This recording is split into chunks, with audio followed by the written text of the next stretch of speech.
Chapter 28,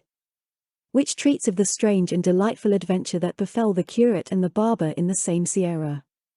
Happy and fortunate were the times when that most daring knight Don Quixote of La Mancha was sent into the world, for by reason of his having formed a resolution so honourable as that of seeking to revive and restore to the world the long-lost and almost defunct order of knight-errantry, we now enjoy in this age of ours, so poor in light entertainment, not only the charm of his veracious history, but also of the tales and episodes contained in it which are, in a measure, no less pleasing,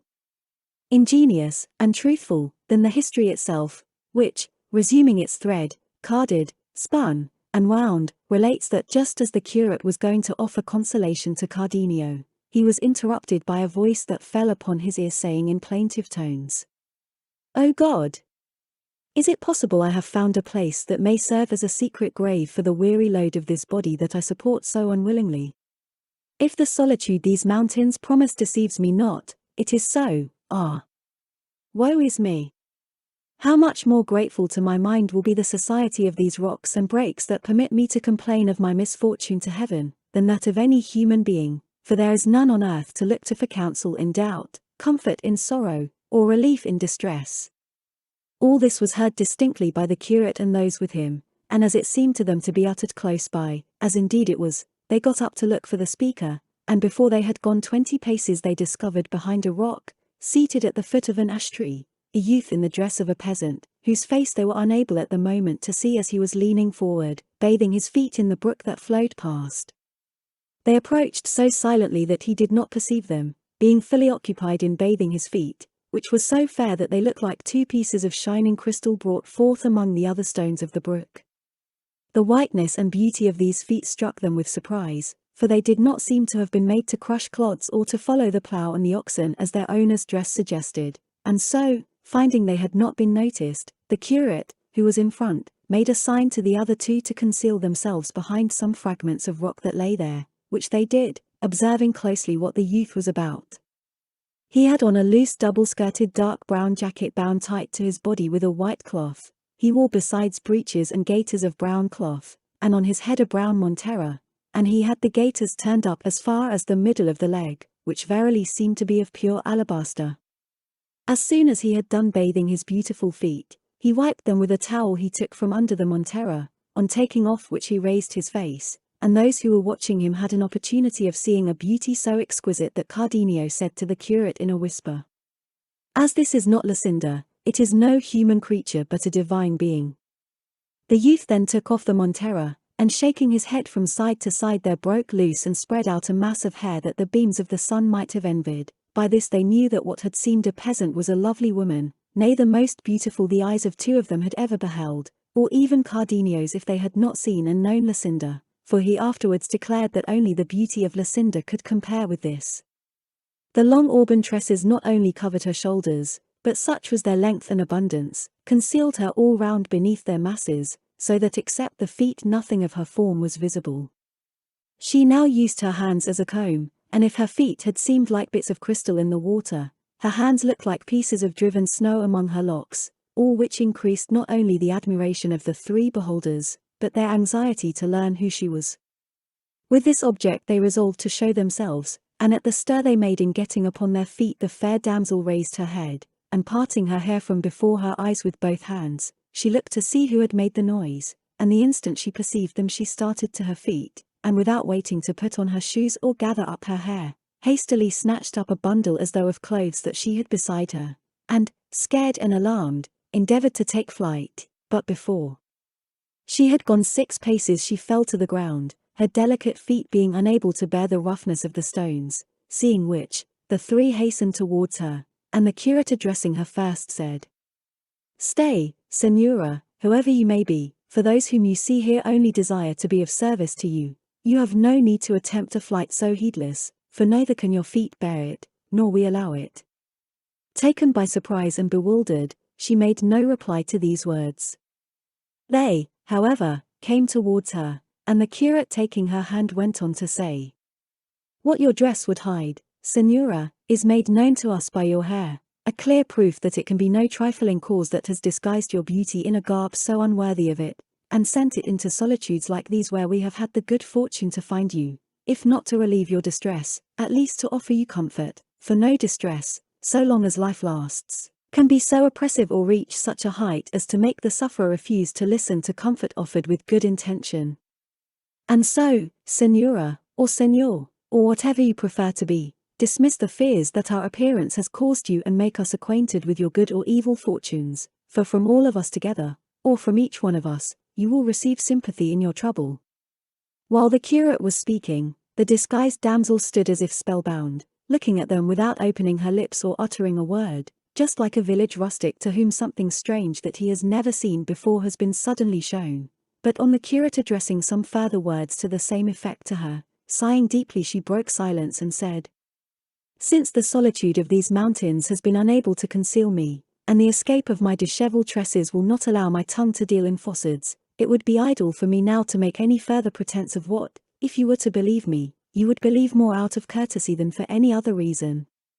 This being so, I say I thank you, sirs, for the offer you have made me, which places me under the obligation of complying with the request you have made of me, though I fear the account I shall give you of my misfortunes will excite in you as much concern as compassion, for you will be unable to suggest anything to remedy them or any consolation to alleviate them.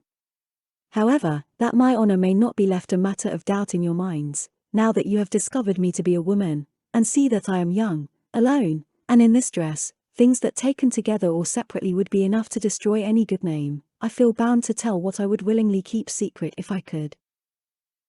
All this she who was now seen to be a lovely woman delivered without any hesitation, with so much ease and in so sweet a voice that they were not less charmed by her intelligence than by her beauty, and as they again repeated their offers and entreaties to her to fulfill her promise, she without further pressing, first modestly covering her feet and gathering up her hair, seated herself on a stone with the three placed around her, and, after an effort to restrain some tears that came to her eyes, in a clear and steady voice began her story thus. In this Andalusia there is a town from which a duke takes a title which makes him one of those that are called grandees of Spain. This nobleman has two sons, the elder heir to his dignity and apparently to his good qualities, the younger heir to I know not what, unless it be the treachery of Velado and the falsehood of Ganelon. My parents are this lord's vassals, lowly in origin, but so wealthy that if birth had conferred as much on them as fortune, they would have had nothing left to desire, nor should I have had reason to fear trouble like that in which I find myself now, for it may be that my ill fortune came of theirs in not having been nobly born. It is true they are not so low that they have any reason to be ashamed of their condition, but neither are they so high as to remove from my mind the impression that my mishap comes of their humble birth. They are, in short, peasants, plain homely people, without any taint of disreputable blood, and, as the saying is, old rusty Christians, but so rich that by their wealth and free-handed way of life they are coming by degrees to be considered gentlefolk by birth, and even by position, though the wealth and nobility they thought most of was having me for their daughter, and as they have no other child to make their heir, and are affectionate parents, I was one of the most indulged daughters that ever parents indulged.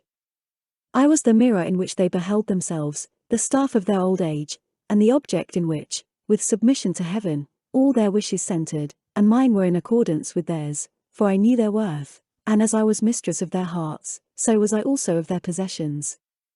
Through me they engaged or dismissed their servants, through my hands passed the accounts and returns of what was sown and reaped, the oil mills, the wine presses, the count of the flocks and herds, the beehives, all in short that a rich farmer like my father has or can have, I had under my care, and I acted as steward and mistress with an assiduity on my part and satisfaction on theirs that I cannot well describe to you.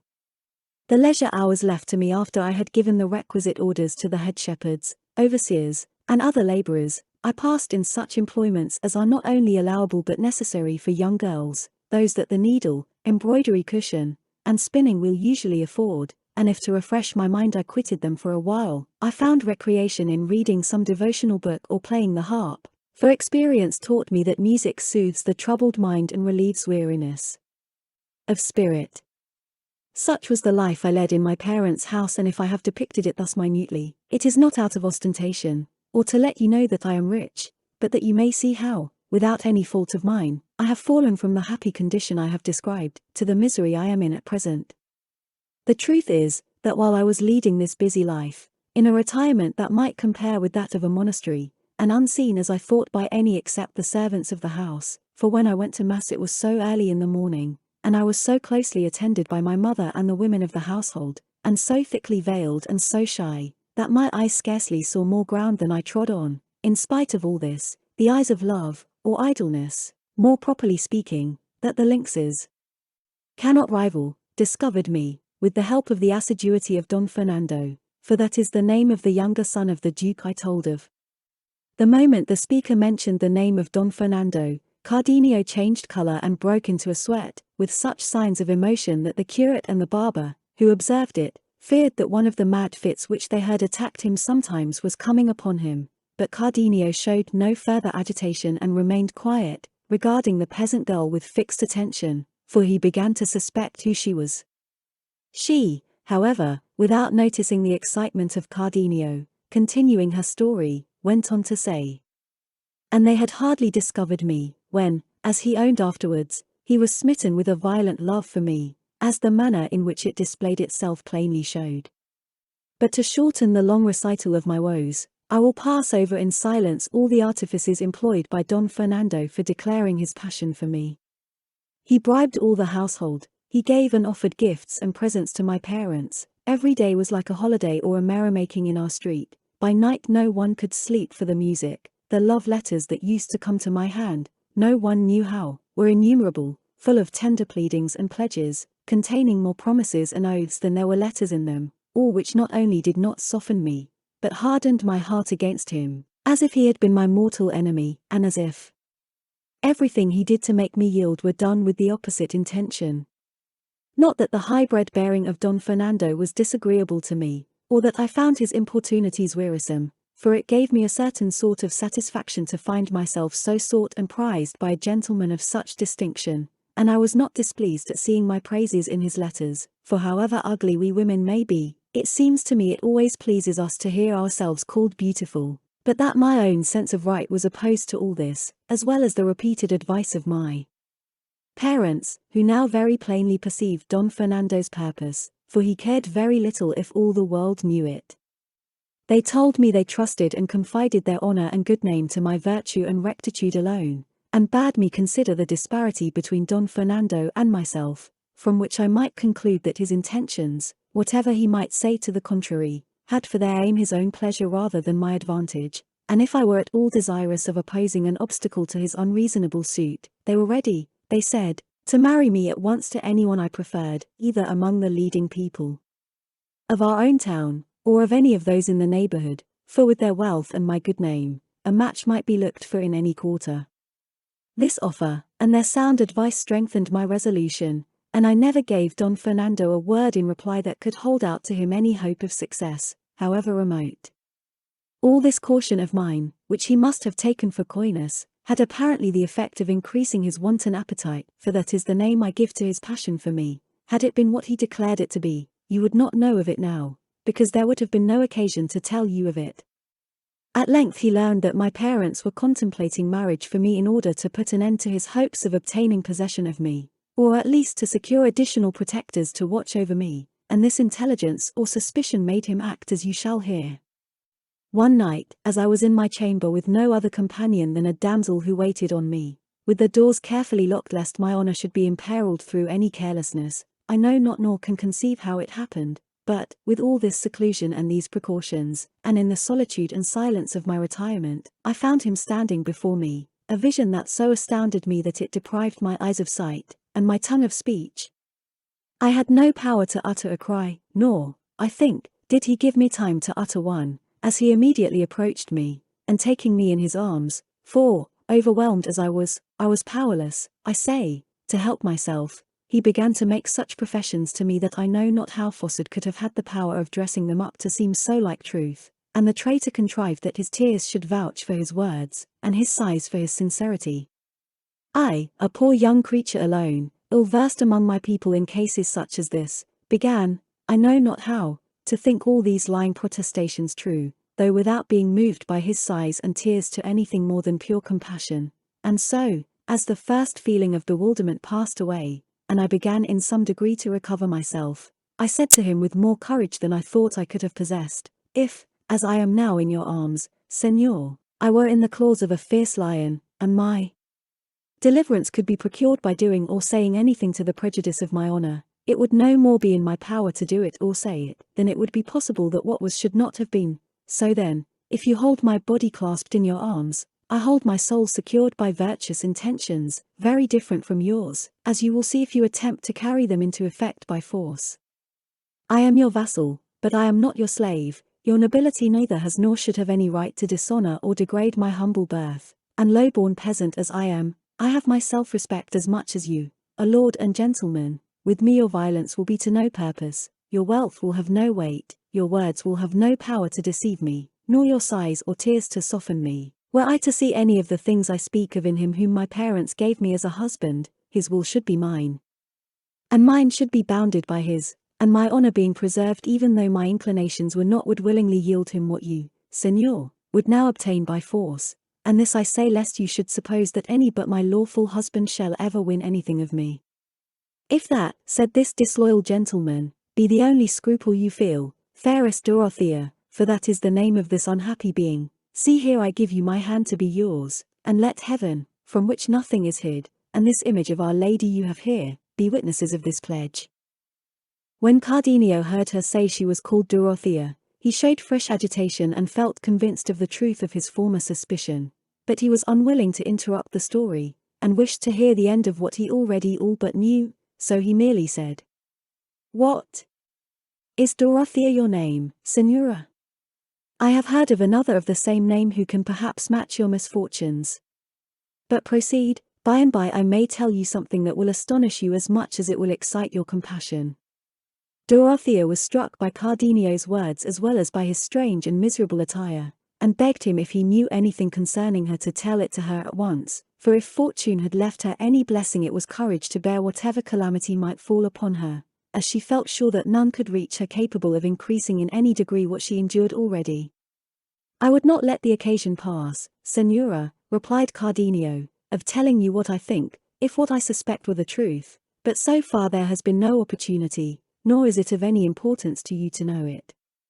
"Be it as it may," replied Dorothea, "what happened in my story was that Don Fernando, taking an image that stood in the chamber, placed it as a witness of our betrothal, and with the most binding words and extravagant oaths gave me his promise to become my husband, though before he had made an end of pledging himself I bade him consider well what he was doing, and think of the anger his father would feel at seeing him married to a peasant girl and one of his vassals. I told him not to let my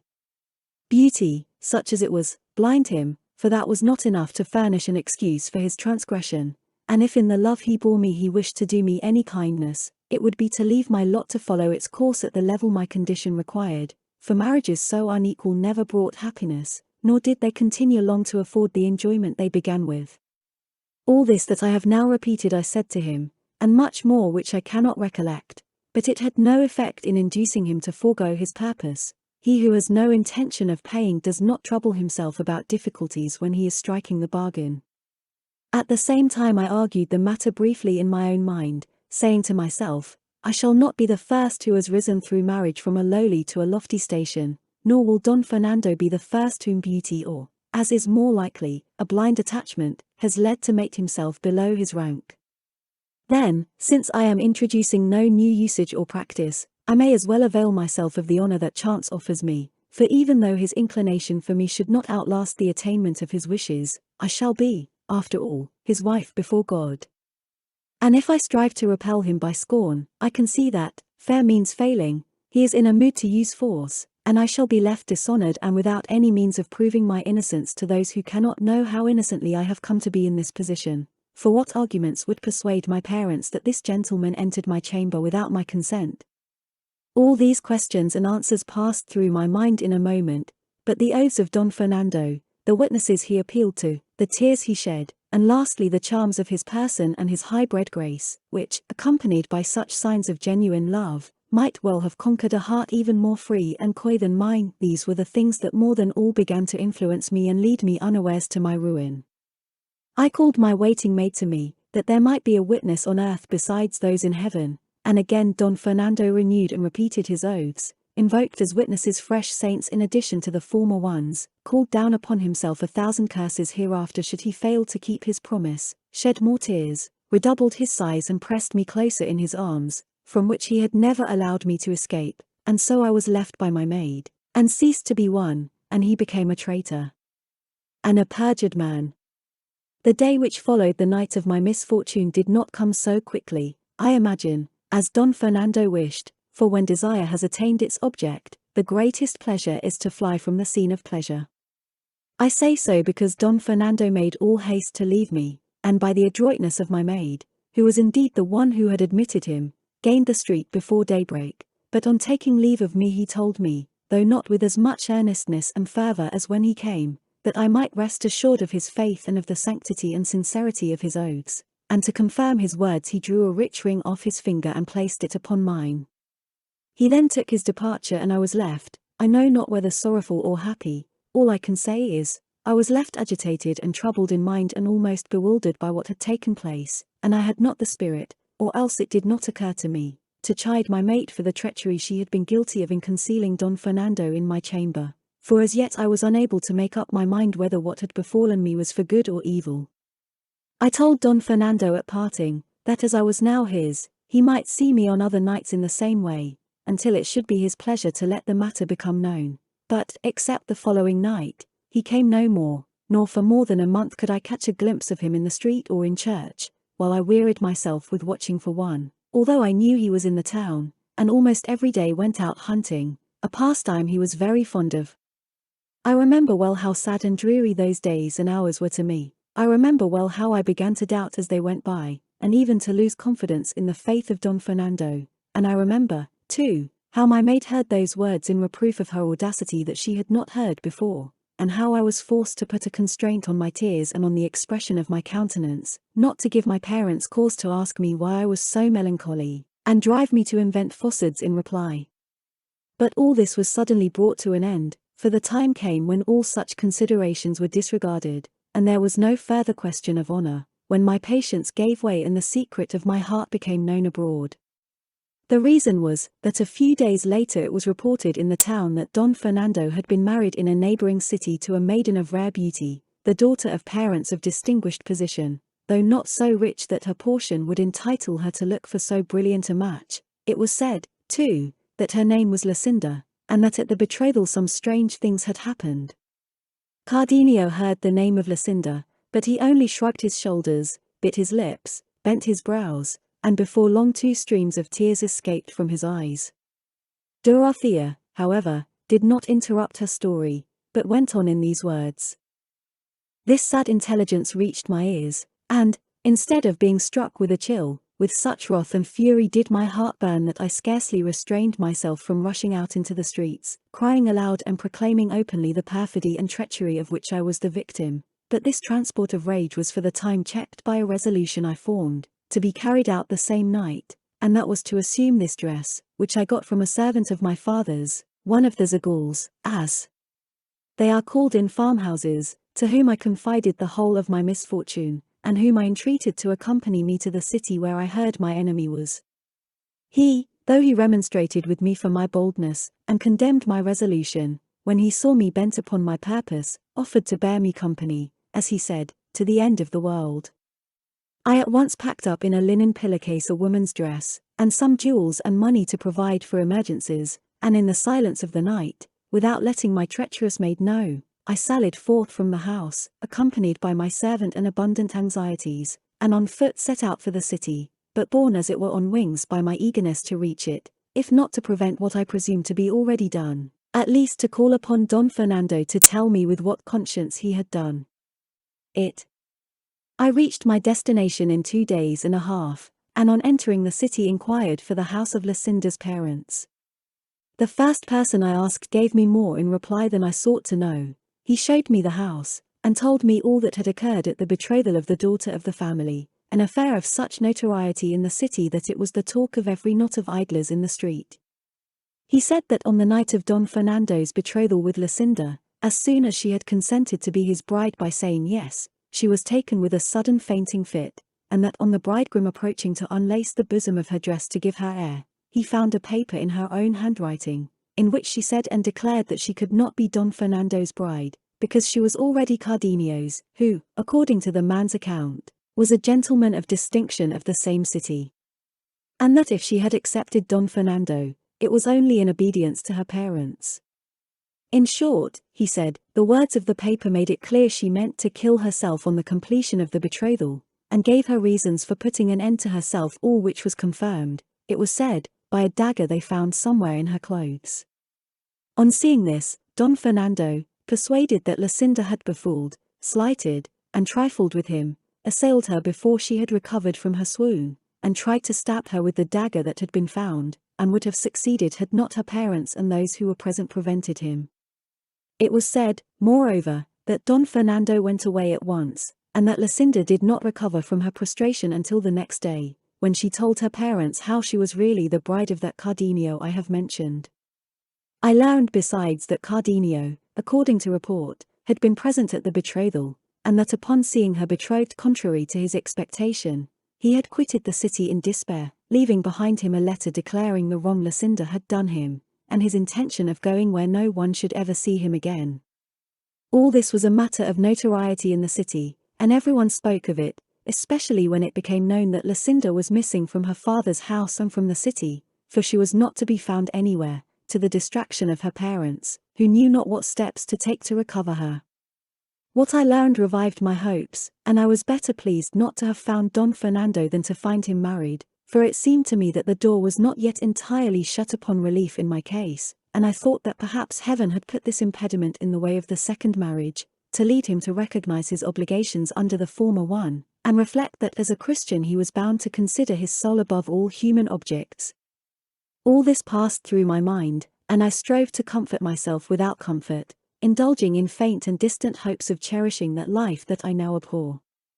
But while I was in the city, uncertain what to do, as I could not find Don Fernando, I heard notice given by the public crier offering a great reward to anyone who should find me, and giving the particulars of my age and of the very dress I wore, and I heard it said that the lad who came with me had taken me away from my father's house, a thing that cut me to the heart, showing how low my good name had fallen, since it was not enough that I should lose it by my flight, but they must add with whom I had fled, and that one so much beneath me and so unworthy of my consideration.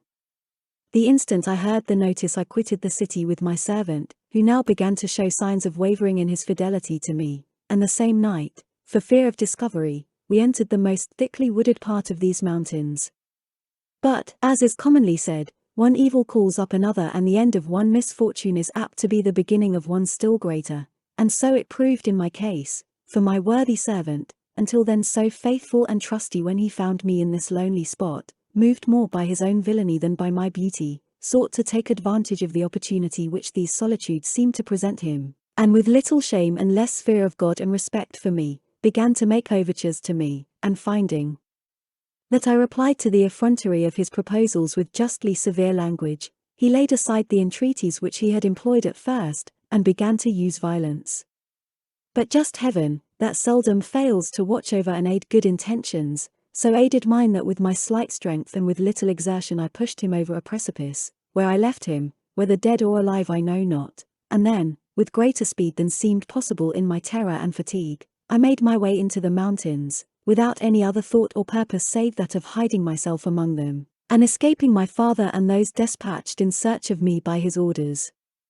It is now I know not how many months since with this object I came here, where I met a herdsman who engaged me as his servant at a place in the heart of this sierra, and all this time I have been serving him as herd, striving to keep always afield to hide these locks which have now unexpectedly betrayed me.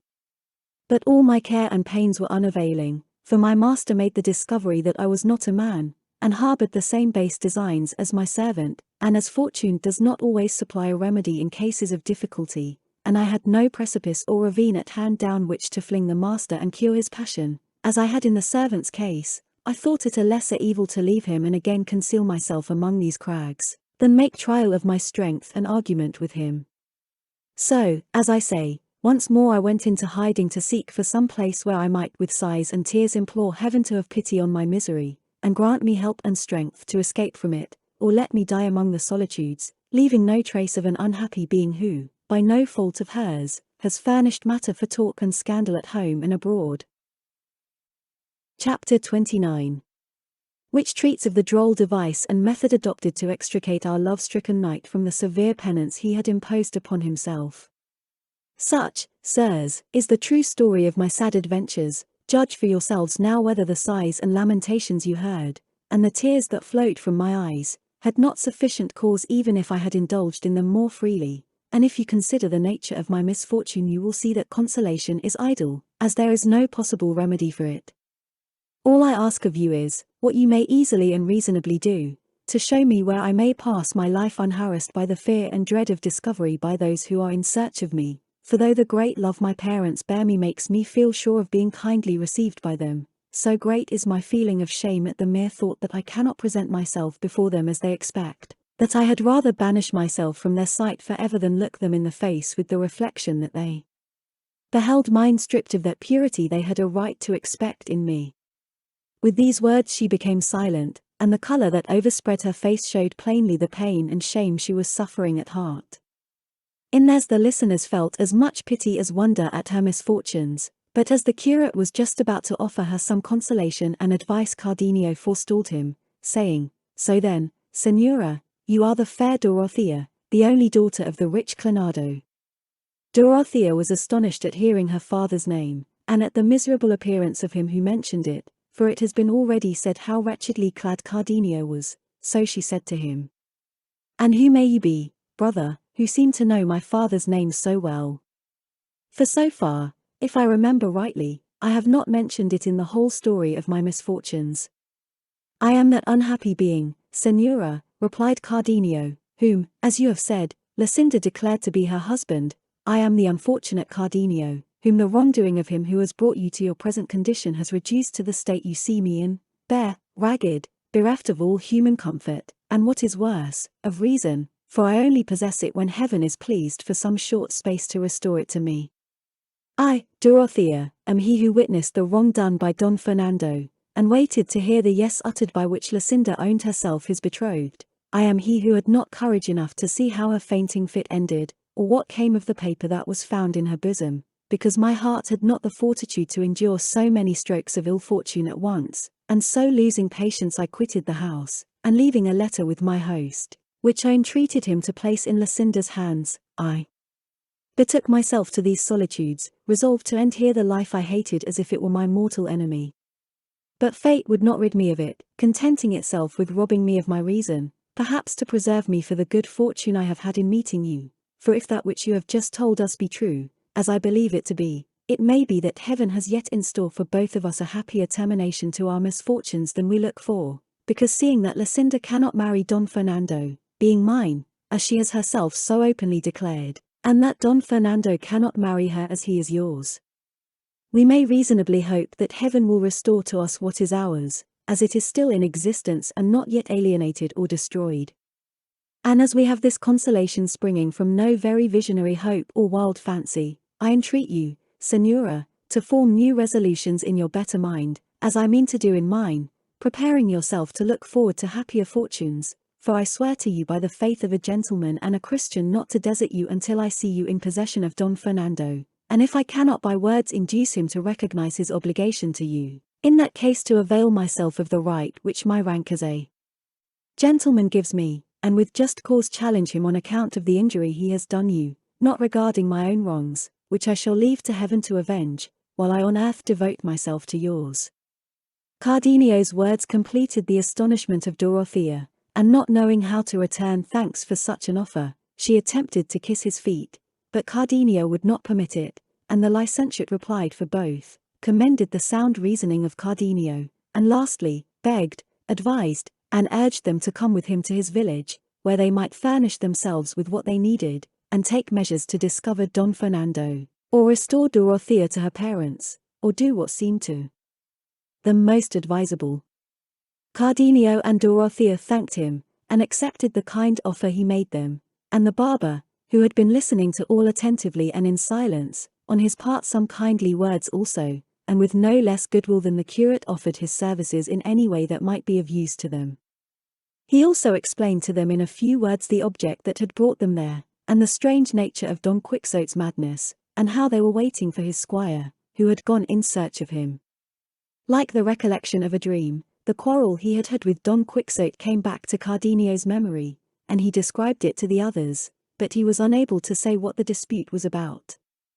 At this moment they heard a shout, and recognized it as coming from Sancho Panza, who, not finding them where he had left them, was calling aloud to them. They went to meet him, and in answer to their inquiries about Don Quixote, he told them how he had found him stripped to his shirt, lank, yellow, half dead with hunger, and sighing for his lady Dulcinea, and although he had told him that she commanded him to quit that place and come to El Toboso, where she was expecting him, he had answered that he was determined not to appear in the presence of her beauty until he had done deeds to make him worthy of her favor, and if this went on, Sancho said, he ran the risk of not becoming an emperor as in duty bound, or even an archbishop, which was the least he could be, for which reason they ought to consider what was to be done to get him away from there. The licentiate in reply told him not to be uneasy, for they would fetch him away in spite of himself.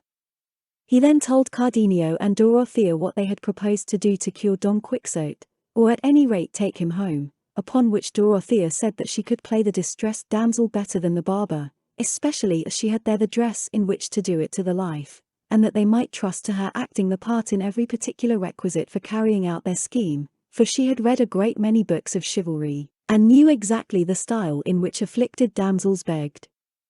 boons of knights-errant. In that case, said the curate, there is nothing more required than to set about it at once, for beyond a doubt fortune is declaring itself in our favor, since it has so unexpectedly begun to open a door for your relief, and smoothed the way for us to our object. Dorothea then took out of her pillowcase a complete petticoat of some rich stuff, and a green mantle of some other fine material, and a necklace and other ornaments out of a little box, and with these in an instant she so arrayed herself that she looked like a great and rich lady. All this, and more, she said, she had taken from home in case of need, but that until then she had had no occasion to make use of it. They were all highly delighted with her grace, air, and beauty, and declared Don Fernando to be a man of very little taste when he rejected such charms. But the one who admired her most was Sancho Panza, for it seemed to him, what indeed was true, that in all the days of his life he had never seen such a lovely creature, and he asked the curate with great eagerness who this beautiful lady was, and what she wanted in these out-of-the-way quarters. This fair lady, brother Sancho, replied the curate, is no less a personage than the heiress in the direct male line of the great kingdom of Micomicon, who has come in search of your master to beg a boon of him, which is that he redress a wrong or injury that a wicked giant has done her. And from the fame as a good knight which your master has acquired far and wide, this princess has come from Guinea to seek him.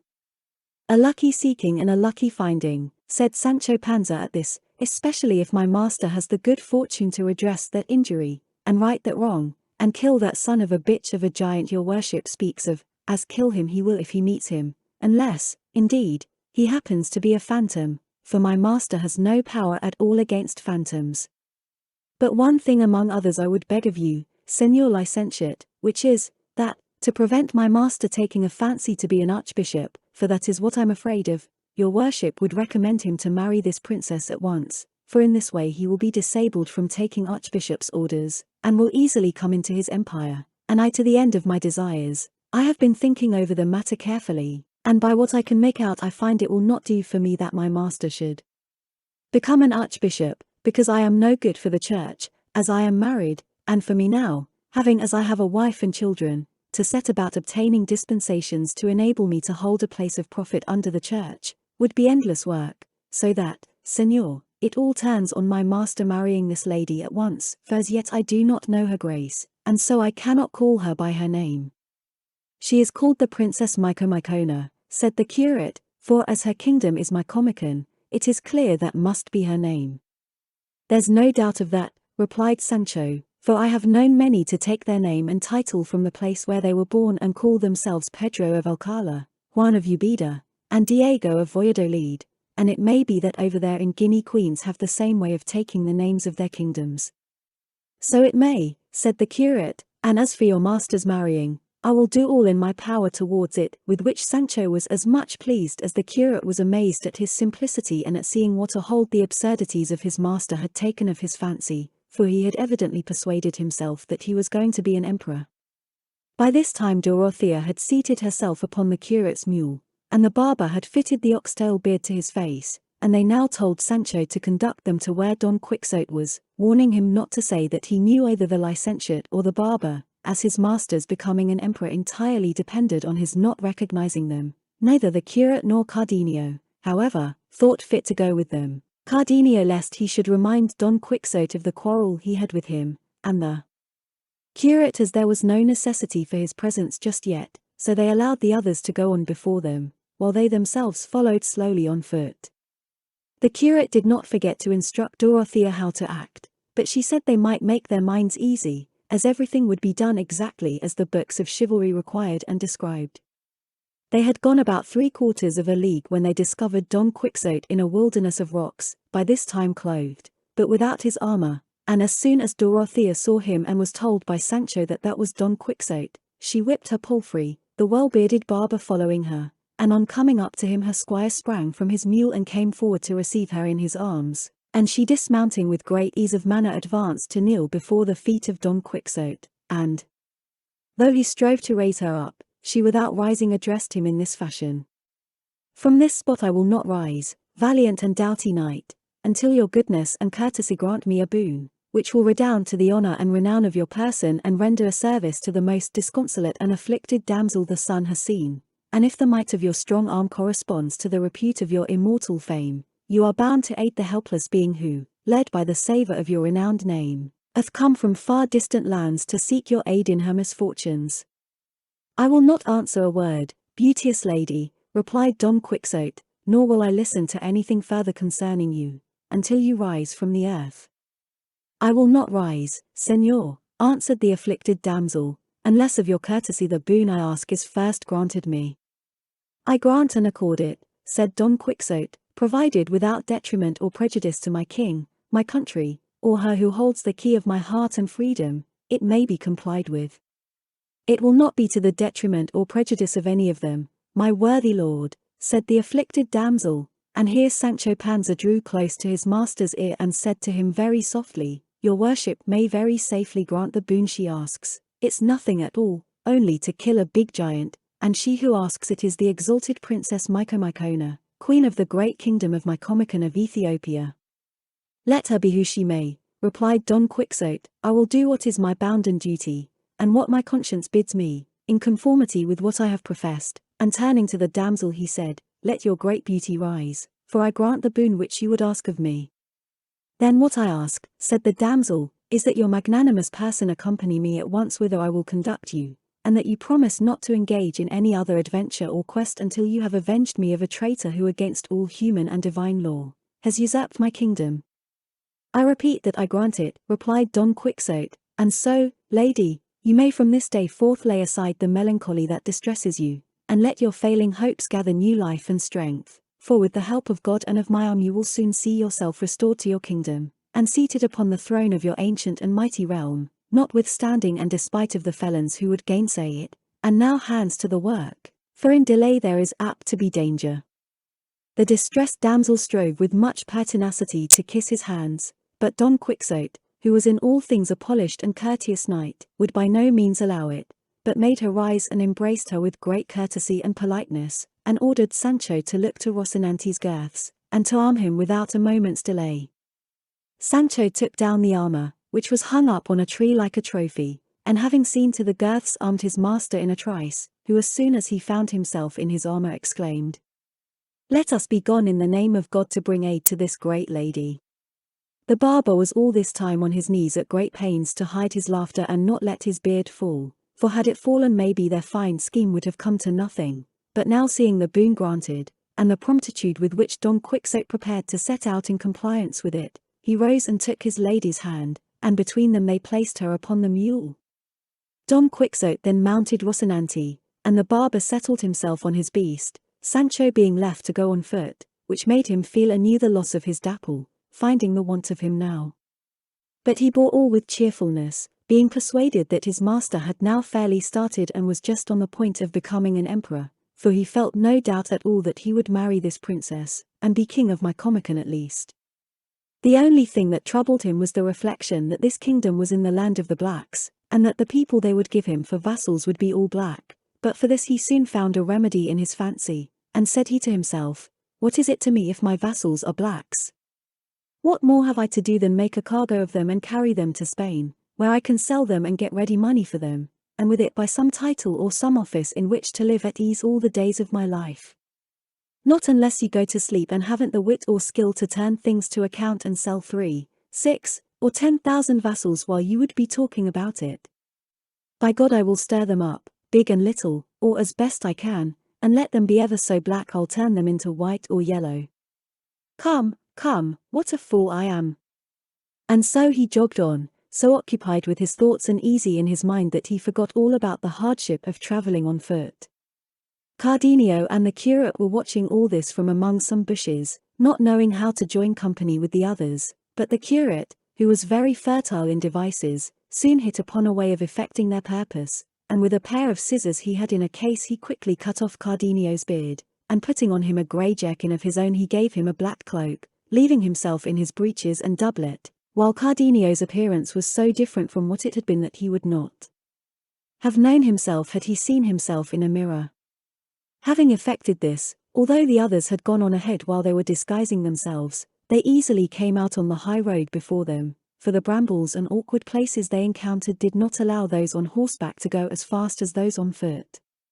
They then posted themselves on the level ground at the outlet of the Sierra, and as soon as Don Quixote and his companions emerged from it the curate began to examine him very deliberately, as though he were striving to recognize him, and after having stared at him for some time he hastened towards him with open arms exclaiming, "A happy meeting with the mirror of chivalry, my worthy compatriot Don Quixote of La Mancha, the flower and cream of high breeding, the protection and relief of the distressed, the quintessence of knights-errant." And so saying he clasped in his arms the knee of Don Quixote's left leg.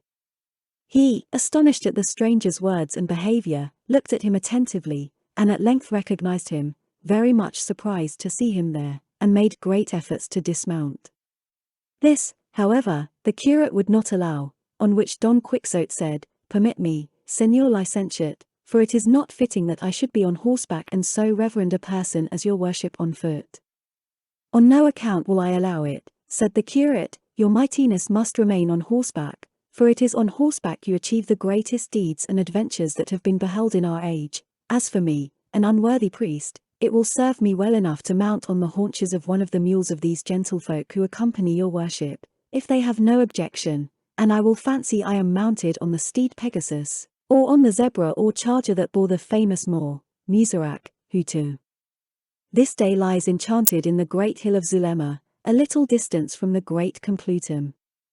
"Nor even that will I consent to, Señor Licentiate," answered Don Quixote, "and I know it will be the good pleasure of my lady the princess, out of love for me, to order her squire to give up the saddle of his mule to your worship, and he can sit behind if the beast will bear it." "It will, I am sure," said the princess, "and I am sure, too, that I need not order my squire, for he is too courteous and considerate to allow a churchman to go on foot when he might be mounted." "That he is," said the barber, and at once alighting, he offered his saddle to the curate, who accepted it without much entreaty, but unfortunately as the barber was mounting behind, the mule, being as it happened a hired one, which is the same thing as saying ill-conditioned, lifted its hind hoofs and let fly a couple of kicks in the air, which would have made Master Nicholas wish his expedition in quest of Don Quixote at the devil had they caught him on the breast or head. As it was, they so took him by surprise that he came to the ground, giving so little heed to his beard that it fell off, and all he could do when he found himself without it was to cover his face hastily with both his hands and moan that his teeth were knocked out. Don Quixote, when he saw all that bundle of beard detached, without jaws or blood, from the face of the fallen squire, exclaimed, "By the living God, but this is a great miracle! It has knocked off and plucked away the beard from his face as if it had been shaved off designedly." The curate, seeing the danger of discovery that threatened his scheme, at once pounced upon the beard and hastened with it to where Master Nicholas lay, still uttering moans, and drawing his head to his breast had it on in an instant, muttering over him some words which he said were a certain special charm for sticking on beards, as they would see, and as soon as he had it fixed he left him, and the squire appeared well bearded and whole as before, whereat Don Quixote was beyond measure astonished, and begged the curate to teach him that charm when he had an opportunity, as he was persuaded its virtue must extend beyond the sticking on of beards, for it was clear that where the beard had been stripped off the flesh must have remained torn and lacerated, and when it could heal all that it must be good for more than beards. And so it is, said the curate, and he promised to teach it to him on the first opportunity. They then agreed that for the present the curate should mount, and that the three should ride by turns until they reached the inn, which might be about 6 leagues from where they were. 3 then being mounted, that is to say, Don Quixote, the princess, and the curate, and 3 on foot, Cardenio, the barber, and Sancho Panza, Don Quixote said to the damsel, "Let your highness, lady, lead on whithersoever is most pleasing to you." But before she could answer the licentiate said, "Towards what kingdom would your ladyship direct our course? Is it perchance towards that of my comicon? It must be, or else I know little about kingdoms." She, being ready on all points, understood that she was to answer yes, so she said, "Yes, Señor, my way lies towards that kingdom." "In that case," said the curate, "we must pass right through my village, and there your worship will take the road to Cartagena, where you will be able to embark, fortune favouring, and if the wind be fair and the sea smooth and tranquil, in somewhat less than 9 years you may come in sight of the great Lake Meona, I mean Meertides, which is little more than 100 days' journey this side of your highness's kingdom." "Your worship is mistaken, Señor," said she, "for it is not 2 years since I set out from it, and though I never had good weather, nevertheless I am here to behold what I so longed for, and that is my lord Don Quixote of La Mancha, whose fame came to my ears as soon as I set foot in Spain and impelled me to go in search of him, to commend myself to his courtesy, and entrust the justice of my cause to the might of his invincible arm." "Enough, no more praise," said Don Quixote at this, "for I hate all flattery, and though this may not be so, still language of the kind is offensive to my chaste ears. I will only say, Señora, that whether it has might or not, that which it may or may not have shall be devoted to your service even to death. And now, leaving this to its proper season, I would ask the Señor licentiate to tell me what it is that has brought him into these parts, alone, unattended, and so lightly clad that I am filled with amazement." "I will answer that briefly," replied the curate. "You must know then, Señor Don Quixote, that Master Nicholas, our friend and barber, and I were going to Seville to receive some money that a relative of mine who went to the Indies many years ago had sent me, and not such a small sum but that it was over 60,000 pieces of 8, full weight, which is something, and passing by this place yesterday we were attacked by 4 footpads, who stripped us even to our beards, and them they stripped off so that the barber found it necessary to put on a false one, and even this young man here," pointing to Cardenio, "they completely transformed. But the best of it is, the story goes in the neighbourhood that those who attacked us belong to a number of galley slaves who, they say, were set free almost on the very same spot by a man of such valour that, in spite of the commissary and of the guards, he released the whole of them, and beyond all doubt he must have been out of his senses, or he must be as great a scoundrel as they, or some man without heart or conscience to let the wolf loose among the sheep, the fox among the hens, the fly among the honey. He has defrauded justice, and opposed his king and lawful master, for he opposed his just commands. He has, I say, robbed the galleys of their feet, stirred up the holy brotherhood which for many years past has been quiet, and, lastly, has done a deed by which his soul may be lost without any gain to his body." Sancho had told the curate and the barber of the adventure of the galley slaves, which, so much to his glory, his master had achieved, and hence the curate in alluding to it made the most of it to see what would be said or done by Don Quixote, who changed colour at every word, not daring to say that it was he who had been the liberator of those worthy people. "These, then," said the curate, "were they who robbed us, and God in his mercy pardon him who would not let them go to the punishment they deserved." Chapter 30. Which treats of a dress displayed by the fair Dorothea, with other matters pleasant and amusing. The curate had hardly ceased speaking, when Sancho said, "In faith, then, Señor licentiate, he who did that deed was my master, and it was not for want of my telling him beforehand and warning him to mind what he was about, and that it was a sin to set them at liberty, as they were all on the march there because they were special scoundrels. Blockhead, said Don Quixote at this, it is no business or concern of knights-errant to inquire whether any persons in affliction, in chains, or oppressed that they may meet on the high roads go that way and suffer as they do because of their faults or because of their misfortunes. It only concerns them to aid them as persons in need of help, having regard to their sufferings and not to their rascalities. I encountered a chaplet or string of miserable and unfortunate people, and did for them what my sense of duty demands of me, and as for the rest be that as it may, and whoever takes objection to it, saving the sacred dignity of the Señor Licentiate and his honoured person, I say he knows little about chivalry and lies like a whoreson villain, and this I will give him to know to the fullest extent with my sword. And so saying he settled himself in his stirrups and pressed down his more iron, for the barber's basin, which according to him was Mambrino's helmet, he carried hanging at the saddle bow until he could repair the damage done to it by the galley slaves. Dorothea, who was shrewd and sprightly, and by this time thoroughly understood Don Quixote's crazy turn, and that all except Sancho Panza were making game of him, not to be behind the rest, said to him, on observing his irritation, Sir Knight, remember the boon you have promised me, and that in accordance with it you must not engage in any other adventure, be it ever so pressing. Calm yourself, for if the licentiate had known that the galley slaves had been set free by that unconquered arm he would have stopped his mouth thrice over, or even bitten his tongue 3 times before he would have said a word that tended towards disrespect of your worship. That I swear heartily, said the curate, and I would have even plucked off a moustache. I will hold my peace, Señora, said Don Quixote, and I will curb the natural anger that had arisen in my breast, and will proceed in peace and quietness until I have fulfilled my promise. But in return for this consideration I entreat you to tell me, if you have no objection to do so, what is the nature of your trouble, and how many, who, and what are the persons of whom I am to require due satisfaction, and on whom I am to take vengeance on your behalf? That I will do with all my heart, replied Dorothea, if it will not be wearisome to you to hear of miseries and misfortunes. It will not be wearisome, Señora, said Don Quixote, to which Dorothea replied, well, if that be so, give me your attention. As soon as she said this, Cardenio and the barber drew close to her side, eager to hear what sort of story the quick-witted Dorothea would invent for herself, and Sancho did the same, for he was as much taken in by her as his master, and she having settled herself comfortably in the saddle, and with the help of coughing and other preliminaries taken time to think, began with great sprightliness of manner in this fashion.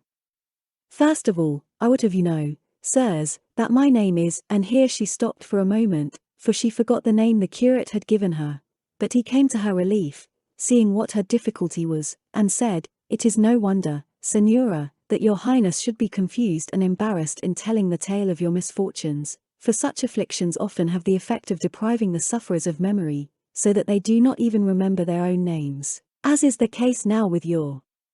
ladyship, who has forgotten that she is called the Princess Micomicona, lawful heiress of the great kingdom of Micomicon, and with this cue your highness may now recall to your sorrowful recollection all you may wish to tell us. That is the truth, said the damsel, but I think from this on I shall have no need of any prompting, and I shall bring my true story safe into port, and here it is. The king my father, who was called Tinacrio the Sapient, was very learned in what they call magic arts, and became aware by his craft that my mother, who was called Queen Jaramilla, was to die before he did, and that soon after he too was to depart this life, and I was to be left an orphan without father or mother. But all this, he declared, did not so much grieve or distress him as his certain knowledge that a prodigious giant, the lord of a great island close to our kingdom, Pandafilando of the Scowl by name, for it is averred that, though his eyes are properly placed and straight, he always looks askew as if he squinted, and this he does out of malignity, to strike fear and terror into those he looks at, that he knew, I say, that this giant on becoming aware of my orphan condition would overrun my kingdom with a mighty force and strip me of all, not leaving me even a small village to shelter me, but that I could avoid all this ruin and misfortune if I were willing to marry him. However, as far as he could see, he never expected that I would consent to a marriage so unequal, and he said no more than the truth in this, for it has never entered my mind to marry that giant, or any other, let him be ever so great or enormous. My father said, too, that when he was dead, and I saw Pandafilando about to invade my kingdom, I was not to wait and attempt to defend myself, for that would be destructive to me, but that I should leave the kingdom entirely open to him if I wished to avoid the death and total destruction of my good and loyal vassals, for there would be no possibility of defending myself against the giant's devilish power, and that I should at once with some of my followers set out for Spain, where I should obtain relief in my distress on finding a certain knight-errant whose fame by that time would extend over the whole kingdom, and who would be called, if I remember rightly, Don Quixote or Don Quixote. Don Quixote, he must have said, Señora, observed Sancho at this, otherwise called the Knight of the Rueful Countenance. That is it, said Dorothea, he said, moreover, that he would be tall of stature and lank-featured, and that on his right side under the left shoulder, or thereabouts, he would have a grey mole with hairs like bristles. On hearing this, Don Quixote said to his squire, Here, Sancho my son, bear a hand and help me to strip, for I want to see if I am the knight that sage king foretold. What does your worship want to strip for? Said Dorothea. To see if I have that mole your father spoke of, answered Don Quixote. There is no occasion to strip, said Sancho, for I know your worship has just such a mole on the middle of your backbone, which is the mark of a strong man. That is enough, said Dorothea, for with friends we must not look too closely into trifles, and whether it be on the shoulder or on the backbone matters little. It is enough if there is a mole, be it where it may, for it is all the same flesh. No doubt my good father hit the truth in every particular, and I have made a lucky hit in commending myself to Don Quixote, for he is the one my father spoke of, as the features of his countenance correspond with those assigned to this knight by that wide fame he has acquired not only in Spain but in all La Mancha, for I had scarcely landed at Osuna when I heard such accounts of his achievements, that at once my heart told me he was the very one I had come in search of. But how did you land at Osuna, Señora? Asked Don Quixote, when it is not a seaport. But before Dorothea could reply the curate anticipated her, saying, the princess meant to say that after she had landed at Malaga the first place where she heard of your worship was Osuna. That is what I meant to say, said Dorothea. And that would be only natural, said the curate. Will your majesty please proceed? There is no more to add, said Dorothea, save that in finding Don Quixote I have had such good fortune, that I already reckon and regard myself queen and mistress of my entire dominions, since of his courtesy and magnanimity he has granted me the boon of accompanying me whithersoever I may conduct him, which will be only to bring him face to face with Pandafilando of the Scowl, that he may slay him and restore to me what has been unjustly usurped by him, for all this must come to pass satisfactorily since my good father Tinocrio the sapient foretold it, who likewise left it declared in writing in Chaldee or Greek characters, for I cannot read them, that if this predicted knight, after having cut the giant's throat, should be disposed to marry me I was to offer myself at once without demur as his lawful wife, and yield him possession of my kingdom together with my person. What thinkest thou now, friend Sancho? Said Don Quixote at this. Hearest thou that? Did I not tell thee so? See how we have already got a kingdom to govern and a queen to marry. On my oath it is so, said Sancho, and foul fortune to him who won't marry after slitting Señor Pandahilado's windpipe. And then, how ill-favoured the queen is. I wish the fleas in my bed were that sort. And so saying he cut a couple of capers in the air with every sign of extreme satisfaction, and then ran to seize the bridle of Dorothea's mule, and checking it fell on his knees before her, begging her to give him her hand to kiss in token of his acknowledgment of her as his queen and mistress. Which of the bystanders could have helped laughing to see the madness of the master and the simplicity of the servant? Dorothea therefore gave her hand, and promised to make him a great lord in her kingdom, when heaven should be so good as to permit her to recover and enjoy it, for which Sancho returned thanks in words that set them all laughing again. This, sirs, continued Dorothea, is my story. It only remains to tell you that of all the attendants I took with me from my kingdom I have none left except this well-bearded squire, for all were drowned in a great tempest we encountered when in sight of port, and he and I came to land on a couple of planks as if by a miracle, and indeed the whole course of my life is a miracle and a mystery as you may have observed, and if I have been over-minute in any respect or not as precise as I ought, let it be accounted for by what the licentiate said at the beginning of my tale, that constant and excessive troubles deprive the sufferers of their memory.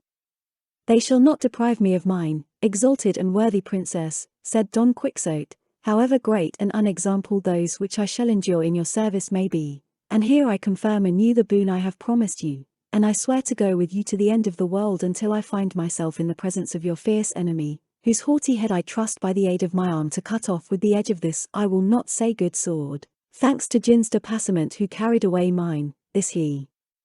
said between his teeth, and then continued, and when it has been cut off and you have been put in peaceful possession of your realm, it shall be left to your own decision to dispose of your person as may be most pleasing to you, for so long as my memory is occupied, my will enslaved, and my understanding enthralled by her, I say no more. It is impossible for me for a moment to contemplate marriage, even with a phoenix.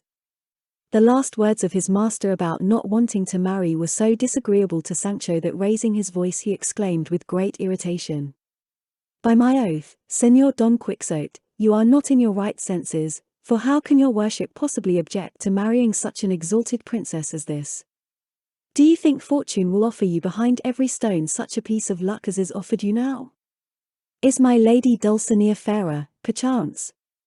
Not she, nor half as fair, and I will even go so far as to say she does not come up to the shoe of this one here.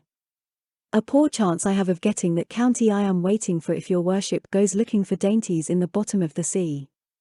In the devil's name, marry, marry, and take this kingdom that comes to hand without any trouble, and when you are king make me a marquis or governor of a province, and for the rest let the devil take it all." Don Quixote, when he heard such blasphemies uttered against his lady Dulcinea, could not endure it, and lifting his pike, without saying anything to Sancho or uttering a word, he gave him 2 such thwacks that he brought him to the ground, and had it not been that Dorothea cried out to him to spare him he would have no doubt taken his life on the spot. "Do you think," he said to him after a pause, "you scurvy clown, that you are to be always interfering with me, and that you are to be always offending and I always pardoning? Don't fancy it, impious scoundrel, for that beyond a doubt thou art, since thou hast set thy tongue going against the peerless Dulcinea.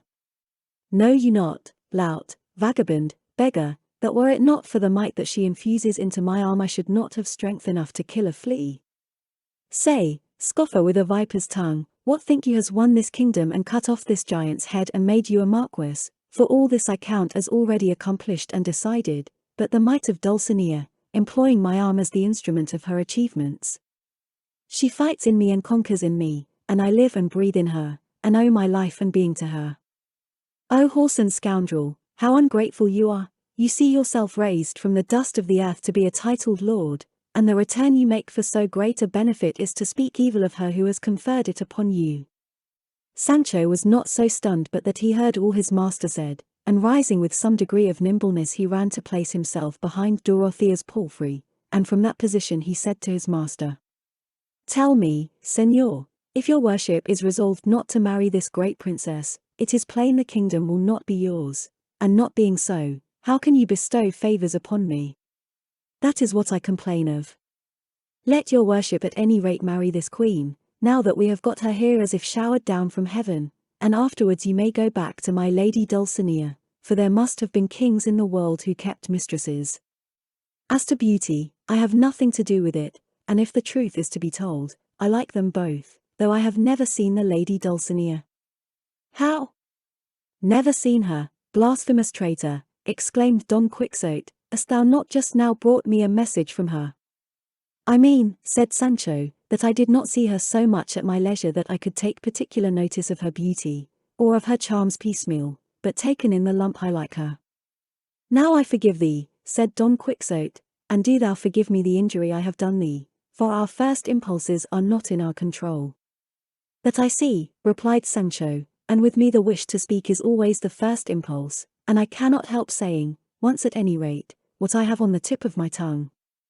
"For all that, Sancho," said Don Quixote, "take heed of what thou sayest, for the pitcher goes so often to the well I need say no more to thee."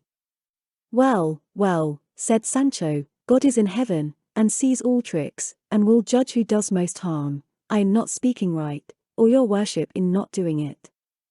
"That is enough," said Dorothea, "run, Sancho, and kiss your lord's hand and beg his pardon, and henceforward be more circumspect with your praise and abuse, and say nothing in disparagement of that lady Toboso, of whom I know nothing save that I am her servant, and put your trust in God, for you will not fail to obtain some dignity so as to live like a prince."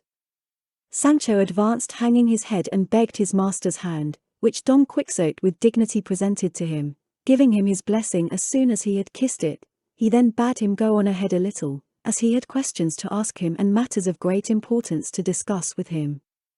Sancho obeyed, and when the two had gone some distance in advance, Don Quixote said to him, "Since thy return I have had no opportunity or time to ask thee many particulars touching thy mission and the answer thou hast brought back, and now that chance has granted us the time and opportunity, deny me not the happiness thou canst give me by such good news." "Let your worship ask what you will," answered Sancho, "for I shall find a way out of all as I found a way in. But I implore you, señor, not to be so revengeful in future." "Why dost thou say that, Sancho?" said Don Quixote.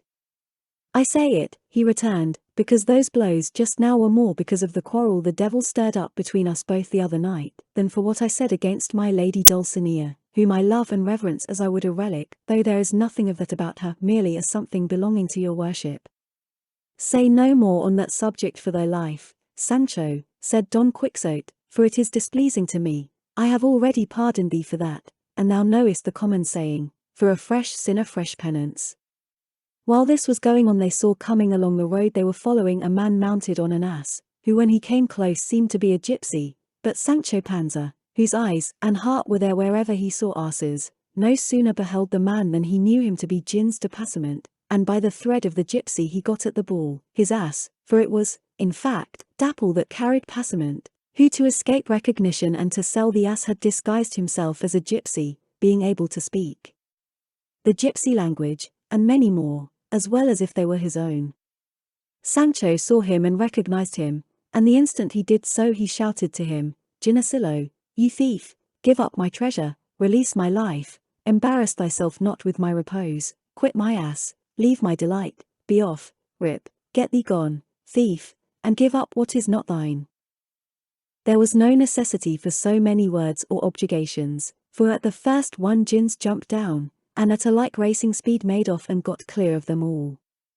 Sancho hastened to his Dapple, and embracing him he said, "How hast thou fared, my blessing, Dapple of my eyes, my comrade?" all the while kissing him and caressing him as if he were a human being. The ass held his peace, and let himself be kissed and caressed by Sancho without answering a single word. They all came up and congratulated him on having found Dapple, Don Quixote especially, who told him that notwithstanding this he would not cancel the order for the 3 ass colts, for which Sancho thanked him. While the two had been going along conversing in this fashion, the curate observed to Dorothea that she had shown great cleverness, as well in the story itself as in its conciseness, and the resemblance it bore to those of the books of chivalry. She said that she had many times amused herself reading them, but that she did not know the situation of the provinces or seaports, and so she had said at haphazard that she had landed at Osuna. "So I saw," said the curate, "and for that reason I made haste to say what I did, by which it was all set right. But is it not a strange thing to see how readily this unhappy gentleman believes all these figments and lies, simply because they are in the style and manner of the absurdities of his books?" "So it is," said Cardenio, "and so uncommon and unexampled, that were one to attempt to invent and concoct it in fiction, I doubt if there be any wit keen enough to imagine it. But another strange thing about it," said the curate, "is that, apart from the silly things which this worthy gentleman says in connection with his craze, when other subjects are dealt with, he can discuss them in a perfectly rational manner, showing that his mind is quite clear and composed, so that, provided his chivalry is not touched upon, no one would take him to be anything but a man of thoroughly sound understanding." While they were holding this conversation Don Quixote continued his with Sancho, saying, "Friend Panza, let us forgive and forget as to our quarrels, and tell me now, dismissing anger and irritation, where, how, and when didst thou find Dulcinea? What was she doing? What didst thou say to her? What did she answer? How did she look when she was reading my letter? Who copied it out for thee? And everything in the matter that seems to thee worth knowing, asking, and learning, neither adding nor falsifying to give me pleasure, nor yet curtailing lest you should deprive me of it." "Señor," replied Sancho, "if the truth is to be told, nobody copied out the letter for me, for I carried no letter at all." "It is as thou sayest," said Don Quixote, "for the notebook in which I wrote it I found in my own possession 2 days after thy departure, which gave me very great vexation, as I knew not what thou wouldst do on finding thyself without any letter, and I made sure thou wouldst return from the place where thou didst first miss it." "So I should have done," said Sancho, "if I had not got it by heart when your worship read it to me, so that I repeated it to a sacristan, who copied it out for me from hearing it, so exactly that he said in all the days of his life, though he had read many a letter of excommunication, he had never seen or read so pretty a letter as that." "And hast thou got it still in thy memory, Sancho?" said Don Quixote. "No, señor," replied Sancho, "for as soon as I had repeated it, seeing there was no further use for it, I set about forgetting it, and if I recollect any of it, it is that about scrubbing, I mean to say sovereign lady, and the end yours till death, the knight of the rueful countenance, and between these two I put into it more than 300 my souls and my life's and my eyes." Chapter 31. Of the delectable discussion between Don Quixote and Sancho Panza, his squire, together with other incidents. "All that is not unsatisfactory to me," said Don Quixote. "Go on, thou didst reach her, and what was that Queen of Beauty doing? Surely thou didst find her stringing pearls, or embroidering some device in gold thread for this her enslaved knight." "I did not," said Sancho, "but I found her winnowing 2 bushels of wheat in the yard of her house." "Then depend upon it," said Don Quixote, "the grains of that wheat were pearls when touched by her hands, and didst thou look, friend? Was it white wheat or brown?" "It was neither, but red," said Sancho. "Then I promise thee," said Don Quixote, "that, winnowed by her hands, beyond a doubt the bread it made was of the whitest. But go on, when thou gavest her my letter, did she kiss it? Did she place it on her head? Did she perform any ceremony befitting it, or what did she do?" "When I went to give it to her," replied Sancho, "she was hard at it swaying from side to side with a lot of wheat she had in the sieve, and she said to me, 'Lay the letter, friend, on the top of that sack, for I cannot read it until I have done sifting all this.'" "Discreet lady," said Don Quixote, "that was in order to read it at her leisure and enjoy it. Proceed, Sancho, while she was engaged in her occupation what converse did she hold with thee? What did she ask about me, and what answer didst thou give? Make haste, tell me all, and let not an atom be left behind in the ink bottle." "She asked me nothing," said Sancho, "but I told her how your worship was left doing penance in her service, naked from the waist up, in among these mountains like a savage, sleeping on the ground, not eating bread off a tablecloth nor combing your beard, weeping and cursing your fortune." "In saying I cursed my fortune thou saidst wrong," said Don Quixote, "for rather do I bless it and shall bless it all the days of my life for having made me worthy of aspiring to love so lofty a lady as Dulcinea del Toboso." "And so lofty she is," said Sancho, "that she overtops me by more than a hand's breadth." "What? Sancho," said Don Quixote, "didst thou measure with her?" "I measured in this way," said Sancho, "going to help her to put a sack of wheat on the back of an ass. We came so close together that I could see she stood more than a good palm over me." "Well," said Don Quixote, "and doth she not of a truth accompany and adorn this greatness with 1,000,000,000 charms of mind? But one thing thou wilt not deny, Sancho, when thou camest close to her didst thou not perceive a Sabaean odor, an aromatic fragrance, I know not what, delicious, that I cannot find a name for, I mean a redolence, an exhalation, as if thou wert in the shop of some dainty glover?" "All I can say is," said Sancho, "that I did perceive a little odor, something goaty. It must have been that she was all in a sweat with hard work." "It could not be that," said Don Quixote, "but thou must have been suffering from cold in the head, or must have smelt thyself, for I know well what would be the scent of that rose among thorns, that lily of the field, that dissolved amber."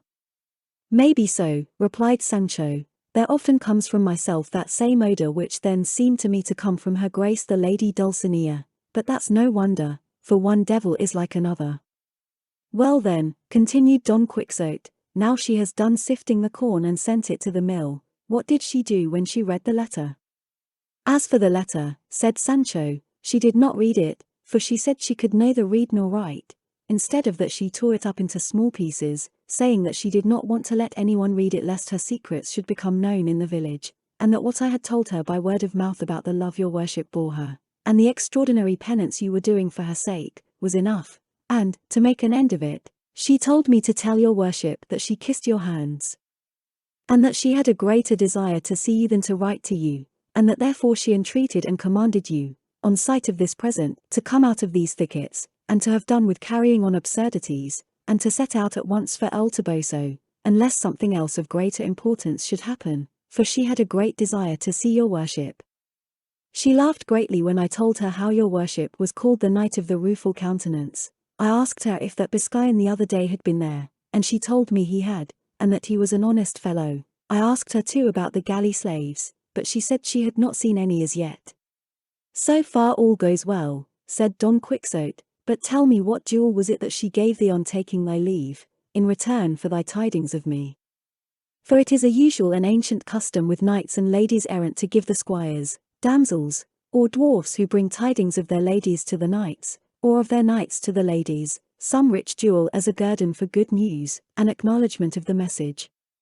That is very likely, said Sancho, and a good custom it was, to my mind, but that must have been in days gone by, for now it would seem to be the custom only to give a piece of bread and cheese, because that was what my lady Dulcinea gave me over the top of the yard wall when I took leave of her, and more by token it was sheep's milk cheese. She is generous in the extreme, said Don Quixote, and if she did not give thee a jewel of gold, no doubt it must have been because she had not one to hand there to give thee, but sleeves are good after Easter, I shall see her and all shall be made right. But knowest thou what amazes me, Sancho? It seems to me thou must have gone and come through the air, for thou hast taken but little more than 3 days to go to El Toboso and return, though it is more than 30 leagues from here to there. From which I am inclined to think that the sage magician who is my friend, and watches over my interests, for of necessity there is and must be one, or else I should not be a right knight-errant, that this same, I say, must have helped thee to travel without thy knowledge, for some of these sages will catch up a knight-errant sleeping in his bed, and without his knowing how or in what way it happened, he wakes up the next day more than 1,000 leagues away from the place where he went to sleep. And if it were not for this, knights-errant would not be able to give aid to one another in peril, as they do at every turn. For a knight, maybe, is fighting in the mountains of Armenia with some dragon, or fierce serpent, or another knight, and gets the worst of the battle, and is at the point of death, but when he least looks for it, there appears over against him on a cloud, or chariot of fire, another knight, a friend of his, who just before had been in England, and who takes his part, and delivers him from death, and at night he finds himself in his own quarters supping very much to his satisfaction, and yet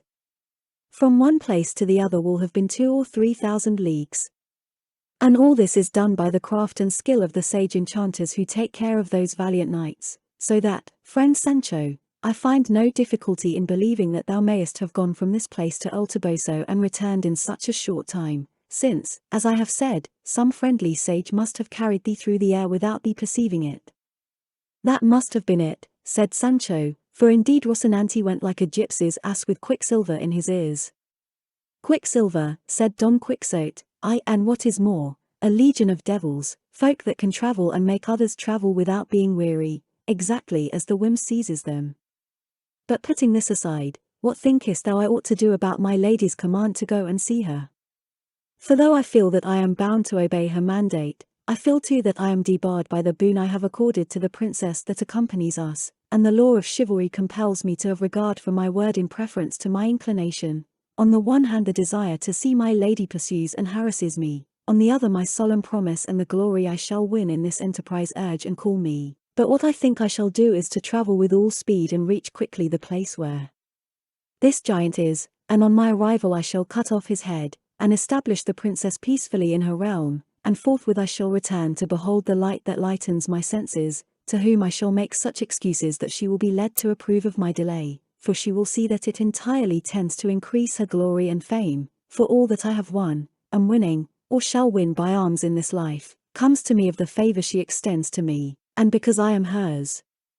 Ah! What a sad state your worship's brains are in, said Sancho. Tell me, señor, do you mean to travel all that way for nothing, and to let slip and lose so rich and great a match as this, where they give as a portion a kingdom that in sober truth I have heard say is more than 20,000 leagues round about, and abounds with all things necessary to support human life, and is bigger than Portugal and Castile put together. Peace, for the love of God. Blush for what you have said, and take my advice, and forgive me, and marry at once in the first village where there is a curate. If not, here is our licentiate who will do the business beautifully. Remember, I am old enough to give advice, and this I am giving comes pat to the purpose, for a sparrow in the hand is better than a vulture on the wing, and he who has the good to his hand and chooses the bad, that the good he complains of may not come to him. Look here, Sancho, said Don Quixote.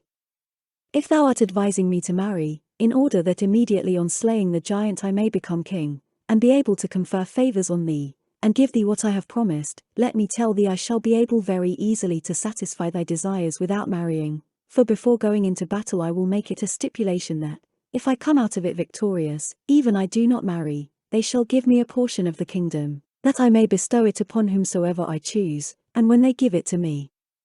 Upon whom wouldst thou have me bestow it but upon thee? That is plain speaking, said Sancho, but let your worship take care to choose it on the sea-coast, so that if I don't like the life, I may be able to ship off my black vassals and deal with them as I have said. Don't mind going to see my lady Dulcinea now, but go and kill this giant and let us finish off this business, for by God it strikes me it will be one of great honor and great profit. I hold thou art in the right of it, Sancho, said Don Quixote, and I will take thy advice as to accompanying the princess before going to see Dulcinea, but I counsel thee not to say anything to anyone, or to those who are with us, about what we have considered and discussed, for as Dulcinea is so decorous that she does not wish her thoughts to be known, it is not right that I or anyone for me should disclose them.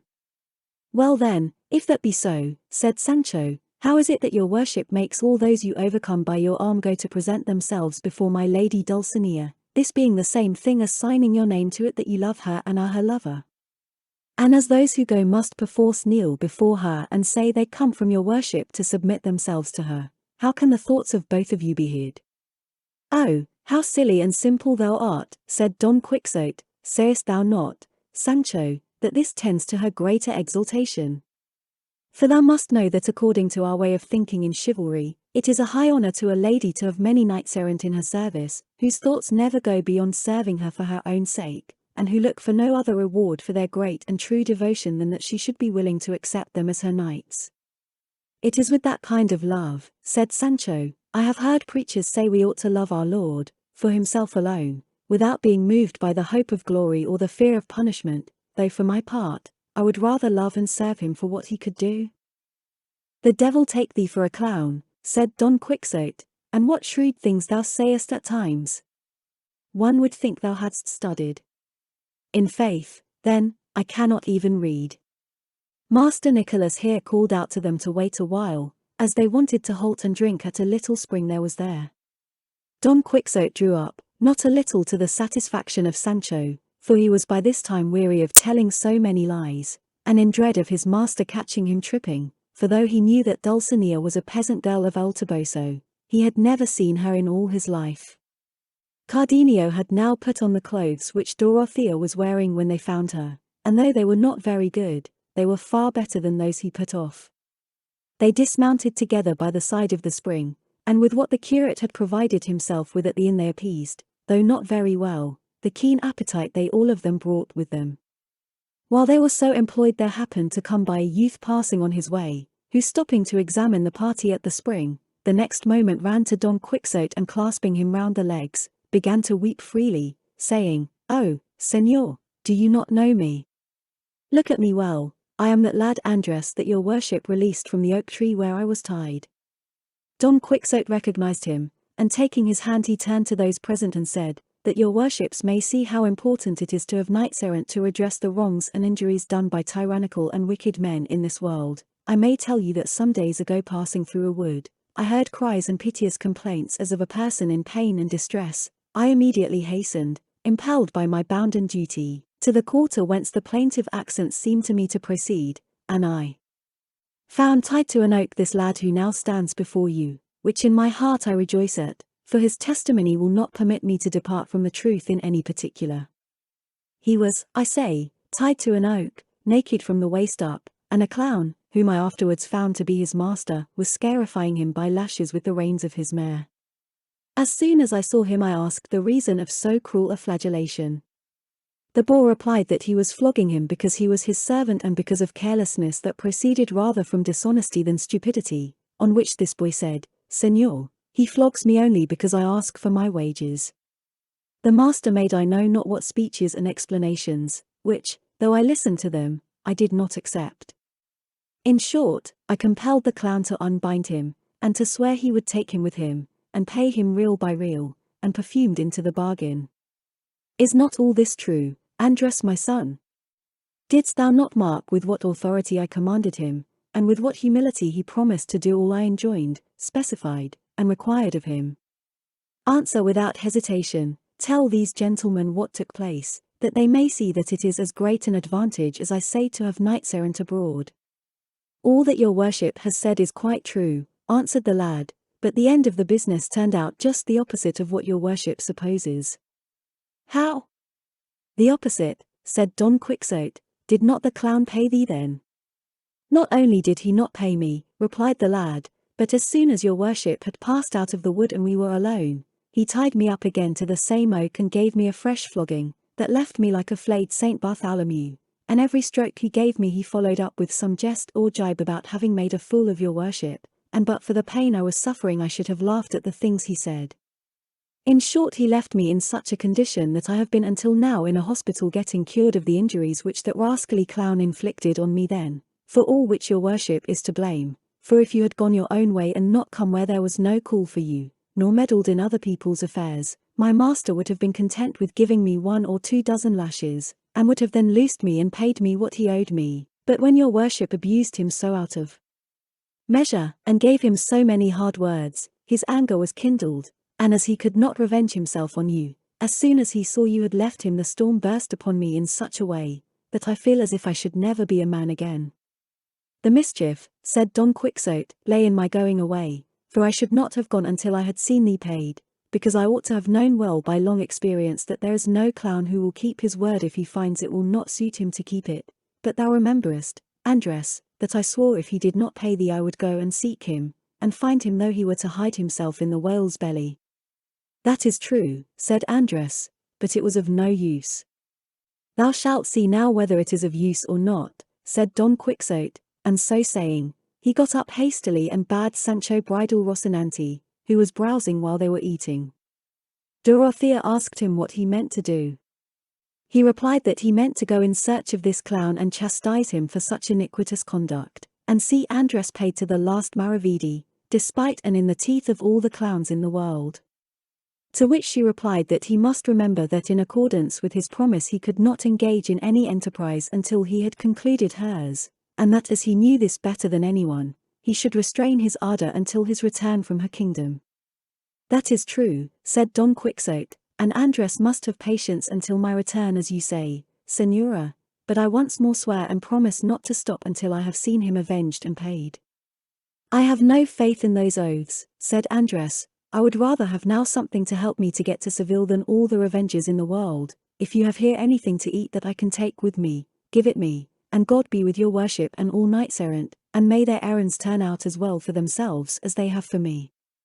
Sancho took out from his store a piece of bread and another of cheese, and giving them to the lad he said, Here, take this, brother Andres, for we have all of us a share in your misfortune.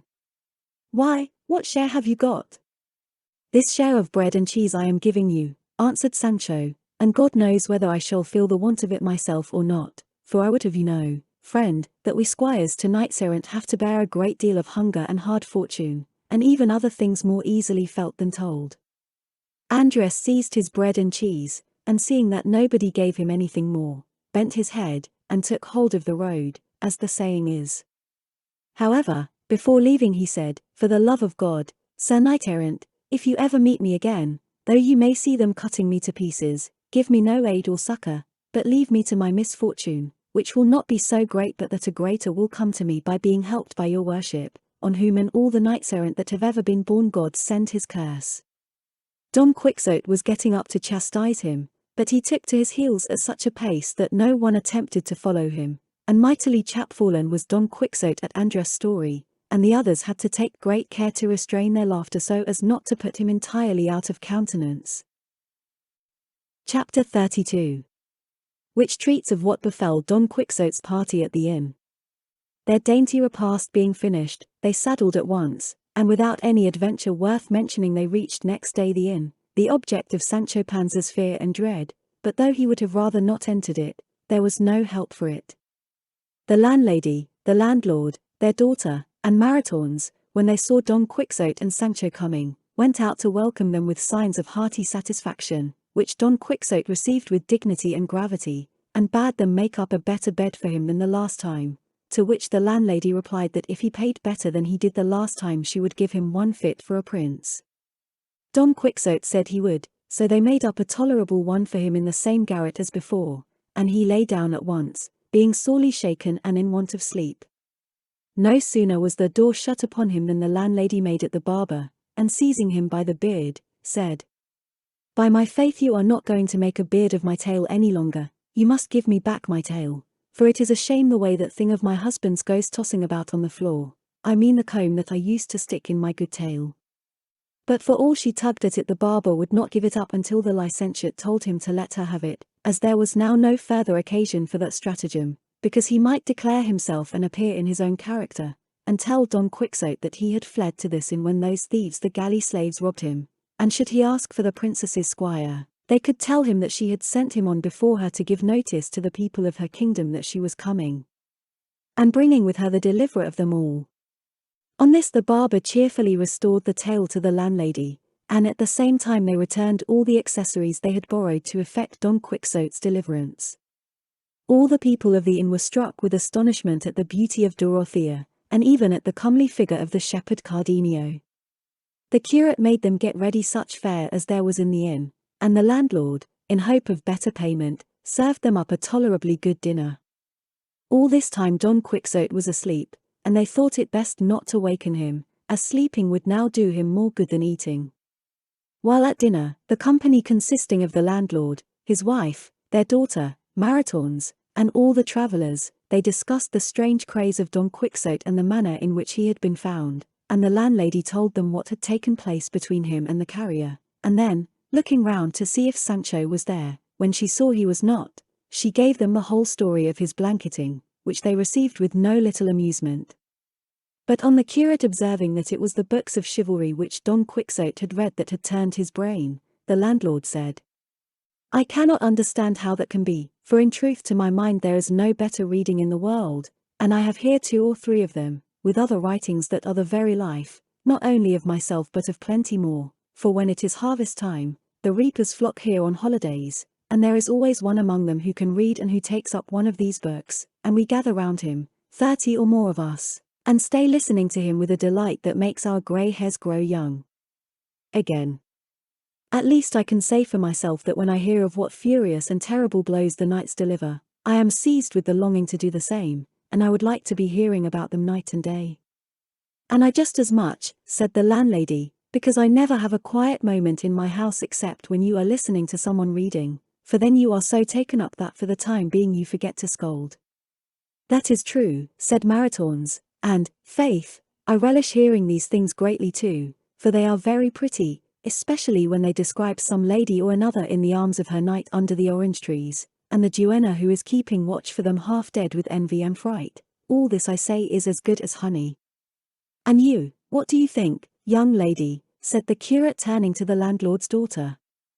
"I don't know indeed, Señor," said she, "I listen too, and to tell the truth, though I do not understand it, I like hearing it, but it is not the blows that my father likes that I like, but the laments the knights utter when they are separated from their ladies, and indeed they sometimes make me weep with the pity I feel for them."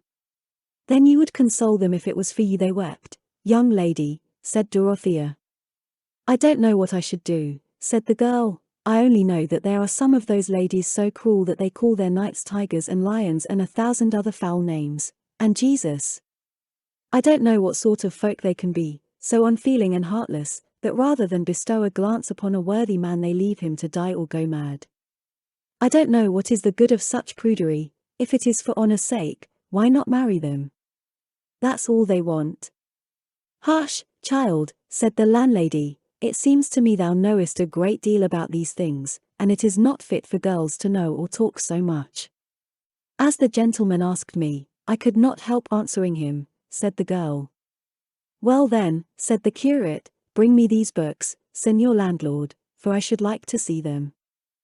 With all my heart, said he, and going into his own room he brought out an old valise secured with a little chain, on opening which the curate found in it 3 large books and some manuscripts written in a very good hand. The first that he opened he found to be Don Cirongilio of Thrace, and the second Don Felix Mart of Hircania, and the other the history of the great Captain Gonzalo Hernandez de Cordova, with the life of Diego Garcia de Paredes. When the curate read the 2 first titles he looked over at the barber and said, We want my friend's housekeeper and niece here now. Nay, said the barber, I can do just as well to carry them to the yard or to the hearth, and there is a very good fire there. What? Your worship would burn my books, said the landlord. Only these 2, said the curate, Don Cirongilio, and Felix Mart. Are my books, then, heretics or phlegmatics that you want to burn them? Said the landlord. Schismatics you mean, friend, said the barber, not phlegmatics. That's it, said the landlord, but if you want to burn any, let it be that about the great captain and that Diego Garcia, for I would rather have a child of mine burnt than either of the others. Brother, said the curate, those 2 books are made up of lies, and are full of folly and nonsense, but this of the great captain is a true history, and contains the deeds of Gonzalo Hernandez of Cordova, who by his many and great achievements earned the title all over the world of the great captain, a famous and illustrious name, and deserved by him alone, and this Diego Garcia de Paredes was a distinguished knight of the city of Trujillo in Estremadura, a most gallant soldier, and of such bodily strength that with one finger he stopped a mill wheel in full motion, and posted with a 2-handed sword at the foot of a bridge he kept the whole of an immense army from passing over it, and achieved such other exploits that if, instead of his relating them himself with the modesty of a knight and of one writing his own history, some free and unbiased writer had recorded them, they would have thrown into the shade all the deeds of the Hectors, Achilleses, and Rolands. Tell that to my father, said the landlord. There's a thing to be astonished at. Stopping a mill wheel. By God your worship should read what I have read of Felix Mart of Hircania, how with one single backstroke he cleft 5 giants asunder through the middle as if they had been made of bin pods like the little friars the children make, and another time he attacked a very great and powerful army, in which there were more than 1,600,000 soldiers, all armed from head to foot, and he routed them all as if they had been flocks of sheep. And then, what do you say to the good Cirongilio of Thrace, that was so stout and bold, as may be seen in the book, where it is related that as he was sailing along a river there came up out of the midst of the water against him a fiery serpent, and he, as soon as he saw it, flung himself upon it and got astride of its scaly shoulders, and squeezed its throat with both hands with such force that the serpent, finding he was throttling it, had nothing for it but to let itself sink to the bottom of the river, carrying with it the knight who would not let go his hold, and when they got down there he found himself among palaces and gardens so pretty that it was a wonder to see, and then the serpent changed itself into an old ancient man, who told him such things as were never heard. Hold your peace, Señor, for if you were to hear this you would go mad with delight. A couple of figs for your great captain and your Diego Garcia. Hearing this Dorothea said in a whisper to Cardenio, Our landlord is almost fit to play a second part to Don Quixote. I think so, said Cardenio, for, as he shows, he accepts it as a certainty that everything those books relate took place exactly as it is written down, and the barefooted friars themselves would not persuade him to the contrary.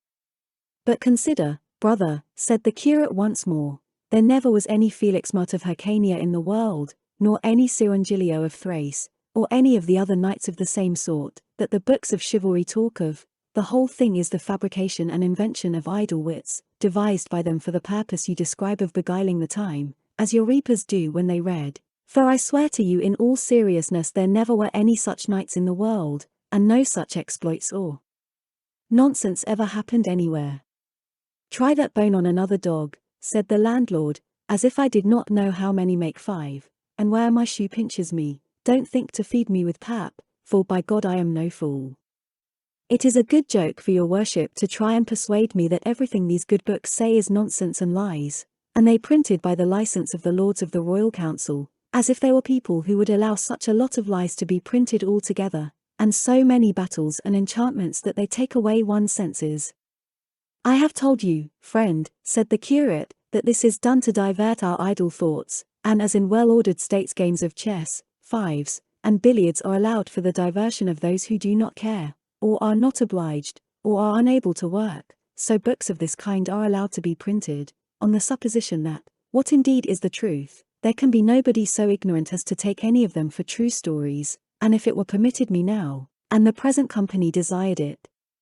I could say something about the qualities books of chivalry should possess to be good ones, that would be to the advantage and even to the taste of some, but I hope the time will come when I can communicate my ideas to someone who may be able to mend matters, and in the meantime, Señor Landlord, believe what I have said, and take your books, and make up your mind about their truth or falsehood, and much good may they do you, and God grant you may not fall lame of the same foot your guest Don Quixote holds on. No fear of that, returned the landlord, I shall not be so mad as to make a knight-errant of myself, for I see well enough that things are not now as they used to be in those days, when they say those famous knights roamed about the world. Sancho had made his appearance in the middle of this conversation, and he was very much troubled and cast down by what he heard said about knights-errant being now no longer in vogue, and all books of chivalry being folly and lies, and he resolved in his heart to wait and see what came of this journey of his master's, and if it did not turn out as happily as his master expected, he determined to leave him and go back to his wife and children and his ordinary labor. The landlord was carrying away the valise and the books, but the curate said to him, Wait, I want to see what those papers are that are written in such a good hand. The landlord taking them out handed them to him to read, and he perceived they were a work of about 8 sheets of manuscript, with, in large letters at the beginning, the title of Novel of the Ill-Advised Curiosity. The curate read 3 or 4 lines to himself, and said, I must say the title of this novel does not seem to me a bad one, and I feel an inclination to read it all. To which the landlord replied, Then your reverence will do well to read it, for I can tell you that some guests who have read it here have been much pleased with it, and have begged it of me very earnestly, but I would not give it, meaning to return it to the person who forgot the valise, books, and papers here, for maybe he will return here some time or other, and though I know I shall miss the books, faith I mean to return them, for though I am an innkeeper, still I am a Christian. You are very right, friend, said the curate, but for all that, if the novel pleases me you must let me copy it. With all my heart, replied the host. While they were talking Cardenio had taken up the novel and begun to read it, and forming the same opinion of it as the curate, he begged him to read it so that they might all hear it. I would read it, said the curate, if the time would not be better spent in sleeping. It will be rest enough for me, said Dorothea, to while away the time by listening to some tale, for my spirits are not yet tranquil enough to let me sleep when it would be seasonable. Well then, in that case, said the curate, I will read it, if it were only out of curiosity, perhaps it may contain something pleasant.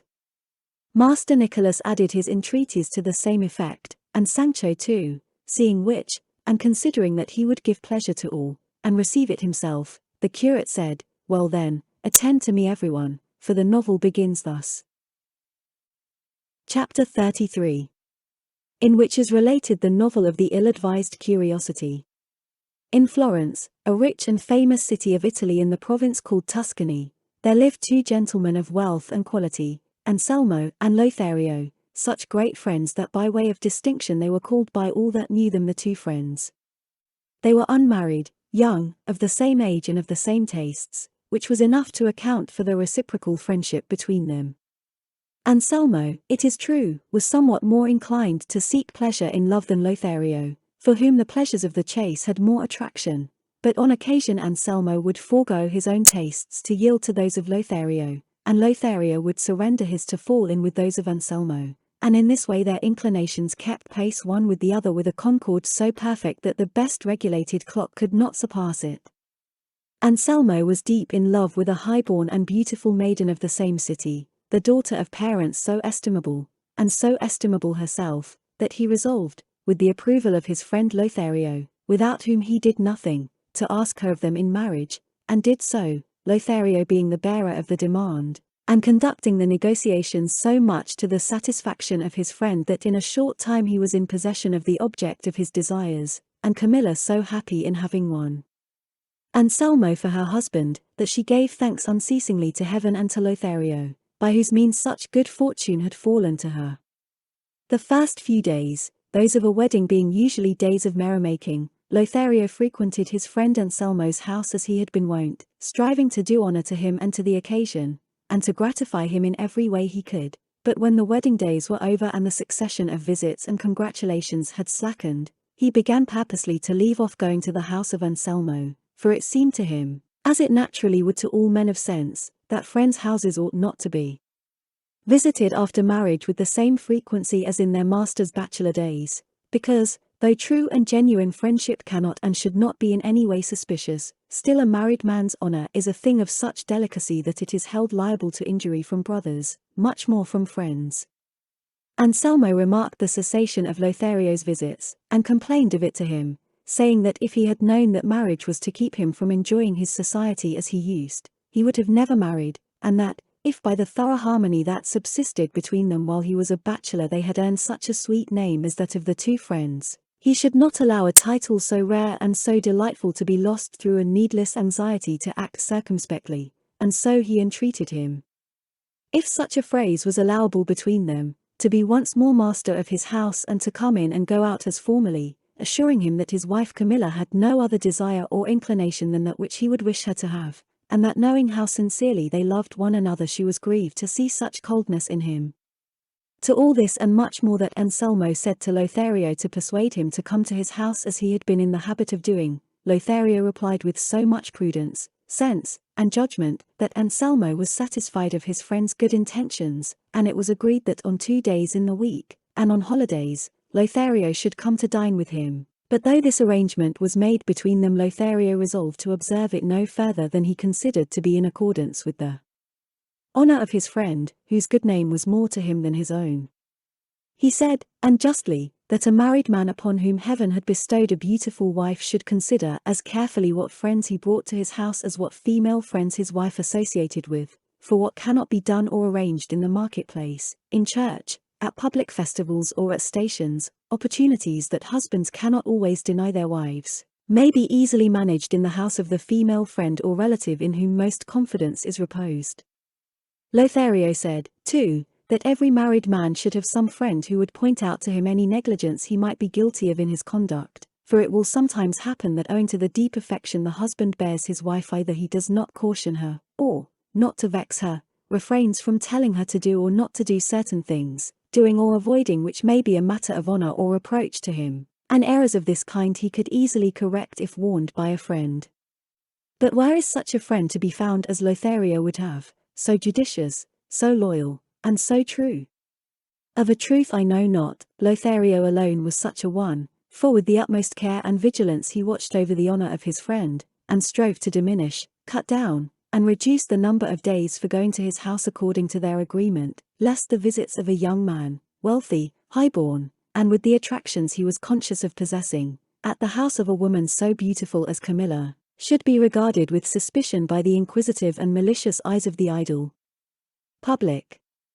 For though his integrity and reputation might bridle slanderous tongues, still he was unwilling to hazard either his own good name or that of his friend, and for this reason most of the days agreed upon he devoted to some other business which he pretended was unavoidable, so that a great portion of the day was taken up with complaints on one side and excuses on the other. It happened, however, that on one occasion when the two were strolling together outside the city, Anselmo addressed the following words to Lothario. Thou mayest suppose, Lothario my friend, that I am unable to give sufficient thanks for the favors God has rendered me in making me the son of such parents as mine were, and bestowing upon me with no niggard hand what are called the gifts of nature as well as those of fortune, and above all for what he has done in giving me thee for a friend and Camilla for a wife, two treasures that I value, if not as highly as I ought, at least as highly as I am able.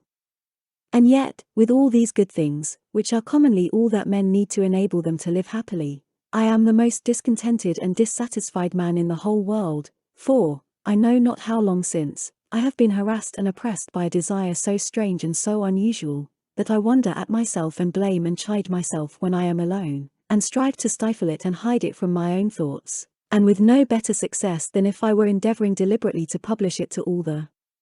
world, and as, in short, it must come out, I would confide it to thy safekeeping, feeling sure that by this means, and by thy readiness as a true friend to afford me relief, I shall soon find myself freed from the distress it causes me, and that thy care will give me happiness in the same degree as my own folly has caused me misery. The words of Anselmo struck Lothario with astonishment, unable as he was to conjecture the purport of such a lengthy preamble, and though he strove to imagine what desire it could be that so troubled his friend, his conjectures were all far from the truth, and to relieve the anxiety which this perplexity was causing him, he told him he was doing a flagrant injustice to their great friendship in seeking circuitous methods of confiding to him his most hidden thoughts, for he well knew he might reckon upon his counsel in diverting them, or his help in carrying them into effect. That is the truth, replied Anselmo, and relying upon that I will tell thee, friend Lothario, that the desire which harasses me is that of knowing whether my wife Camilla is as good and as perfect as I think her to be, and I cannot satisfy myself of the truth on this point except by testing her in such a way that the trial may prove the purity of her virtue as the fire proves that of gold, because I am persuaded, my friend, that a woman is virtuous only in proportion as she is or is not tempted, and that she alone is strong who does not yield to the promises, gifts, tears, and importunities of earnest lovers. For what thanks does a woman deserve for being good if no one urges her to be bad? And what wonder is it that she is reserved and circumspect to whom no opportunity is given of going wrong and who knows she has a husband that will take her life the first time he detects her in an impropriety? I do not therefore hold her who is virtuous through fear or want of opportunity in the same estimation as her who comes out of temptation and trial with a crown of victory, and so, for these reasons and many others that I could give thee to justify and support the opinion I hold, I am desirous that my wife Camilla should pass this crisis, and be refined and tested by the fire of finding herself wooed and by one worthy to set his affections upon her, and if she comes out, as I know she will, victorious from this struggle, I shall look upon my good fortune as unequalled. I shall be able to say that the cup of my desire is full, and that the virtuous woman of whom the sage says who shall find her has fallen to my lot. And if the result be the contrary of what I expect, in the satisfaction of knowing that I have been right in my opinion, I shall bear without complaint the pain which my so dearly bought experience will naturally cause me. And, as nothing of all thou wilt urge in opposition to my wish will avail to keep me from carrying it into effect, it is my desire, friend Lothario, that thou shouldst consent to become the instrument for effecting this purpose that I am bent upon, for I will afford the opportunities to that end, and nothing shall be wanting that I may think necessary for the pursuit of a virtuous, honorable, modest, and high-minded woman. And among other reasons, I am induced to entrust this arduous task to thee by the consideration that if Camilla be conquered by thee the conquest will not be pushed to extremes, but only far enough to account that accomplished which from a sense of honor will be left undone. Thus I shall not be wronged in anything more than intention, and my wrong will remain buried in the integrity of thy silence, which I know well will be as lasting as that of death in what concerns me. If, therefore, thou wouldst have me enjoy what can be called life, thou wilt at once engage in this love struggle, not lukewarmly nor slothfully, but with the energy and zeal that my desire demands, and with the loyalty our friendship assures me of. Such were the words Anselmo addressed to Lothario, who listened to them with such attention that, except to say what has been already mentioned, he did not open his lips until the other had finished. Then perceiving that he had no more to say, after regarding him for a while, as one would regard something never before seen that excited wonder and amazement, he said to him, I cannot persuade myself, Anselmo my friend, that what thou hast said to me is not in jest. If I thought that thou wert speaking seriously I would not have allowed thee to go so far, so as to put a stop to thy long harangue by not listening to thee. I verily suspect that either thou dost not know me, or I do not know thee.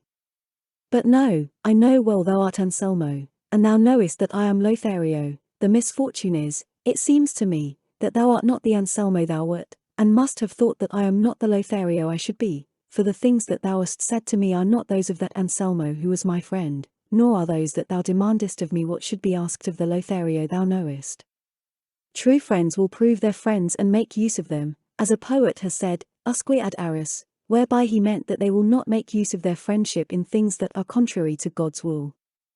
If this, then, was a heathen's feeling about friendship, how much more should it be a Christian's, who knows that the divine must not be forfeited for the sake of any human friendship? And if a friend should go so far as to put aside his duty to heaven to fulfill his duty to his friend, it should not be in matters that are trifling or of little moment, but in such as affect the friend's life and honor. Now tell me, Anselmo, in which of these two art thou imperilled, that I should hazard myself to gratify thee, and do a thing so detestable as that thou seekest of me? Neither forsooth, on the contrary, thou dost ask of me, so far as I understand, to strive and labor to rob thee of honor and life, and to rob myself of them at the same time. For if I take away thy honor, it is plain I take away thy life, as a man without honor is worse than dead, and being the instrument, as thou wilt have it so, of so much wrong to thee, shall not I, too, be left without honor, and consequently without life? Listen to me, Anselmo my friend, and be not impatient to answer me until I have said what occurs to me touching the object of thy desire, for there will be time enough left for thee to reply and for me to hear. Be it so, said Anselmo, say what thou wilt.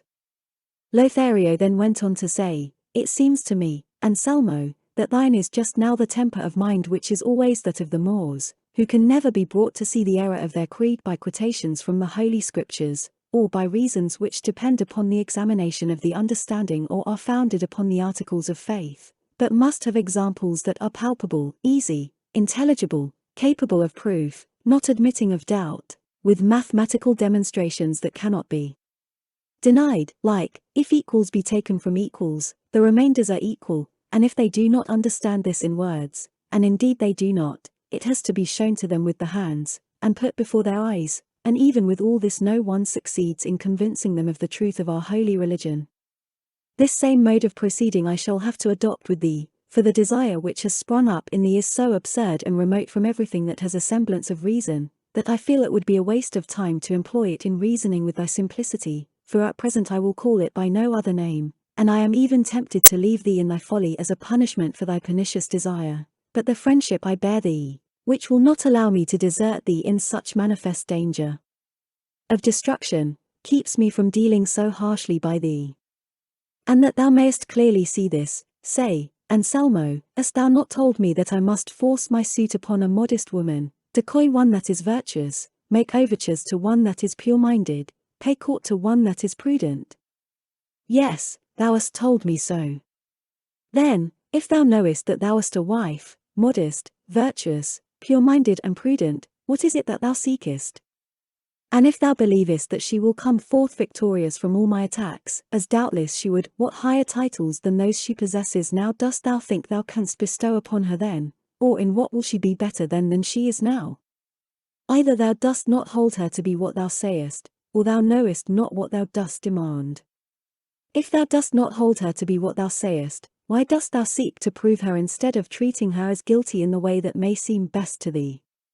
But if she be as virtuous as thou believest, it is an uncalled for proceeding to make trial of truth itself, for, after trial, it will but be in the same estimation as before. Thus, then, it is conclusive that to attempt things from which harm rather than advantage may come to us is the part of unreasoning and reckless minds, more especially when they are things which we are not forced or compelled to attempt, and which show from afar that it is plainly madness to attempt them. Difficulties are attempted either for the sake of God or for the sake of the world, or for both. Those undertaken for God's sake are those which the saints undertake when they attempt to live the lives of angels in human bodies. Those undertaken for the sake of the world are those of the men who traverse such a vast expanse of water, such a variety of climates, so many strange countries, to acquire what are called the blessings of fortune, and those undertaken for the sake of God and the world. Together are those of brave soldiers, who no sooner do they see in the enemy's wall a breach as wide as a cannon ball could make, than, casting aside all fear, without hesitating, or heeding the manifest peril that threatens them, borne onward by the desire of defending their faith, their country, and their king, they fling themselves dauntlessly into the midst of the thousand opposing deaths that await them. Such are the things that men are wont to attempt, and there is honor, glory, gain, in attempting them, however full of difficulty and peril they may be, but that which thou sayest it is thy wish to attempt and carry out will not win thee the glory of God nor the blessings of fortune nor fame among men, For even if the issue be as thou wouldst have it, thou wilt be no happier, richer, or more honoured than thou art this moment, and if it be otherwise thou wilt be reduced to misery greater than can be imagined, for then it will avail thee nothing to reflect that no one is aware of the misfortune that has befallen thee, it will suffice to torture and crush thee that thou knowest it thyself. And in confirmation of the truth of what I say, let me repeat to thee a stanza made by the famous poet Luigi Tansillo at the end of the first part of his Tears of St. Peter, which says thus: The anguish and the shame but greater grew in Peter's heart as morning slowly came. No eye was there to see him, well he knew. Yet he himself was to himself a shame, exposed to all men's gaze, or screened from view. A noble heart will feel the pang the same. A prey to shame the sinning soul will be, though none but heaven and earth its shame can see. Thus by keeping it secret thou wilt not escape thy sorrow, but rather thou wilt shed tears unceasingly, if not tears of the eyes, tears of blood from the heart, like those shed by that simple doctor our poet tells us of, that tried the test of the cup, which the wise Rinaldo, better advised, refused to do. For though this may be a poetic fiction, it contains a moral lesson worthy of attention and study and imitation. Moreover, by what I am about to say to thee thou wilt be led to see the great error thou wouldst commit.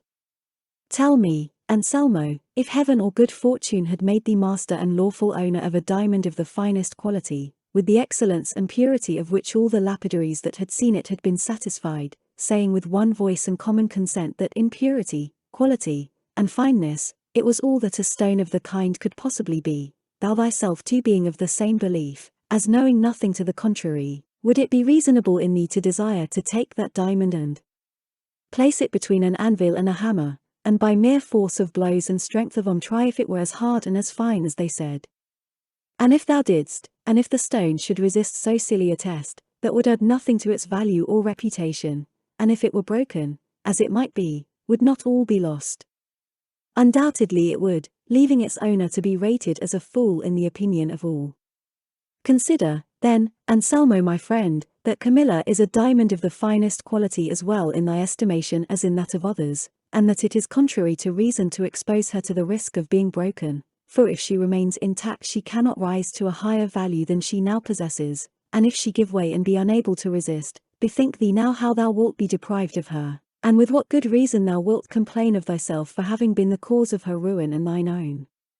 Remember there is no jewel in the world so precious as a chaste and virtuous woman, and that the whole honour of women consists in reputation, and since thy wife's is of that high excellence that thou knowest, wherefore shouldst thou seek to call that truth in question? Remember, my friend, that woman is an imperfect animal, and that impediments are not to be placed in her way to make her trip and fall, but that they should be removed, and her path left clear of all obstacles, so that without hindrance she may run her course freely to attain the desired perfection, which consists in being virtuous.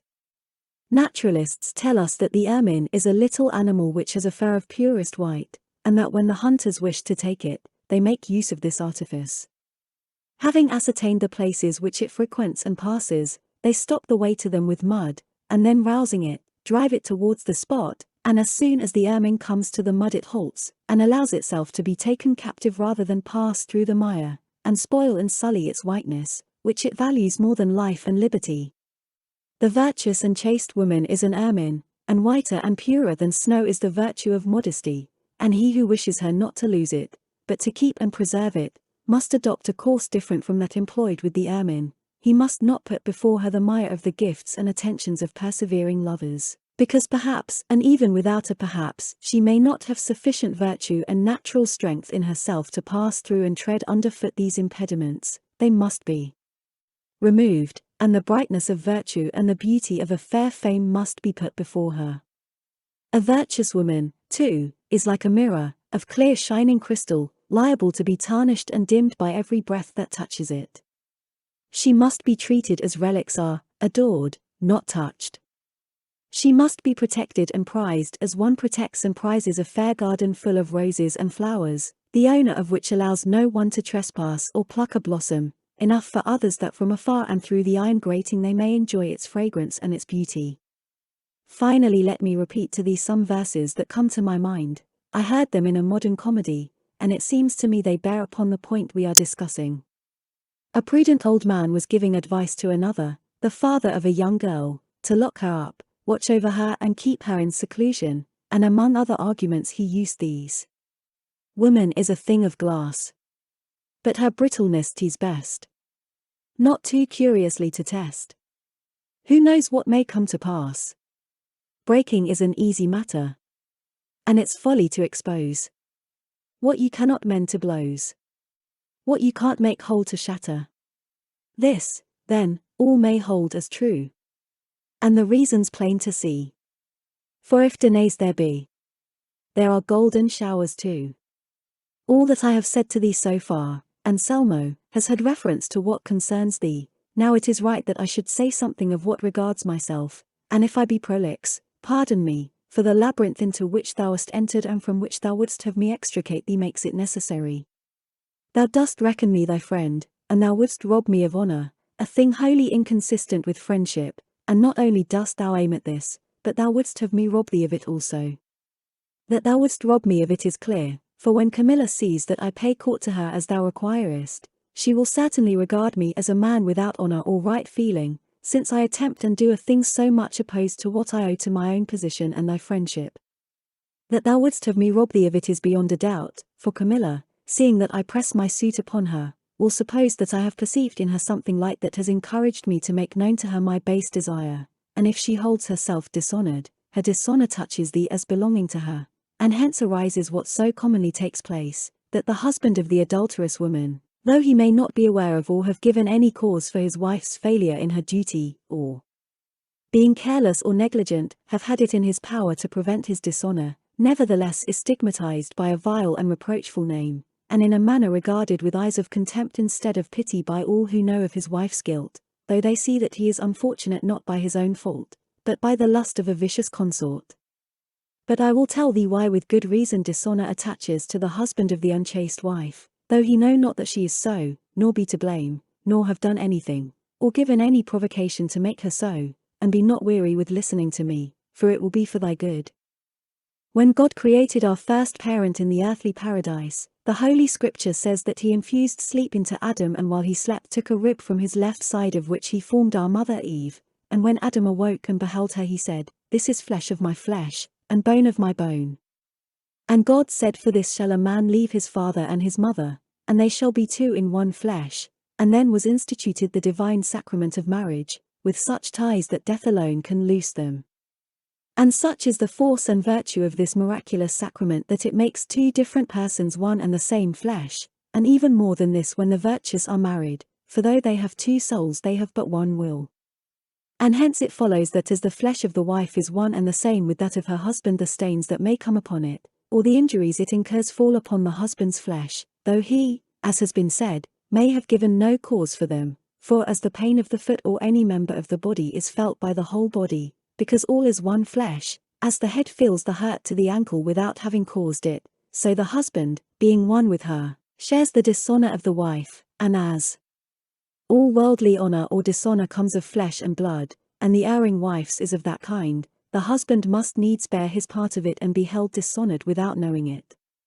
See, then, Anselmo, the peril thou art encountering in seeking to disturb the peace of thy virtuous consort. See for what an empty and ill-advised curiosity thou wouldst rouse up passions that now repose in quiet in the breast of thy chaste wife. Reflect that what thou art staking all to win is little, and what thou wilt lose so much that I leave it undescribed, not having the words to express it. But if all I have said be not enough to turn thee from thy vile purpose, thou must seek some other instrument for thy dishonor and misfortune, for such I will not consent to be, though I lose thy friendship, the greatest loss that I can conceive.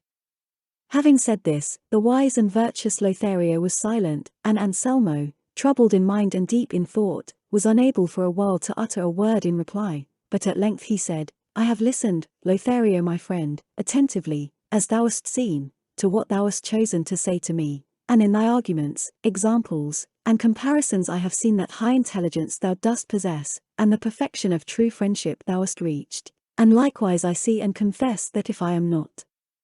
guided by thy opinion, but follow my own, I am flying from the good and pursuing the evil.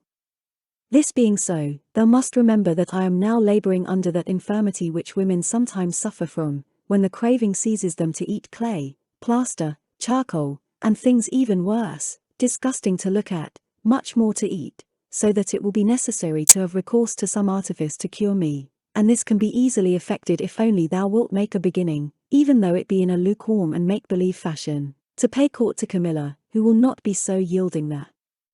her virtue will give way at the first attack. With this mere attempt I shall rest satisfied, and thou wilt have done what our friendship binds thee to do, not only in giving me life, but in persuading me not to discard my honor. And this thou art bound to do for one reason alone, that, being, as I am, resolved to apply this test, it is not for thee to permit me to reveal my weakness to another, and so imperil that honor thou art striving to keep me from losing. And if thine may not stand as high as it ought in the estimation of Camilla while thou art paying court to her, that is of little or no importance, because ere long, on finding in her that constancy which we expect, thou canst tell her the plain truth as regards our stratagem, and so regain thy place in her esteem, and as thou art venturing so little, and by the venture canst afford me so much satisfaction, refuse not to undertake it, even if further difficulties present themselves to thee, for, as I have said, if thou wilt only make a beginning I will acknowledge the issue decided.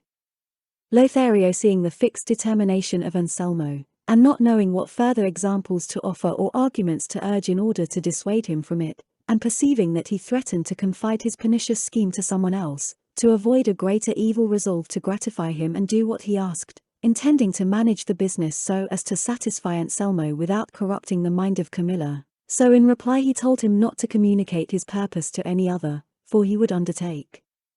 the task himself, and would begin it as soon as he pleased. Anselmo embraced him warmly and affectionately, and thanked him for his offer as if he had bestowed some great favor upon him, and it was agreed between them to set about it the next day, Anselmo affording opportunity and time to Lothario to converse alone with Camilla, and furnishing him with money and jewels to offer and present to her. He suggested, too, that he should treat her to music, and write verses in her praise, and if he was unwilling to take the trouble of composing them, he offered to do it himself. Lothario agreed to all with an intention very different from what Anselmo supposed, and with this understanding they returned to Anselmo's house, where they found Camilla awaiting her husband anxiously and uneasily, for he was later than usual in returning that day. Lothario repaired to his own house, and Anselmo remained in his, as well satisfied as Lothario was troubled in mind, for he could see no satisfactory way out of this ill-advised business. That night, however, he thought of a plan by which he might deceive Anselmo without any injury to Camilla. The next day he went to dine with his friend, and was welcomed by Camilla, who received and treated him with great cordiality, knowing the affection her husband felt for him. When dinner was over and the cloth removed, Anselmo told Lothario to stay there with Camilla while he attended to some pressing business, as he would return in an hour and a half. Camilla begged him not to go, and Lothario offered to accompany him, but nothing could persuade Anselmo, who on the contrary pressed Lothario to remain waiting for him as he had a matter of great importance to discuss with him. At the same time he bade Camilla not to leave Lothario alone until he came back. In short, he contrived to put so good a face on the reason, or the folly, of his absence that no one could have suspected it was a pretense. Anselmo took his departure, and Camilla and Lothario were left alone at the table, for the rest of the household had gone to dinner. Lothario saw himself in the lists according to his friend's wish, and facing an enemy that could by her beauty alone vanquish a squadron of armed knights, judge whether he had good reason to fear, but what he did was to lean his elbow on the arm of the chair, and his cheek upon his hand, and, asking Camilla's pardon for his ill manners, he said he wished to take a little sleep until Anselmo returned. Camilla in reply said he could repose more at his ease in the reception room than in his chair, and begged of him to go in and sleep there, but Lothario declined, and there he remained asleep until the return of Anselmo, who finding Camilla in her own room, and Lothario asleep, imagined that he had stayed away so long as to have afforded them time enough for conversation and even for sleep, and was all impatience until Lothario should wake up, that he might go out with him and question him as to his success. Everything fell out as he wished. Lothario awoke, and the two at once left the house, and Anselmo asked what he was anxious to know, And Lothario in answer told him that he had not thought it advisable to declare himself entirely the first time, and therefore had only extolled the charms of Camilla, telling her that all the city spoke of nothing else but her beauty and wit, for this seemed to him an excellent way of beginning to gain her goodwill and render her disposed to listen to him with pleasure the next time, thus availing himself of the device the devil has recourse to when he would deceive one who is on the watch, for he being the angel of darkness transforms himself into an angel of light, and, under cover of a fair seeming, discloses himself at length, and effects his purpose if at the beginning his wiles are not discovered. All this gave great satisfaction to Anselmo, and he said he would afford the same opportunity every day, but without leaving the house, for he would find things to do at home so that Camilla should not detect the plot. Thus, then, several days went by, and Lothario, without uttering a word to Camilla, reported to Anselmo that he had talked with her and that he had never been able to draw from her the slightest indication of consent to anything dishonorable, nor even a sign or shadow of hope. On the contrary, he said she would inform her husband of it.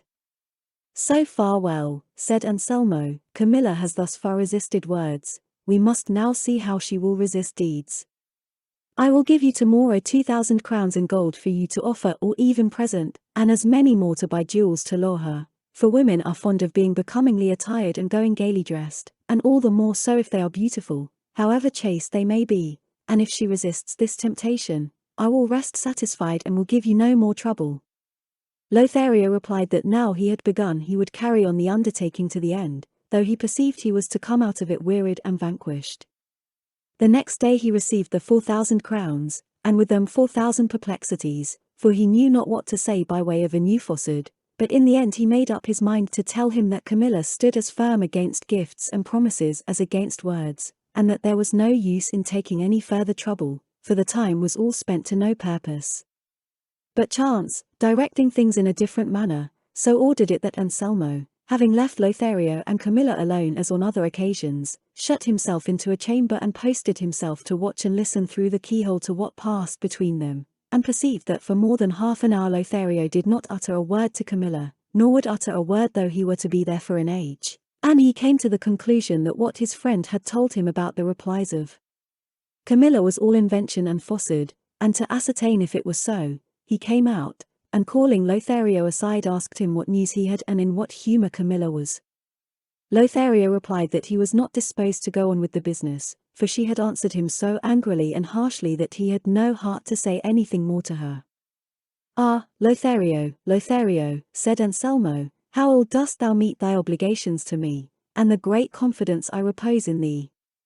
I have been just now watching through this keyhole, and I have seen that thou hast not said a word to Camilla, whence I conclude that on the former occasions thou hast not spoken to her either, and if this be so, as no doubt it is, why dost thou deceive me, or wherefore seekest thou by craft to deprive me of the means I might find of attaining my desire?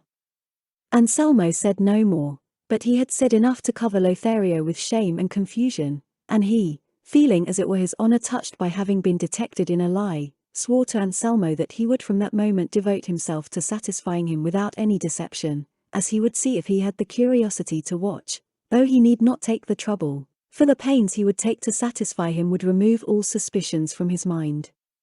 Anselmo believed him, and to afford him an opportunity more free and less liable to surprise, he resolved to absent himself from his house for 8 days, betaking himself to that of a friend of his who lived in a village not far from the city, and, the better to account for his departure to Camilla, he so arranged it that the friend should send him a very pressing invitation.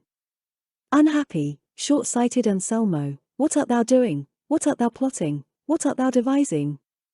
Bethink thee thou art working against thyself, plotting thine own dishonour, devising thine own ruin. Thy wife Camilla is virtuous, thou dost possess her in peace and quietness, no one assails thy happiness, her thoughts wander not beyond the walls of thy house, thou art her heaven on earth, the object of her wishes, the fulfilment of her desires, the measure wherewith she measures her will, making it conform in all things to thine in heavens.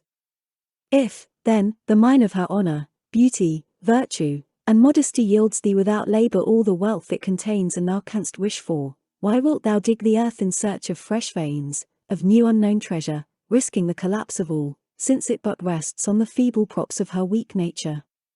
Bethink thee that from him who seeks impossibilities that which is possible may with justice be withheld, as was better expressed by a poet who said, "'Tis mine to seek for life in death. Health in disease seek I. I seek in prison freedom's breath. In traitors loyalty. So fate that ever scorns to grant or grace or boon to me. Since what can never be I want, denies me what might be." The next day Anselmo took his departure for the village, leaving instructions with Camilla that during his absence Lothario would come to look after his house and to dine with her, and that she was to treat him as she would himself. Camilla was distressed, as a discreet and right-minded woman would be, at the orders her husband left her, and bade him remember that it was not becoming that anyone should occupy his seat at the table during his absence, and if he acted thus from not feeling confidence that she would be able to manage his house, let him try her this time, and he would find by experience that she was equal to greater responsibilities. Anselmo replied that it was his pleasure to have it so, and that she had only to submit and obey. Camilla said she would do so, though against her will. Anselmo went, and the next day Lothario came to his house, where he was received by Camilla with a friendly and modest welcome, but she never suffered Lothario to see her alone, for she was always attended by her men and women servants, especially by a handmaid of hers, Leonela by name, to whom she was much attached, for they had been brought up together from childhood in her father's house, and whom she had kept with her after her marriage with Anselmo. The first 3 days Lothario did not speak to her, though he might have done so when they removed the cloth and the servants retired to dine hastily, for such were Camilla's orders. Nay more, Leonela had directions to dine earlier than Camilla and never to leave her side. She, however, having her thoughts fixed upon other things more to her taste, and wanting that time and opportunity for her own pleasures, did not always obey her mistress's commands, but on the contrary left them alone, as if they had ordered her to do so. But the modest bearing of Camilla, the calmness of her countenance, the composure of her aspect were enough to bridle the tongue of Lothario. But the influence which the many virtues of Camilla exerted in imposing silence on Lothario's tongue proved mischievous for both of them, for if his tongue was silent his thoughts were busy, and could dwell at leisure upon the perfections of Camilla's goodness and beauty one by one, charms enough to warm with love a marble statue, not to say a heart of flesh. Lothario gazed upon her when he might have been speaking to her, and thought how worthy of being loved she was, and thus reflection began little by little to assail his allegiance to Anselmo, and 1,000 times he thought of withdrawing from the city and going where Anselmo should never see him nor he see Camilla. But already the delight he found in gazing on her interposed and held him fast. He put a constraint upon himself, and struggled to repel and repress the pleasure he found in contemplating Camilla. When alone he blamed himself for his weakness, called himself a bad friend, nay a bad Christian. Then he argued the matter and compared himself with Anselmo, always coming to the conclusion that the folly and rashness of Anselmo had been worse than his faithlessness, and that if he could excuse his intentions as easily before God as with man, he had no reason to fear any punishment for his offense. In short, the beauty and goodness of Camilla, joined with the opportunity which the blind husband had placed in his hands, overthrew the loyalty of Lothario, and giving heed to nothing save the object towards which his inclinations led him, after Anselmo had been 3 days absent, during which he had been carrying on a continual struggle with his passion, he began to make love to Camilla with so much vehemence and warmth of language that she was overwhelmed with amazement, and could only rise from her place and retire to her room without answering him a word. But the hope which always springs up with love was not weakened in Lothario by this repelling demeanor. On the contrary, his passion for Camilla increased, and she, discovering in him what she had never expected, knew not what to do, and considering it neither safe nor right to give him the chance or opportunity of speaking to her again, she resolved to send, as she did that very night, one of her servants with a letter to Anselmo, in which she addressed the following words to him. Chapter 34. In which is continued the novel of the ill-advised curiosity.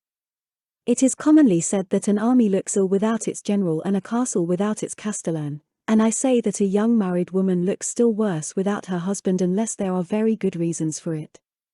I find myself so ill at ease without you, and so incapable of enduring this separation, that unless you return quickly I shall have to go for relief to my parents' house, even if I leave yours without a protector, for the one you left me, if indeed he deserved that title, has, I think, more regard to his own pleasure than to what concerns you. As you are possessed of discernment, I need say no more to you, nor indeed is it fitting I should say more."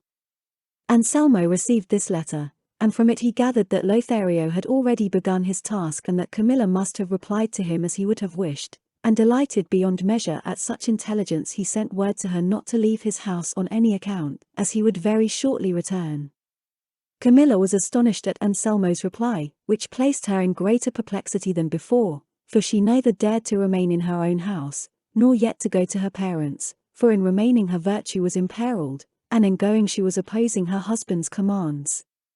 Finally she decided upon what was the worst course for her: to remain, resolving not to fly from the presence of Lothario, that she might not give food for gossip to her servants, and she now began to regret having written as she had to her husband, fearing he might imagine that Lothario had perceived in her some lightness which had impelled him to lay aside the respect he owed her. But confident of her rectitude she put her trust in God and in her own virtuous intentions, with which she hoped to resist in silence all the solicitations of Lothario, without saying anything to her husband so as not to involve him in any quarrel or trouble, and she even began to consider how to excuse Lothario to Anselmo when he should ask her what it was that induced her to write that letter. With these resolutions, more honorable than judicious or effectual, she remained the next day listening to Lothario, who pressed his suit so strenuously that Camilla's firmness began to waver, and her virtue had enough to do to come to the rescue of her eyes and keep them from showing signs of a certain tender compassion which the tears and appeals of Lothario had awakened in her bosom. Lothario observed all this, and it inflamed him all the more. In short, he felt that while Anselmo's absence afforded time and opportunity he must press the siege of the fortress, and so he assailed her self-esteem with praises of her beauty, for there is nothing that more quickly reduces and levels the castle towers of fair women's vanity than vanity itself upon the tongue of flattery. In fact, with the utmost assiduity he undermined the rock of her purity with such engines that had Camilla been of brass she must have fallen. He wept, he entreated, he promised, he flattered, he importuned, he pretended with so much feeling and apparent sincerity, that he overthrew the virtuous resolves of Camilla and won the triumph he least expected and most longed for. Camilla yielded, Camilla fell, but what wonder if the friendship of Lothario could not stand firm?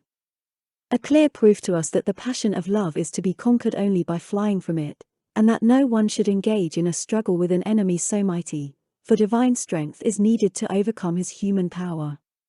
Leonela alone knew of her mistress's weakness, for the two false friends and new lovers were unable to conceal it. Lothario did not care to tell Camilla the object Anselmo had in view, nor that he had afforded him the opportunity of attaining such a result, lest she should undervalue his love and think that it was by chance and without intending it and not of his own accord that he had made love to her. A few days later Anselmo returned to his house and did not perceive what it had lost, that which he so lightly treated and so highly prized. He went at once to see Lothario, and found him at home. They embraced each other, and Anselmo asked for the tidings of his life or his death.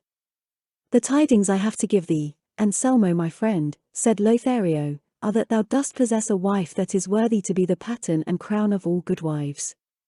The words that I have addressed to her were borne away on the wind, my promises have been despised, my presents have been refused, such feigned tears as I shed have been turned into open ridicule. In short, as Camilla is the essence of all beauty, so is she the treasure house where purity dwells, and gentleness and modesty abide with all the virtues that can confer praise, honor, and happiness upon a woman. Take back thy money, my friend, here it is, and I have had no need to touch it, for the chastity of Camilla yields not to things so base as gifts or promises. Be content, Anselmo, and refrain from making further proof, and as thou hast passed dryshod through the sea of those doubts and suspicions that are and may be entertained of women, seek not to plunge again into the deep ocean of new embarrassments, or with another pilot make trial of the goodness and strength of the bark that heaven has granted thee for thy passage across the sea of this world, but reckon thyself now safe in port, moor thyself with the anchor of sound reflection, and rest in peace until thou art called upon to pay that debt which no nobility on earth can escape paying."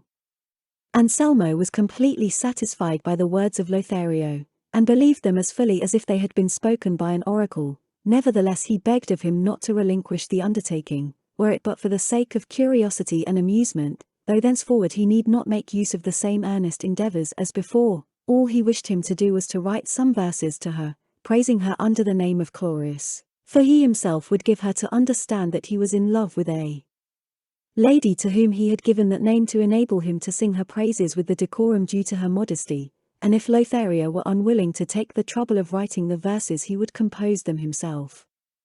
That will not be necessary, said Lothario, for the Muses are not such enemies of mine but that they visit me now and then in the course of the year. Do thou tell Camilla what thou hast proposed about a pretended amour of mine. As for the verses I will make them, and if not as good as the subject deserves, they shall be at least the best I can produce. An agreement to this effect was made between the friends, the ill-advised one and the treacherous, and Anselmo returning to his house asked Camilla the question she already wondered he had not asked before, what it was that had caused her to write the letter she had sent him. Camilla replied that it had seemed to her that Lothario looked at her somewhat more freely than when he had been at home, but that now she was undeceived and believed it to have been only her own imagination, for Lothario now avoided seeing her, or being alone with her. Anselmo told her she might be quite easy on the score of that suspicion, for he knew that Lothario was in love with a damsel of rank in the city whom he celebrated under the name of Chloris, and that even if he were not, his fidelity and their great friendship left no room for fear. Had not Camilla, however, been informed beforehand by Lothario that this love for Chloris was a pretence, and that he himself had told Anselmo of it in order to be able sometimes to give utterance to the praises of Camilla herself, no doubt she would have fallen into the despairing toils of jealousy, but being forewarned she received the startling news without uneasiness. The next day as the three were at table Anselmo asked Lothario to recite something of what he had composed for his mistress Chloris, for as Camilla did not know her, he might safely say what he liked. Even did she know her, returned Lothario, I would hide nothing, for when a lover praises his lady's beauty, and charges her with cruelty, he casts no imputation upon her fair name. At any rate, all I can say is that yesterday I made a sonnet on the ingratitude of this Chloris, which goes thus. Sonnet. At midnight, in the silence, when the eyes of happier mortals bar me slumbers close, the weary tale of my unnumbered woes to Chloris and to heaven is wont to rise. And when the light of day returning dies the portals of the east with tints of rose, with undiminished force my sorrow flows, in broken accents and in burning sighs. And when the sun ascends his star-girt throne, and on the earth pours down his midday beams, noon but renews my wailing and my tears, and with the night again goes up my moan. Yet ever in my agony it seems to me that neither heaven nor Chloris hears. The sonnet pleased Camilla, and still more Anselmo, for he praised it and said the lady was excessively cruel who made no return for sincerity so manifest. On which Camilla said, then all that love-smitten poets say is true. As poets they do not tell the truth, replied Lothario, but as lovers they are not more defective in expression than they are truthful.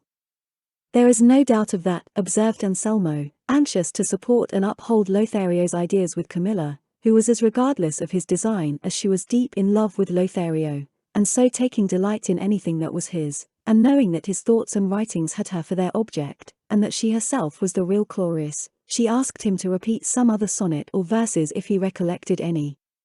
I do, replied Lothario, but I do not think it as good as the first one, or, more correctly speaking, less bad, but you can easily judge, for it is this. Sonnet. I know that I am doomed, death is to me as certain as that thou, ungrateful fair, dead at thy feet shouldst see me lying, ere my heart repented of its love for thee. If buried in oblivion I should be bereft of life, fame, favour, even there it would be found that I thy image bear, deep graven in my breast for all to see. This like some holy relic do I prize, to save me from the fate my truth entails. Truth that to thy hard heart its vigour owes. Alas for him that under lowering skies, in peril o'er a trackless ocean sails, where neither friendly port nor pole star shows. Anselmo praised this second sonnet too, as he had praised the first, and so he went on adding link after link to the chain with which he was binding himself and making his dishonour secure, for when Lothario was doing most to dishonor him he told him he was most honored, and thus each step that Camilla descended towards the depths of her abasement, she mounted, in his opinion, towards the summit of virtue and fair fame.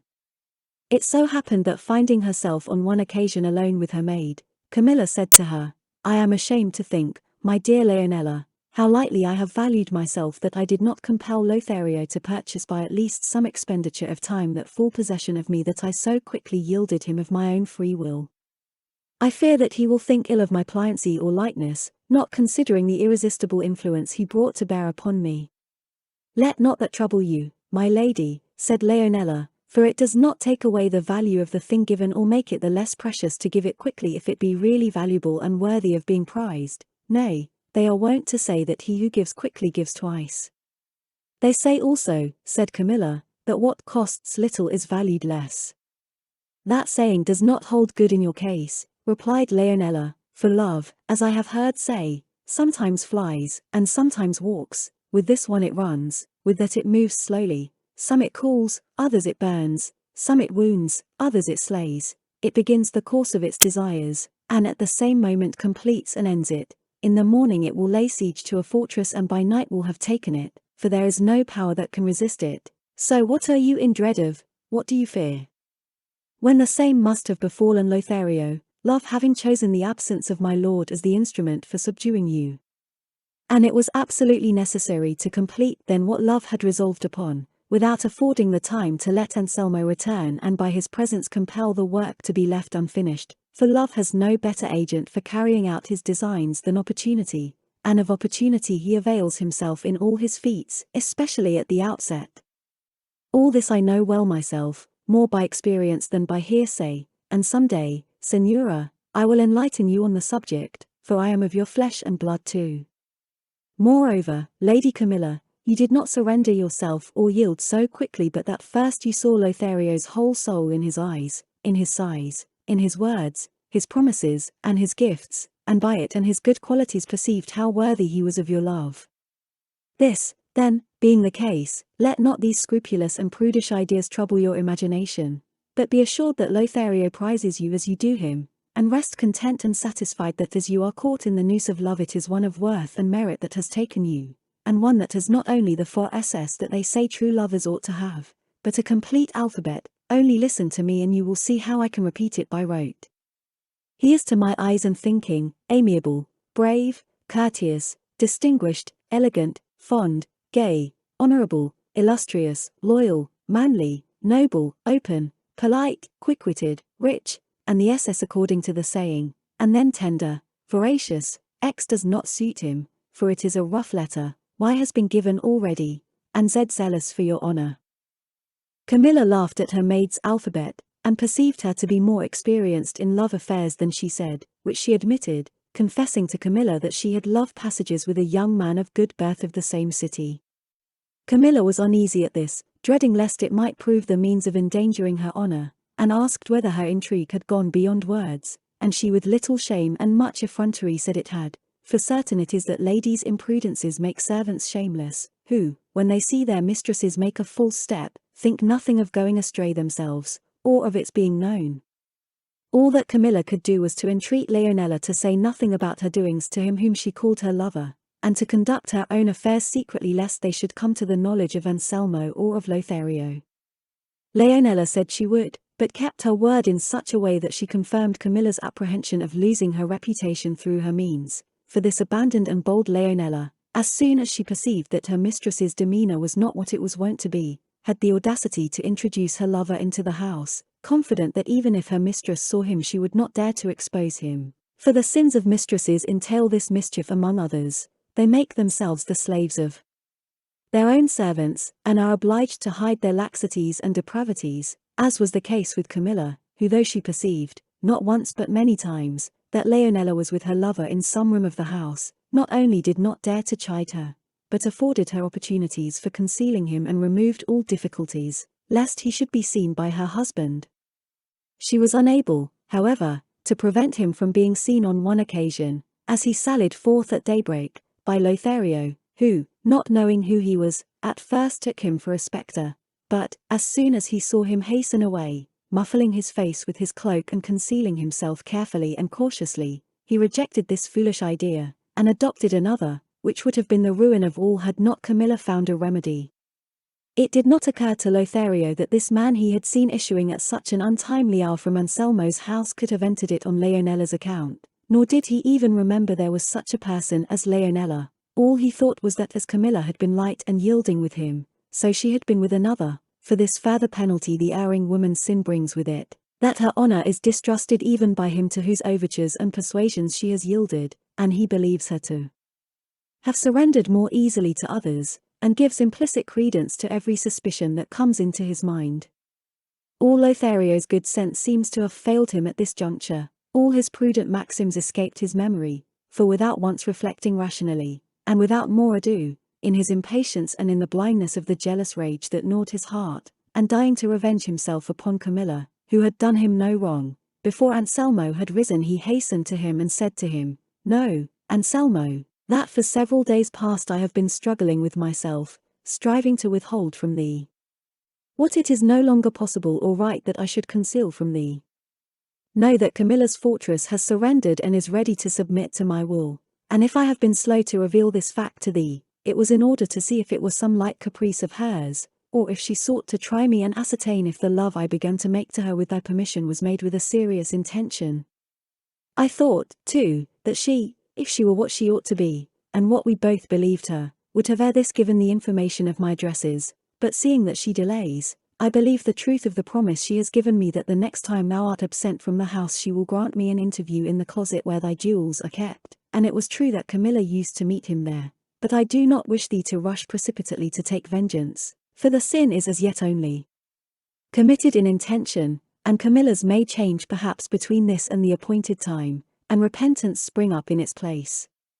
As hitherto thou hast always followed my advice wholly or in part, follow and observe this that I will give thee now, so that, without mistake, and with mature deliberation, thou mayest satisfy thyself as to what may seem the best course. Pretend to absent thyself for 2 or 3 days as thou hast been wont to do on other occasions, and contrive to hide thyself in the closet, for the tapestries and other things there afford great facilities for thy concealment, and then thou wilt see with thine own eyes and I with mine what Camilla's purpose may be. And if it be a guilty one, which may be feared rather than expected, with silence, prudence, and discretion thou canst thyself become the instrument of punishment for the wrong done thee." Anselmo was amazed, overwhelmed, and astounded at the words of Lothario, which came upon him at a time when he least expected to hear them, for he now looked upon Camilla as having triumphed over the pretended attacks of Lothario, and was beginning to enjoy the glory of her victory. He remained silent for a considerable time, looking on the ground with fixed gaze, and at length said, "Thou hast behaved, Lothario, as I expected of thy friendship. I will follow thy advice in everything. Do as thou wilt, and keep this secret as thou sayest it should be kept in circumstances so unlooked for." Lothario gave him his word, but after leaving him he repented altogether of what he had said to him, perceiving how foolishly he had acted, as he might have revenged himself upon Camilla in some less cruel and degrading way. He cursed his want of sense, condemned his hasty resolution, and knew not what course to take to undo the mischief or find some ready escape from it. At last he decided upon revealing all to Camilla, and, as there was no want of opportunity for doing so, he found her alone the same day, but she, as soon as she had the chance of speaking to him, said, "Lothario my friend, I must tell thee I have a sorrow in my heart which fills it so that it seems ready to burst, and it will be a wonder if it does not. For the audacity of Leonella has now reached such a pitch that every night she conceals a gallant of hers in this house and remains with him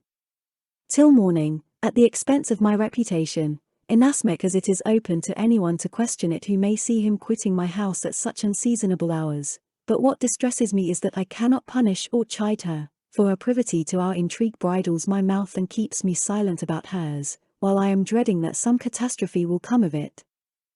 As Camilla said this, Lothario at first imagined it was some device to delude him into the idea that the man he had seen going out was Leonella's lover and not hers, but when he saw how she wept and suffered, and begged him to help her, he became convinced of the truth, and the conviction completed his confusion and remorse. However, he told Camilla not to distress herself, as he would take measures to put a stop to the insolence of Leonella.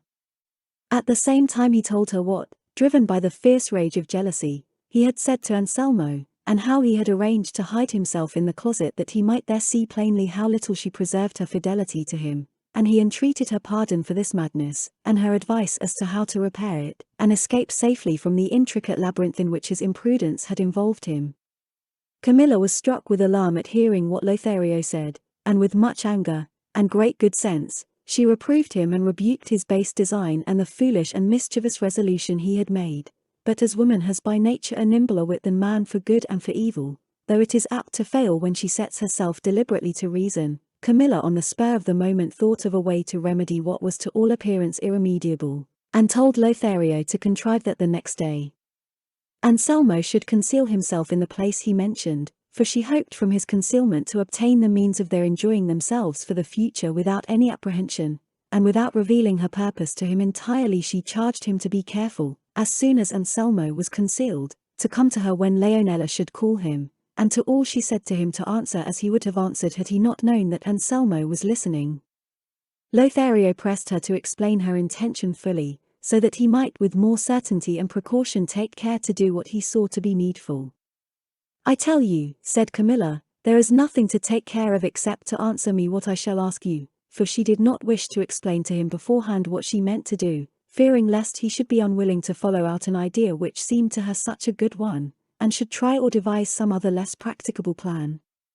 Lothario then retired, and the next day Anselmo, under pretence of going to his friend's country house, took his departure, and then returned to conceal himself, which he was able to do easily, as Camilla and Leonela took care to give him the opportunity, and so he placed himself in hiding in the state of agitation that it may be imagined he would feel who expected to see the vitals of his honor laid bare before his eyes, and found himself on the point of losing the supreme blessing he thought he possessed in his beloved Camilla. Having made sure of Anselmo's being in his hiding place, Camilla and Leonela entered the closet, and the instant she set foot within it Camilla said, with a deep sigh, "Ah, dear Leonela, would it not be better, before I do what I am unwilling you should know lest you should seek to prevent it, that you should take Anselmo's dagger that I have asked of you and with it pierce this vile heart of mine? But no, there is no reason why I should suffer the punishment of another's fault. I will first know what it is that the bold licentious eyes of Lothario have seen in me that could have encouraged him to reveal to me a design so base as that which he has disclosed regardless of his friend and of my honor. Go to the window, Leonela, and call him, for no doubt he is in the street waiting to carry out his vile project, but mine, cruel it may be, but honorable, shall be carried out first." "Ah, Signora," said the crafty Leonela, who knew her part, "what is it you want to do with this dagger? Can it be that you mean to take your own life, or Lothario's? For whichever you mean to do, it will lead to the loss of your reputation and good name. It is better to dissemble your wrong and not give this wicked man the chance of entering the house now and finding us alone. Consider, Signora, we are weak women and he is a man, and determined, and as he comes with such a base purpose, blind and urged by passion, perhaps before you can put yours into execution he may do what will be worse for you than taking your life. Ill betide my master, Anselmo, for giving such authority in his house to this shameless fellow. And supposing you kill him, Signora, as I suspect you mean to do, what shall we do with him when he is dead?" "What, my friend," replied Camilla, "we shall leave him for Anselmo to bury him, for in reason it will be to him a light labor to hide his own infamy underground. Summon him, make haste, for all the time I delay in taking vengeance for my wrong seems to me an offense against the loyalty I owe my husband." Anselmo was listening to all this, and every word that Camilla uttered made him change his mind, but when he heard that it was resolved to kill Lothario his first impulse was to come out and show himself to avert such a disaster, but in his anxiety to see the issue of a resolution so bold and virtuous he restrained himself, intending to come forth in time to prevent the deed. At this moment Camilla, throwing herself upon a bed that was close by, swooned away, and Leonela began to weep bitterly, exclaiming, "Woe is me! That I should be fated to have dying here in my arms the flower of virtue upon earth, the crown of true wives, the pattern of chastity, with more to the same effect, so that anyone who heard her would have taken her for the most tender-hearted and faithful handmaid in the world, and her mistress for another persecuted Penelope. Camilla was not long in recovering from her fainting fit, and on coming to herself she said, "Why do you not go, Leonela, to call hither that friend, the falsest to his friend the sun ever shone upon or night concealed? Away, run, haste, speed, lest the fire of my wrath burn itself out with delay, and the righteous vengeance that I hope for melt away in menaces and maledictions." "I am just going to call him, Señora," said Leonela, "but you must first give me that dagger, lest while I am gone you should by means of it give cause to all who love you to weep all their lives." "Go in peace, dear Leonela, I will not do so," said Camilla, "for rash and foolish as I may be, to your mind, in defending my honor, I am not going to be so much so as that Lucretia, who they say killed herself without having done anything wrong, and without having first killed him on whom the guilt of her misfortune lay. I shall die, if I am to die, but it must be after full vengeance upon him who has brought me here to weep over audacity that no fault of mine gave birth to." Leonela required much pressing before she would go to summon Lothario, but at last she went, and while awaiting her return Camilla continued, as if speaking to herself, "Good God! Would it not have been more prudent to have repulsed Lothario, as I have done many a time before, than to allow him, as I am now doing, to think me unchaste and vile, even for the short time I must wait until I undeceive him?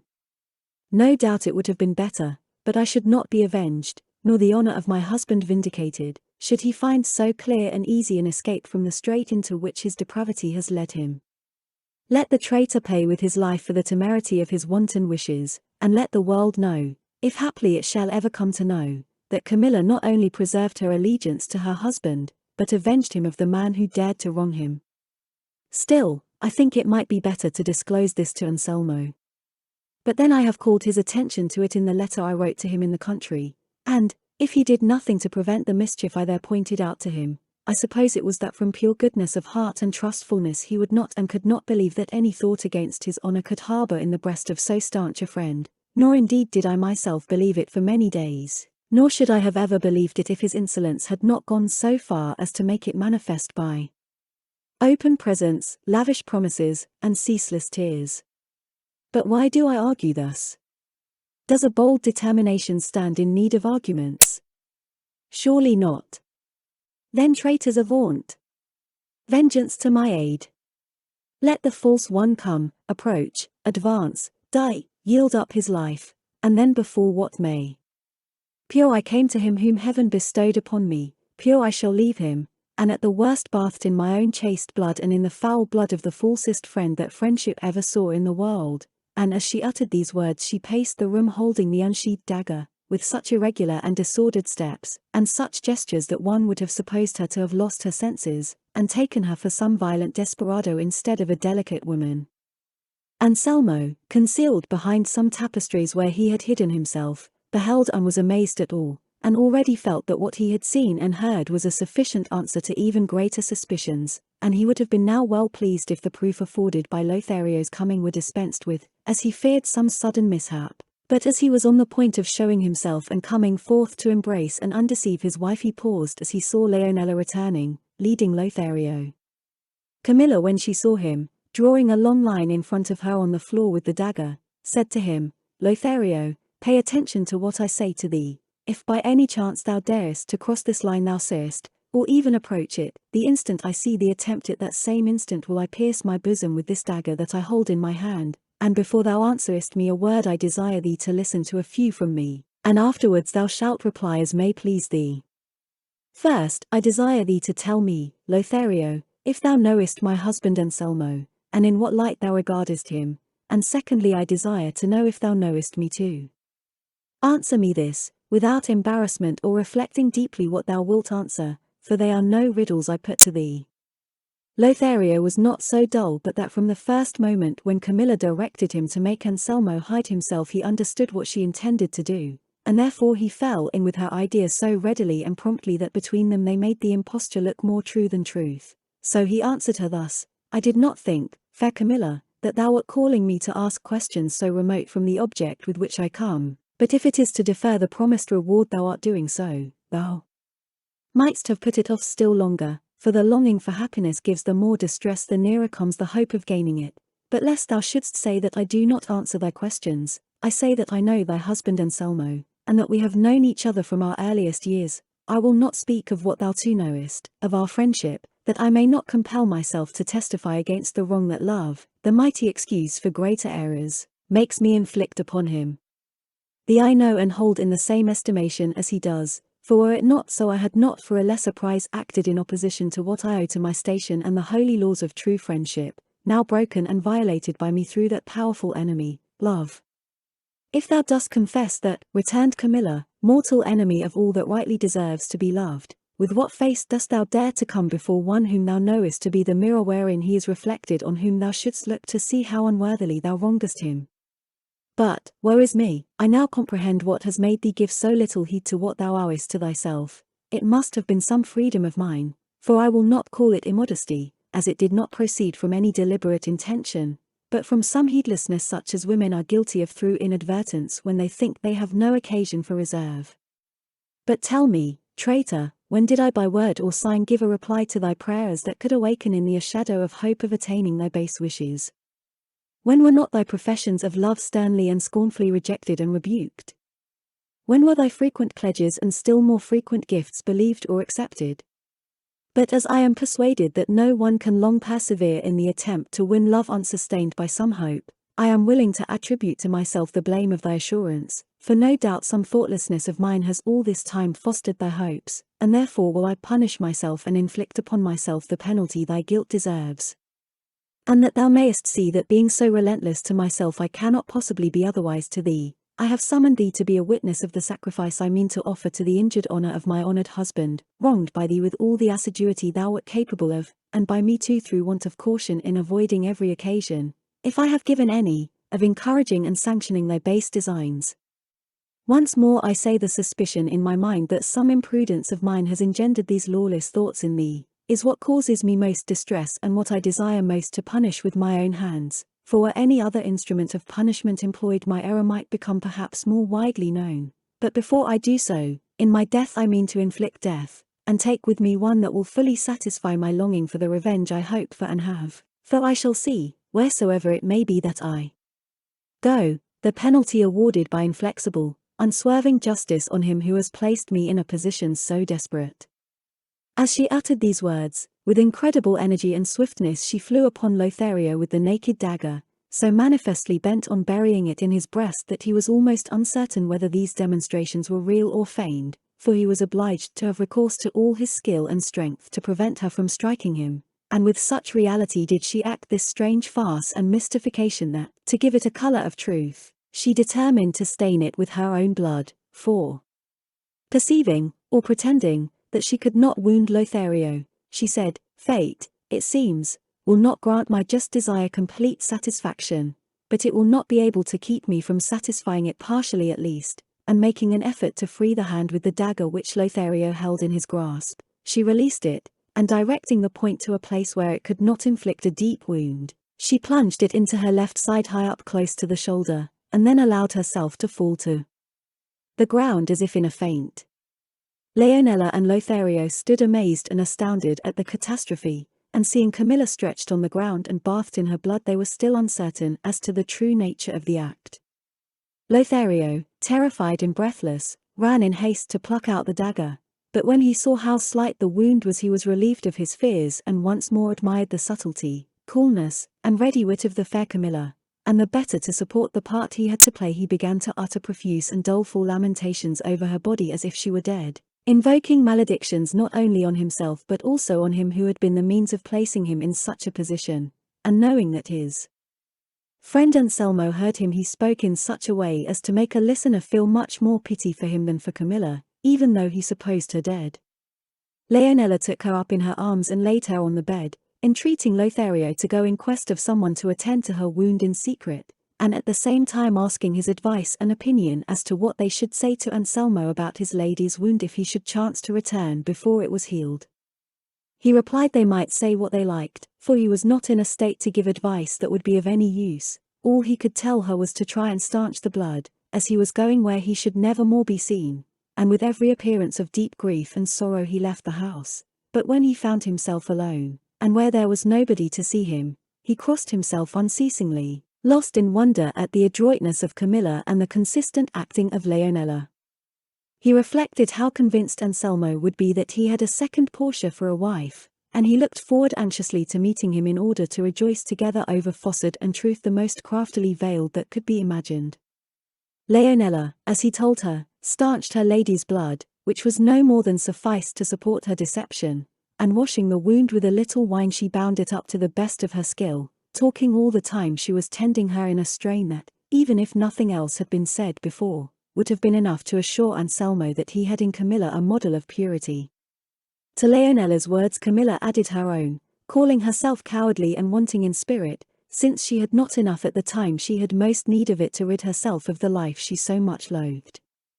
She asked her attendant's advice as to whether or not she ought to inform her beloved husband of all that had happened, but the other bade her say nothing about it, as she would lay upon him the obligation of taking vengeance on Lothario, which he could not do but at great risk to himself, and it was the duty of a true wife not to give her husband provocation to quarrel, but, on the contrary, to remove it as far as possible from him.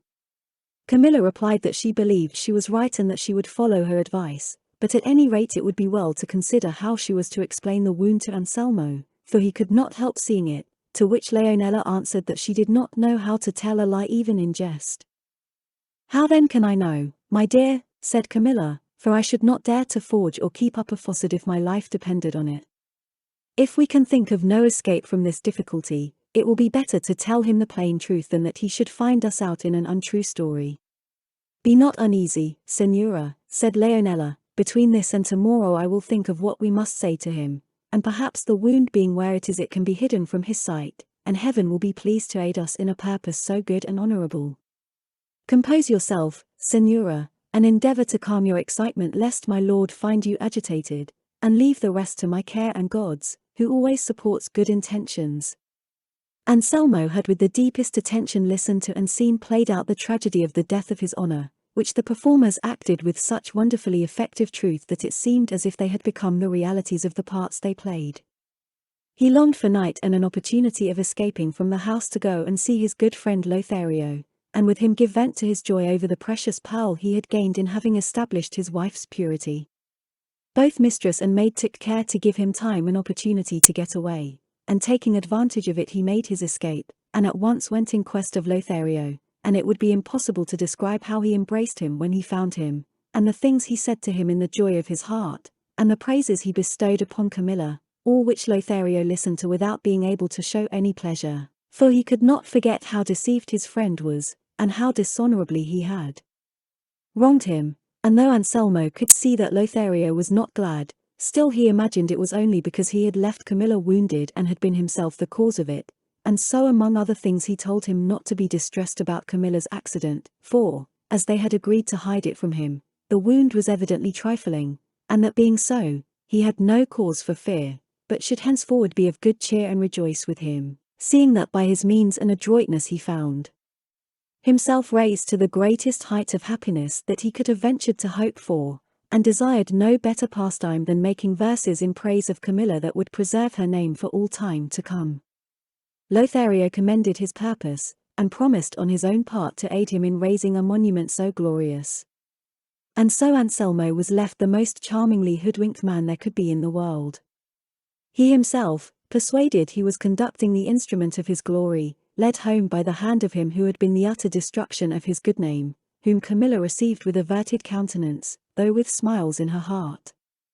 The deception was carried on for some time, until at the end of a few months fortune turned her wheel and the guilt which had been until then so skillfully concealed was published abroad, and Anselmo paid with his life the penalty of his ill-advised curiosity. Chapter 35. Which treats of the heroic and prodigious battle Don Quixote had with certain skins of red wine, and brings the novel of the ill-advised curiosity to a close. There remained but little more of the novel to be read, when Sancho Panza burst forth in wild excitement from the garret where Don Quixote was lying, shouting, "Run, sirs! Quick, and help my master, who is in the thick of the toughest and stiffest battle I ever laid eyes on. By the living God he has given the giant, the enemy of my lady the Princess Micomicona, such a slash that he has sliced his head clean off as if it were a turnip." "What are you talking about, brother?" said the curate, pausing as he was about to read the remainder of the novel. Are you in your senses, Sancho? How the devil can it be as you say, when the giant is 2,000 leagues away?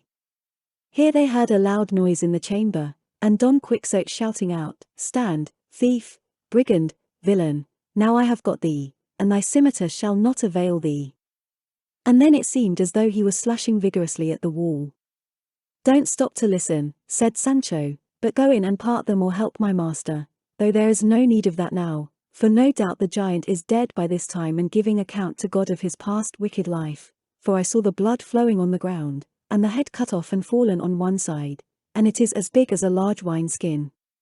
May I die, said the landlord at this, if Don Quixote or Don Devil has not been slashing some of the skins of red wine that stand full at his bed's head, and the spilt wine must be what this good fellow takes for blood. And so saying he went into the room and the rest after him, and there they found Don Quixote in the strangest costume in the world.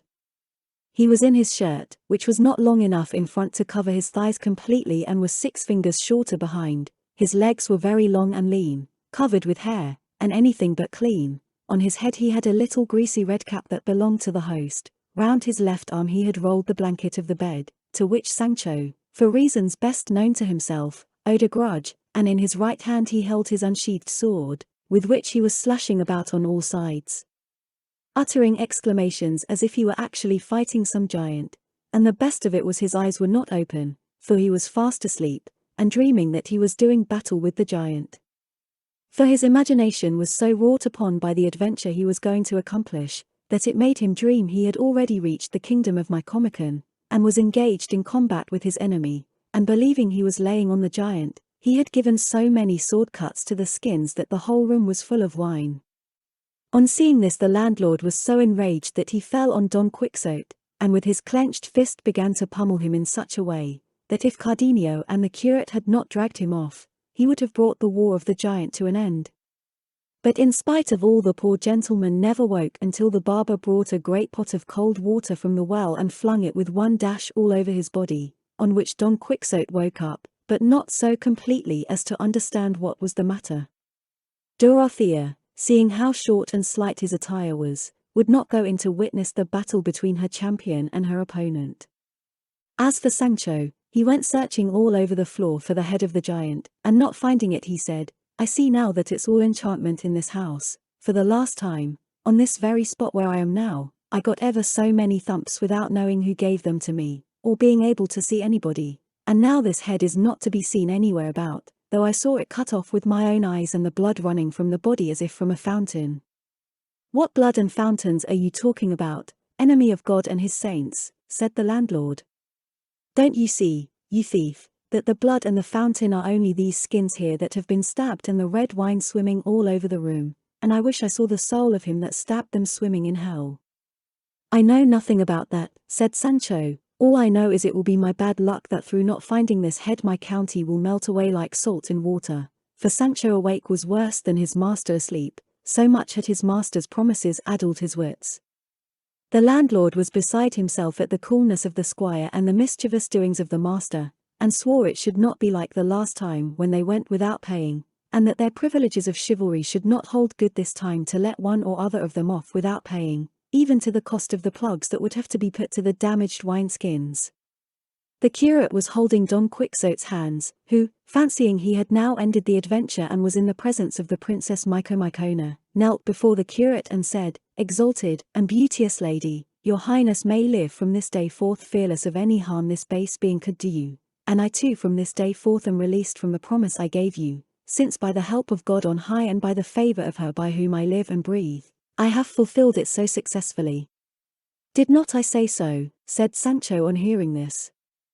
You see I wasn't drunk, there you see my master has already salted the giant, there's no doubt about the bulls, my county is all right. Who could have helped laughing at the absurdities of the pair, master and man?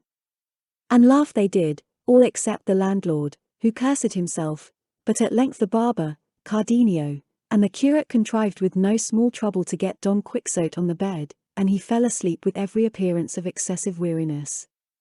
They left him to sleep, and came out to the gate of the inn to console Sancho Panza on not having found the head of the giant, but much more work had they to appease the landlord, who was furious at the sudden death of his wineskins, and said the landlady, half scolding, half crying, "At an evil moment and in an unlucky hour he came into my house, this knight-errant, would that I had never set eyes on him, for dear he has cost me, the last time he went off with the overnight score against him.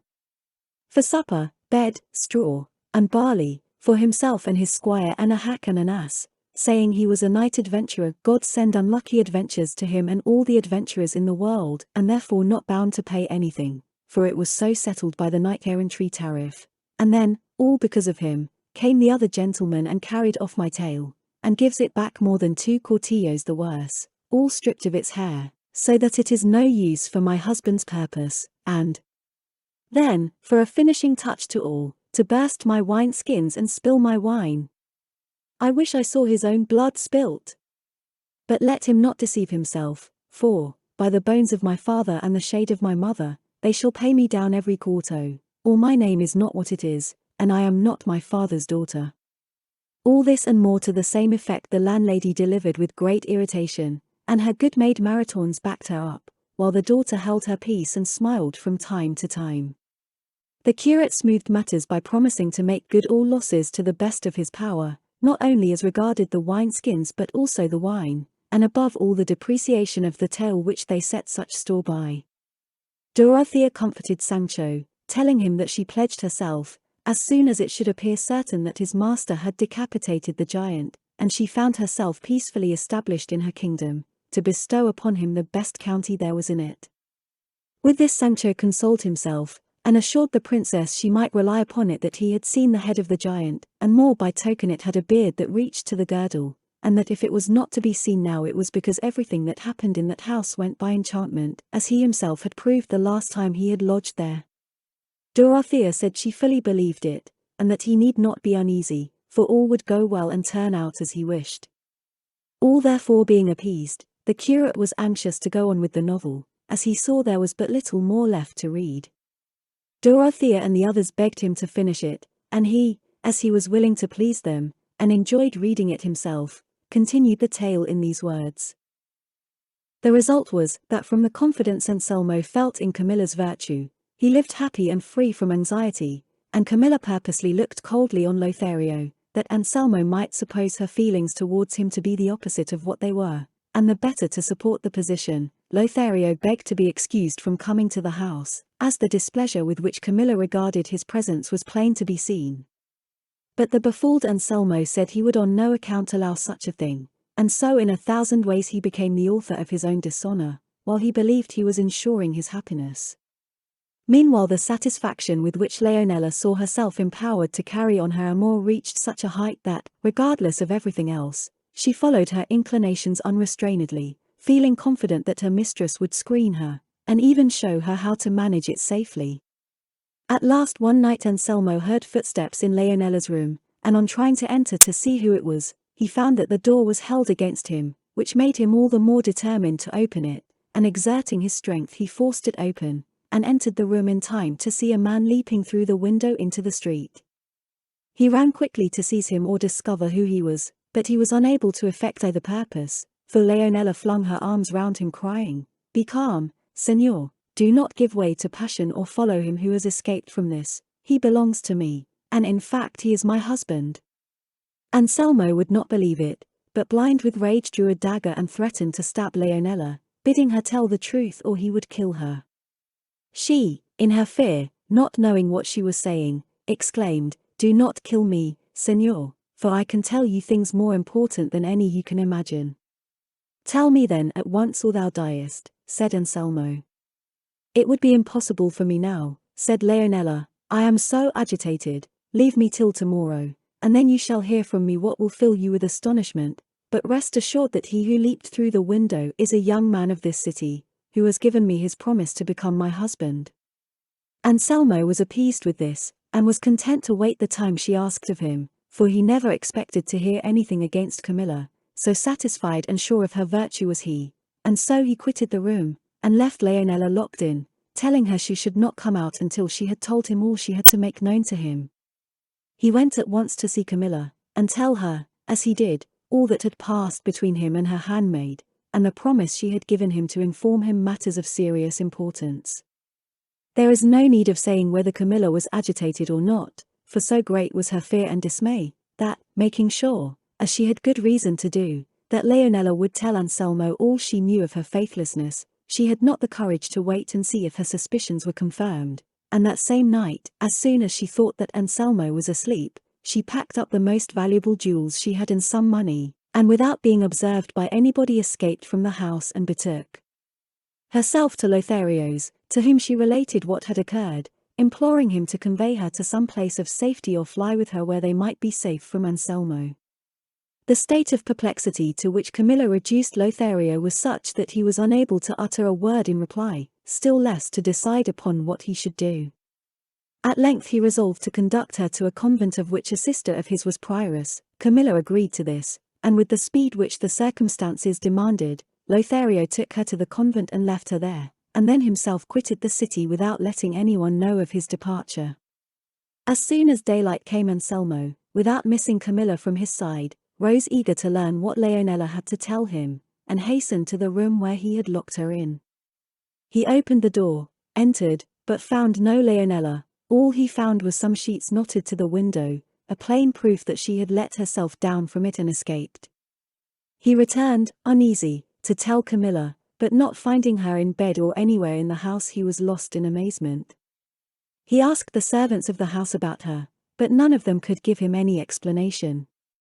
As he was going in search of Camilla, it happened by chance that he observed her boxes were lying open, and that the greater part of her jewels were gone, and now he became fully aware of his disgrace, and that Leonela was not the cause of his misfortune, and, just as he was, without delaying to dress himself completely, he repaired, sad at heart and dejected, to his friend Lothario to make known his sorrow to him. But when he failed to find him and the servants reported that he had been absent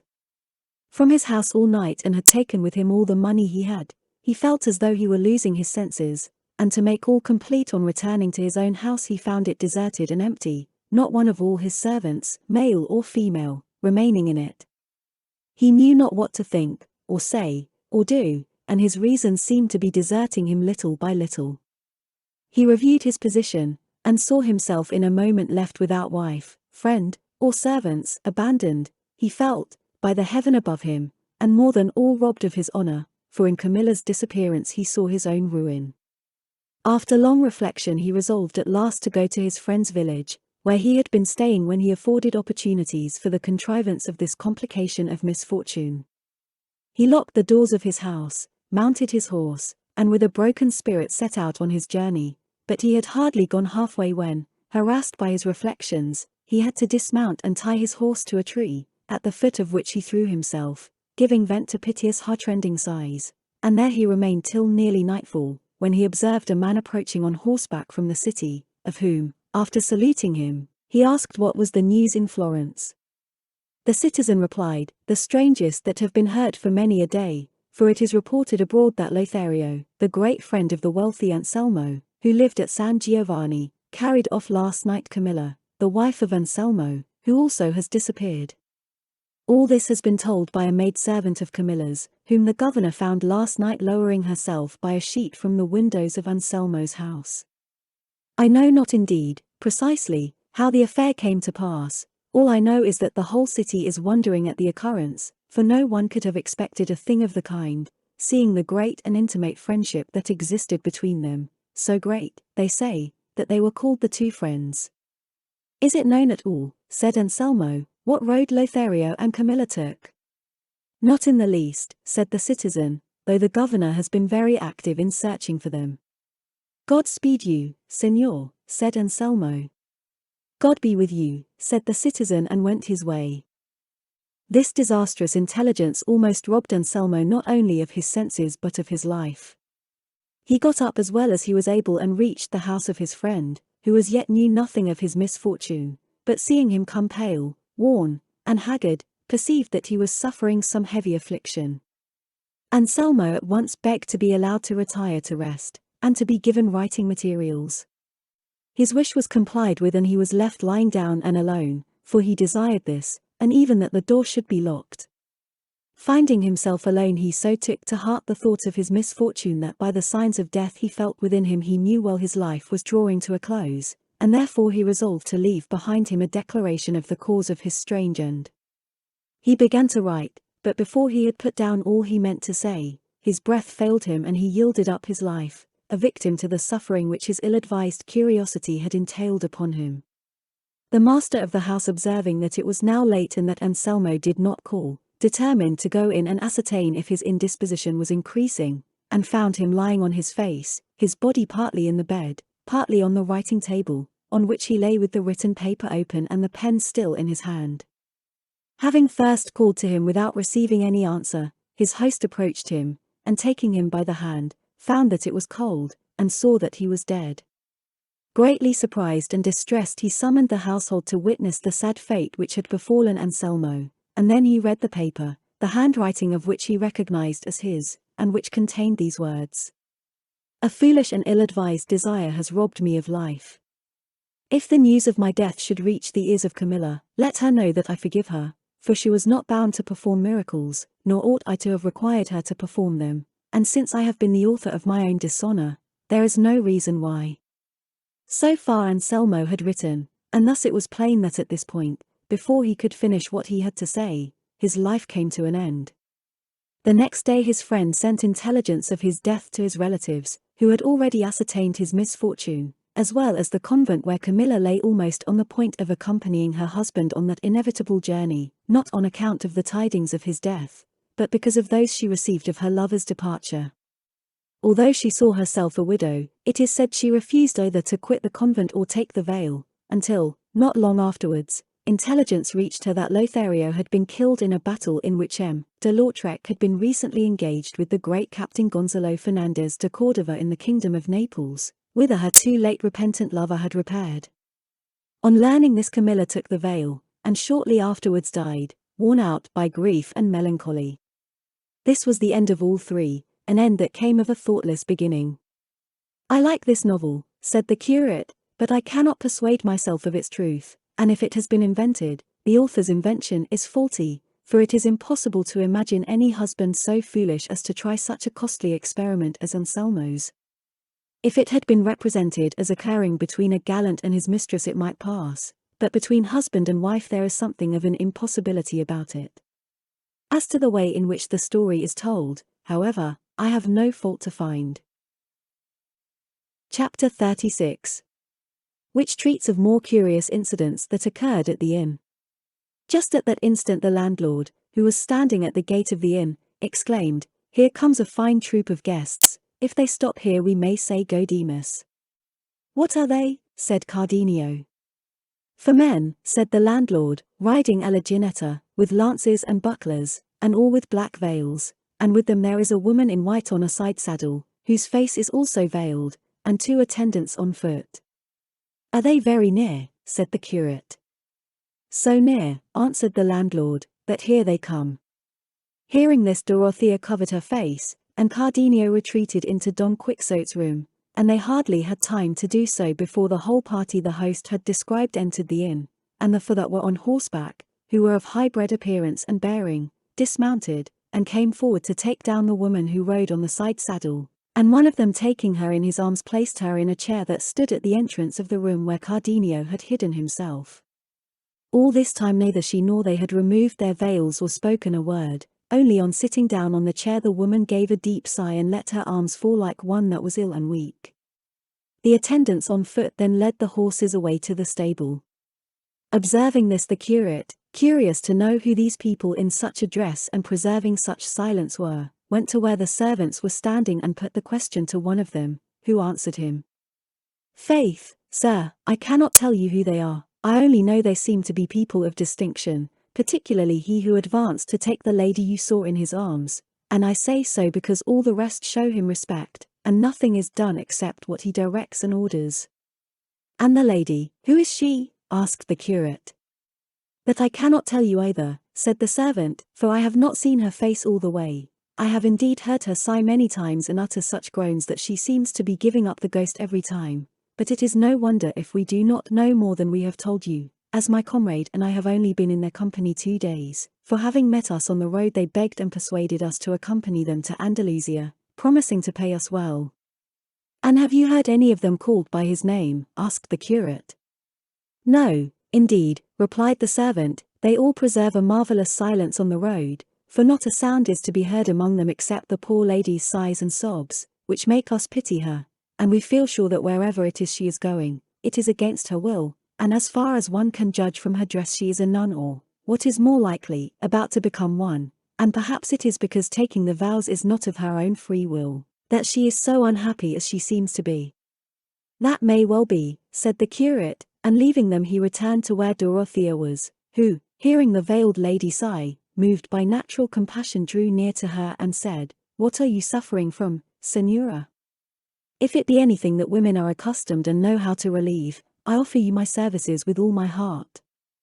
To this the unhappy lady made no reply, and though Dorothea repeated her offers more earnestly she still kept silence, until the gentleman with the veil, who, the servant said, was obeyed by the rest, approached and said to Dorothea, "Do not give yourself the trouble, Senora, of making any offers to that woman, for it is her way to give no thanks for anything that is done for her, and do not try to make her answer unless you want to hear some lie from her lips."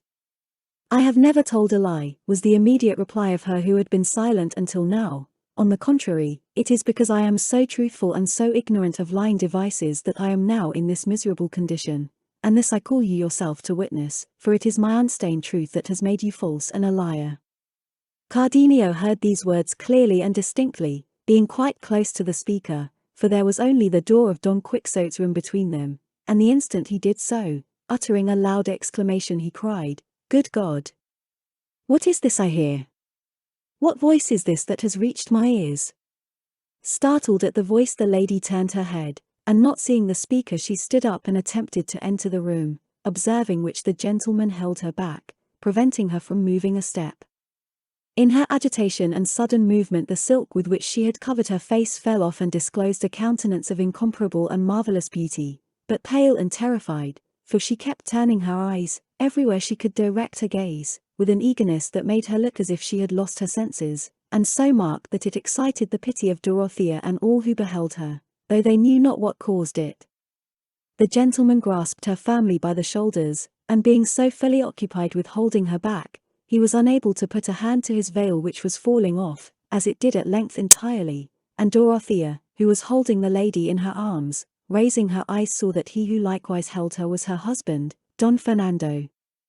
The instant she recognized him, with a prolonged plaintive cry drawn from the depths of her heart, she fell backwards fainting, and but for the barber being close by to catch her in his arms, she would have fallen completely to the ground.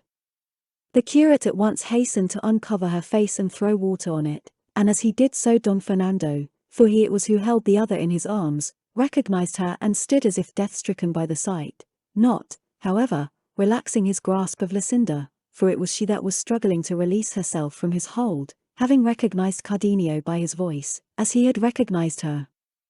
Cardenio also heard Dorothea's cry as she fell fainting, and imagining that it came from his Lucinda burst forth in terror from the room, and the first thing he saw was Don Fernando with Lucinda in his arms. Don Fernando, too, knew Cardenio at once, and all three, Lucinda, Cardenio, and Dorothea, stood in silent amazement scarcely knowing what had happened to them. They gazed at one another without speaking, Dorothea at Don Fernando at Cardenio, Cardenio at Lucinda, and Lucinda at Cardenio. The first to break silence was Lucinda, who thus addressed Don Fernando, "Leave me, Señor Don Fernando, for the sake of what you owe to yourself, if no other reason will induce you, leave me to cling to the wall of which I am the ivy, to the support from which neither your importunities, nor your threats, nor your promises, nor your gifts have been able to detach me. See how heaven, by ways strange and hidden from our sight, has brought me face to face with my true husband, and well you know by dear-bought experience that death alone will be able to efface him from my memory. May this plain declaration, then, lead you, as you can do nothing else, to turn your love into rage, your affection into resentment, and so to take my life, for if I yield it up in the presence of my beloved husband I count it well bestowed. It may be by my death he will be convinced that I kept my faith to him to the last moment of life." Meanwhile Dorothea had come to herself, and had heard Lucinda's words, by means of which she divined who she was, but seeing that Don Fernando did not yet release her or reply to her, summoning up her resolution as well as she could, she rose and knelt at his feet, and with a flood of bright and touching tears addressed him thus. If, my lord, the beams of that sun that thou holdest eclipsed in thine arms did not dazzle and rob thine eyes of sight, thou wouldst have seen by this time that she who kneels at thy feet is, so long as thou wilt have it so, the unhappy and unfortunate Dorothea. I am that lowly peasant girl whom thou in thy goodness or for thy pleasure wouldst raise high enough to call herself thine. I am she who in the seclusion of innocence led a contented life until at the voice of thy importunity, and thy true and tender passion, as it seemed, she opened the gates of her modesty and surrendered to thee the keys of her liberty, a gift received by thee but thanklessly, as is clearly shown by my forced retreat to the place where thou dost find me, and by thy appearance under the circumstances in which I see thee. Nevertheless, I would not have thee suppose that I have come here driven by my shame. It is only grief and sorrow at seeing myself forgotten by thee that have led me. It was thy will to make me thine, and thou didst so follow thy will, that now, even though thou repentest, thou canst not help being mine. Bethink thee, my lord, the unsurpassable affection I bear thee may compensate for the beauty and noble birth for which thou wouldst desert me. Thou canst not be the fair Lucinda's because thou art mine, nor can she be thine because she is Cardenio's, and it will be easier, remember, to bend thy will to love one who adores thee, than to lead one to love thee who abhors thee now. Thou didst address thyself to my simplicity, thou didst lay siege to my virtue, thou wert not ignorant of my station, well dost thou know how I yielded wholly to thy will. There is no ground or reason for thee to plead deception, and if it be so, as it is, and if thou art a Christian as thou art a gentleman, why dost thou by such subterfuges put off making me as happy at last as thou didst at first? And if thou wilt not have me for what I am, thy true and lawful wife, at least take and accept me as thy slave, for so long as I am thine I will count myself happy and fortunate. Do not by deserting me let my shame become the talk of the gossips in the streets, make not the old age of my parents miserable, for the loyal services they as faithful vassals have ever rendered thine are not deserving of such a return, and if thou thinkest it will debase thy blood to mingle it with mine, reflect that there is little or no nobility in the world that has not travelled the same road, and that in illustrious lineages it is not the woman's blood that is of account, and, moreover, that true nobility consists in virtue, and if thou art wanting in that, refusing me what injustice thou owest me, then even I have higher claims to nobility than thine. To make an end, Señor, these are my last words to thee, whether thou wilt, or wilt not, I am thy wife, witness thy words, which must not and ought not to be false, if thou dost pride thyself on that for want of which thou scornest me, witness the pledge which thou didst give me, and witness heaven, which thou thyself didst call to witness the promise thou hadst made me, and if all this fail, thy own conscience will not fail to lift up its silent voice in the midst of all thy gaiety, and vindicate the truth of what I say and mar thy highest pleasure and enjoyment. All this and more the injured Dorothea delivered with such earnest feeling and such tears that all present, even those who came with Don Fernando, were constrained to join her in them. Don Fernando listened to her without replying, until, ceasing to speak, she gave way to such sobs and sighs that it must have been a heart of brass that was not softened by the sight of so great sorrow. Lucinda stood regarding her with no less compassion for her sufferings than admiration for her intelligence and beauty, and would have gone to her to say some words of comfort to her, but was prevented by Don Fernando's grasp which held her fast. He, overwhelmed with confusion and astonishment, after regarding Dorothea for some moments with a fixed gaze, opened his arms, and, releasing Lucinda, exclaimed,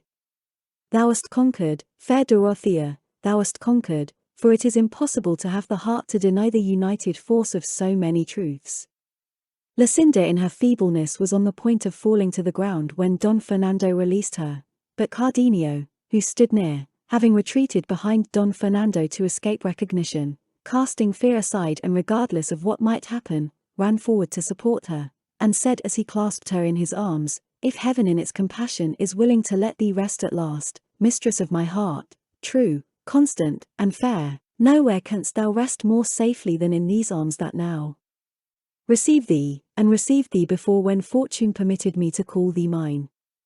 At these words Lucinda looked up at Cardenio, at first beginning to recognize him by his voice and then satisfying herself by her eyes that it was he, and hardly knowing what she did, and heedless of all considerations of decorum, she flung her arms around his neck and pressing her face close to his, said, "Yes, my dear lord, you are the true master of this your slave, even though adverse fate interpose again, and fresh dangers threaten this life that hangs on yours." A strange sight was this for Don Fernando and those that stood around, filled with surprise at an incident so unlooked for. Dorothea fancied that Don Fernando changed color and looked as though he meant to take vengeance on Cardenio, for she observed him put his hand to his sword, and the instant the idea struck her, with wonderful quickness she clasped him round the knees, and kissing them and holding him so as to prevent his moving, she said, while her tears continued to flow, "What is it thou wouldst do, my only refuge, in this unforeseen event? Thou hast thy wife at thy feet, and she whom thou wouldst have for thy wife is in the arms of her husband. Reflect whether it will be right for thee, whether it will be possible for thee to undo what heaven has done, or whether it will be becoming in thee to seek to raise her to be thy mate who in spite of every obstacle, and strong in her truth and constancy, is before thine eyes, bathing with the tears of love the face and bosom of her lawful husband.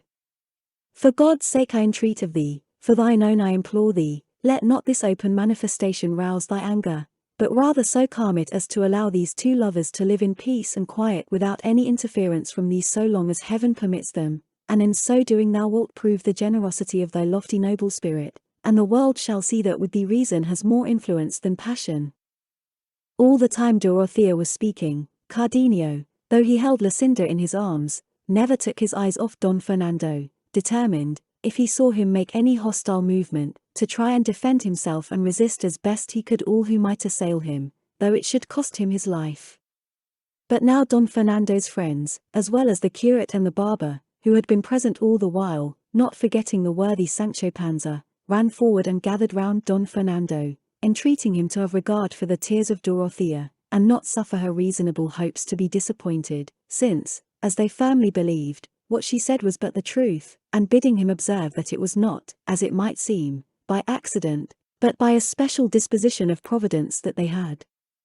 all met in a place where no one could have expected a meeting. And the curate bade him remember that only death could part Lucinda from Cardenio, that even if some sword were to separate them they would think their death most happy, and that in a case that admitted of no remedy his wisest course was, by conquering and putting a constraint upon himself, to show a generous mind, and of his own accord suffer these two to enjoy the happiness heaven had granted them. He bade him, too, turn his eyes upon the beauty of Dorothea and he would see that few if any could equal much less excel her, while to that beauty should be added her modesty and the surpassing love she bore him. But besides all this, he reminded him that if he prided himself on being a gentleman and a Christian, he could not do otherwise than keep his plighted word, and that in doing so he would obey God and meet the approval of all sensible people, who know and recognized it to be the privilege of beauty, even in one of humble birth, provided virtue accompany it, to be able to raise itself to the level of any rank, without any slur upon him who places it upon an equality with himself, and furthermore, that when the potent sway of passion asserts itself, so long as there be no mixture of sin in it, he is not to be blamed who gives way to it. To be brief, they added to these such other forcible arguments that Don Fernando's manly heart, being after all nourished by noble blood, was touched, and yielded to the truth which, even had he wished it, he could not gainsay, and he showed his submission, and acceptance of the good advice that had been offered to him, by stooping down and embracing Dorothea, saying to her, "Rise, dear lady, it is not right that what I hold in my heart should be kneeling at my feet, and if until now I have shown no sign of what I own, it may have been by heaven's decree in order that, seeing the constancy with which you love me, I may learn to value you as you deserve.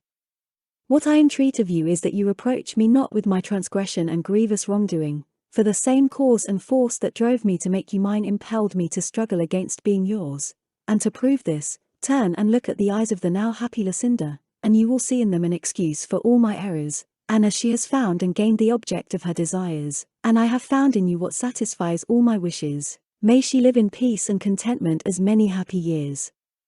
With her Cardenio, as on my knees I pray heaven to allow me to live with my Dorothea." And with these words he once more embraced her and pressed his face to hers with so much tenderness that he had to take great heed to keep his tears from completing the proof of his love and repentance in the sight of all. Not so Lucinda, and Cardenio, and almost all the others, for they shed so many tears, some in their own happiness, some at that of the others, that one would have supposed a heavy calamity had fallen upon them all. Even Sancho Panza was weeping, though afterwards he said he only wept because he saw that Dorothea was not as he fancied the Queen Micomicona, of whom he expected such great favors. Their wonder as well as their weeping lasted some time, and then Cardenio and Luscinda went and fell on their knees before Don Fernando, returning him thanks for the favor he had rendered them in language so grateful that he knew not how to answer them, and raising them up embraced them with every mark of affection and courtesy. He then asked Dorothea how she had managed to reach a place so far removed from her own home, and she in a few fitting words told all that she had previously related to Cardenio, with which Don Fernando and his companions were so delighted that they wished the story had been longer, so charmingly did Dorothea describe her misadventures. When she had finished, Don Fernando recounted what had befallen him in the city after he had found in Luscinda's bosom the paper in which she declared that she was Cardenio's wife, and never could be his. He said he meant to kill her, and would have done so had he not been prevented by her parents, and that he quitted the house full of rage and shame, and resolved to avenge himself when a more convenient opportunity should offer. The next day he learned that Luscinda had disappeared from her father's house, and that no one could tell whither she had gone. Finally, at the end of some months he ascertained that she was in a convent and meant to remain there all the rest of her life, if she were not to share it with Cardenio, and as soon as he had learned this, taking these 3 gentlemen as his companions, he arrived at the place where she was, but avoided speaking to her, fearing that if it were known he was there stricter precautions would be taken in the convent, and watching a time when the porter's lodge was open he left 2 to guard the gate, and he and the other entered the convent in quest of Luscinda, whom they found in the cloisters in conversation with one of the nuns, and carrying her off without giving her time to resist, they reached a place with her where they provided themselves with what they required for taking her away, all which they were able to do in complete safety, as the convent was in the country at a considerable distance from the city. He added that when Luscinda found herself in his power she lost all consciousness, and after returning to herself did nothing but weep and sigh without speaking a word, and thus in silence and tears they reached that inn, which for him was reaching heaven where all the mischances of earth are over and at an end. Chapter 37. In which is continued the story of the famous Princess Micomicona, with other droll adventures. To all this Sancho listened with no little sorrow at heart to see how his hopes of dignity were fading away and vanishing in smoke, and how the fair Princess Micomicona had turned into Dorothea, and the giant into Don Fernando, while his master was sleeping tranquilly, totally unconscious of all that had come to pass. Dorothea was unable to persuade herself that her present happiness was not all a dream. Cardenio was in a similar state of mind, and Luscinda's thoughts ran in the same direction. Don Fernando gave thanks to heaven for the favor shown to him and for having been rescued from the intricate labyrinth in which he had been brought so near the destruction of his good name and of his soul, and in short everybody in the inn was full of contentment and satisfaction at the happy issue of such a complicated and hopeless business. The curate as a sensible man made sound reflections upon the whole affair, and congratulated each upon his good fortune, but the one that was in the highest spirits and good humor was the landlady, because of the promise Cardenio and the curate had given her to pay for all the losses and damage she had sustained through Don Quixote's means. Sancho, as has been already said, was the only one who was distressed, unhappy, and dejected, and so with a long face he went into his master, who had just awoke, and said to him, "Sir Rueful Countenance, your worship may as well sleep on as much as you like, without troubling yourself about killing any giant or restoring her kingdom to the princess, for that is all over and settled now." "I should think it was," replied Don Quixote, "for I have had the most prodigious and stupendous battle with the giant that I ever remember having had all the days of my life, and with one backstroke, swish, I brought his head tumbling to the ground, and so much blood gushed forth from him that it ran in rivulets over the earth like water." "Like red wine, your worship had better say," replied Sancho, "for I would have you know, if you don't know it, that the dead giant is a hacked wine-skin, and the blood 24 gallons of red wine that it had in its belly, and the cut-off head is the bitch that bore me, and the devil take it all." "What art thou talking about, fool?" said Don Quixote, "art thou in thy senses?" "Let your worship get up," said Sancho, "and you will see the nice business you have made of it, and what we have to pay, and you will see the queen turned into a private lady called Dorothea, and other things that will astonish you, if you understand them." "I shall not be surprised at anything of the kind," returned Don Quixote, "for if thou dost remember the last time we were here I told thee that everything that happened here was a matter of enchantment, and it would be no wonder if it were the same now." "I could believe all that," replied Sancho, "if my blanketing was the same sort of thing also, only it wasn't, but real and genuine, for I saw the landlord, who is here today, holding one end of the blanket and jerking me up to the skies very neatly and smartly, and with as much laughter as strength, and when it comes to be a case of knowing people, I hold for my part, simple and sinner as I am, that there is no enchantment about it at all, but a great deal of bruising and bad luck." "Well, well, God will give a remedy," said Don Quixote. "Hand me my clothes and let me go out, for I want to see these transformations and things thou speakest of." Sancho fetched him his clothes, and while he was dressing, the curate gave Don Fernando and the others present an account of Don Quixote's madness and of the stratagem they had made use of to withdraw him from that penal pober where he fancied himself stationed because of his lady's scorn. He described to them also nearly all the adventures that Sancho had mentioned, at which they marveled and laughed not a little, thinking it, as all did, the strangest form of madness a crazy intellect could be capable of. But now, the curate said, that the Lady Dorothea's good fortune prevented her from proceeding with their purpose, it would be necessary to devise or discover some other way of getting him home. Cardenio proposed to carry out the scheme they had begun, and suggested that Lucinda would act and support Dorothea's part sufficiently well. "No," said Don Fernando, "that must not be, for I want Dorothea to follow out this idea of hers, and if the worthy gentleman's village is not very far off, I shall be happy if I can do anything for his relief." "It is not more than 2 days' journey from this," said the curate. "Even if it were more," said Don Fernando, "I would gladly travel so far for the sake of doing so good a work." At this moment Don Quixote came out in full panoply, with Mambrino's helmet, all dinted as it was, on his head, his buckler on his arm, and leaning on his staff or pike. The strange figure he presented filled Don Fernando and the rest with amazement as they contemplated his lean yellow face half a league long, his armor of all sorts, and the solemnity of his deportment. They stood silent waiting to see what he would say, and he, fixing his eyes on the fair Dorothea, addressed her with great gravity and composure. "I am informed, fair lady, by my squire here that your greatness has been annihilated and your being abolished, since, from a queen and lady of high degree as you used to be, you have been turned into a private maiden. If this has been done by the command of the magician king your father, through fear that I should not afford you the aid you need and are entitled to, I may tell you he did not know and does not know half the mass, and was little versed in the annals of chivalry, for, if he had read and gone through them as attentively and deliberately as I have, he would have found at every turn that knights of less renown than mine have accomplished things more difficult. It is no great matter to kill a whelp of a giant, however arrogant he may be, for it is not many hours since I myself was engaged with one, and I will not speak of it, that they may not say I am lying. Time, however, that reveals all, will tell the tale when we least expect it." "You were engaged with a couple of wineskins, and not a giant," said the landlord at this, but Don Fernando told him to hold his tongue and on no account interrupt Don Quixote, who continued, "I say in conclusion, high and disinherited lady, that if your father has brought about this metamorphosis in your person for the reason I have mentioned, you ought not to attach any importance to it, for there is no peril on earth through which my sword will not force a way, and with it, before many days are over, I will bring your enemy's head to the ground and place on yours the crown of your kingdom."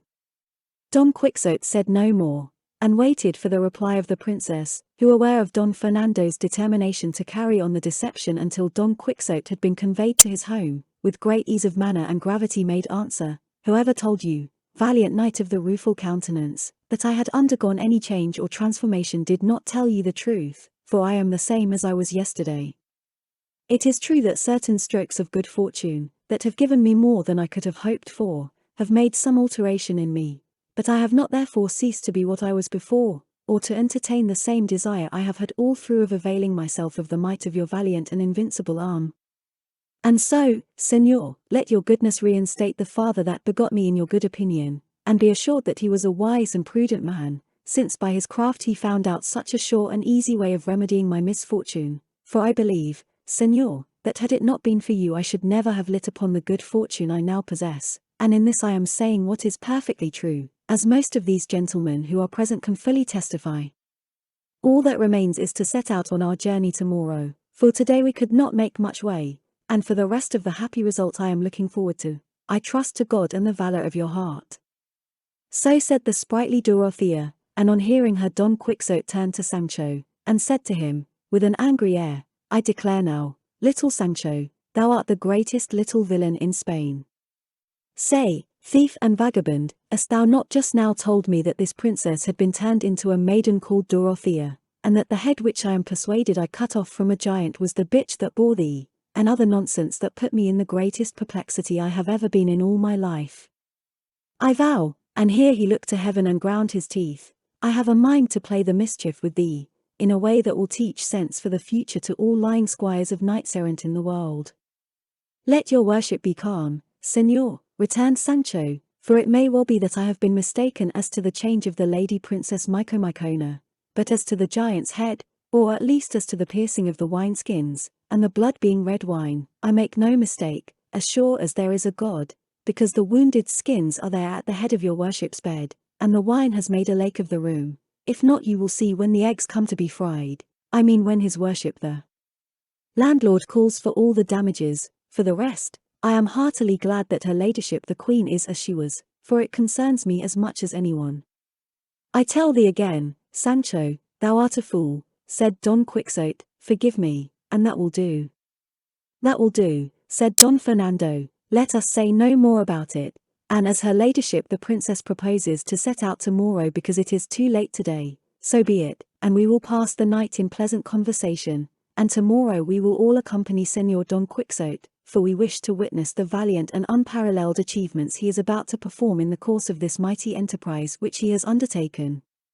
"It is I who shall wait upon and accompany you," said Don Quixote, "and I am much gratified by the favor that is bestowed upon me, and the good opinion entertained of me, which I shall strive to justify or it shall cost me my life, or even more, if it can possibly cost me more."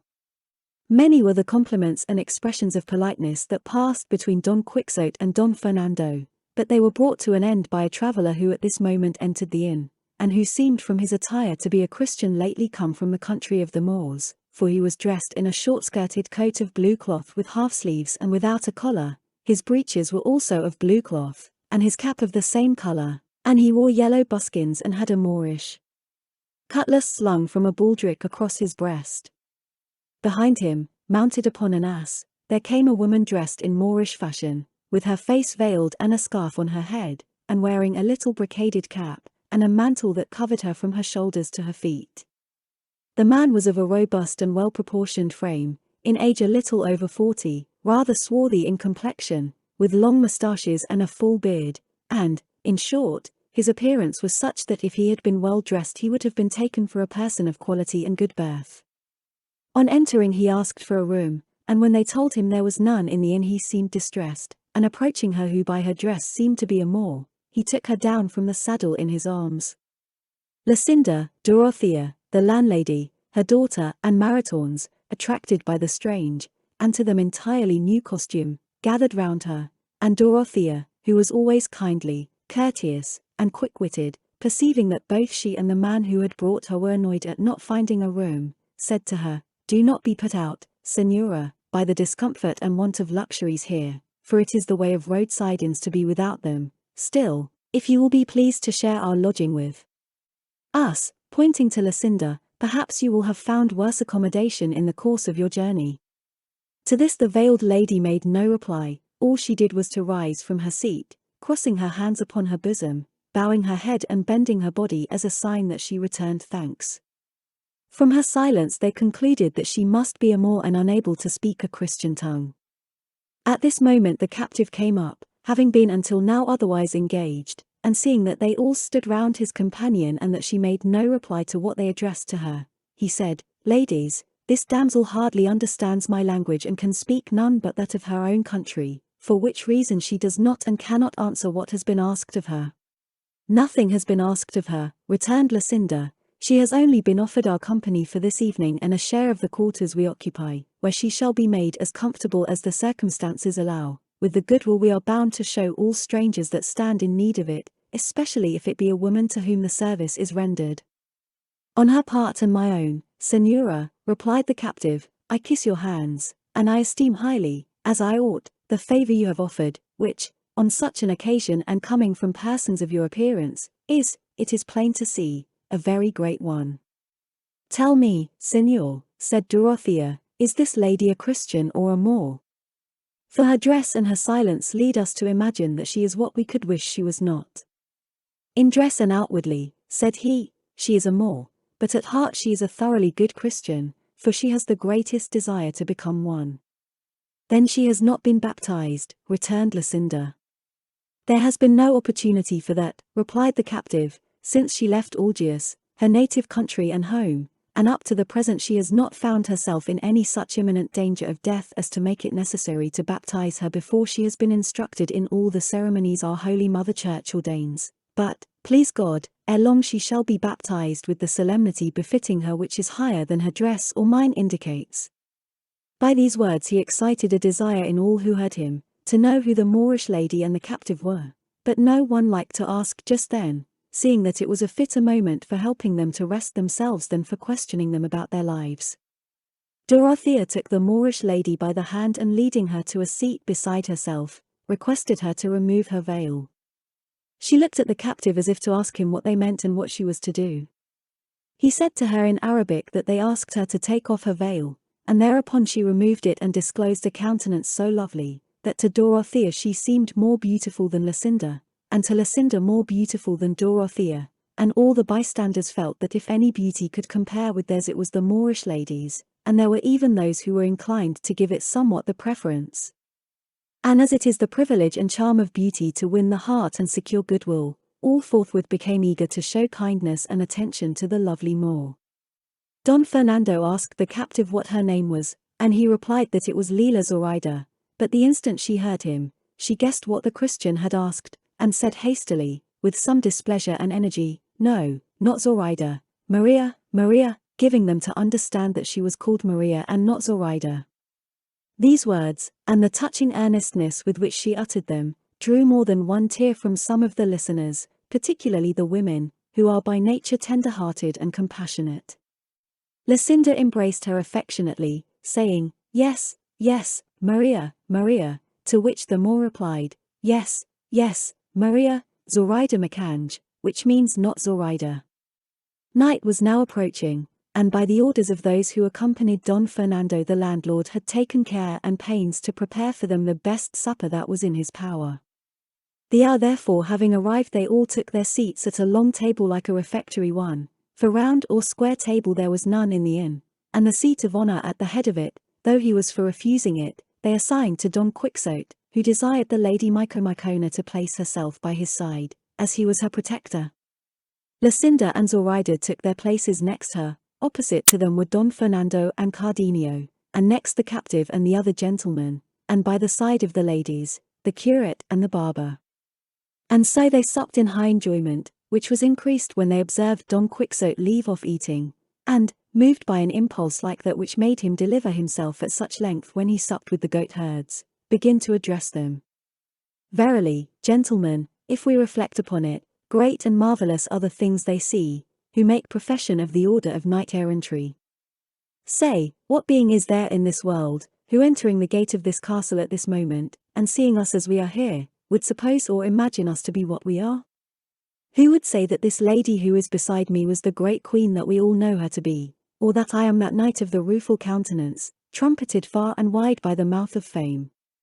Now, there can be no doubt that this art and calling surpasses all those that mankind has invented, and is the more deserving of being held in honor in proportion as it is the more exposed to peril. Away with those who assert that letters have the preeminence over arms. I will tell them, whosoever they may be, that they know not what they say. For the reason which such persons commonly assign, and upon which they chiefly rest, is, that the labors of the mind are greater than those of the body, and that arms give employment to the body alone, as if the calling were a porter's trade, for which nothing more is required than sturdy strength, or as if, in what we who profess them call arms, there were not included acts of vigor for the execution of which high intelligence is requisite, or as if the soul of the warrior, when he has an army, or the defense of a city under his care, did not exert itself as much by mind as by body.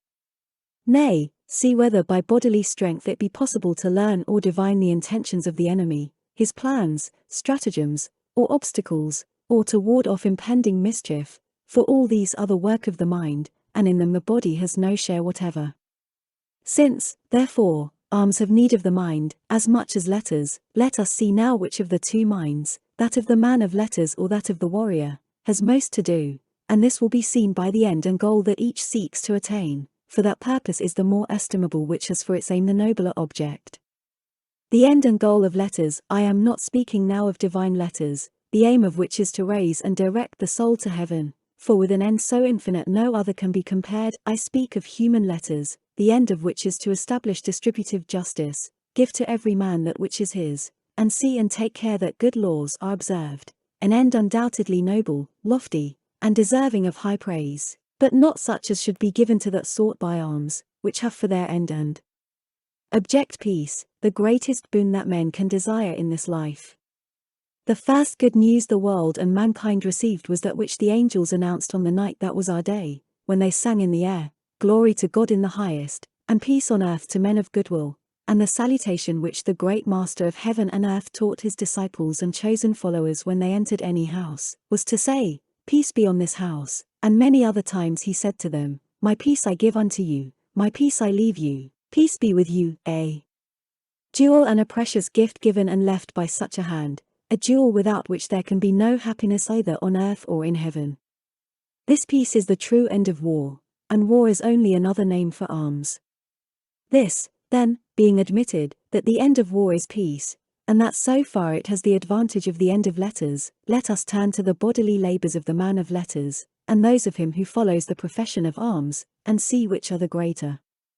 Don Quixote delivered his discourse in such a manner and in such correct language, that for the time being he made it impossible for any of his hearers to consider him a madman. On the contrary, as they were mostly gentlemen, to whom arms are an appurtenance by birth, they listened to him with great pleasure as he continued. Here, then, I say is what the student has to undergo, first of all poverty, not that all are poor, but to put the case as strongly as possible, and when I have said that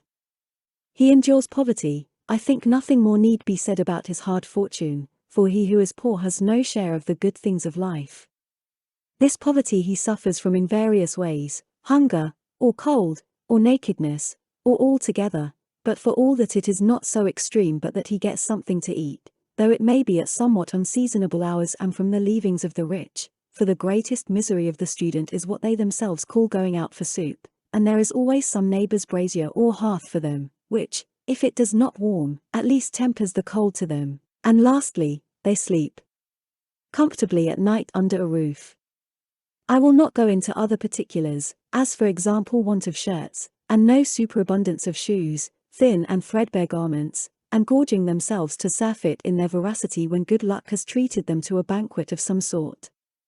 By this road that I have described, rough and hard, stumbling here, falling there, getting up again to fall again, they reach the rank they desire, and that once attained, we have seen many who have passed these Certes and Scyllas and Charybdises, as if borne flying on the wings of favoring fortune. We have seen them, I say, ruling and governing the world from a chair, their hunger turned into satiety, their cold into comfort, their nakedness into fine raiment, their sleep on a mat into repose.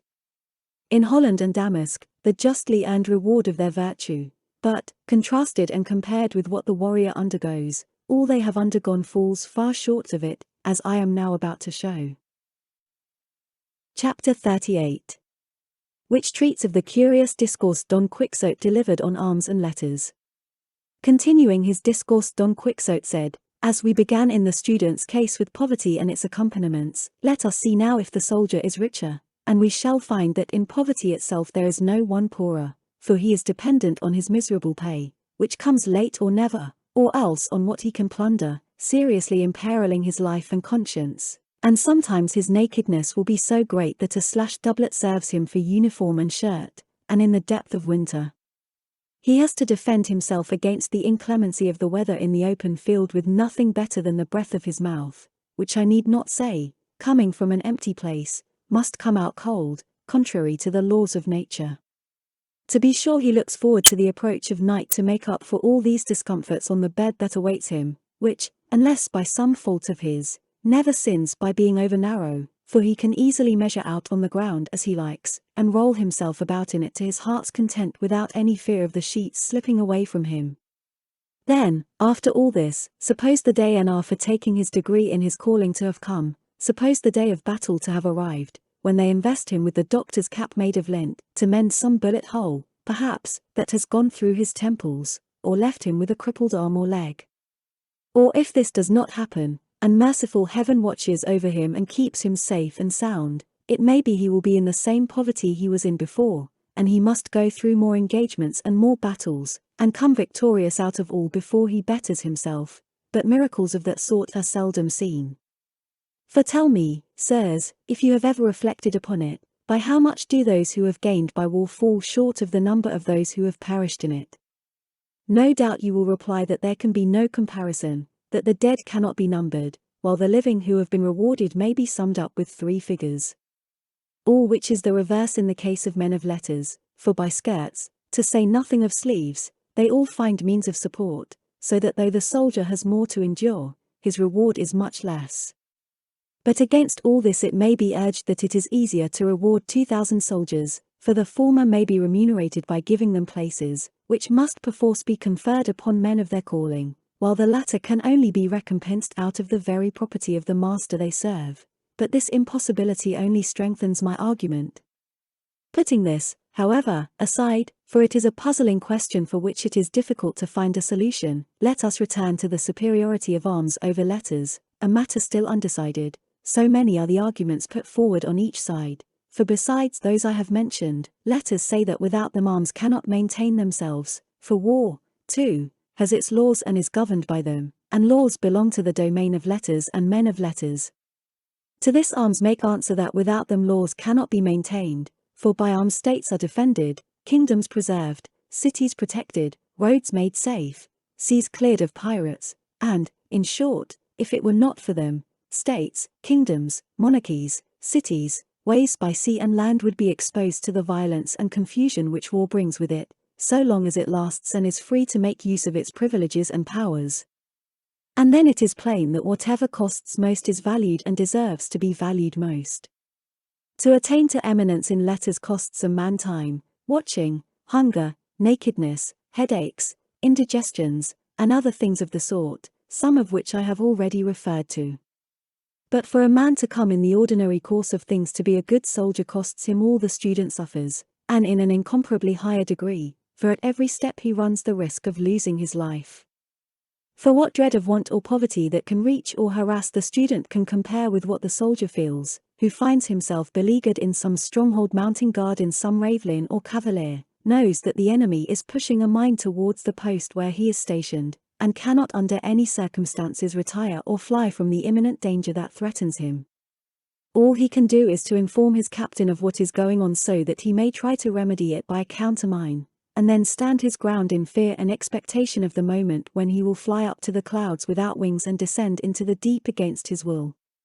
And if this seems a trifling risk, let us see whether it is equalled or surpassed by the encounter of 2 galleys stem to stem, in the midst of the open sea, locked and entangled one with the other, when the soldier has no more standing room than 2 feet of the plank of the spur, and yet, though he sees before him threatening him as many ministers of death as there are cannon of the foe pointed at him, not a lance length from his body, and sees too that with the first heedless step he will go down to visit the profundities of Neptune's bosom, still with dauntless heart, urged on by honor that nerves him, he makes himself a target for all that musketry, and struggles to cross that narrow path to the enemy's ship. And what is still more marvelous, no sooner has one gone down into the depths he will never rise from till the end of the world, than another takes his place, and if he too falls into the sea that waits for him like an enemy, another and another will succeed him without a moment's pause between their deaths, courage and daring the greatest that all the chances of war can show. Happy the blessed ages that knew not the dread fury of those devilish engines of artillery, whose inventor I am persuaded is in hell receiving the reward of his diabolical invention, by which he made it easy for a base and cowardly arm to take the life of a gallant gentleman, and that, when he knows not how or whence, in the height of the ardor and enthusiasm that fire and animate brave hearts, there should come some random bullet, discharged perhaps by one who fled in terror at the flash when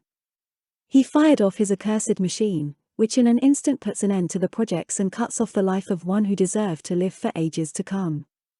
And thus when I reflect on this, I am almost tempted to say that in my heart I repent of having adopted this profession of knight-errant in so detestable an age as we live in now, for though no peril can make me fear, still it gives me some uneasiness to think that powder and lead may rob me of the opportunity of making myself famous and renowned throughout the known earth by the might of my arm and the edge of my sword. But heavens will be done, if I succeed in my attempt I shall be all the more honored, as I have faced greater dangers than the knights-errant of yore exposed themselves to. All this lengthy discourse Don Quixote delivered while the others supped, forgetting to raise a morsel to his lips, though Sancho more than once told him to eat his supper, as he would have time enough afterwards to say all he wanted.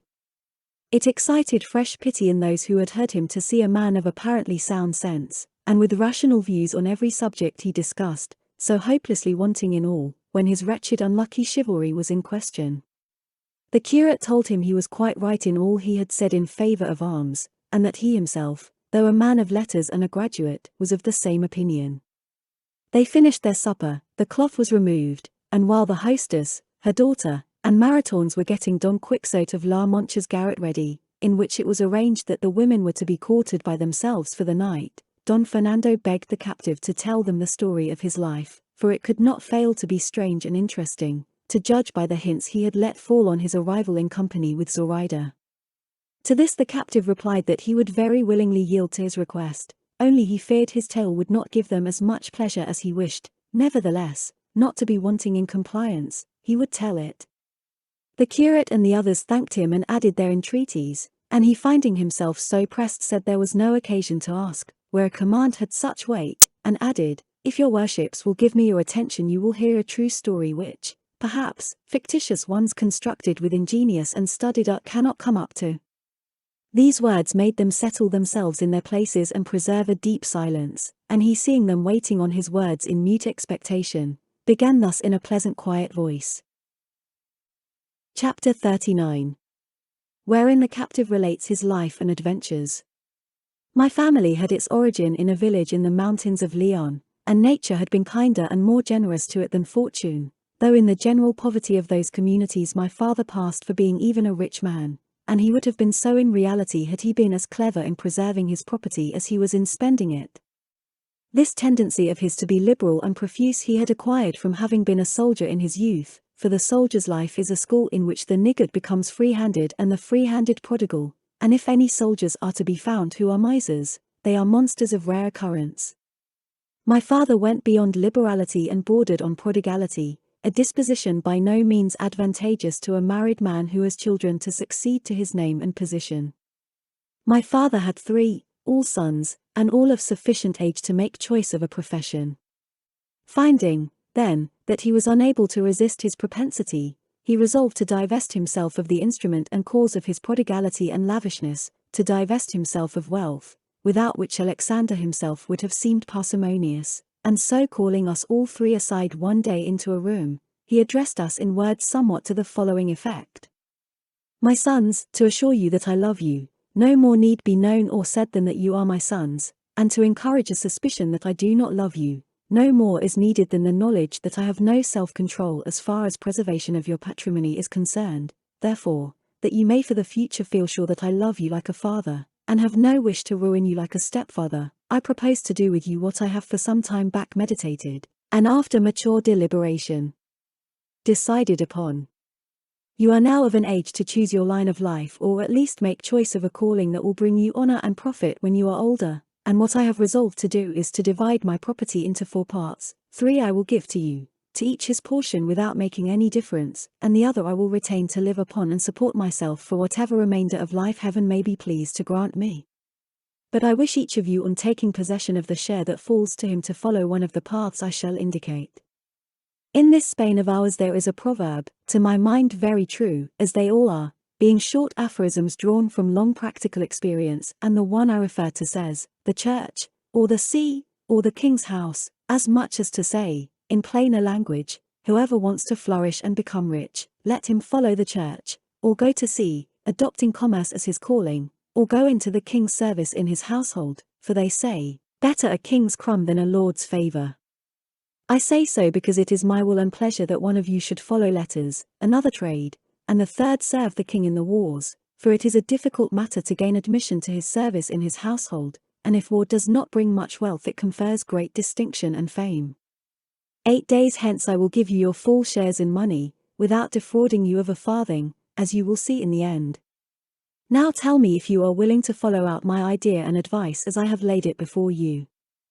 Having called upon me as the eldest to answer, I, after urging him not to strip himself of his property but to spend it all as he pleased, for we were young men able to gain our living, consented to comply with his wishes, and said that mine were to follow the profession of arms and thereby serve God and my king.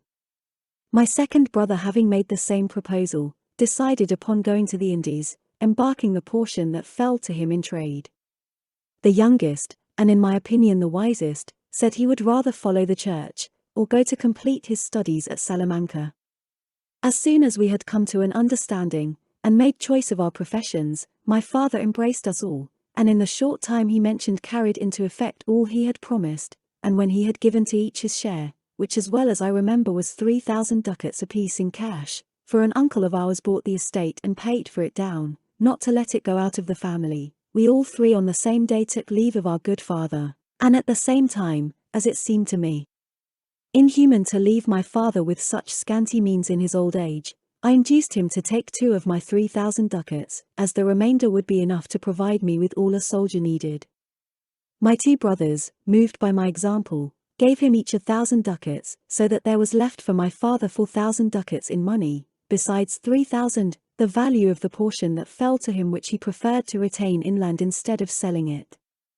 Finally, as I said, we took leave of him, and of our uncle whom I have mentioned, not without sorrow and tears on both sides, they charging us to let them know whenever an opportunity offered how we fared, whether well or ill. We promised to do so, and when he had embraced us and given us his blessing, one set out for Salamanca, the other for Seville, and I for Alicante, where I had heard there was a Genoese vessel taking in a cargo of wool for Genoa. It is now some 22 years since I left my father's house, and all that time, though I have written several letters, I have had no news whatever of him or of my brothers. My own adventures during that period I will now relate briefly.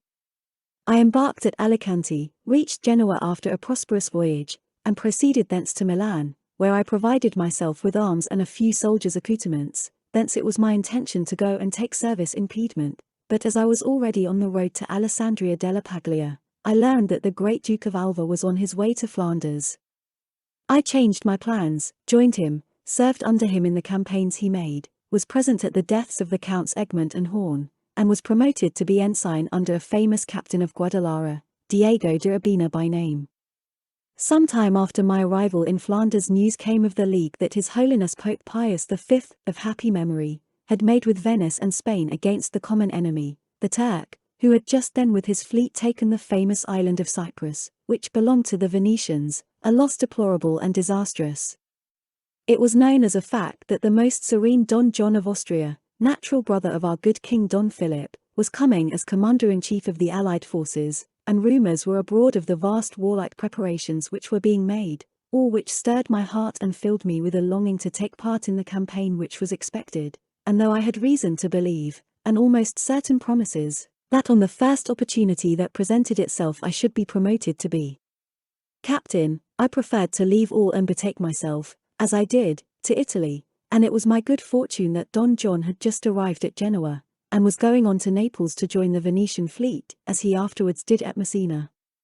I may say, in short, that I took part in that glorious expedition, promoted by this time to be a captain of infantry, to which honourable charge my good luck rather than my merits raised me, and that day so fortunate for Christendom, because then all the nations of the earth were disabused of the error under which they lay in imagining the Turks to be invincible on sea on that day, I say, on which the Ottoman pride and arrogance were broken, among all that were there made happy, for the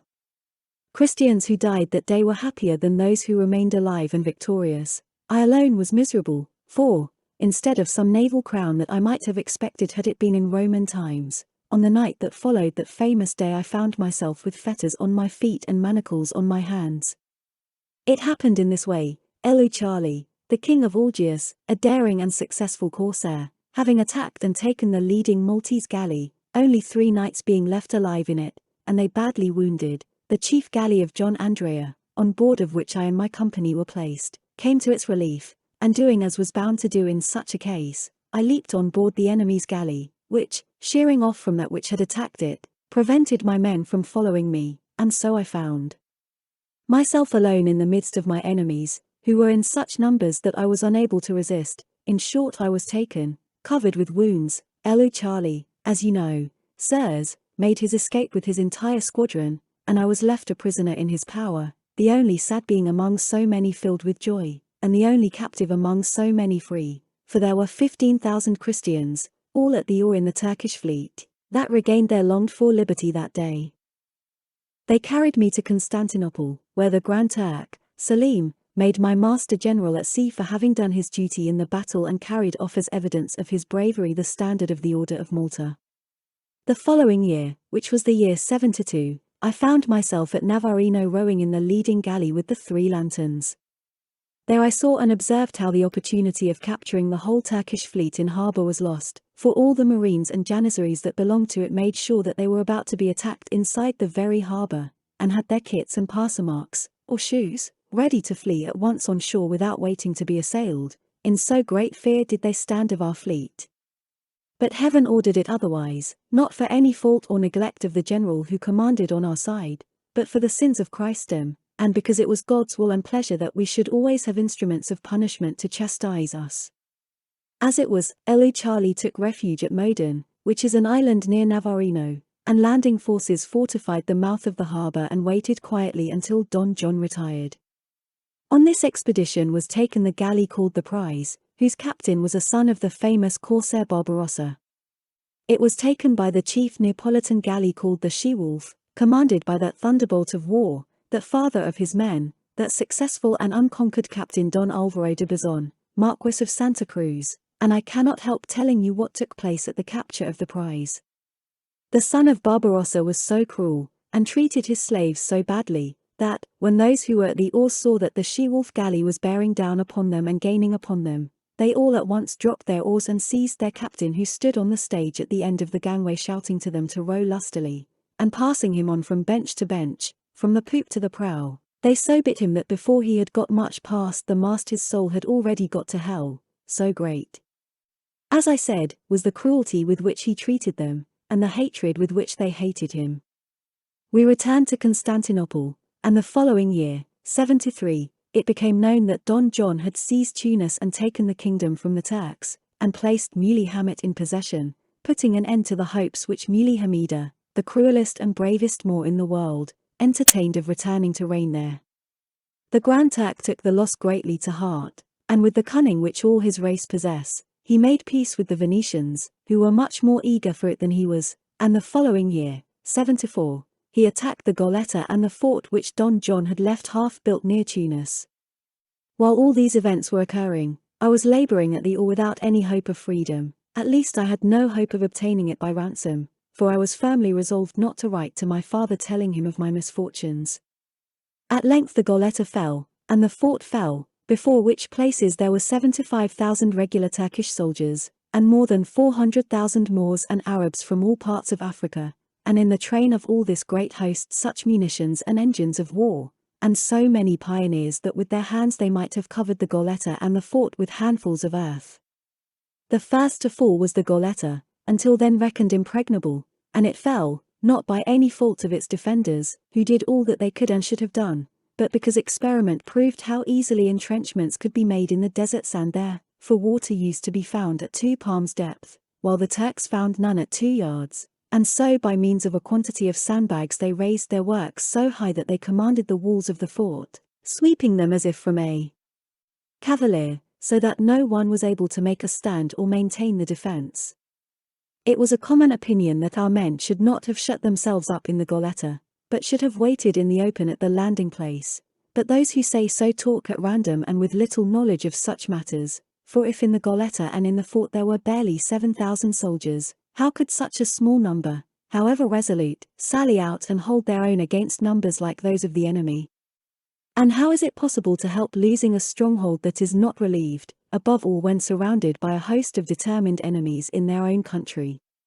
But many thought, and I thought so too, that it was special favor and mercy which heaven showed to Spain in permitting the destruction of that source and hiding place of mischief, that devourer, sponge, and moth of countless money, fruitlessly wasted there to no other purpose save preserving the memory of its capture by the invincible Charles V, as if to make that eternal, as it is and will be. These stones were needed to support it. The fort also fell, but the Turks had to win it inch by inch, for the soldiers who defended it fought so gallantly and stoutly that the number of the enemy killed in 22 general assaults exceeded 25,000. Of 300 that remained alive not one was taken unwounded, a clear and manifest proof of their gallantry and resolution, and how sturdily they had defended themselves and held their post. A small fort or tower which was in the middle of the lagoon under the command of Don Juan Zanagara, a Valencian gentleman and a famous soldier, capitulated upon terms. They took prisoner Don Pedro Puerto, commandant of the Goleta, who had done all in his power to defend his fortress, and took the loss of it so much to heart that he died of grief on the way to Constantinople, where they were carrying him a prisoner. They also took the commandant of the fort, Gabriel Sabellan by name, a Milanese gentleman, a great engineer and a very brave soldier. In these two fortresses perished many persons of note, among whom was Pagono Doria, Knight of the Order of St. John, a man of generous disposition, as was shown by his extreme liberality to his brother, the famous John Andrea Doria, and what made his death the more sad was that he was slain by some Arabs to whom, seeing that the fort was now lost, he entrusted himself, and who offered to conduct him in the disguise of a Moor to Tabarca, a small fort or station on the coast held by the Genos, employed in the coral fishery. These Arabs cut off his head and carried it to the commander of the Turkish fleet, who proved on them the truth of our Castilian proverb, that though the treason may please, the traitor is hated, for they say he ordered those who brought him the present to be hanged for not having brought him alive. Among the Christians who were taken in the fort was one named Don Pedro de Aguilar, a native of some place, I know not what, in Andalusia, who had been ensign in the fort, a soldier of great repute and rare intelligence, who had in particular a special gift for what they call poetry. I say so because his fate brought him to my galley and to my bench, and made him a slave to the same master, and before we left the port this gentleman composed 2 sonnets by way of epitaphs, one on the Goleta and the other on the fort. Indeed, I may as well repeat them, for I have them by heart, and I think they will be liked rather than disliked. The instant the captive mentioned the name of Don Pedro de Aguilar, Don Fernando looked at his companions and they all three smiled, and when he came to speak of the sonnets one of them said, "Before your worship proceeds any further I entreat you to tell me what became of that Don Pedro de Aguilar you have spoken of." "All I know is," replied the captive, "that after having been in Constantinople 2 years, he escaped in the disguise of an Arnaut, in company with a Greek spy, but whether he regained his liberty or not I cannot tell, though I fancy he did, because a year afterwards I saw the Greek at Constantinople, though I was unable to ask him what the result of the journey was." "Well then, you are right," returned the gentleman, "for that Don Pedro is my brother, and he is now in our village in good health, rich, married, and with 3 children. "Thanks be to God for all the mercies he has shown him," said the captive, "for to my mind there is no happiness on earth to compare with recovering lost liberty. And what is more," said the gentleman, "I know the sonnets my brother made." "Then let your worship repeat them," said the captive, "for you will recite them better than I can." "With all my heart," said the gentleman, "that on the Goleta runs thus." Chapter 40. In which the story of the captive is continued. Sonnet. Blessed souls, that, from this mortal husk set free, in guerdon of brave deeds beatified, above this lowly orb of ours abide, made heirs of heaven and immortality, with noble rage and ardor glowing ye. Your strength, while strength was yours, in battle plied, and with your own blood and the foeman's died. The sandy soil and the encircling sea. It was the ebbing lifeblood first that failed. The weary arms, the stout hearts never quailed. Though vanquished, yet ye earned the victor's crown. Though mourned, yet still triumphant was your fall. For there ye won, between the sword and wall, In heaven glory and on earth renown. That is it exactly, according to my recollection, said the captive. Well then, that on the fort, said the gentleman, if my memory serves me, goes thus. Sonnet. Up from this wasted soil, this shattered shell, whose walls and towers here in ruin lie, 3,000 soldier souls took wing on high, in the bright mansions of the blessed to dwell, the onslaught of the foeman to repel. By might of all vainly did they try, and when at length 'twas left them but to die, wearied and few the last defenders fell. And this same arid soil hath ever been a haunt of countless mournful memories, as well in our day as in days of yore. But never yet to heaven it sent, I ween, from its hard bosom purer souls than these, or braver bodies on its surface bore. The sonnets were not disliked, and the captive was rejoiced at the tidings they gave him of his comrade, and continuing his tale, he went on to say, the goletta and the fort being thus in their hands, the Turks gave orders to dismantle the goletta, for the fort was reduced to such a state that there was nothing left to level, and to do the work more quickly and easily they mined it in 3 places, but nowhere were they able to blow up the part which seemed to be the least strong, that is to say, the old walls, while all that remained standing of the new fortifications that the Fratin had made came to the ground with the greatest ease. Finally the fleet returned victorious and triumphant to Constantinople, and a few months later died my master, Charlie, otherwise Charlie Fartax, which means in Turkish the scabby renegade, for that he was. It is the practice with the Turks to name people from some defect or virtue they may possess, the reason being that there are among them only 4 surnames belonging to families tracing their descent from the Ottoman house, and the others, as I have said, take their names and surnames either from bodily blemishes or moral qualities. This scabby one rode at the oar as a slave of the Grand Signors for 14 years, and when over 34 years of age, in resentment at having been struck by a Turk while at the oar, turned renegade and renounced his faith in order to be able to revenge himself, and such was his valor that, without owing his advancement to the base ways and means by which most favorites of the Grand Signor rise to power, he came to be King of Algiers, and afterwards General on Sea, which is the 3rd place of trust in the realm. He was a Calabrian by birth, and a worthy man morally, and he treated his slaves with great humanity. He had 3,000 of them, and after his death they were divided, as he directed by his will, between the Grand Signor, who is heir of all who die and shares with the children of the deceased, and his renegades. I fell to the lot of a Venetian renegade who, when a cabin boy on board a ship, had been taken by Charlie and was so much beloved by him that he became one of his most favored youths. He came to be the most cruel renegade I ever saw. His name was Hassan Aga, and he grew very rich and became King of Algiers. With him I went there from Constantinople, rather glad to be so near Spain, not that I intended to write to anyone about my unhappy lot, but to try if fortune would be kinder to me in Algiers than in Constantinople, where I had attempted in 1,000 ways to escape without ever finding a favorable time or chance, but in Algiers I resolved to seek for other means of effecting the purpose I cherished so dearly, for the hope of obtaining my liberty never deserted me, and when in my plots and schemes and attempts the result did not answer my expectations, without giving way to despair I immediately began to look out for or conjure up some new hope to support me, however faint or feeble it might be. In this way I lived on immured in a building or prison called by the Turks a bano, in which they confine the Christian captives, as well those that are the king's as those belonging to private individuals, and also what they call those of the almason, which is as much as to say the slaves of the municipality, who serve the city in the public works and other employments, but captives of this kind recover their liberty with great difficulty, for, as they are public property and have no particular master, there is no one with whom to treat for their ransom, even though they may have the means. To these bonius, as I have said, some private individuals of the town are in the habit of bringing their captives, especially when they are to be ransomed, because there they can keep them in safety and comfort until their ransom arrives.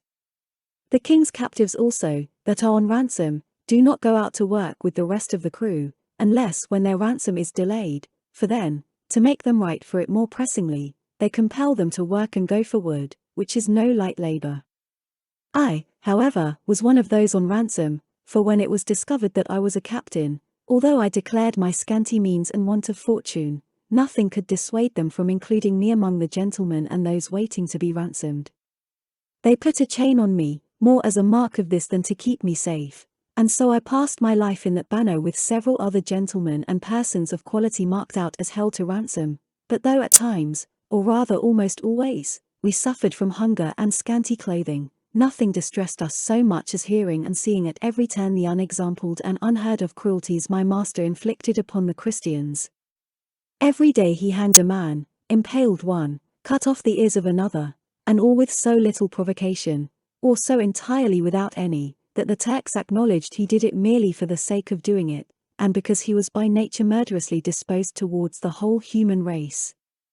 The only one that fared at all well with him was a Spanish soldier, something de Saavedra by name, to whom he never gave a blow himself, or ordered a blow to be given, or addressed a hard word, although he had done things that will dwell in the memory of the people there for many a year, and all to recover his liberty. And for the least of the many things he did we all dreaded that he would be impaled, and he himself was in fear of it more than once, and only that time does not allow. I could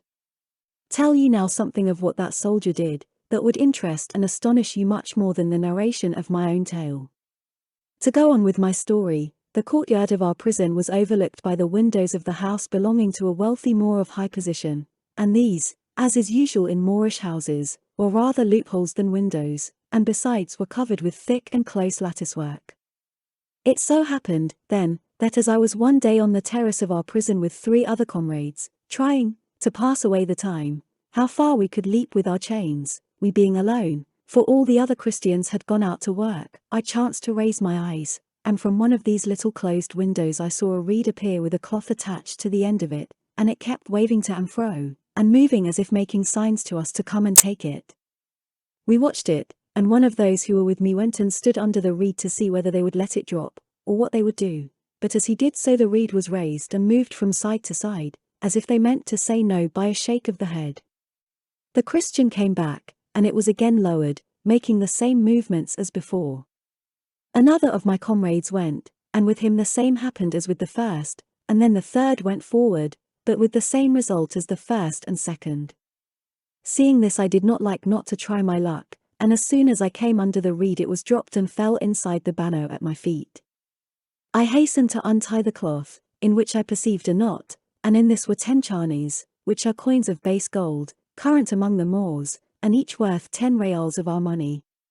It is needless to say I rejoiced over this godsend, and my joy was not less than my wonder as I strove to imagine how this good fortune could have come to us, but to me specially, for the evident unwillingness to drop the reed for any but me showed that it was for me the favor was intended. I took my welcome money, broke the reed, and returned to the terrace, and looking up at the window, I saw a very white hand put out that opened and shut very quickly. From this we gathered or fancied that it must be some woman living in that house that had done us this kindness, and to show that we were grateful for it, we made salams after the fashion of the Moors, bowing the head, bending the body, and crossing the arms on the breast. Shortly afterwards at the same window a small cross made of reeds was put out and immediately withdrawn. This sign led us to believe that some Christian woman was a captive in the house, and that it was she who had been so good to us, but the whiteness of the hand and the bracelets we had perceived made us dismiss that idea, though we thought it might be one of the Christian renegades whom their masters very often take as lawful wives, and gladly, for they prefer them to the women of their own nation.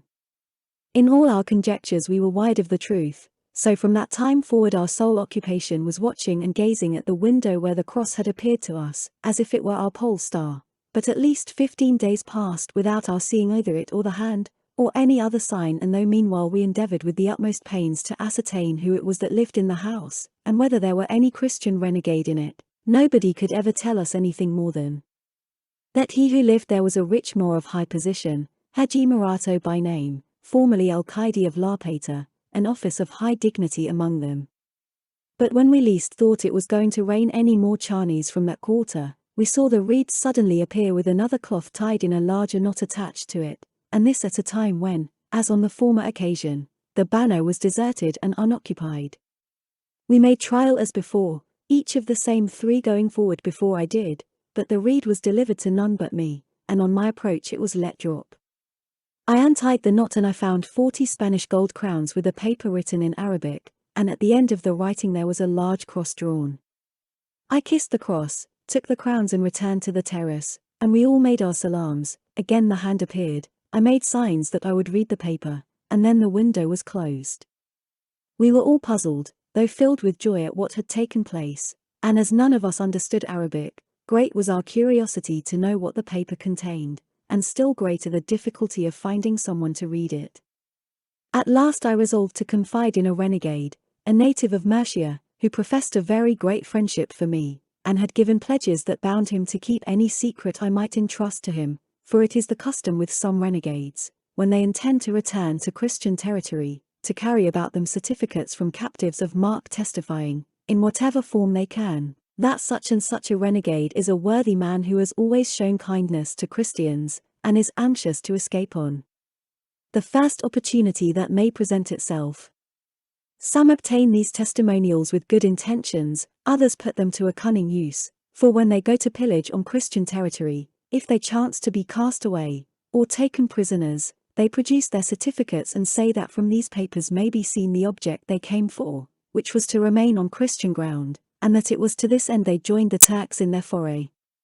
In this way they escape the consequences of the first outburst and make their peace with the Church before it does them any harm, and then when they have the chance they return to Barbary to become what they were before. Others, however, there are who procure these papers and make use of them honestly, and remain on Christian soil. This friend of mine, then, was one of these renegades that I have described. He had certificates from all our comrades, in which we testified in his favor as strongly as we could, and if the Moors had found the papers they would have burned him alive. I knew that he understood Arabic very well, and could not only speak but also write it, but before I disclosed the whole matter to him, I asked him to read for me this paper which I had found by accident in a hole in my cell. He opened it and remained some time examining it and muttering to himself as he translated it. I asked him if he understood it, and he told me he did perfectly well, and that if I wished him to tell me its meaning word for word, I must give him pen and ink that he might do it more satisfactorily. We at once gave him what he required, and he set about translating it bit by bit, and when he had done he said, "All that is here in Spanish is what the Moorish paper contains, and you must bear in mind that when it says Lila Marian it means Our Lady the Virgin Mary." We read the paper and it ran thus. When I was a child my father had a slave who taught me to pray the Christian prayer in my own language, and told me many things about Lila Marian. The Christian died, and I know that she did not go to the fire, but to Allah, because since then I have seen her twice, and she told me to go to the land of the Christians to see Lila Marian, who had great love for me. I know not how to go. I have seen many Christians, but except thyself none has seemed to me to be a gentleman. I am young and beautiful, and have plenty of money to take with me. See if thou canst contrive how we may go, and if thou wilt thou shalt be my husband there, and if thou wilt not it will not distress me, for Lila Marian will find me someone to marry me. I myself have written this, have a care to whom thou givest it to read, trust no more, for they are all perfidious. I am greatly troubled on this account, for I would not have thee confide in anyone, because if my father knew it he would at once fling me down a well and cover me with stones. I will put a thread to the reed, tie the answer to it, and if thou hast no one to write for thee in Arabic, tell it to me by signs, for Lila Marian will make me understand thee. She and Allah and this cross, which I often kiss as the captive bade me, protect thee. Judge, sirs, whether we had reason for surprise and joy at the words of this paper, and both one and the other were so great, that the renegade perceived that the paper had not been found by chance, but had been in reality addressed to someone of us, and he begged us, if what he suspected were the truth, to trust him and tell him all, for he would risk his life for our freedom, and so saying he took out from his breast a metal crucifix, and with many tears swore by the God the image represented, in whom, sinful and wicked as he was, he truly and faithfully believed, to be loyal to us and keep secret whatever we chose to reveal to him, for he thought and almost foresaw that by means of her who had written that paper, he and all of us would obtain our liberty, and he himself obtain the object he so much desired, his restoration to the bosom of the Holy Mother Church, from which by his own sin and ignorance he was now severed like a corrupt limb. The renegade said this with so many tears and such signs of repentance, that with one consent we all agreed to tell him the whole truth of the matter, and so we gave him a full account of all, without hiding anything from him. We pointed out to him the window at which the reed appeared, and he by that means took note of the house, and resolved to ascertain with particular care who lived in it. We agreed also that it would be advisable to answer the Moorish lady's letter, and the renegade without a moment's delay took down the words I dictated to him, which were exactly what I shall tell you, for nothing of importance that took place in this affair has escaped my memory, or ever will while life lasts. This, then, was the answer returned to the Moorish lady. The true Allah protect thee, lady, and that blessed Marian who is the true mother of God, and who has put it into thy heart to go to the land of the Christians, because she loves thee. Entreat her that she be pleased to show thee how thou canst execute the command she gives thee, for she will, such is her goodness. On my own part, and on that of all these Christians who are with me, I promise to do all that we can for thee, even to death. Fail not to write to me and inform me what thou dost mean to do, and I will always answer thee, for the great Allah has given us a Christian captive who can speak and write thy language well, as thou mayest see by this paper, without fear, therefore, thou canst inform us of all thou wouldst. As to what thou sayest, that if thou dost reach the land of the Christians thou wilt be my wife, I give thee my promise upon it as a good Christian, and know that the Christians keep their promises better than the Moors.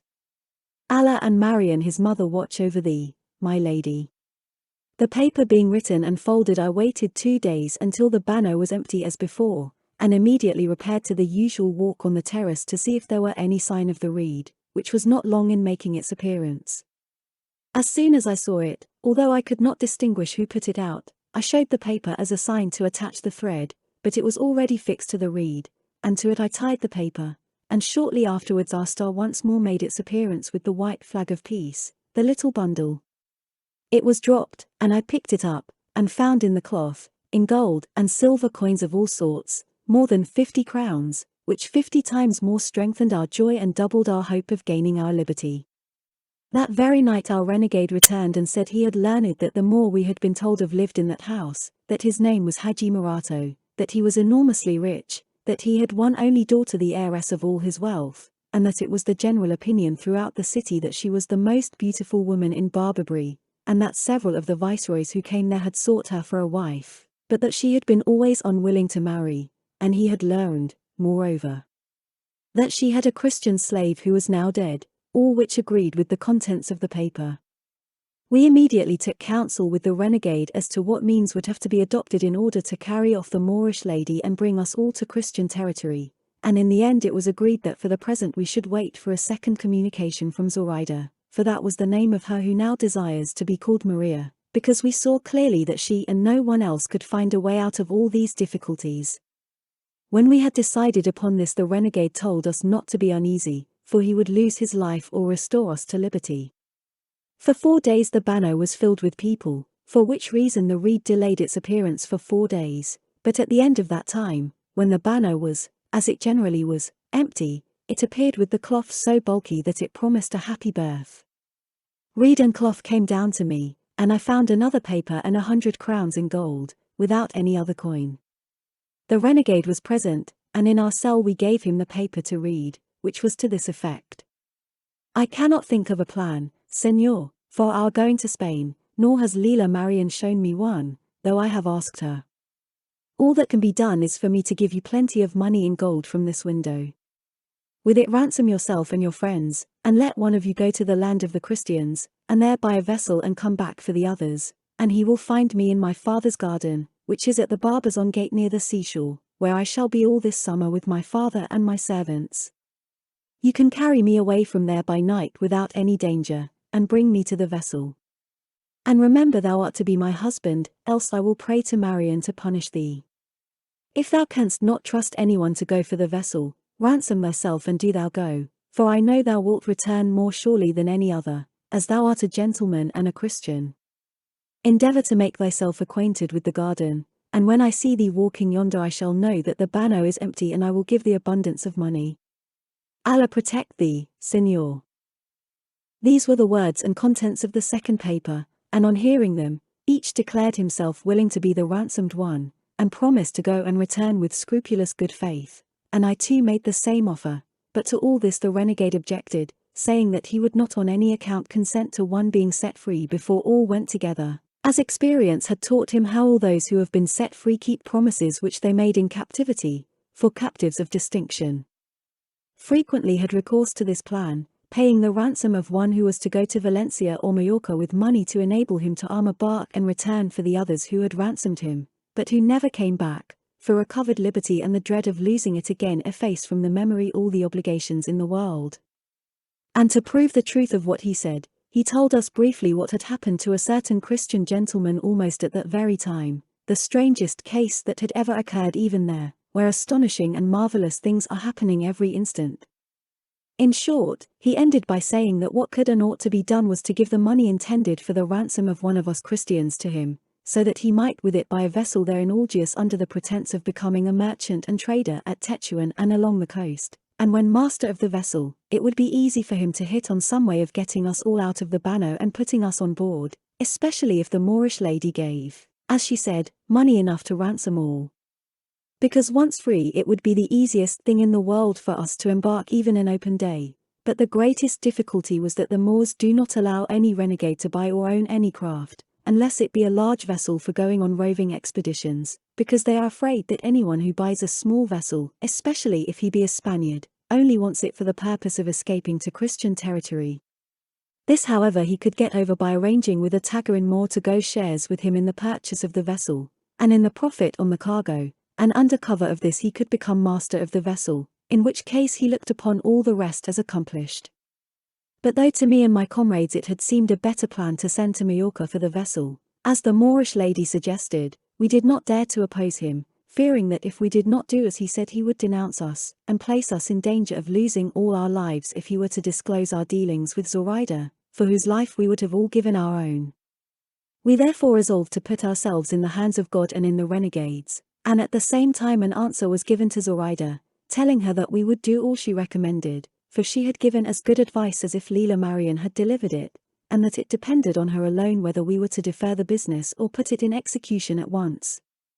I renewed my promise to be her husband, and thus the next day that the Banno chanced to be empty she at different times gave us by means of the reed and cloth 2,000 gold crowns and a paper in which she said that the next Juma, that is to say Friday, she was going to her father's garden, but that before she went she would give us more money, and if it were not enough we were to let her know, as she would give us as much as we asked, for her father had so much he would not miss it, and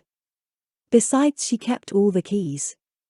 We at once gave the renegade 500 crowns to buy the vessel, and with 800 I ransomed myself, giving the money to a Valencian merchant who happened to be in Algiers at the time, and who had me released on his word, pledging it that on the arrival of the first ship from Valencia he would pay my ransom, for if he had given the money at once it would have made the king suspect that my ransom money had been for a long time in Algiers, and that the merchant had for his own advantage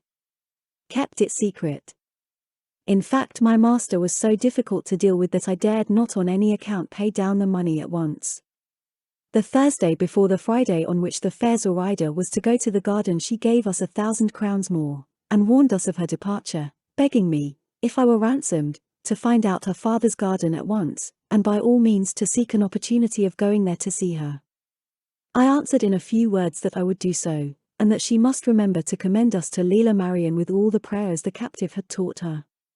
This having been done, steps were taken to ransom our 3 comrades, so as to enable them to quit the Banno, and lest, seeing me ransomed and themselves not, though the money was forthcoming, they should make a disturbance about it and the devil should prompt them to do something that might injure Zoraida, for though their position might be sufficient to relieve me from this apprehension, nevertheless I was unwilling to run any risk in the matter, and so I had them ransomed in the same way as I was, handing over all the money to the merchant so that he might with safety and confidence give security, without, however, confiding our arrangement and secret to him, which might have been dangerous. Chapter 41. In which the captive still continues his adventures. Before 15 days were over our renegade had already purchased an excellent vessel with room for more than 30 persons, and to make the transaction safe and lend a colour to it, he thought it well to make, as he did, a voyage to a place called Shershel, 20 leagues from Algiers on the Iran side, where there is an extensive trade in dried figures. 2 or 3 times he made this voyage in company with the Tagarin already mentioned. The Moors of Aragon are called Tagarins in Barbary, and those of Granada Mudéjars, but in the kingdom of Fez they call the Mudéjars Elches, and they are the people the king chiefly employs in war. To proceed, every time he passed with his vessel he anchored in a cove that was not 2 crossbow shots from the garden where Zoraida was waiting, and there the renegade, together with the 2 Moorish lads that rowed, used purposely to station himself, either going through his prayers, or else practicing as a part what he meant to perform in earnest. And thus he would go to Zoraida's garden and ask for fruit, which her father gave him, not knowing him, but though, as he afterwards told me, he sought to speak to Zoraida, and tell her who he was, and that by my orders he was to take her to the land of the Christians, so that she might feel satisfied and easy, he had never been able to do so, for the Moorish women do not allow themselves to be seen by any Moor or Turk, unless their husband or father bid them. With Christian captives they permit freedom of intercourse and communication, even more than might be considered proper. But for my part one should have been sorry if he had spoken to her, for perhaps it might have alarmed her to find her affairs talked of by renegades. But God, who ordered it otherwise, afforded no opportunity for our renegade's well-meant purpose, and he, seeing how safely he could go to Cherchel and return, and anchor when and how and where he liked, and that the Tagarin his partner had no wool but his, and that, now I was ransomed, all we wanted was to find some Christians to row, told me to look out for any I should be willing to take with me, over and above those who had been ransomed, and to engage them for the next Friday, which he fixed upon for our departure. On this I spoke to 12 Spaniards, all stout rowers, and such as could most easily leave the city, but it was no easy matter to find so many just then, because there were 20 ships out on a cruise and they had taken all the rowers with them, and these would not have been found were it not that their master remained at home that summer without going to sea in order to finish a galliot that he had upon the stocks. To these men I said nothing more than that the next Friday in the evening they were to come out stealthily one by one and hang about Haji Murato's garden, waiting for me there until I came. These directions I gave each one separately, with orders that if they saw any other Christians there they were not to say anything to them except that I had directed them to wait at that spot. This preliminary having been settled, another still more necessary step had to be taken, which was to let Zoraida know how matters stood that she might be prepared and forewarned, so as not to be taken by surprise if we were suddenly to seize upon her before she thought the Christian's vessel could have returned. I determined, therefore, to go to the garden and try if I could speak to her, and the day before my departure I went there under the pretense of gathering herbs. The first person I met was her father, who addressed me in the language that all over Barbary and even in Constantinople is the medium between captives and Moors, and is neither Morisco nor Castilian, nor of any other nation, but a mixture of all languages, by means of which we can all understand one another. In this sort of language, I say, he asked me what I wanted in his garden, and to whom I belonged. I replied that I was a slave of the Arnaut Mummy, for I knew as a certainty that he was a very great friend of his, and that I wanted some herbs to make a salad. He asked me then whether I were on ransom or not, and what my master demanded for me. While these questions and answers were proceeding, the fair Zoraida, who had already perceived me some time before, came out of the house in the garden, and as Moorish women are by no means particular about letting themselves be seen by Christians, or, as I have said before, at all coy, she had no hesitation in coming to where her father stood with me. Moreover her father, seeing her approaching slowly, called to her to come. It would be beyond my power now to describe to you the great beauty, the high-bred air, the brilliant attire of my beloved Zoraida as she presented herself before my eyes. I will content myself with saying that more pearls hung from her fair neck, her ears, and her hair than she had hairs on her head. On her ankles, which as is customary were bare, she had carcages, for so bracelets or anklets are called in Morisco, of the purest gold, set with so many diamonds that she told me afterwards her father valued them at 10,000 doubloons, and those she had on her wrists were worth as much more. The pearls were in profusion and very fine, for the highest display and adornment of the Moorish women is decking themselves with rich pearls and seed pearls, and of these there are therefore more among the Moors than among any other people.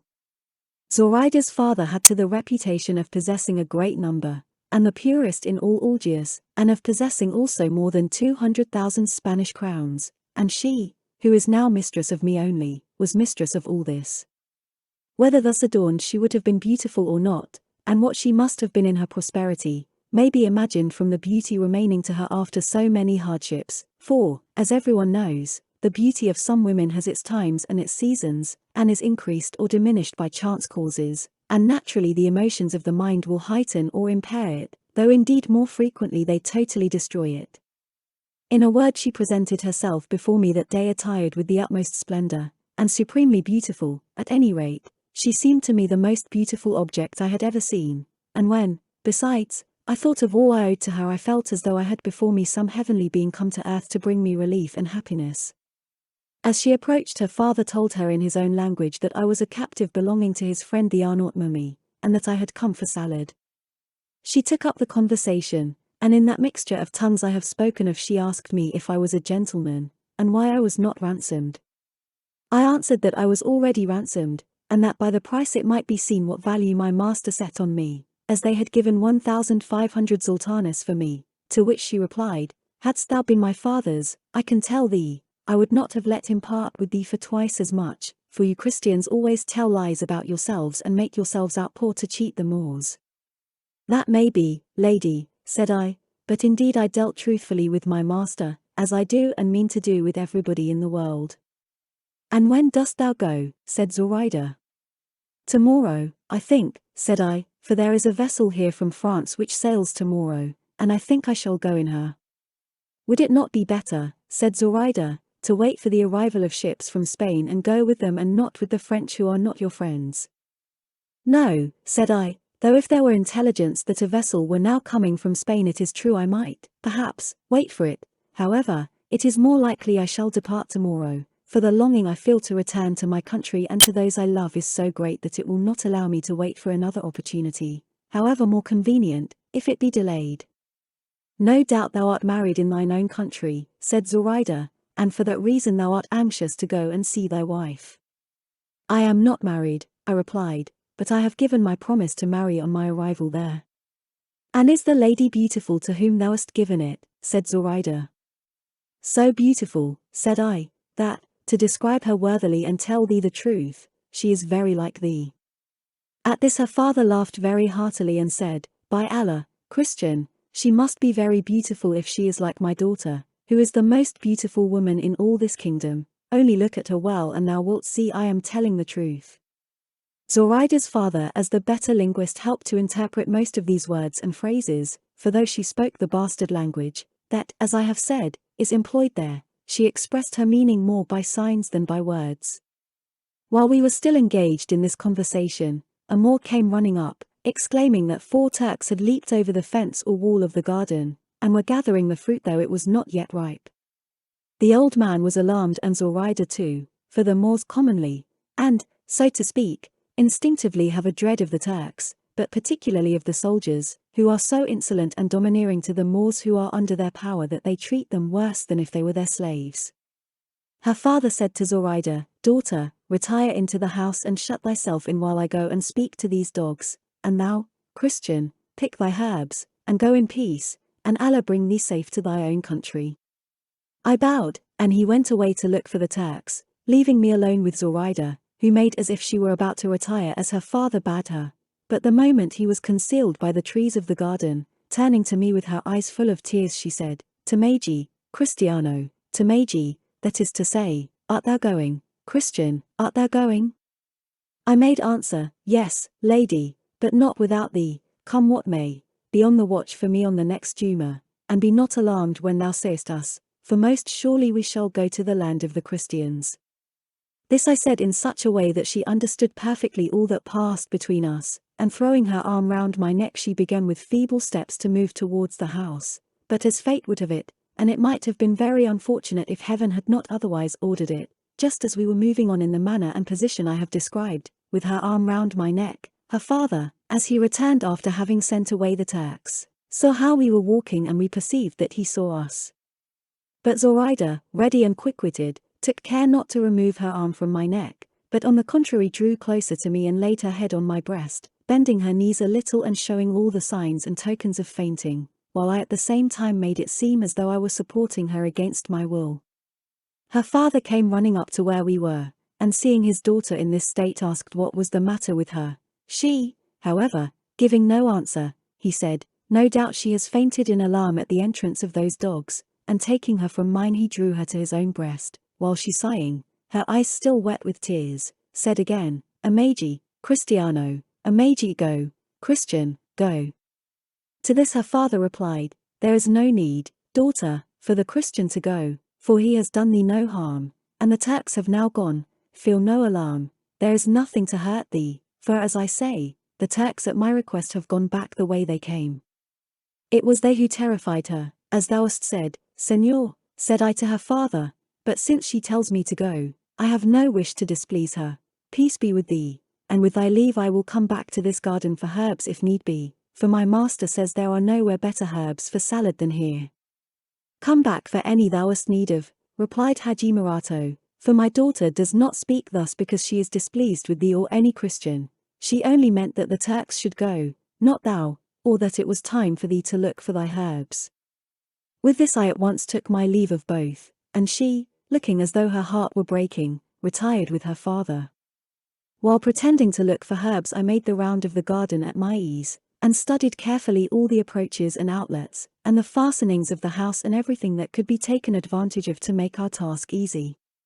Having done so I went and gave an account of all that had taken place to the renegade and my comrades, and looked forward with impatience to the hour when, all fear at an end, I should find myself in possession of the prize which fortune held out to me in the fair and lovely Zoraida. The time passed at length, and the appointed day we so longed for arrived, and, all following out the arrangement and plan which, after careful consideration and many a long discussion, we had decided upon, we succeeded as fully as we could have wished, for on the Friday following the day upon which I spoke to Zoraida in the garden, the renegade anchored his vessel at nightfall almost opposite the spot where she was. The Christians who were to row were ready and in hiding in different places round about, all waiting for me, anxious and elated, and eager to attack the vessel they had before their eyes, for they did not know the renegade's plan, but expected that they were to gain their liberty by force of arms and by killing the Moors who were on board the vessel. As soon, then, as I and my comrades made our appearance, all those that were in hiding seeing us came and joined us. It was now the time when the city gates are shut, and there was no one to be seen in all the space outside.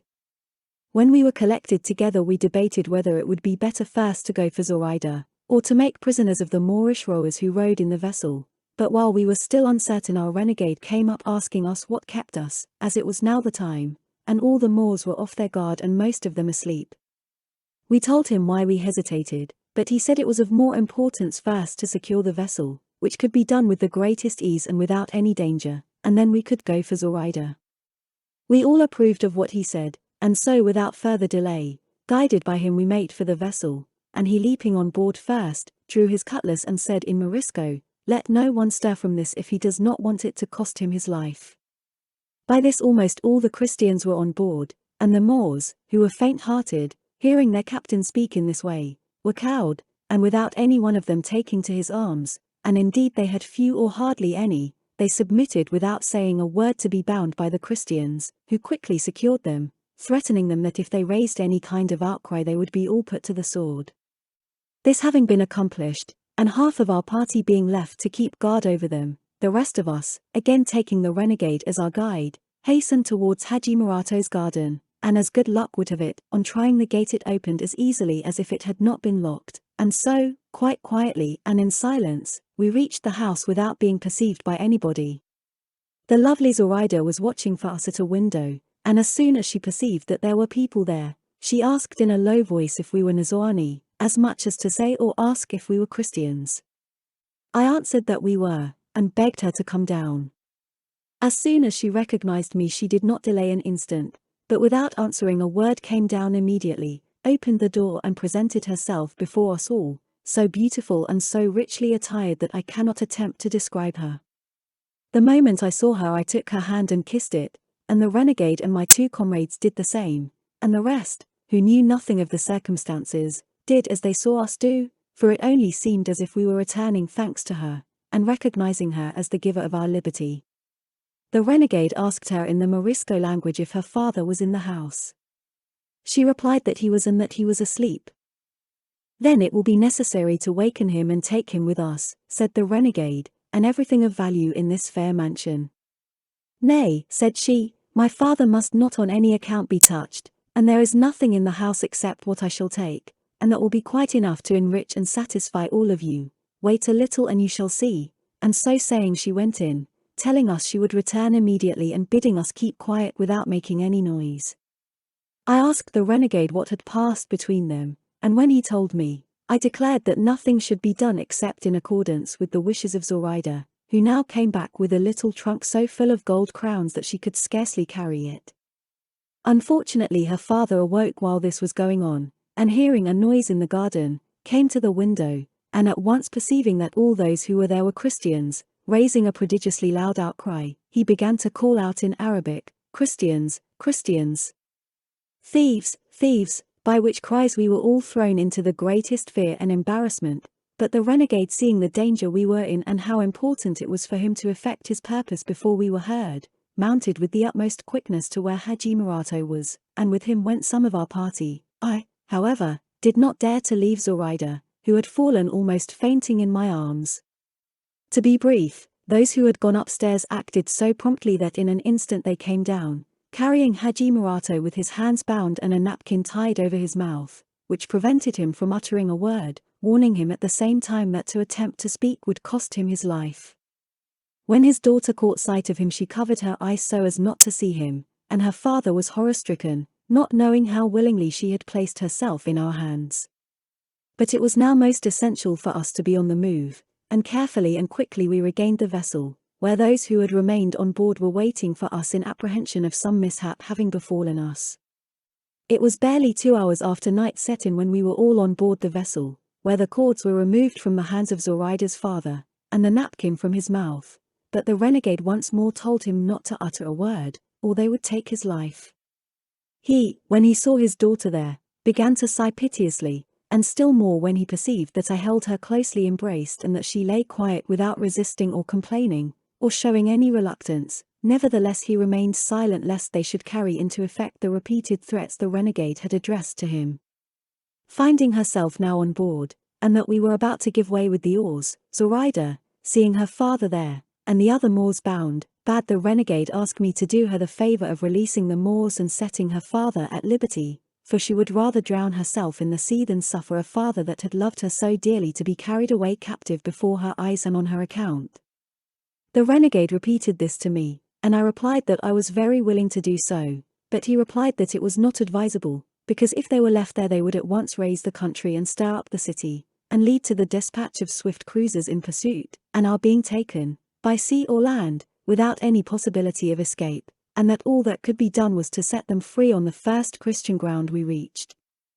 On this point we all agreed, and Zoraida, to whom it was explained, together with the reasons that prevented us from doing at once what she desired, was satisfied likewise, and then in glad silence and with cheerful alacrity each of our stout rowers took his oar, and commending ourselves to God with all our hearts, we began to shape our course for the island of Majorca, the nearest Christian land.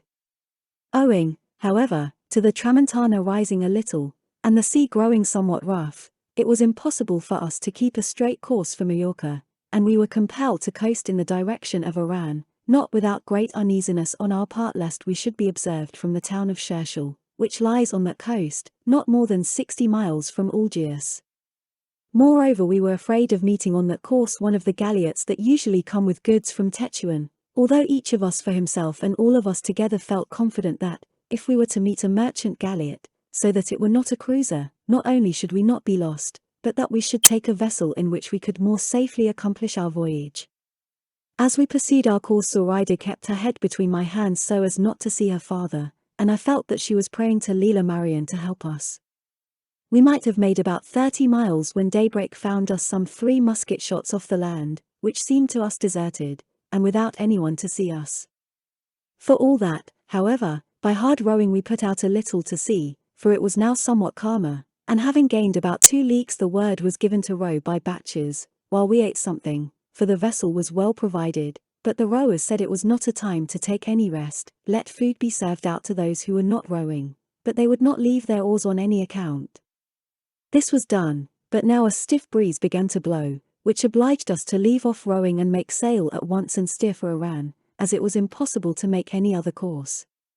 All this was done very promptly, and under sail we ran more than 8 miles an hour without any fear, except that of coming across some vessel out on a roving expedition. We gave the Moorish rowers some food, and the renegade comforted them by telling them that they were not held as captives, as we should set them free on the first opportunity. The same was said to Zoraida's father, who replied, "Anything else, Christian, I might hope for or think likely from your generosity and good behavior, but do not think me so simple as to imagine you will give me my liberty, for you would have never exposed yourselves to the danger of depriving me of it only to restore it to me so generously, especially as you know who I am and the sum you may expect to receive on restoring it, and if you will only name that, I here offer you all you require. For myself and for my unhappy daughter there, or else for her alone, for she is the greatest and most precious part of my soul."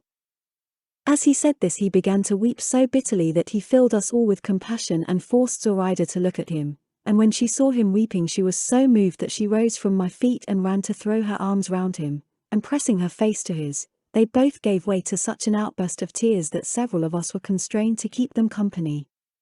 But when her father saw her in full dress and with all her jewels about her, he said to her in his own language, "What means this, my daughter? Last night, before this terrible misfortune in which we are plunged befell us, I saw thee in thy everyday and indoor garments, and now, without having had time to attire thyself, and without my bringing thee any joyful tidings to furnish an occasion for adorning and bedecking thyself, I see thee arrayed in the finest attire it would be in my power to give thee when fortune was most kind to us. Answer me this, for it causes me greater anxiety and surprise than even this misfortune itself." The renegade interpreted to us what the Moor said to his daughter. She, however, returned him no answer. But when he observed in one corner of the vessel the little trunk in which she used to keep her jewels, which he well knew he had left in Algiers and had not brought to the garden, he was still more amazed, and asked her how that trunk had come into our hands, and what there was in it. To which the renegade, without waiting for Zoraida to reply, made answer, "Do not trouble thyself by asking thy daughter Zoraida so many questions, Señor, for the one answer I will give thee will serve for all. I would have thee know that she is a Christian, and that it is she who has been the file for our chains and our deliverer from captivity. She is here of her own free will, as glad, I imagine, to find herself in this position as he who escapes from darkness into the light, from death to life, and from suffering to glory."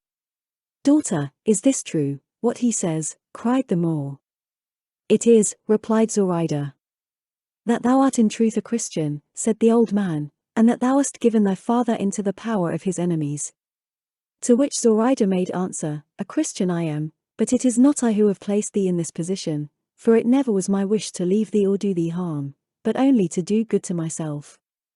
"And what good hast thou done thyself, daughter?" said he.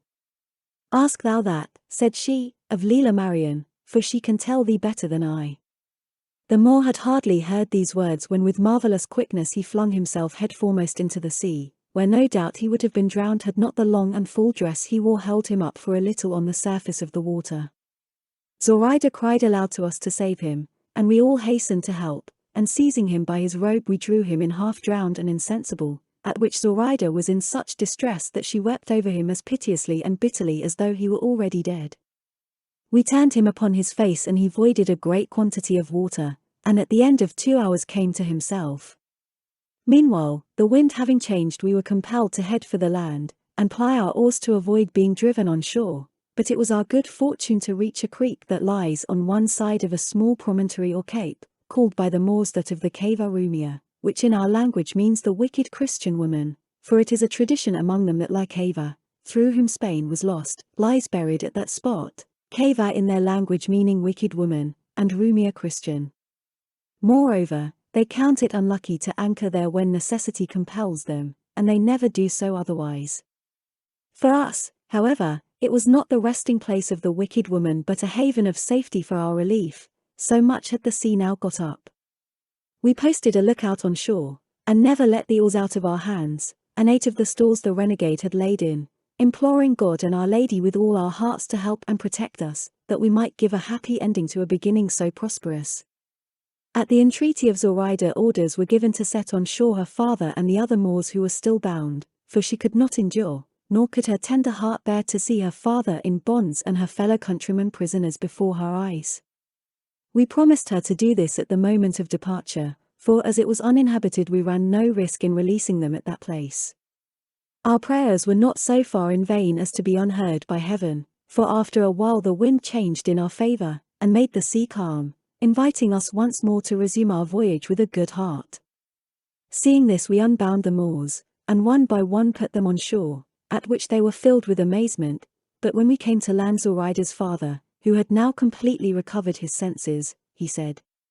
"Why is it, think ye, Christians, that this wicked woman is rejoiced at your giving me my liberty?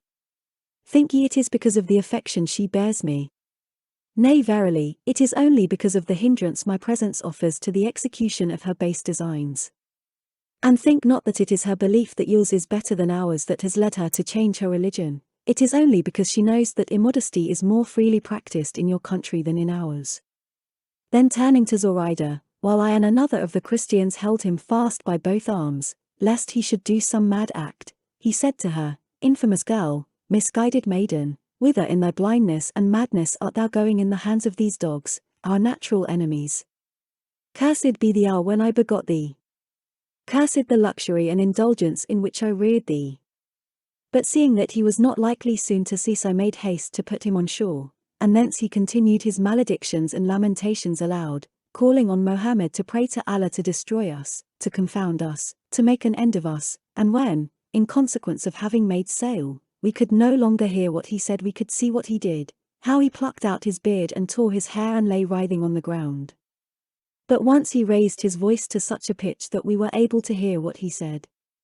"Come back, dear daughter, come back to shore, I forgive thee all, let those men have the money, for it is theirs now, and come back to comfort thy sorrowing father, who will yield up his life on this barren strand if thou dost leave him."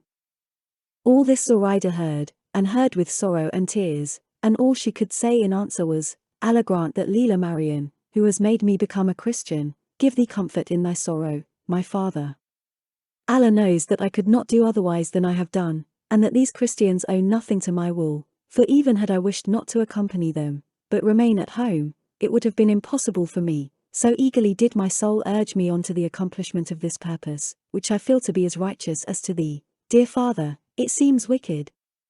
But neither could her father hear her nor we see him when she said this, and so, while I consoled Zoraida, we turned our attention to our voyage, in which a breeze from the right point so favored us that we made sure of finding ourselves off the coast of Spain on the morrow by daybreak. But, as good seldom or never comes pure and unmixed, without being attended or followed by some disturbing evil that gives a shock to it, our fortune, or perhaps the curses which the Moor had hurled at his daughter, for whatever kind of father they may come from, these are always to be dreaded, brought it about that when we were now in mid-sea, and the night about 3 hours spent, as we were running with all sail set and oars lashed, for the favouring breeze saved us the trouble of using them, we saw by the light of the moon, which shone brilliantly, a square-rigged vessel in full sail close to us, luffing up and standing across our course, and so close that we had to strike sail to avoid running foul of her, while they too put the helm hard up to let us pass. They came to the side of the ship to ask who we were, whither we were bound, and whence we came, but as they asked this in French our renegade said, "Let no one answer, for no doubt these are French corsairs who plunder all comers." Acting on this warning no one answered a word, but after we had gone a little ahead, and the vessel was now lying to leeward, suddenly they fired 2 guns, and apparently both loaded with chain shot, for with one they cut our mast in half and brought down both it and the sail into the sea, and the other, discharged at the same moment, sent a ball into our vessel amidships, staving her in completely, but without doing any further damage. We, however, finding ourselves sinking, began to shout for help and call upon those in the ship to pick us up as we were beginning to fill. They then later, and lowering a skiff or boat, as many as a dozen Frenchmen, well armed with matchlocks, and their matches burning, got into it and came alongside, and seeing how few we were, and that our vessel was going down, they took us in, telling us that this had come to us through our incivility in not giving them an answer. Our renegade took the trunk containing Zoraida's wealth and dropped it into the sea without anyone perceiving what he did. In short, we went on board with the Frenchmen, who, after having ascertained all they wanted to know about us, rifled us of everything we had, as if they had been our bitterest enemies, and from Zoraida they took even the anklets she wore on her feet. But the distress they caused her did not distress me so much as the fear I was in that from robbing her of her rich and precious jewels they would proceed to rob her of the most precious jewel that she valued more than all. The desires, however, of those people do not go beyond money, but of that their covetousness is insatiable, and on this occasion it was carried to such a pitch that they would have taken even the clothes we wore as captives if they had been worth anything to them. It was the advice of some of them to throw us all into the sea wrapped up in a sail, for their purpose was to trade at some of the ports of Spain, giving themselves out as Bretons, and if they brought us alive they would be punished as soon as the robbery was discovered. But the captain, who was the one who had plundered my beloved Zoraida, said he was satisfied with the prize he had got, and that he would not touch at any Spanish port, but pass the Straits of Gibraltar by night, or as best he could, and make for La Rochelle, from which he had sailed. So they agreed by common consent to give us the skiff belonging to their ship and all we required for the short voyage that remained to us, and this they did the next day on coming in sight of the Spanish coast, with which, and the joy we felt, all our sufferings and miseries were as completely forgotten as if they had never been endured by us. Such is the delight of recovering lost liberty. It may have been about midday when they placed us in the boat, giving us 2 kegs of water and some biscuit, and the captain, moved by I know not what compassion, as the lovely Zoraida was about to embark, gave her some 40 gold crowns, and would not permit his men to take from her those same garments which she has on now. We got into the boat, returning them thanks for their kindness to us, and showing ourselves grateful rather than indignant. They stood out to sea, steering for the straits. We, without looking to any compass save the land we had before us, set ourselves to row with such energy that by sunset we were so near that we might easily, we thought, land before the night was far advanced. But as the moon did not show that night, and the sky was clouded, and as we knew not whereabouts we were, it did not seem to us a prudent thing to make for the shore, as several of us advised, saying we ought to run ourselves ashore even if it were on rocks and far from any habitation, for in this way we should be relieved from the apprehensions we naturally felt of the prowling vessels of the Tetuan corsairs, who leave Barbary at nightfall and are on the Spanish coast by daybreak, where they commonly take some prize, and then go home to sleep in their own houses. But of the conflicting counsels the one which was adopted was that we should approach gradually, and land where we could if the sea were calm enough to permit us. This was done, and a little before midnight we drew near to the foot of a huge and lofty mountain, not so close to the sea but that it left a narrow space on which to land conveniently. We ran our boat up on the sand, and all sprang out and kissed the ground, and with tears of joyful satisfaction returned thanks to God our Lord for all his incomparable goodness to us on our voyage. We took out of the boat the provisions it contained, and drew it up on the shore, and then climbed a long way up the mountain, for even there we could not feel easy in our hearts, or persuade ourselves that it was Christian soil that was now under our feet. The dawn came, more slowly, I think, than we could have wished. We completed the ascent in order to see if from the summit any habitation or any shepherd's huts could be discovered, but strain our eyes as we might, neither dwelling, nor human being, nor path, nor road could we perceive. However, we determined to push on farther, as it could not but be that ere long we must see someone who could tell us where we were. But what distressed me most was to see Zoraida going on foot over that rough ground, for though I once carried her on my shoulders, she was more wearied by my weariness than rested by the rest, and so she would never again allow me to undergo the exertion, and went on very patiently and cheerfully, while I led her by the hand. We had gone rather less than a quarter of a league when the sound of a little bell fell on our ears, a clear proof that there were flocks hard by, and looking about carefully to see if any were within view, we observed a young shepherd tranquilly and unsuspiciously trimming a stick with his knife at the foot of a cork tree. We called to him, and he, raising his head, sprang nimbly to his feet, for, as we afterwards learned, the first who presented themselves to his sight were the renegade and Zoraida, and seeing them in Moorish dress he imagined that all the Moors of Barbary were upon him, and plunging with marvellous swiftness into the thicket in front of him, he began to raise a prodigious outcry, exclaiming, the Moors have landed! To arms, to arms! We were all thrown into perplexity by these cries, not knowing what to do, but reflecting that the shouts of the shepherd would raise the country and that the mounted coast guard would come at once to see what was the matter, we agreed that the renegade must strip off his Turkish garments and put on a captive's jacket or coat, which one of our party gave him at once, though he himself was reduced to his shirt, and so commending ourselves to God, we followed the same road which we saw the shepherd take, expecting every moment that the coast guard would be down upon us. Nor did our expectation deceive us, for 2 hours had not passed when, coming out of the brushwood into the open ground, we perceived some 50 mounted men swiftly approaching us at a hand gallop. As soon as we saw them we stood still, waiting for them, but as they came close and, instead of the Moors they were in quest of, saw a set of poor Christians, they were taken aback, and one of them asked if it could be we who were the cause of the shepherd having raised the call to arms. I said yes, and as I was about to explain to him what had occurred, and whence we came and who we were, one of the Christians of our party recognized the horseman who had put the question to us, and before I could say anything more he exclaimed,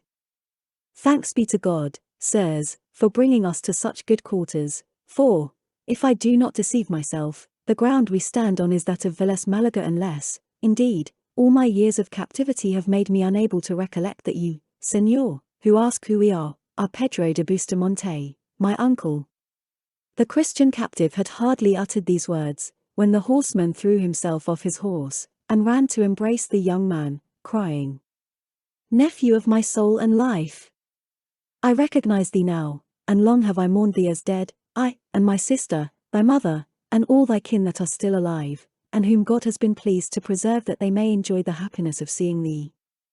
We knew long since that thou wert in Algiers, and from the appearance of thy garments and those of all this company, I conclude that ye have had a miraculous restoration to liberty."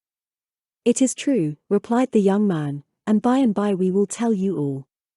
As soon as the horsemen understood that we were Christian captives, they dismounted from their horses, and each offered his to carry us to the city of Vélez Málaga, which was 1.5 leagues distant.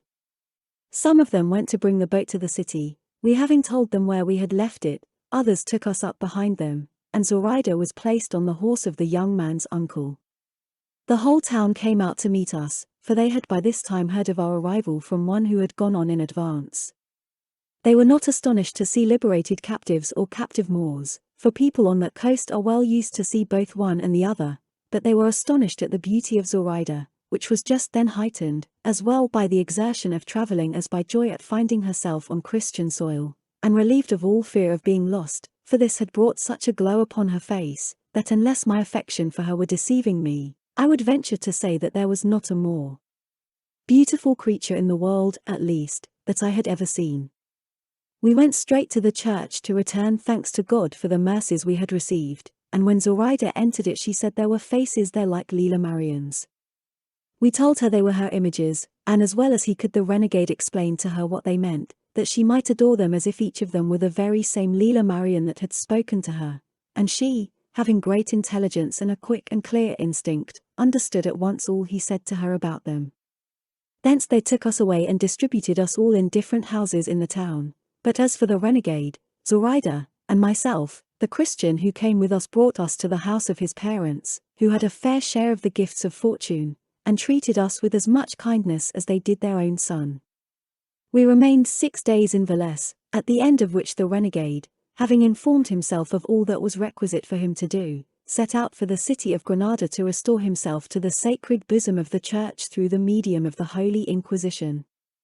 The other released captives took their departures, each the way that seemed best to him, and Zoraida and I were left alone, with nothing more than the crowns which the courtesy of the Frenchman had bestowed upon Zoraida, out of which I bought the beast on which she rides, and, I for the present attending her as her father and squire and not as her husband. We are now going to ascertain if my father is living, or if any of my brothers has had better fortune than mine has been, though, as heaven has made me the companion of Zoraida, I think no other lot could be assigned to me, however happy, that I would rather have. The patience with which she endures the hardships that poverty brings with it, and the eagerness she shows to become a Christian, are such that they fill me with admiration, and bind me to serve her all my life, though the happiness I feel in seeing myself hers, and her mine, is disturbed and marred by not knowing whether I shall find any corner to shelter her in my own country, or whether time and death may not have made such changes in the fortunes and lives of my father and brothers, that I shall hardly find anyone who knows me, if they are not alive. I have no more of my story to tell you, gentlemen, whether it be an interesting or a curious one let your better judgments decide. All I can say is I would gladly have told it to you more briefly, although my fear of wearying you has made me leave out more than one circumstance. Chapter 42. Which treats of what further took place in the inn, and of several other things worth knowing. With these words the captive held his peace, and Don Fernando said to him, "In truth, Captain, the manner in which you have related this remarkable adventure has been such as befitted the novelty and strangeness of the matter. The whole story is curious and uncommon, and abounds with incidents that fill the hearers with wonder and astonishment, and so great is the pleasure we have found in listening to it that we should be glad if it were to begin again, even though tomorrow were to find us still occupied with the same tale." And while he said this, Cardenio and the rest of them offered to be of service to him in any way that lay in their power, and in words and language so kindly and sincere that the captain was much gratified by their goodwill. In particular Don Fernando offered, if he would go back with him, to get his brother the Marquess to become godfather at the baptism of Zoraida, and on his own part to provide him with the means of making his appearance in his own country with the credit and comfort he was entitled to. For all this the captive returned thanks very courteously, although he would not accept any of their generous offers. By this time night closed in, and as it did, there came up to the inn a coach attended by some men on horseback, who demanded accommodation, to which the landlady replied that there was not a hand's breadth of the whole inn unoccupied. "Still, for all that," said one of those who had entered on horseback, "room must be found for his lordship the judge here." At this name the landlady was taken aback, and said, "Señor, the fact is I have no beds, but if his lordship the judge carries one with him, as no doubt he does, let him come in and welcome, for my husband and I will give up our room to accommodate his worship." "Very good, so be it," said the squire, but in the meantime a man had got out of the coach whose dress indicated at a glance the office and post he held, for the long robe with ruffled sleeves that he wore showed that he was, as his servant said, a judge of appeal. He led by the hand a young girl in a travelling dress, apparently about 16 years of age, and of such a high-bred air, so beautiful and so graceful, that all were filled with admiration when she made her appearance, and but for having seen Dorothea, Lucinda, and Zoraida, who were there in the inn, they would have fancied that a beauty like that of this maiden's would have been hard to find. Don Quixote was present at the entrance of the judge with the young lady, and as soon as he saw him he said, "Your worship may with confidence enter and take your ease in this castle, for though the accommodation be scanty and poor, there are no quarters so cramped or inconvenient that they cannot make room for arms and letters, above all if arms and letters have beauty for a guide and leader, as letters represented by your worship have in this fair maiden, to whom not only ought castles to throw themselves open and yield themselves up, but rocks should rend themselves asunder and mountains divide and bow themselves down to give her a reception. Enter, your worship, I say, into this paradise, for here you will find stars and suns to accompany the heaven your worship brings with you. Here you will find arms in their supreme excellence, and beauty in its highest perfection." The judge was struck with amazement at the language of Don Quixote, whom he scrutinized very carefully, no less astonished by his figure than by his talk, and before he could find words to answer him he had a fresh surprise, when he saw opposite to him Lucinda, Dorothea, and Zoraida, who, having heard of the new guests and of the beauty of the young lady, had come to see her and welcome her. Don Fernando, Cardenio, and the curate, however, greeted him in a more intelligible and polished style. In short, the judge made his entrance in a state of bewilderment, as well with what he saw as what he heard, and the fair ladies of the inn gave the fair damsel a cordial welcome. On the whole he could perceive that all who were there were people of quality, but with the figure, countenance, and bearing of Don Quixote he was at his wit's end, and all civilities having been exchanged, and the accommodation of the inn inquired into, it was settled, as it had been before settled, that all the women should retire to the garret that has been already mentioned, and that the men should remain outside as if to guard them. The judge, therefore, was very well pleased to allow his daughter, for such the damsel was, to go with the ladies, which she did very willingly, and with part of the host's narrow bed and half of what the judge had brought with him, they made a more comfortable arrangement for the night than they had expected. The captive, whose heart had leaped within him the instant he saw the judge, telling him somehow that this was his brother, asked one of the servants who accompanied him what his name was, and whether he knew from what part of the country he came. The servant replied that he was called the licentiate Juan Perez de Viedma, and that he had heard it said he came from a village in the mountains of Leon. From this statement, and what he himself had seen, he felt convinced that this was his brother who had adopted letters by his father's advice, and excited and rejoiced, he called Don Fernando and Cardenio and the curate aside, and told them how the matter stood, assuring them that the judge was his brother. The servant had further informed him that he was now going to the Indies with the appointment of judge of the Supreme Court of Mexico, and he had learned, likewise, that the young lady was his daughter, whose mother had died in giving birth to her, and that he was very rich in consequence of the dowry left to him with the daughter. He asked their advice as to what means he should adopt to make himself known, or to ascertain beforehand whether, when he had made himself known, his brother, seeing him so poor, would be ashamed of him, or would receive him with a warm heart. "Leave it to me to find out that," said the curate, "though there is no reason for supposing, Señor Captain, that you will not be kindly received, because the worth and wisdom that your brother's bearing shows him to possess do not make it likely that he will prove haughty or insensible, or that he will not know how to estimate the accidents of fortune at their proper value." "Still," said the captain, "I would not make myself known abruptly, but in some indirect way." "I have told you already," said the curate, "that I will manage it in a way to satisfy us all." By this time supper was ready, and they all took their seats at the table, except the captive, and the ladies, who supped by themselves in their own room. In the middle of supper the curate said, "I had a comrade of your worship's name, Señor Judge, in Constantinople, where I was a captive for several years, and that same comrade was one of the stoutest soldiers and captains in the whole Spanish infantry, but he had as large a share of misfortune as he had of gallantry and courage." "And how was the captain called, Señor?" asked the judge. "He was called Ruy Perez de Viedma," replied the curate, "and he was born in a village in the mountains of Leon," and he mentioned a circumstance connected with his father and his brothers which, had it not been told me by so truthful a man as he was, I should have set down as one of those fables the old women tell over the fire in winter. For he said his father had divided his property among his 3 sons and had addressed words of advice to them sounder than any of Cato's. But I can say this much, that the choice he made of going to the wars was attended with such success, that by his gallant conduct and courage, and without any help save his own merit, he rose in a few years to be captain of infantry, and to see himself on the high road and in position to be given the command of a corps before long. But fortune was against him, for where he might have expected her favor he lost it, and with it his liberty, on that glorious day when so many recovered theirs, at the Battle of Lepanto. I lost mine at the Goletta, and after a variety of adventures we found ourselves comrades at Constantinople. Thence he went to Algiers, where he met with one of the most extraordinary adventures that ever befell anyone in the world. Here the curate went on to relate briefly his brother's adventure with Zoraida, to all which the judge gave such an attentive hearing that he never before had been so much of a hearer. The curate, however, only went so far as to describe how the Frenchmen plundered those who were in the boat, and the poverty and distress in which his comrade and the fair Moor were left, of whom he said he had not been able to learn what became of them, or whether they had reached Spain, or been carried to France by the Frenchmen.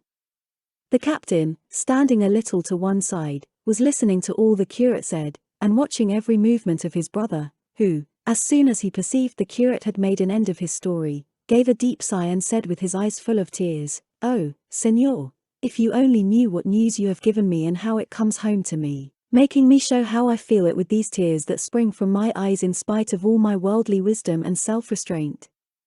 That brave captain that you speak of is my eldest brother, who, being of a bolder and loftier mind than my other brother or myself, chose the honorable and worthy calling of arms, which was one of the 3 careers our father proposed to us, as your comrade mentioned in that fable you thought he was telling you. I followed that of letters, in which God and my own exertions have raised me to the position in which you see me. My second brother is in Peru, so wealthy that with what he has sent to my father and to me he has fully repaid the portion he took with him, and has even furnished my father's hands with the means of gratifying his natural generosity, while I too have been enabled to pursue my studies in a more becoming and creditable fashion, and so to attain my present standing. My father is still alive, though dying with anxiety to hear of his eldest son, and he prays God unceasingly that death may not close his eyes until he has looked upon those of his son. But with regard to him what surprises me is, that having so much common sense as he had, he should have neglected to give any intelligence about himself, either in his troubles and sufferings, or in his prosperity. For if his father or any of us had known of his condition, he need not have waited for that miracle of the reed to obtain his ransom. But what now disquiets me is the uncertainty whether those Frenchmen may have restored him to liberty, or murdered him to hide the robbery. All this will make me continue my journey, not with the satisfaction in which I began it, but in the deepest melancholy and sadness. O dear brother, that I only knew where thou art now, and I would hasten to seek thee out and deliver thee from thy sufferings, though it were to cost me suffering myself. O that I could bring news to our old father that thou art alive, even wert thou in the deepest dungeon of Barbary, for his wealth and my brother's and mine would rescue thee thence. O beautiful and generous Zoraida, that I could repay thy goodness to a brother. That I could be present at the new birth of thy soul, and at thy bridal that would give us all such happiness. All this and more the judge uttered with such deep emotion at the news he had received of his brother that all who heard him shared in it, showing their sympathy with his sorrow. The curate, seeing, then, how well he had succeeded in carrying out his purpose and the captain's wishes, had no desire to keep them unhappy any longer, so he rose from the table and going into the room where Zoraida was he took her by the hand, Lucinda, Dorothea, and the judge's daughter following her. The captain was waiting to see what the curate would do, when the latter, taking him with the other hand, advanced with both of them to where the judge and the other gentlemen were and said, "Let your tears cease to flow, Señor Judge, and the wish of your heart be gratified as fully as you could desire, for you have before you your worthy brother and your good sister-in-law. He whom you see here is the Captain Viedma, and this is the fair Moor who has been so good to him. The Frenchmen I told you of have reduced them to the state of poverty you see, that you may show the generosity of your kind heart." The captain ran to embrace his brother, who placed both hands on his breast so as to have a good look at him, holding him a little way off, but as soon as he had fully recognized him he clasped him in his arms so closely, shedding such tears of heartfelt joy, that most of those present could not but join in them. The words the brothers exchanged, the emotion they showed can scarcely be imagined, I fancy, much less put down in writing. They told each other in a few words the events of their lives, they showed the true affection of brothers in all its strength. Then the judge embraced Zoraida, putting all he possessed at her disposal, then he made his daughter embrace her, and the fair Christian and the lovely Moor drew fresh tears from every eye. And there was Don Quixote observing all these strange proceedings attentively without uttering a word, and attributing the whole to chimeras of knight-errantry. Then they agreed that the captain and Zoraida should return with his brother to Seville, and send news to his father of his having been delivered and found, so as to enable him to come and be present at the marriage and baptism of Zoraida, for it was impossible for the judge to put off his journey, as he was informed that in a month from that time the fleet was to sail from Seville for New Spain, and to miss the passage would have been a great inconvenience to him. In short, everybody was well pleased and glad at the captive's good fortune, and as now almost 2/3 of the night were past, they resolved to retire to rest for the remainder of it.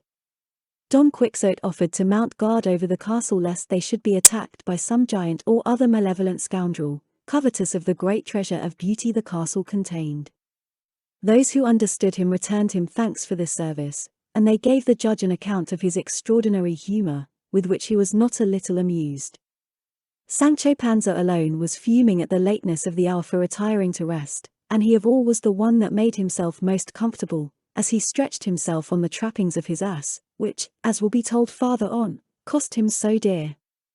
The ladies, then, having retired to their chamber, and the others having disposed themselves with as little discomfort as they could, Don Quixote sallied out of the inn to act as sentinel of the castle as he had promised. It happened, however, that a little before the approach of dawn a voice so musical and sweet reached the ears of the ladies that it forced them all to listen attentively, but especially Dorothea, who had been awake, and by whose side Dona Clara de Viedma, for so the judge's daughter was called, lay sleeping. No one could imagine who it was that sang so sweetly, and the voice was unaccompanied by any instrument. At one moment it seemed to them as if the singer were in the courtyard, at another in the stable, and as they were all attention, wondering, Cardenio came to the door and said, "Listen, whoever is not asleep, and you will hear a muleteer's voice that enchants as it chants." "We are listening to it already, Señor," said Dorothea, on which Cardenio went away, and Dorothea, giving all her attention to it, made out the words of the song to be these. Chapter 43. Wherein is related the pleasant story of the muleteer, together with other strange things that came to pass in the inn. Ah me, love's mariner am I, on love's deep ocean sailing. I know not where the haven lies, I dare not hope to gain it. One solitary distant star is all I have to guide me, a brighter orb than those of old, that Palinurus lighted, and vaguely drifting am I borne. I know not where it leads me, I fix my gaze on it alone, of all beside it heedless, but overcautious prudery, and coyness cold and cruel. When most I need it, these, like clouds, its longed-for light refuse me. Bright star, goal of my yearning eyes, as thou above me beamest, when thou shalt hide thee from my sight, I'll know that death is near me. The singer had got so far when it struck Dorothea that it was not fair to let Clara miss hearing such a sweet voice, so, shaking her from side to side, she woke her, saying, "Forgive me, child, for waking thee, but I do so that thou mayest have the pleasure of hearing the best voice thou hast ever heard, perhaps, in all thy life." Clara awoke quite drowsy, and not understanding at the moment what Dorothea said, asked her what it was. She repeated what she had said, and Clara became attentive at once, but she had hardly heard 2 lines, as the singer continued, when a strange trembling seized her, as if she were suffering from a severe attack of quartan ague, and throwing her arms round Dorothea she said, "Ah, dear lady of my soul and life! Why did you wake me? The greatest kindness fortune could do me now would be to close my eyes and ears so as neither to see or hear that unhappy musician." "What art thou talking about, child?" said Dorothea. "Why, they say this singer is a muleteer." "Nay, he is the lord of many places," replied Clara, "and that one in my heart which he holds so firmly shall never be taken from him, unless he be willing to surrender it." Dorothea was amazed at the ardent language of the girl, for it seemed to be far beyond such experience of life as her tender years gave any promise of, so she said to her, "You speak in such a way that I cannot understand you, Señora Clara. Explain yourself more clearly, and tell me what is this you are saying about hearts and places and this musician whose voice has so moved you. But do not tell me anything now, I do not want to lose the pleasure I get from listening to the singer by giving my attention to your transports, for I perceive he is beginning to sing a new strain and a new air." "Let him, in heaven's name," returned Clara, and not to hear him she stopped both ears with her hands, at which Dorothea was again surprised, but turning her attention to the song she found that it ran in this fashion. "Sweet hope, my stay, that onward to the goal of thy intent dost make thy way, heedless of hindrance or impediment. Have thou no fear, if at each step thou findest death is near. No victory, no joy of triumph doth the faint heart know. Unblessed is he that a bold front to fortune dares not show, but soul and sense in bondage yieldeth up to indolence. If love his wares do dearly sell, his right must be contest. What gold compares with that whereon his stamp he hath impressed? And all men know what costeth little that we rate but low. Love resolute knows not the word impossibility. And though my suit beset by endless obstacles I see, yet no despair shall hold me bound to earth while heaven is there." Here the voice ceased and Clara's sobs began afresh, all which excited Dorothea's curiosity to know what could be the cause of singing so sweet and weeping so bitter, so she again asked her what it was she was going to say before. On this Clara, afraid that Lucinda might overhear her, winding her arms tightly round Dorothea, put her mouth so close to her ear that she could speak without fear of being heard by anyone else, and said, "This singer, dear Señora, is the son of a gentleman of Aragon, lord of 2 villages, who lives opposite my father's house at Madrid, and though my father had curtains to the windows of his house in winter, and lattice work in summer, in some way I know not how, this gentleman, who was pursuing his studies, saw me, whether in church or elsewhere, I cannot tell, and, in fact, fell in love with me, and gave me to know it from the windows of his house, with so many signs and tears that I was forced to believe him, and even to love him, without knowing what it was he wanted of me. One of the signs he used to make me was to link one hand in the other, to show me he wished to marry me, and though I should have been glad if that could be, being alone and motherless I knew not whom to open my mind to, and so I left it as it was, showing him no favor, except when my father, and his two, were from home, to raise the curtain or the lattice a little and let him see me plainly, at which he would show such delight that he seemed as if he were going mad. Meanwhile the time for my father's departure arrived, which he became aware of, but not from me, for I had never been able to tell him of it. He fell sick, of grief I believe, and so the day we were going away I could not see him to take farewell of him, were it only with the eyes. But after we had been 2 days on the road, on entering the posada of a village a day's journey from this, I saw him at the inn door in the dress of a muleteer, and so well disguised, that if I did not carry his image graven on my heart it would have been impossible for me to recognize him. But I knew him, and I was surprised, and glad. He watched me, unsuspected by my father, from whom he always hides himself when he crosses my path on the road, or in the posadas where we halt, and, as I know what he is, and reflect that for love of me he makes this journey on foot in all this hardship, I am ready to die of sorrow, and where he sets foot there I set my eyes. I know not with what object he has come, or how he could have got away from his father, who loves him beyond measure, having no other heir, and because he deserves it, as you will perceive when you see him. And moreover, I can tell you, all that he sings is out of his own head, for I have heard them say he is a great scholar and poet, and what is more, every time I see him or hear him sing I tremble all over, and am terrified lest my father should recognize him and come to know of our loves.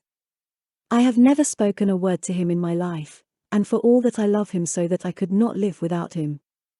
This, dear Senora, is all I have to tell you about the musician whose voice has delighted you so much, and from it alone you might easily perceive he is no muleteer, but a lord of hearts and towns, as I told you already. Say no more, Dona Clara, said Dorothea at this, at the same time kissing her 1,000 times over, say no more, I tell you, but wait till day comes, when I trust in God to arrange this affair of yours so that it may have the happy ending such an innocent beginning deserves. Ah, Senora, said Dona Clara, what end can be hoped for when his father is of such lofty position, and so wealthy, that he would think I was not fit to be even a servant to his son, much less wife. And as to marrying without the knowledge of my father, I would not do it for all the world. I would not ask anything more than that this youth should go back and leave me, perhaps with not seeing him, and the long distance we shall have to travel, the pain I suffer now may become easier, though I dare say the remedy I propose will do me very little good. I don't know how the devil this has come about, or how this love I have for him got in, I such a young girl, and he such a mere boy, for I verily believe we are both of an age, and I am not 16 yet, for I will be 16 Michaelmas Day, next, my father says. Dorothea could not help laughing to hear how like a child Dona Clara spoke. Let us go to sleep now, Senora, said she, for the little of the night that I fancy is left to us, God will soon send us daylight, and we will set all to rights, or it will go hard with me. With this they fell asleep, and deep silence reigned all through the inn. The only persons not asleep were the landlady's daughter and her servant Maritornes, who, knowing the weak point of Don Quixote's humour, and that he was outside the inn mounting guard in armour and on horseback, resolved, the pair of them, to play some trick upon him, or at any rate to amuse themselves for a while by listening to his nonsense. As it so happened there was not a window in the whole inn that looked outwards except a hole in the wall of a straw loft through which they used to throw out the straw. At this hole the two damsels posted themselves, and observed Don Quixote on his horse, leaning on his pike and from time to time sending forth such deep and doleful sighs, that he seemed to pluck up his soul by the roots with each of them, and they could hear him, too, saying in a soft, tender, loving tone, O my lady Dulcinea del Toboso, perfection of all beauty, summit and crown of discretion, treasure house of grace, depositary of virtue, and finally, ideal of all that is good, honorable, and delectable in this world. What is thy grace doing now? Art thou, perchance, mindful of thy enslaved knight who of his own free will hath exposed himself to so great perils, and all to serve thee? Give me tidings of her, O luminary of the 3 faces. Perhaps at this moment, envious of hers, thou art regarding her, either as she paces to and fro some gallery of her sumptuous palaces, or leans over some balcony, meditating how, whilst preserving her purity and greatness, she may mitigate the tortures this wretched heart of mine endures for her sake, what glory should recompense my sufferings, what repose my toil, and lastly what death my life, and what reward my services. And thou, O son, that art now doubtless harnessing thy steeds in haste to rise betimes and come forth to see my lady, when thou sayest her I entreat of thee to salute her on my behalf, but have a care, when thou shalt see her and salute her, that thou kiss not her face, for I shall be more jealous of thee than thou wert of that light-footed ingrate that made thee sweat and run so on the plains of Thessaly, or on the banks of the Peneus, for I do not exactly recollect where it was thou didst run. On that occasion, in thy jealousy and love. Don Quixote had got so far in his pathetic speech when the landlady's daughter began to signal to him, saying, "Señor, come over here, please." At these signals and voice Don Quixote turned his head and saw by the light of the moon, which then was in its full splendor, that someone was calling to him from the hole in the wall, which seemed to him to be a window, and what is more, with a gilt grating, as rich castles, such as he believed the inn to be, ought to have, and it immediately suggested itself to his imagination that, as on the former occasion, the fair damsel, the daughter of the lady of the castle, overcome by love for him, was once more endeavoring to win his affections, and with this idea, not to show himself discourteous, or ungrateful, he turned Rocinante's head and approached the hole, and as he perceived the two wenches he said, "I pity you, beauteous lady, that you should have directed your thoughts of love to a quarter from whence it is impossible that such a return can be made to you as is due to your great merit and gentle birth, for which you must not blame this unhappy knight-errant whom love renders incapable of submission to any other than her whom, the first moment his eyes beheld her, he made absolute mistress of his soul. Forgive me, noble lady, and retire to your apartment, and do not, by any further declaration of your passion, compel me to show myself more ungrateful, and if, of the love you bear me, you should find that there is anything else in my power wherein I can gratify you, provided it be not love itself, demand it of me, for I swear to you by that sweet absent enemy of mine to grant it this instant, though it be that you require of me a lock of Medusa's hair, which was all snakes, or even the very beams of the sun shut up in a vial." "My mistress wants nothing of that sort, Sir Knight," said Maritornes at this. "What then, discreet dame, is it that your mistress wants?" replied Don Quixote. "Only one of your fair hands," said Maritornes, "to enable her to vent over it the great passion which has brought her to this loophole, so much to the risk of her honor, for if the lord her father had heard her, the least slice he would cut off her would be her ear." "I should like to see that tried," said Don Quixote, "but he had better beware of that, if he does not want to meet the most disastrous end that ever father in the world met for having laid hands on the tender limbs of a love-stricken daughter." Maritornes felt sure that Don Quixote would present the hand she had asked, and making up her mind what to do, she got down from the hole and went into the stable, where she took the halter of Sancho Panza's ass, and in all haste returned to the hole, just as Don Quixote had planted himself standing on Rocinante's saddle in order to reach the grated window where he supposed the lovelorn damsel to be, and giving her his hand, he said, "Lady, take this hand, or rather this scourge of the evil doers of the earth, take, I say, this hand which no other hand of woman has ever touched, not even hers who has complete possession of my entire body. I present it to you, not that you may kiss it, but that you may observe the contexture of the sinews, the close network of the muscles, the breadth and capacity of the veins, whence you may infer what must be the strength of the arm that has such a hand." "That we shall see presently," said Maritornes, and making a running knot on the halter, she passed it over his wrist and coming down from the hole tied the other end very firmly to the bolt of the door of the straw loft.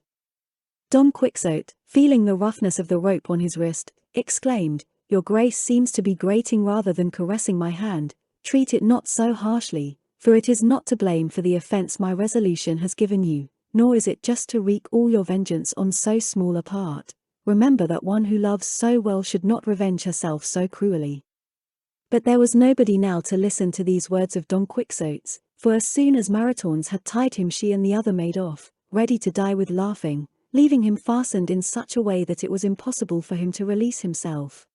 He was, as has been said, standing on Rocinante, with his arm passed through the hole and his wrist tied to the bolt of the door, and in mighty fear and dread of being left hanging by the arm if Rocinante were to stir one side or the other, so he did not dare to make the least movement, although from the patience and imperturbable disposition of Rocinante, he had good reason to expect that he would stand without budging for a whole century.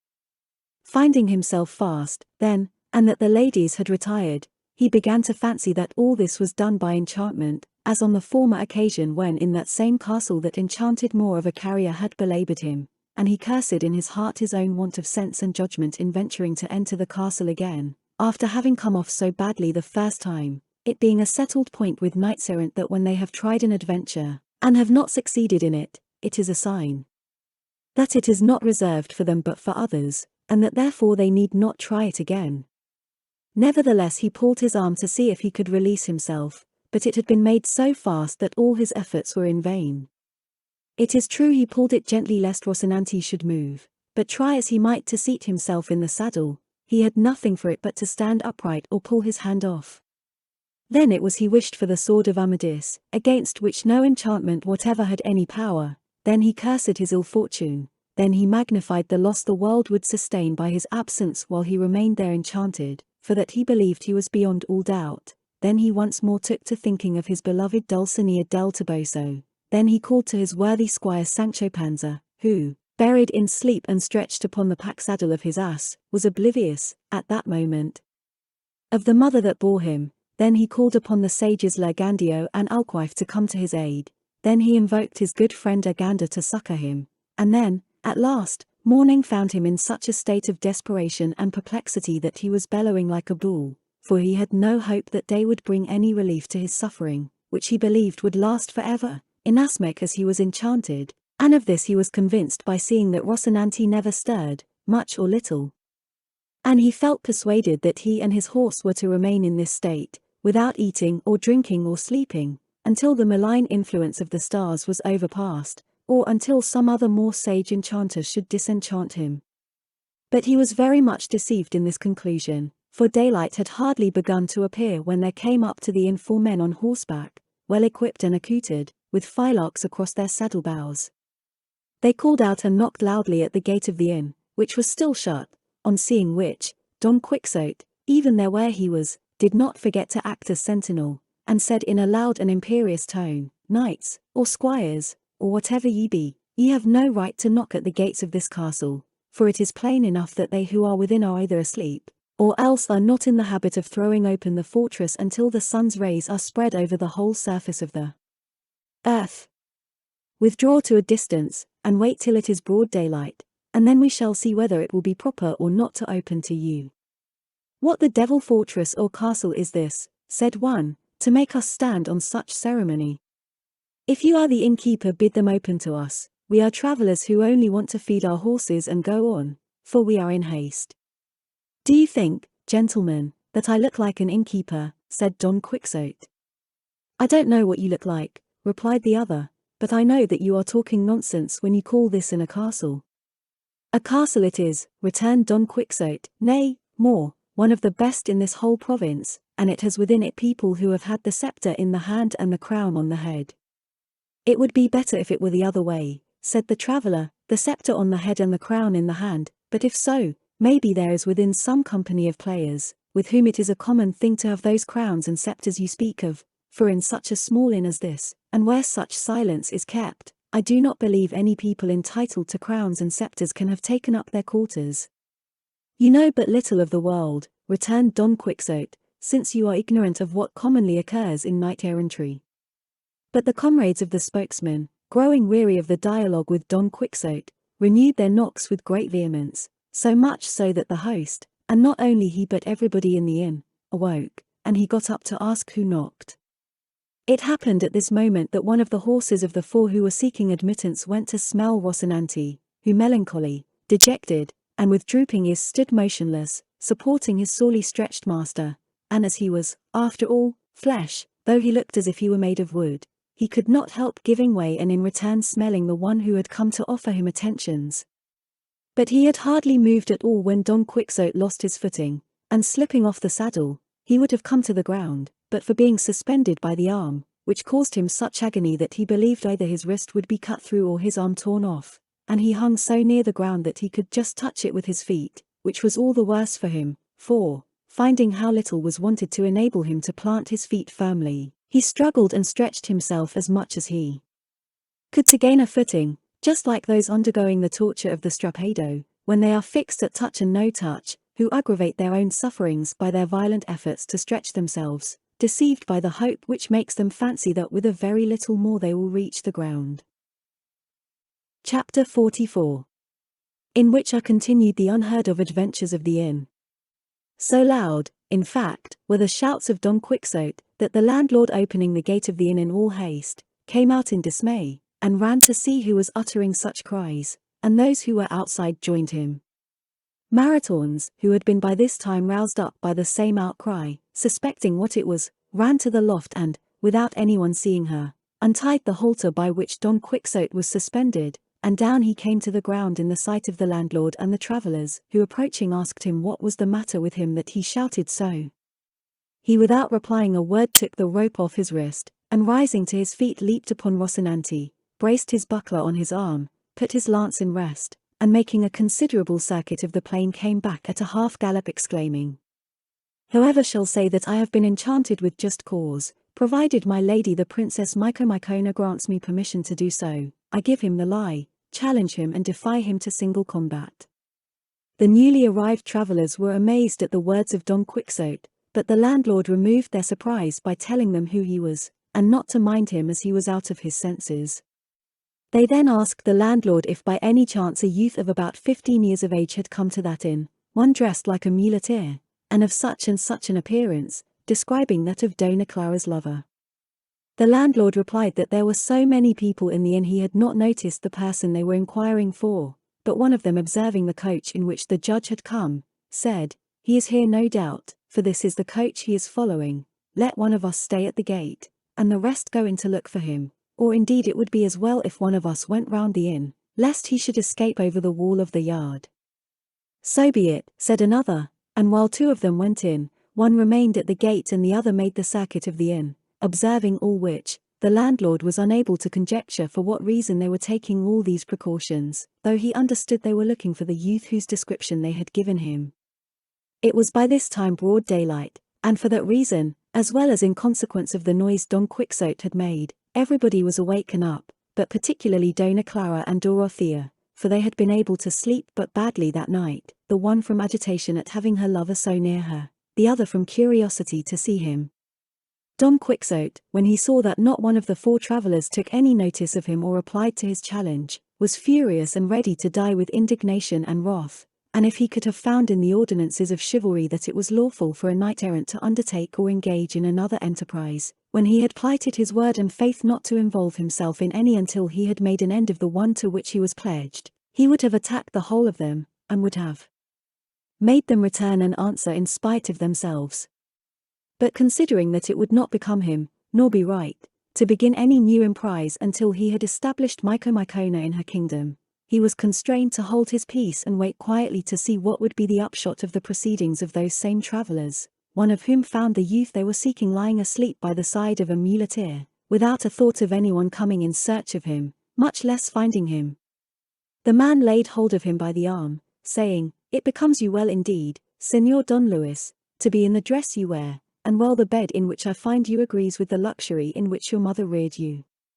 The youth rubbed his sleepy eyes and stared for a while at him who held him, but presently recognized him as one of his father's servants, at which he was so taken aback that for some time he could not find or utter a word, while the servant went on to say, "There is nothing for it now, Señor Don Luis, but to submit quietly and return home, unless it is your wish that my lord, your father, should take his departure for the other world, for nothing else can be the consequence of the grief he is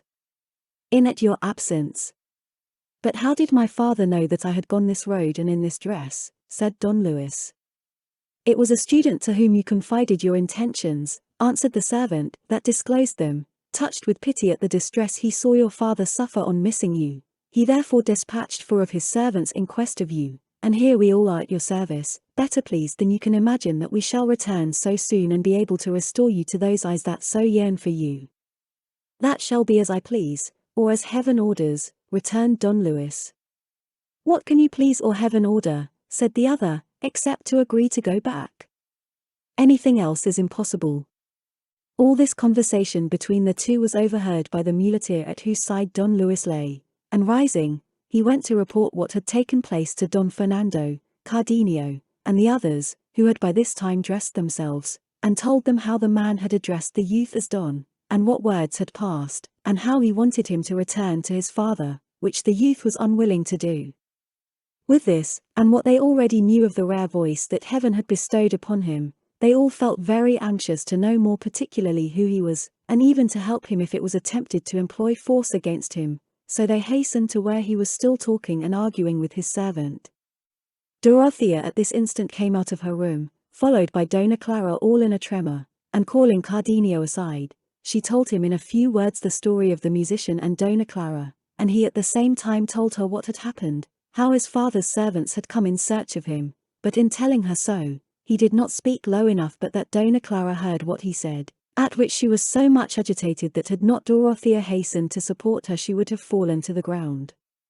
Cardenio then bade Dorothea return to her room, as he would endeavor to make the whole matter right, and they did as he desired. All the four who had come in quest of Don Luis had now come into the inn and surrounded him, urging him to return and console his father at once and without a moment's delay. He replied that he could not do so on any account until he had concluded some business in which his life, honor, and heart were at stake. The servants pressed him, saying that most certainly they would not return without him, and that they would take him away whether he liked it or not. "You shall not do that," replied Don Luis, "unless you take me dead, though however you take me, it will be without life." By this time most of those in the inn had been attracted by the dispute, but particularly Cardenio, Don Fernando, his companions, the judge, the curate, the barber, and Don Quixote, for he now considered there was no necessity for mounting guard over the castle any longer. Cardenio, being already acquainted with the young man's story, asked the men who wanted to take him away, what object they had in seeking to carry off this youth against his will. "Our object," said one of the four, "is to save the life of his father, who is in danger of losing it through this gentleman's disappearance." Upon this Don Luis exclaimed, "There is no need to make my affairs public here. I am free, and I will return if I please, and if not, none of you shall compel me." "Reason will compel your worship," said the man, "and if it has no power over you, it has power over us, to make us do what we came for, and what it is our duty to do." "Let us hear what the whole affair is about," said the judge at this, but the man, who knew him as a neighbor of theirs, replied, "Do you not know this gentleman, Signor Judge? He is the son of your neighbor, who has run away from his father's house in a dress so unbecoming his rank, as your worship may perceive." The judge on this looked at him more carefully and recognized him, and embracing him said, "What folly is this, Signor Don Luis, or what can have been the cause that could have induced you to come here in this way, and in this dress, which so ill becomes your condition?" Tears came into the eyes of the young man, and he was unable to utter a word in reply to the judge, who told the four servants not to be uneasy, for all would be satisfactorily settled, and then taking Don Luis by the hand, he drew him aside and asked the reason of his having come there.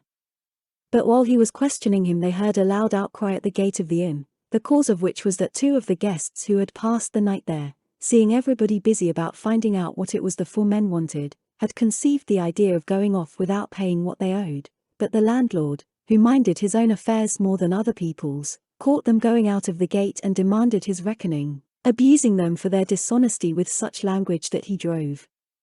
them to reply with their fists, and so they began to lay on him in such a style that the poor man was forced to cry out and call for help.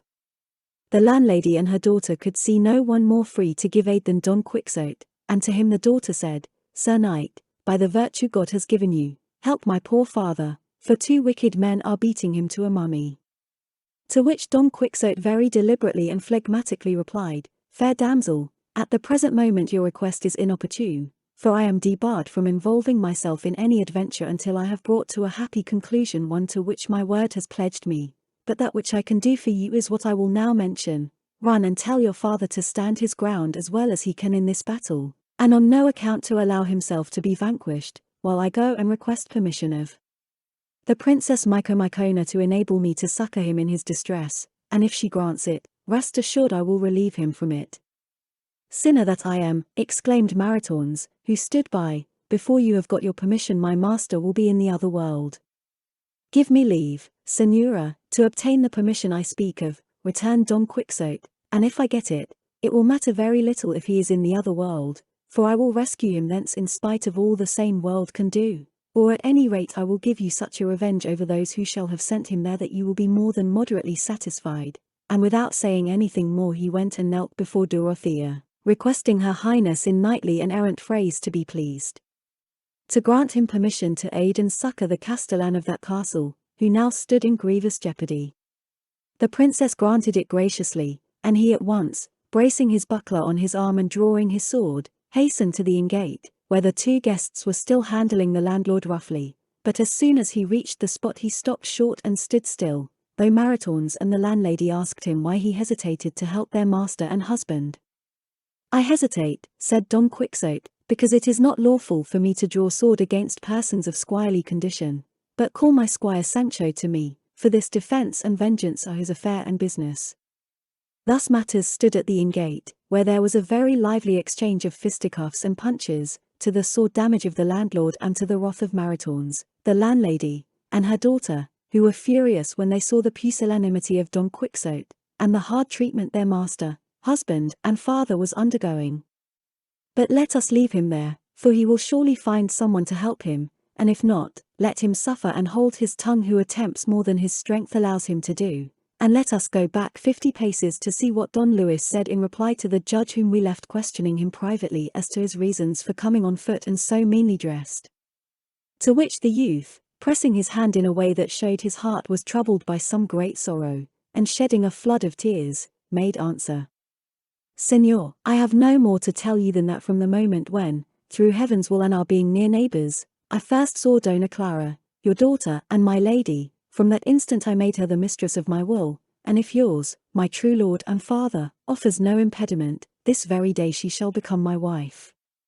For how I left my father's house, and for how I assumed this disguise, to follow her whithersoever she may go, as the arrow seeks its mark or the sailor the pole star. She knows nothing more of my passion than what she may have learned from having sometimes seen from a distance that my eyes were filled with tears. You know already, Señor, the wealth and noble birth of my parents, and that I am their sole heir. If this be a sufficient inducement for you to venture to make me completely happy, accept me at once as your son, for if my father, influenced by other objects of his own, should disapprove of this happiness I have sought for myself, time has more power to alter and change things than human will." With this the love-smitten youth was silent, while the judge, after hearing him, was astonished, perplexed, and surprised, as well at the manner and intelligence with which Don Luis had confessed the secret of his heart, as at the position in which he found himself, not knowing what course to take in a matter so sudden and unexpected. All the answer, therefore, he gave him was to bid him to make his mind easy for the present, and arrange with his servants not to take him back that day, so that there might be time to consider what was best for all parties. Don Luis kissed his hands by force, nay, bathed them with his tears, in a way that would have touched a heart of marble, not to say that of the judge, who, as a shrewd man, had already perceived how advantageous the marriage would be to his daughter, though, were it possible, he would have preferred that it should be brought about with the consent of the father of Don Luis, who he knew looked for a title for his son. The guests had by this time made peace with the landlord, for, by persuasion and Don Quixote's fair words more than by threats, they had paid him what he demanded, and the servants of Don Luis were waiting for the end of the conversation with the judge and their master's decision, when the devil, who never sleeps, contrived that the barber, from whom Don Quixote had taken Mambrino's helmet, and Sancho Panza the trappings of his ass in exchange for those of his own, should at this instant enter the inn, which said barber, as he led his ass to the stable, observed Sancho Panza engaged in repairing something or other belonging to the pack-saddle, and the moment he saw it he knew it, and made bold to attack Sancho, exclaiming, "Ho, sir thief, I have caught you. Hand over my basin and my pack-saddle, and all my trappings that you robbed me of." Sancho, finding himself so unexpectedly assailed, and hearing the abuse poured upon him, seized the pack-saddle with one hand, and with the other gave the barber a cuff that bathed his teeth in blood. The barber, however, was not so ready to relinquish the prize he had made in the pack saddle. On the contrary, he raised such an outcry that everyone in the inn came running to know what the noise and quarrel meant. "Here, in the name of the king and justice," he cried, "this thief and highwayman wants to kill me for trying to recover my property." "You lie," said Sancho, "I am no highwayman. It was in fair war my master Don Quixote won these spoils." Don Quixote was standing by at the time, highly pleased to see his squire's stoutness, both offensive and defensive, and from that time forth he reckoned him a man of mettle, and in his heart resolved to dub him a knight on the first opportunity that presented itself, feeling sure that the order of chivalry would be fittingly bestowed upon him. In the course of the altercation, among other things the barber said, "Gentlemen, this pack saddle is mine as surely as I owe God a death, and I know it as well as if I had given birth to it, and here is my ass in the stable who will not let me lie. Only try it, and if it does not fit him like a glove, call me a rascal. And what is more, the same day I was robbed of this, they robbed me likewise of a new brass basin, never yet handsold, that would fetch a crown any day." At this Don Quixote could not keep himself from answering, and interposing between the two, and separating them, he placed the pack saddle on the ground, to lie there in sight until the truth was established, and said, "Your worships may perceive clearly and plainly the error under which this worthy squire lies when he calls a basin which was, is, and shall be the helmet of Mambrino which I won from him in fair war, and made myself master of by legitimate and lawful possession. With the pack saddle I do not concern myself, but I may tell you on that head that my squire Sancho asked my permission to strip off the caparison of this vanquished poltroon's steed, and with it adorn his own. I allowed him, and he took it, and as to its having been changed from a caparison into a pack saddle, I can give no explanation except the usual one, that such transformations will take place in adventures of chivalry. To confirm all which, run, Sancho my son, and fetch hither the helmet which this good fellow calls a basin." "Egad, master," said Sancho, "if we have no other proof of our case than what your worship puts forward, Mambrino's helmet is just as much a basin as this good fellow's caparison is a pack saddle." "Do as I bid thee," said Don Quixote, "it cannot be that everything in this castle goes by enchantment." Sancho hastened to where the basin was, and brought it back with him, and when Don Quixote saw it, he took hold of it and said, "Your worships may see with what a face this squire can assert that this is a basin and not the helmet I told you of, and I swear by the order of chivalry I profess, that this helmet is the identical one I took from him, without anything added to or taken from it." "There is no doubt of that," said Sancho, "for from the time my master won it until now he has only fought one battle in it, when he let loose those unlucky men in chains, and if it had not been for this basin helmet he would not have come off over well that time, for there was plenty of stone throwing in that affair." Chapter 45. In which the doubtful question of Mambrino's helmet and the pack saddle is finally settled, with other adventures that occurred in truth and earnest. "What do you think now, gentlemen," said the barber, "of what these gentles say, when they want to make out that this is a helmet?" "And whoever says the contrary," said Don Quixote, "I will let him know he lies if he is a knight, and if he is a squire that he lies again 1,000 times. Our own barber, who was present at all this, and understood Don Quixote's humour so thoroughly, took it into his head to back up his delusion and carry on the joke for the general amusement, so addressing the other barber he said,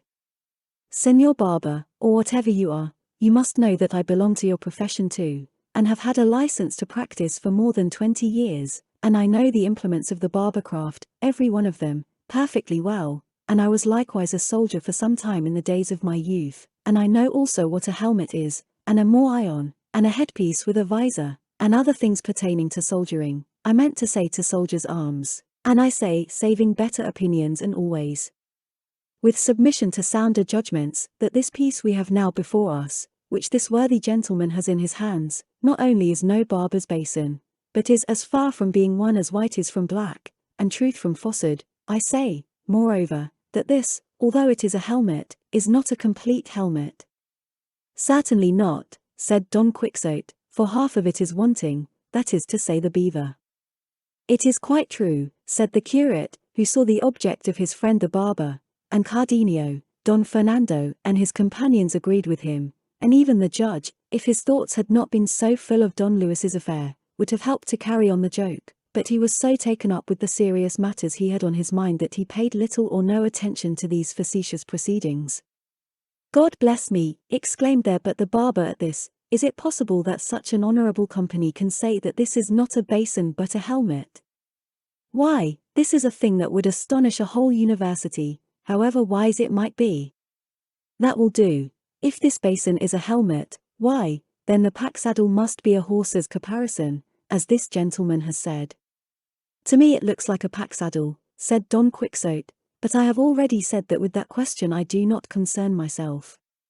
"As to whether it be pack-saddle or caparison," said the curate, "it is only for Señor Don Quixote to say, for in these matters of chivalry all these gentlemen and I bow to his authority."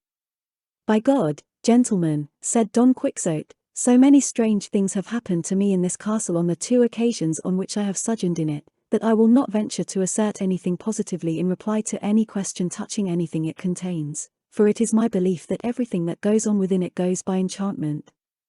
The first time, an enchanted Moor that there is in it gave me sore trouble, nor did Sancho fare well among certain followers of his, and last night I was kept hanging by this arm for nearly 2 hours, without knowing how or why I came by such a mishap. So that now, for me to come forward to give an opinion in such a puzzling matter, would be to risk a rash decision.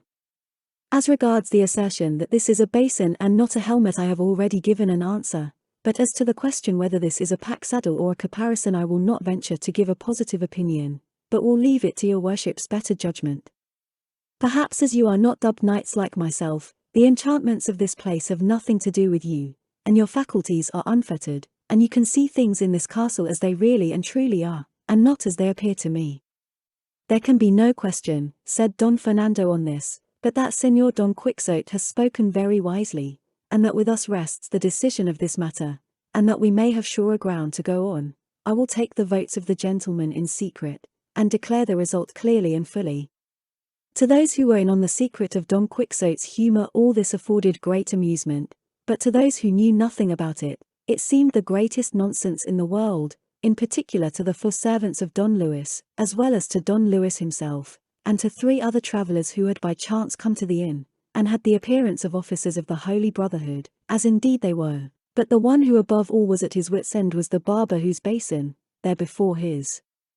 very eyes, had been turned into Mambrino's helmet, and whose pack-saddle he had no doubt whatever was about to become a rich caparison for a horse.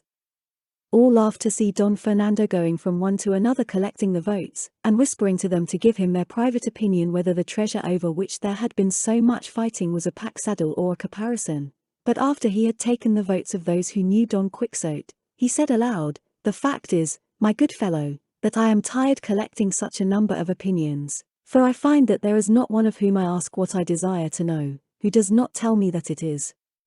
absurd to say that this is the pack-saddle of an ass, and not the caparison of a horse, nay, of a thoroughbred horse, so you must submit, for, in spite of you and your ass, this is a caparison and no pack-saddle, and you have stated and proved your case very badly."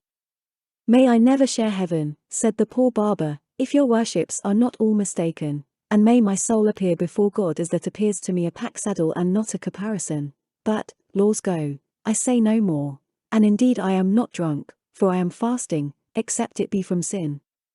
The simple talk of the barber did not afford less amusement than the absurdities of Don Quixote, who now observed, "There is no more to be done now than for each to take what belongs to him, and to whom God has given it, may Saint Peter add his blessing."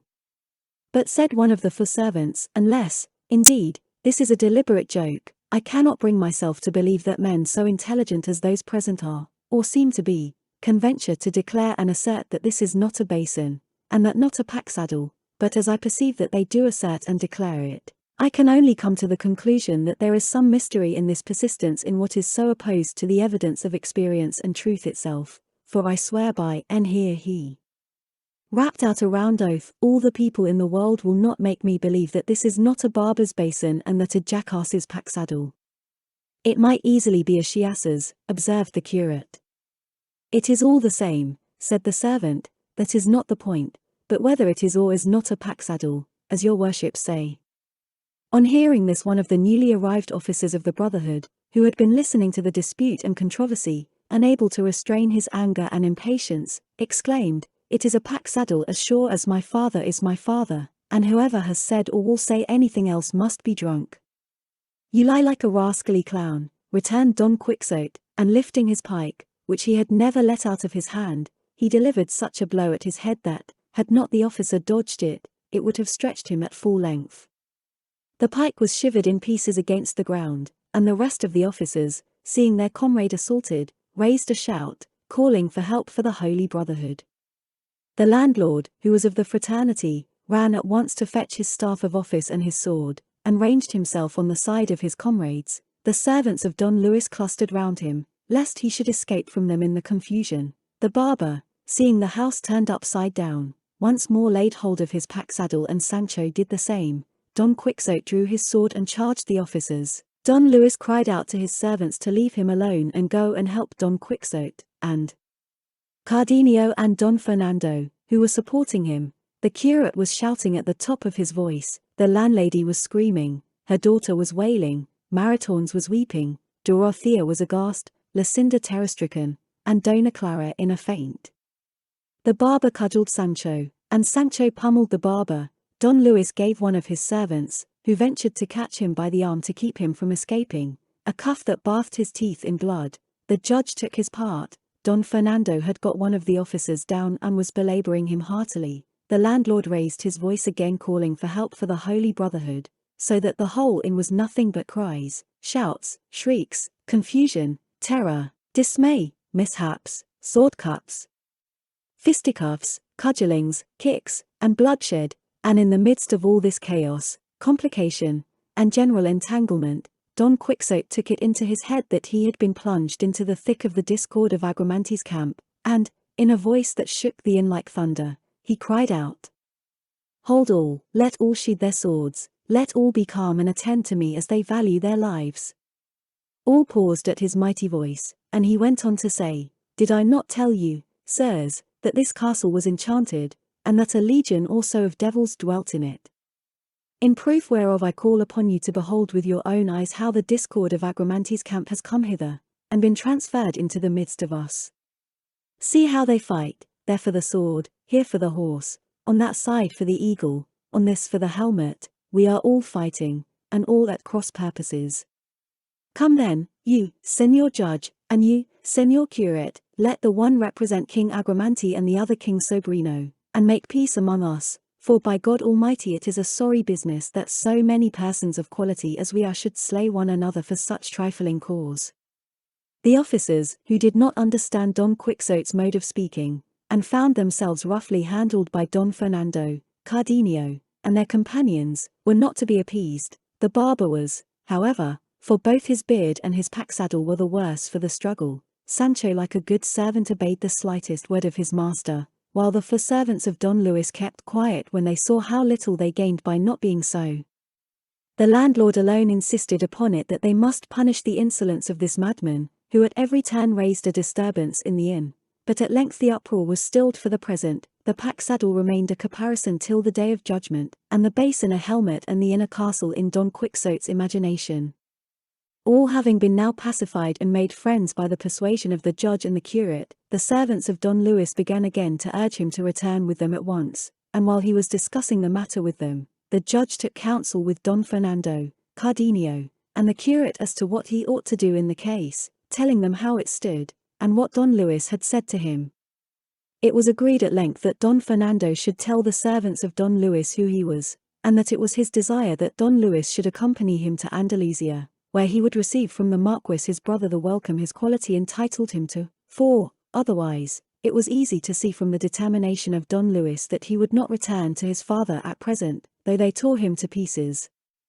On learning the rank of Don Fernando and the resolution of Don Luis, the four then settled it between themselves that three of them should return to tell his father how matters stood, and that the other should remain to wait upon Don Luis, and not leave him until they came back for him, or his father's orders were known. Thus by the authority of Agramante and the wisdom of King Sobrino all this complication of disputes was arranged, but the enemy of concord and hater of peace, feeling himself slighted and made a fool of, and seeing how little he had gained after having involved them all in such an elaborate entanglement, resolved to try his hand once more by stirring up fresh quarrels and disturbances. It came about in this wise. The officers were pacified on learning the rank of those with whom they had been engaged, and withdrew from the contest, considering that whatever the result might be they were likely to get the worst of the battle. But one of them, the one who had been thrashed and kicked by Don Fernando, recollected that among some warrants he carried for the arrest of certain delinquents, he had one against Don Quixote, whom the Holy Brotherhood had ordered to be arrested for setting the galley slaves free, as Sancho had, with very good reason, apprehended. Suspecting how it was, then, he wished to satisfy himself as to whether Don Quixote's features corresponded, and taking a parchment out of his bosom he lit upon what he was in search of, and setting himself to read it deliberately, for he was not a quick reader, as he made out each word he fixed his eyes on Don Quixote, and went on comparing the description in the warrant with his face, and discovered that beyond all doubt he was the person described in it. As soon as he had satisfied himself, folding up the parchment, he took the warrant in his left hand and with his right seized Don Quixote by the collar so tightly that he did not allow him to breathe, and shouted aloud, "Help for the Holy Brotherhood! And that you may see I demand it in earnest, read this warrant which says this highwayman is to be arrested." The curate took the warrant and saw that what the officer said was true, and that it agreed with Don Quixote's appearance, who, on his part, when he found himself roughly handled by this rascally clown, worked up to the highest pitch of wrath, and all his joints cracking with rage, with both hands seized the officer by the throat with all his might, so that had he not been helped by his comrades he would have yielded up his life ere Don Quixote released his hold. The landlord, who had perforce to support his brother officers, ran at once to aid them. The landlady, when she saw her husband engaged in a fresh quarrel, lifted up her voice afresh, and its note was immediately caught up by Maritornes and her daughter, calling upon heaven and all present for help, and Sancho, seeing what was going on, exclaimed, "By the Lord, it is quite true what my master says about the enchantments of this castle, for it is impossible to live an hour in peace in it." Don Fernando parted the officer and Don Quixote, and to their mutual contentment made them relax the grip by which they held, the one the coat collar, the other the throat of his adversary. For all this, however, the officers did not cease to demand their prisoner and call on them to help, and deliver him over bound into their power, as was required for the service of the king and of the Holy Brotherhood, on whose behalf they again demanded aid and assistance to effect the capture of this robber and footpad of the highways. Don Quixote smiled when he heard these words, and said very calmly, "Come now, base, ill-born brood, call ye it highway robbery to give freedom to those in bondage, to release the captives, to succor the miserable, to raise up the fallen, to relieve the needy? Infamous beings, who by your vile grovelling intellects deserve that heaven should not make known to you the virtue that lies in knight-errantry, or show you the sin and ignorance in which ye lie when ye refuse to respect the shadow, not to say the presence, of any knight-errant. Come now, band, not of officers, but of thieves, footpads with the license of the Holy Brotherhood, tell me who was the ignoramus who signed a warrant of arrest against such a knight as I am? Who was he that did not know that knights-errant are independent of all jurisdictions, that their law is their sword, their charter their prowess, and their edicts their will? Who, I say again, was the fool that knows not that there are no letters patent of nobility that confer such privileges or exemptions as a knight-errant acquires the day he is dubbed a knight, and devotes himself to the arduous calling of chivalry? What knight-errant ever paid poll tax, duty, queen's pin money, king's dues, toll or ferry? What tailor ever took payment of him for making his clothes? What castellan that received him in his castle ever made him pay his shot? What king did not seat him at his table? What damsel was not enamored of him and did not yield herself up wholly to his will and pleasure? And, lastly, what knight-errant has there been, is there, or will there ever be in the world, not bold enough to give, single-handed, 400 cudgellings to 400 officers of the Holy Brotherhood if they come in his way? Chapter 46. Of the end of the notable adventure of the officers of the Holy Brotherhood, and of the great ferocity of our worthy knight, Don Quixote. While Don Quixote was talking in this strain, the curate was endeavouring to persuade the officers that he was out of his senses, as they might perceive by his deeds and his words, and that they need not press the matter any further, for even if they arrested him and carried him off, they would have to release him by and by as a madman. To which the holder of the warrant replied that he had nothing to do with inquiring into Don Quixote's madness, but only to execute his superior's orders, and that once taken they might let him go 300 times if they liked. For all that, said the curate, you must not take him away this time, nor will he, it is my opinion, let himself be taken away. In short, the curate used such arguments, and Don Quixote did such mad things, that the officers would have been more mad than he was if they had not perceived his want of wits, and so they thought it best to allow themselves to be pacified, and even to act as peacemakers between the barber and Sancho Panza, who still continued their altercation with much bitterness. In the end they, as officers of justice, settled the question by arbitration in such a manner that both sides were, if not perfectly contented, at least to some extent satisfied, for they changed the pack-saddles, but not the girths or headstalls, and as to Mambrino's helmet, the curate, under the rose and without Don Quixote's knowing it, paid 8 reals for the basin, and the barber executed a full receipt and engagement to make no further demand then or thenceforth for evermore. Amen. These 2 disputes, which were the most important and gravest, being settled, it only remained for the servants of Don Luis to consent that 3 of them should return while 1 was left to accompany him whither Don Fernando desired to take him, and good luck and better fortune, having already begun to solve difficulties and remove obstructions in favor of the lovers and warriors of the inn, were pleased to persevere and bring everything to a happy issue, for the servants agreed to do as Don Luis wished, which gave Dona Clara such happiness that no one could have looked into her face just then without seeing the joy of her heart. Zoraida, though she did not fully comprehend all she saw, was grave or gay without knowing why, as she watched and studied the various countenances, but particularly her Spaniards, whom she followed with her eyes and clung to with her soul. The gift and compensation which the curate gave the barber had not escaped the landlord's notice, and he demanded Don Quixote's reckoning, together with the amount of the damage to his wine-skins, and the loss of his wine, swearing that neither Rocinante nor Sancho's ass should leave the inn until he had been paid to the very last farthing.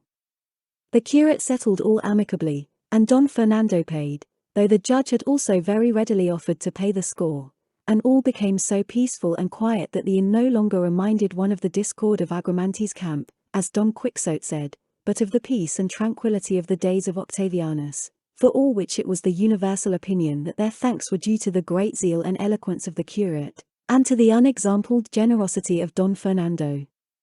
Finding himself now clear and quit of all quarrels, his squire's as well as his own, Don Quixote considered that it would be advisable to continue the journey he had begun, and bring to a close that great adventure for which he had been called and chosen, and with this high resolve he went and knelt before Dorothea, who, however, would not allow him to utter a word until he had risen, so to obey her he rose, and said, "It is a common proverb, fair lady, that diligence is the mother of good fortune, and experience has often shown in important affairs that the earnestness of the negotiator brings the doubtful case to a successful termination, but in nothing does this truth show itself more plainly than in war, where quickness and activity forestall the devices of the enemy, and win the victory before the foe has time to defend himself. All this I say, exalted and esteemed lady, because it seems to me that for us to remain any longer in this castle now is useless, and may be injurious to us in a way that we shall find out some day, for who knows but that your enemy the giant may have learned by means of secret and diligent spies that I am going to destroy him, and if the opportunity be given him he may seize it to fortify himself in some impregnable castle or stronghold, against which all my efforts and the might of my indefatigable arm may avail but little. Therefore, lady, let us, as I say, forestall his schemes by our activity, and let us depart at once in quest of fair fortune, for your highness is only kept from enjoying it as fully as you could desire by my delay in encountering your adversary." Don Quixote held his peace and said no more, calmly awaiting the reply of the beauteous princess, who, with commanding dignity and in a style adapted to Don Quixote's own, replied to him in these words, "I give you thanks, Sir Knight, for the eagerness you, like a good knight to whom it is a natural obligation to succor the orphan and the needy, display to afford me aid in my sore trouble, and heaven grant that your wishes and mine may be realized, so that you may see that there are women in this world capable of gratitude. As to my departure, let it be forthwith, for I have no will but yours. Dispose of me entirely in accordance with your good pleasure, for she who has once entrusted to you the defense of her person, and placed in your hands the recovery of her dominions, must not think of offering opposition to that which your wisdom may ordain. On, then, in God's name, said Don Quixote, for, when a lady humbles herself to me, I will not lose the opportunity of raising her up and placing her on the throne of her ancestors. Let us depart at once, for the common saying that in delay there is danger, lends spurs to my eagerness to take the road, and as neither heaven has created nor hell seen any that can daunt or intimidate me, saddle Rocinante, Sancho, and get ready thy ass and the queen's palfrey, and let us take leave of the castellan and these gentlemen, and go hence this very instant. Sancho, who was standing by all the time, said, shaking his head, Ah! Master, master, there is more mischief in the village than one hears of, begging all good bodies pardon. What mischief can there be in any village, or in all the cities of the world, you booby, that can hurt my reputation, said Don Quixote. If your worship is angry, replied Sancho, I will hold my tongue and leave unsaid what as a good squire I am bound to say, and what a good servant should tell his master. Say what thou wilt, returned Don Quixote, provided thy words be not meant to work upon my fears, for thou, if thou fearest, art behaving like thyself, but I like myself, in not fearing. It is nothing of the sort, as I am a sinner before God, said Sancho, but that I take it to be sure and certain that this lady, who calls herself queen of the great kingdom of my Comican, is no more so than my mother, for, if she was what she says, she would not go rubbing noses with one that is here every instant and behind every door. Dorothea turned red at Sancho's words, for the truth was that her husband Don Fernando had now and then, when the others were not looking, gathered from her lips some of the reward his love had earned, and Sancho seeing this had considered that such freedom was more like a courtesan than a queen of a great kingdom. She, however, being unable or not caring to answer him, allowed him to proceed, and he continued, This I say, Señor, because, if after we have travelled roads and highways, and past bad nights and worse days, one who is now enjoying himself in this inn is to reap the fruit of our labours, there is no need for me to be in a hurry to saddle Rocinante, put the pad on the ass, or get ready the palfrey, for it will be better for us to stay quiet and let every jade mind her spinning, and let us go to dinner.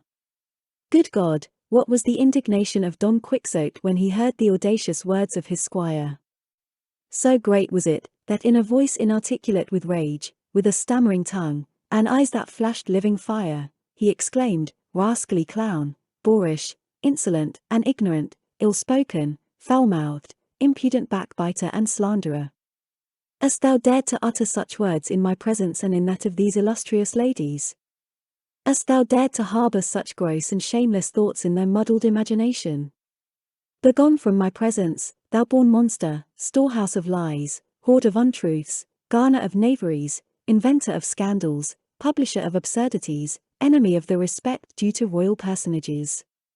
Begone, show thyself no more before me under pain of my wrath. And so saying he knitted his brows, puffed out his cheeks, gazed around him, and stamped on the ground violently with his right foot, showing in every way the rage that was pent up in his heart. And at his words and furious gestures Sancho was so scared and terrified that he would have been glad if the earth had opened that instant and swallowed him, and his only thought was to turn round and make his escape from the angry presence of his master. But the ready-witted Dorothea, who by this time so well understood Don Quixote's humour, said, to mollify his wrath, Be not irritated at the absurdities your good squire has uttered, Sir Knight of the Rueful Countenance, for perhaps he did not utter them without cause, and from his good sense and Christian conscience it is not likely that he would bear false witness against anyone. We may therefore believe, without any hesitation, that since, as you say, Sir Knight, everything in this castle goes and is brought about by means of enchantment, Sancho, I say, may possibly have seen, through this diabolical medium, what he says he saw so much to the detriment of my modesty. I swear by God omnipotent, exclaimed Don Quixote at this, your highness has hit the point, and that some vile illusion must have come before this sinner of a Sancho, that made him see what it would have been impossible to see by any other means than enchantments, for I know well enough, from the poor fellow's goodness and harmlessness, that he is incapable of bearing false witness against anybody. True, no doubt, said Don Fernando, for which reason, Señor Don Quixote, you ought to forgive him and restore him to the bosom of your favour, sicut erat in principio, before illusions of this sort had taken away his senses. Don Quixote said he was ready to pardon him, and the curate went for Sancho, who came in very humbly, and falling on his knees begged for the hand of his master, who having presented it to him and allowed him to kiss it, gave him his blessing and said, "Now, Sancho my son, thou wilt be convinced of the truth of what I have many a time told thee, that everything in this castle is done by means of enchantment." "So it is, I believe," said Sancho, "except the affair of the blanket, which came to pass in reality by ordinary means." "Believe it not," said Don Quixote, "for had it been so, I would have avenged thee that instant, or even now, but neither then nor now could I, nor have I seen anyone upon whom to avenge thy wrong." They were all eager to know what the affair of the blanket was, and the landlord gave them a minute account of Sancho's flights, at which they laughed not a little, and at which Sancho would have been no less out of countenance had not his master once more assured him it was all enchantment. For all that his simplicity never reached so high a pitch that he could persuade himself it was not the plain and simple truth, without any deception whatever about it, that he had been blanketed by beings of flesh and blood, and not by visionary and imaginary phantoms, as his master believed and protested. The illustrious company had now been 2 days in the inn, and as it seemed to them time to depart, they devised a plan so that, without giving Dorothea and Don Fernando the trouble of going back with Don Quixote to his village under pretence of restoring Queen Micomicona, the curate and the barber might carry him away with them as they proposed, and the curate be able to take his madness in hand at home. And in pursuance of their plan they arranged with the owner of an ox cart who happened to be passing that way to carry him after this fashion. They constructed a kind of cage with wooden bars, large enough to hold Don Quixote comfortably, and then Don Fernando and his companions, the servants of Don Luis, and the officers of the Brotherhood, together with the landlord, by the directions and advice of the curate, covered their faces and disguised themselves, some in one way, some in another, so as to appear to Don Quixote quite different from the persons he had seen in the castle. This done, in profound silence they entered the room where he was asleep, taking his rest after the past phrase, and advancing to where he was sleeping tranquilly, not dreaming of anything of the kind happening, they seized him firmly and bound him fast hand and foot, so that, when he awoke startled, he was unable to move, and could only marvel and wonder at the strange figures he saw before him, upon which he at once gave way to the idea which his crazed fancy invariably conjured up before him, and took it into his head that all these shapes were phantoms of the enchanted castle, and that he himself was unquestionably enchanted as he could neither move nor help himself, precisely what the curate, the concocter of the scheme, expected would happen.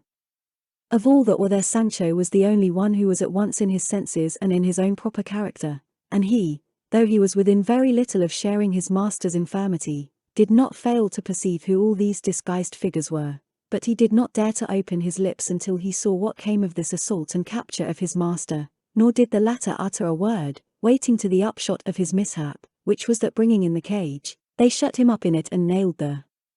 bars so firmly that they could not be easily burst open. They then took him on their shoulders, and as they passed out of the room an awful voice, as much so as the barber, not he of the pack saddle but the other, was able to make it, was heard to say, "O knight of the rueful countenance, let not this captivity in which thou art placed afflict thee, for this must needs be, for the more speedy accomplishment of the adventure in which thy great heart has engaged thee, the which shall be accomplished when the raging Manchegan lion and the white Tobosan dove shall be linked together, having first humbled their haughty necks to the gentle yoke of matrimony. And from this marvellous union shall come forth to the light of the world brave whelps that shall rival the ravening claws of their valiant father, and this shall come to pass ere the pursuer of the flying nymph shall in his swift natural course have twice visited the starry signs. And thou, O most noble and obedient squire that ever bore sword at side, beard on face, or nose to smell with, be not dismayed or grieved to see the flower of knight-errantry carried away thus before thy very eyes, for soon, if it so please the Framer of the universe, thou shalt see thyself exalted to such a height that thou shalt not know thyself, and the promises which thy good master has made thee shall not prove false, and I assure thee, on the authority of the sage Mentironiana, that thy wages shall be paid thee, as thou shalt see in due season. Follow then the footsteps of the valiant enchanted knight, for it is expedient that thou shouldst go to the destination assigned to both of you, and as it is not permitted to me to say more, God be with thee, for I return to that place I wot of, and as he brought the prophecy to a close he raised his voice to a high pitch, and then lowered it to such a soft tone, that even those who knew it was all a joke were almost inclined to take what they heard seriously. Don Quixote was comforted by the prophecy he heard, for he at once comprehended its meaning perfectly, and perceived it was promised to him that he should see himself united in holy and lawful matrimony with his beloved Dulcinea del Toboso, from whose blessed womb should proceed the whelps, his sons, to the eternal glory of La Mancha, and being thoroughly and firmly persuaded of this, he lifted up his voice, and with a deep sigh exclaimed, O thou, whoever thou art, who hast foretold me so much good, I implore of thee that on my part thou entreat that sage enchanter who takes charge of my interests, that he leave me not to perish in this captivity in which they are now carrying me away, ere I see fulfilled promises so joyful and incomparable as those which have been now made me, for, let this but come to pass, and I shall glory in the pains of my prison, find comfort in these chains wherewith they bind me, and regard this bed whereon they stretch me, not as a hard battlefield, but as a soft and happy nuptial couch. And touching the consolation of Sancho Panza, my squire, I rely upon his goodness and rectitude that he will not desert me in good or evil fortune, for if, by his ill luck or mine, it may not happen to be in my power to give him the island I have promised, or any equivalent for it, at least his wages shall not be lost, for in my will, which is already made, I have declared the sum that shall be paid to him, measured, not by his many faithful services, but by the means at my disposal.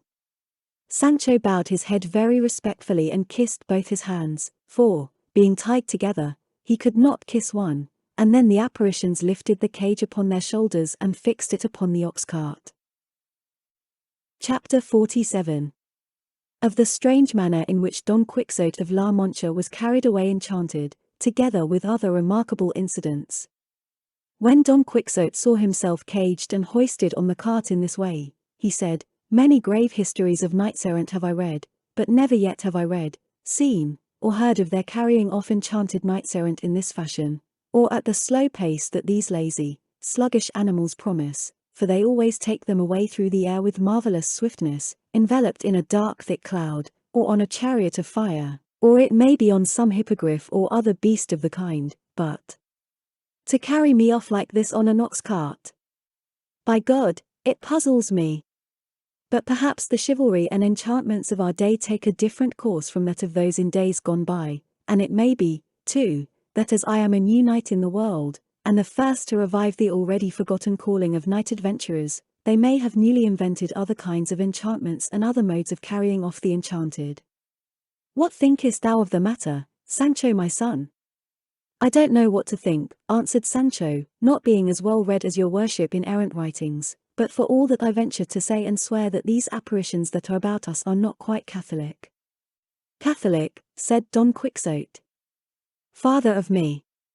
How can they be Catholic when they are all devils that have taken fantastic shapes to come and do this, and bring me to this condition?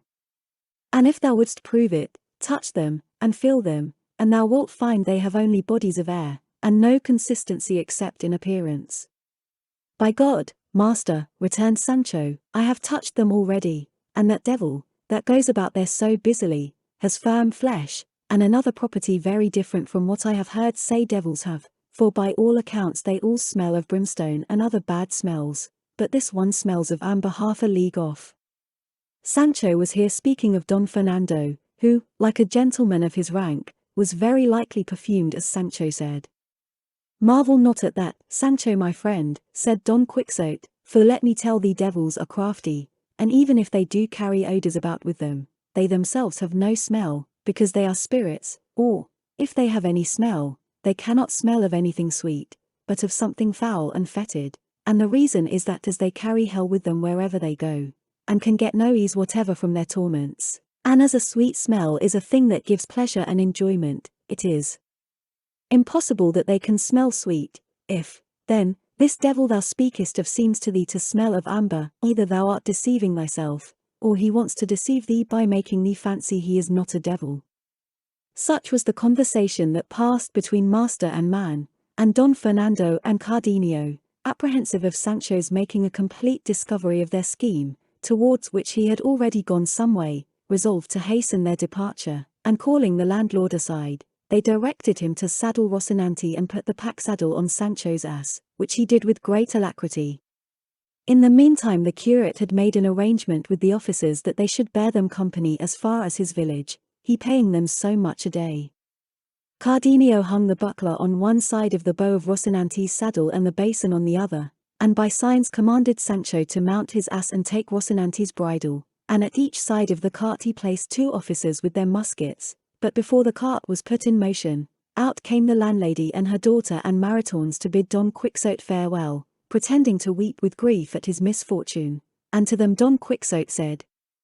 "Weep not, good ladies, for all these mishaps are the lot of those who follow the profession I profess, and if these reverses did not befall me I should not esteem myself a famous knight-errant, for such things never happen to knights of little renown and fame, because nobody in the world thinks about them, to valiant knights they do, for these are envied for their virtue and valor by many princes and other knights who compass the destruction of the worthy by base means. Nevertheless, virtue is of herself so mighty, that, in spite of all the magic that Zoroaster its first inventor knew, she will come victorious out of every trial, and shed her light upon the earth as the sun does upon the heavens.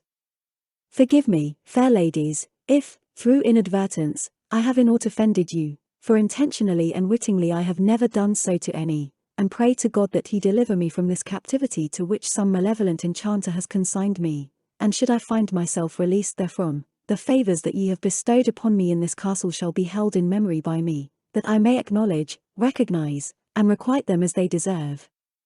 While this was passing between the ladies of the castle and Don Quixote, the curate and the barber bade farewell to Don Fernando and his companions, to the captain, his brother, and the ladies, now all made happy, and in particular to Dorothea and Lucinda.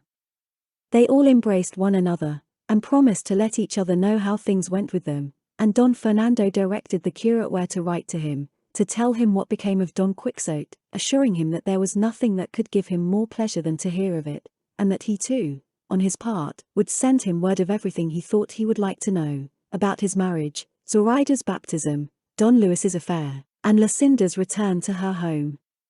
The curate promised to comply with his request carefully, and they embraced once more, and renewed their promises.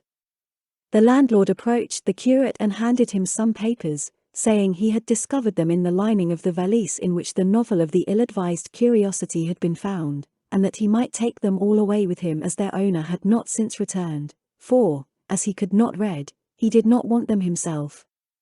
The curate thanked him, and opening them he saw at the beginning of the manuscript the words, "Novel of Rinconete and Cortadillo," by which he perceived that it was a novel, and as that of the ill-advised curiosity had been good he concluded this would be so too, as they were both probably by the same author, so he kept it, intending to read it when he had an opportunity. He then mounted and his friend the barber did the same, both masked, so as not to be recognized by Don Quixote, and set out following in the rear of the cart. The order of march was this: first went the cart with the owner leading it, at each side of it marched the officers of the Brotherhood, as has been said, with their muskets, then followed Sancho Panza on his ass, leading Rocinante by the bridle, and behind all came the curate and the barber on their mighty mules, with faces covered, as aforesaid, and a grave and serious air, measuring their pace to suit the slow steps of the oxen. Don Quixote was seated in the cage, with his hands tied and his feet stretched out, leaning against the bars as silent and as patient as if he were a stone statue and not a man of flesh. Thus slowly and silently they made, it might be, 2 leagues, until they reached a valley which the carter thought a convenient place for resting and feeding his oxen, and he said so to the curate, but the barber was of opinion that they ought to push on a little farther, as at the other side of a hill which appeared close by he knew there was a valley that had more grass and much better than the one where they proposed to halt, and his advice was taken and they continued their journey. Just at that moment the curate, looking back, saw coming on behind them 6 or 7 mounted men, well found and equipped, who soon overtook them, for they were travelling, not at the sluggish, deliberate pace of oxen, but like men who rode cannon's mules, and in haste to take their noontide rest as soon as possible at the inn which was in sight not a league off. The quick travellers came up with the slow, and courteous salutations were exchanged, and one of the newcomers, who was, in fact, a canon of Toledo and master of the others who accompanied him, observing the regular order of the procession, the cart, the officers, Sancho, Rocinante, the curate and the barber, and above all Don Quixote caged and confined, could not help asking what was the meaning of carrying the man in that fashion, though, from the badges of the officers, he already concluded that he must be some desperate highwayman or other malefactor whose punishment fell within the jurisdiction of the Holy Brotherhood. One of the officers to whom he had put the question, replied, "Let the gentleman himself tell you the meaning of his going this way, Señor, for we do not know." Don Quixote overheard the conversation and said, "Haply, gentlemen, you are versed and learned in matters of errant chivalry. Because if you are, I will tell you my misfortunes; if not, there is no good in my giving myself the trouble of relating them." But here the curate and the barber, seeing that the travellers were engaged in conversation with Don Quixote, came forward, in order to answer in such a way as to save their stratagem from being discovered. The canon, replying to Don Quixote, said, "In truth, brother, I know more about books of chivalry than I do about Vol.'s elements of logic, so if that be all, you may safely tell me what you please." "In God's name, then, Señor," replied Don Quixote, "if that be so, I would have you know that I am held enchanted in this cage by the envy and fraud of wicked enchanters, for virtue is more persecuted by the wicked than loved by the good. I am a knight-errant, and not one of those whose names fame has never thought of immortalizing in her record, but of those who, in defiance and in spite of envy itself, and all the magicians that Persia, or Brahmins that India, or gymnosophists that Ethiopia ever produced, will place their names in the temple of immortality, to serve as examples and patterns for ages to come, whereby knights-errant may see the footsteps in which they must tread if they would attain the summit and crowning point of honor in arms." "What Señor Don Quixote of La Mancha says," observed the curate, "is the truth, for he goes enchanted in this cart, not from any fault or sins of his, but because of the malevolence of those to whom virtue is odious and valor hateful. This, Señor, is the knight of the rueful countenance, if you have ever heard him named, whose valiant achievements and mighty deeds shall be written on lasting brass and imperishable marble, notwithstanding all the efforts of envy to obscure them and malice to hide them." When the canon heard both the prisoner and the man who was at liberty talk in such a strain, he was ready to cross himself in his astonishment, and could not make out what had befallen him, and all his attendants were in the same state of amazement. At this point Sancho Panza, who had drawn near to hear the conversation, said, in order to make everything plain, "Well, sirs, you may like or dislike what I am going to say, but the fact of the matter is, my master, Don Quixote, is just as much enchanted as my mother. He is in his full senses, he eats and he drinks, and he has his calls like other men and as he had yesterday, before they caged him. And if that's the case, what do they mean by wanting me to believe that he is enchanted? For I have heard many a one say that enchanted people neither eat, nor sleep, nor talk, and my master, if you don't stop him, will talk more than 30 lawyers." Then turning to the curate he exclaimed, "Ah, Señor Curate, Señor Curate. Do you think I don't know you? Do you think I don't guess and see the drift of these new enchantments? Well then, I can tell you I know you, for all your face is covered, and I can tell you I am up to you, however you may hide your tricks. After all, where envy reigns virtue cannot live, and where there is niggardliness there can be no liberality. Ill betide the devil. If it had not been for your worship my master would be married to the Princess Micomicona this minute, and I should be a count at least, for no less was to be expected, as well from the goodness of my master, him of the rueful countenance, as from the greatness of my services. But I see now how true it is what they say in these parts, that the wheel of fortune turns faster than a mill wheel, and that those who were up yesterday are down today. I am sorry for my wife and children, for when they might fairly and reasonably expect to see their father return to them a governor or viceroy of some island or kingdom, they will see him come back a horseboy. I have said all this, Señor Curate, only to urge your paternity to lay to your conscience your ill treatment of my master, and have a care that God does not call you to account in another life for making a prisoner of him in this way, and charge against you all the succors and good deeds that my lord Don Quixote leaves undone while he is shut up." "Trim those lamps there," exclaimed the barber at this, "so you are of the same fraternity as your master, too, Sancho. By God, I begin to see that you will have to keep him company in the cage, and be enchanted like him for having caught some of his humor and chivalry." It was an evil hour when you let yourself be got with child by his promises, and that island you longed so much for found its way into your head. I am not with child by anyone, returned Sancho, nor am I a man to let myself be got with child, if it was by the king himself.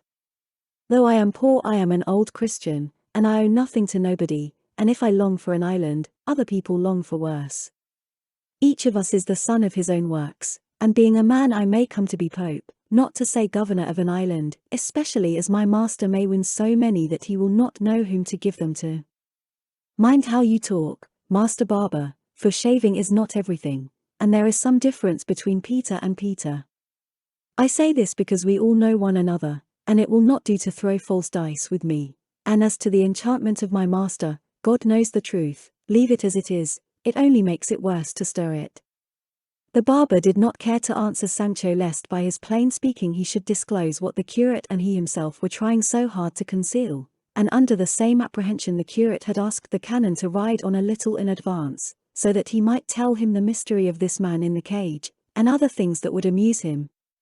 The canon agreed, and going on ahead with his servants, listened with attention to the account of the character, life, madness, and ways of Don Quixote, given him by the curate, who described to him briefly the beginning and origin of his craze, and told him the whole story of his adventures up to his being confined in the cage, together with the plan they had of taking him home to try if by any means they could discover a cure for his madness.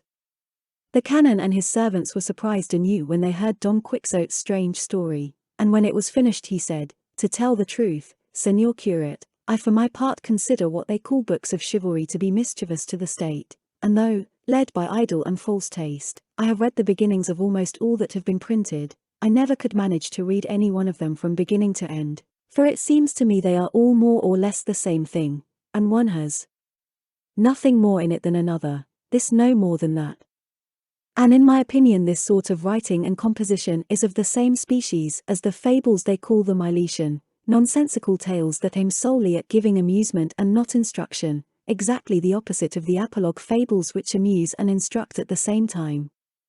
And though it may be the chief object of such books to amuse, I do not know how they can succeed, when they are so full of such monstrous nonsense. For the enjoyment the mind feels must come from the beauty and harmony which it perceives or contemplates in the things that the eye or the imagination brings before it, and nothing that has any ugliness or disproportion about it can give any pleasure. What beauty, then, or what proportion of the parts to the whole, or of the whole to the parts, can there be in a book or fable where a lad of 16 cuts down a giant as tall as a tower and makes two halves of him as if he was an almond cake? And when they want to give us a picture of a battle, after having told us that there are 1,000,000 of combatants on the side of the enemy, let the hero of the book be opposed to them, and we have perforce to believe, whether we like it or not, that the said knight wins the victory by the single might of his strong arm.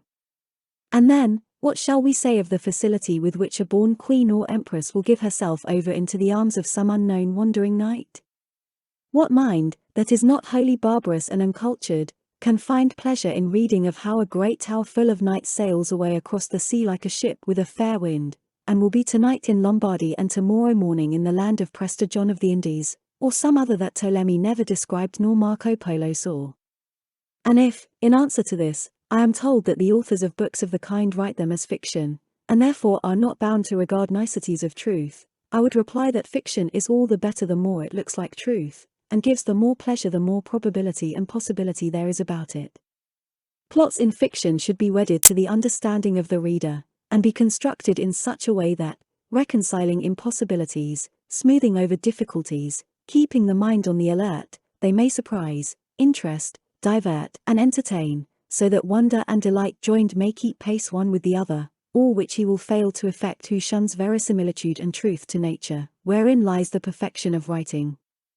I have never yet seen any book of chivalry that puts together a connected plot complete in all its numbers, so that the middle agrees with the beginning, and the end with the beginning and middle. On the contrary, they construct them with such a multitude of members that it seems as though they meant to produce a chimera or monster rather than a well-proportioned figure.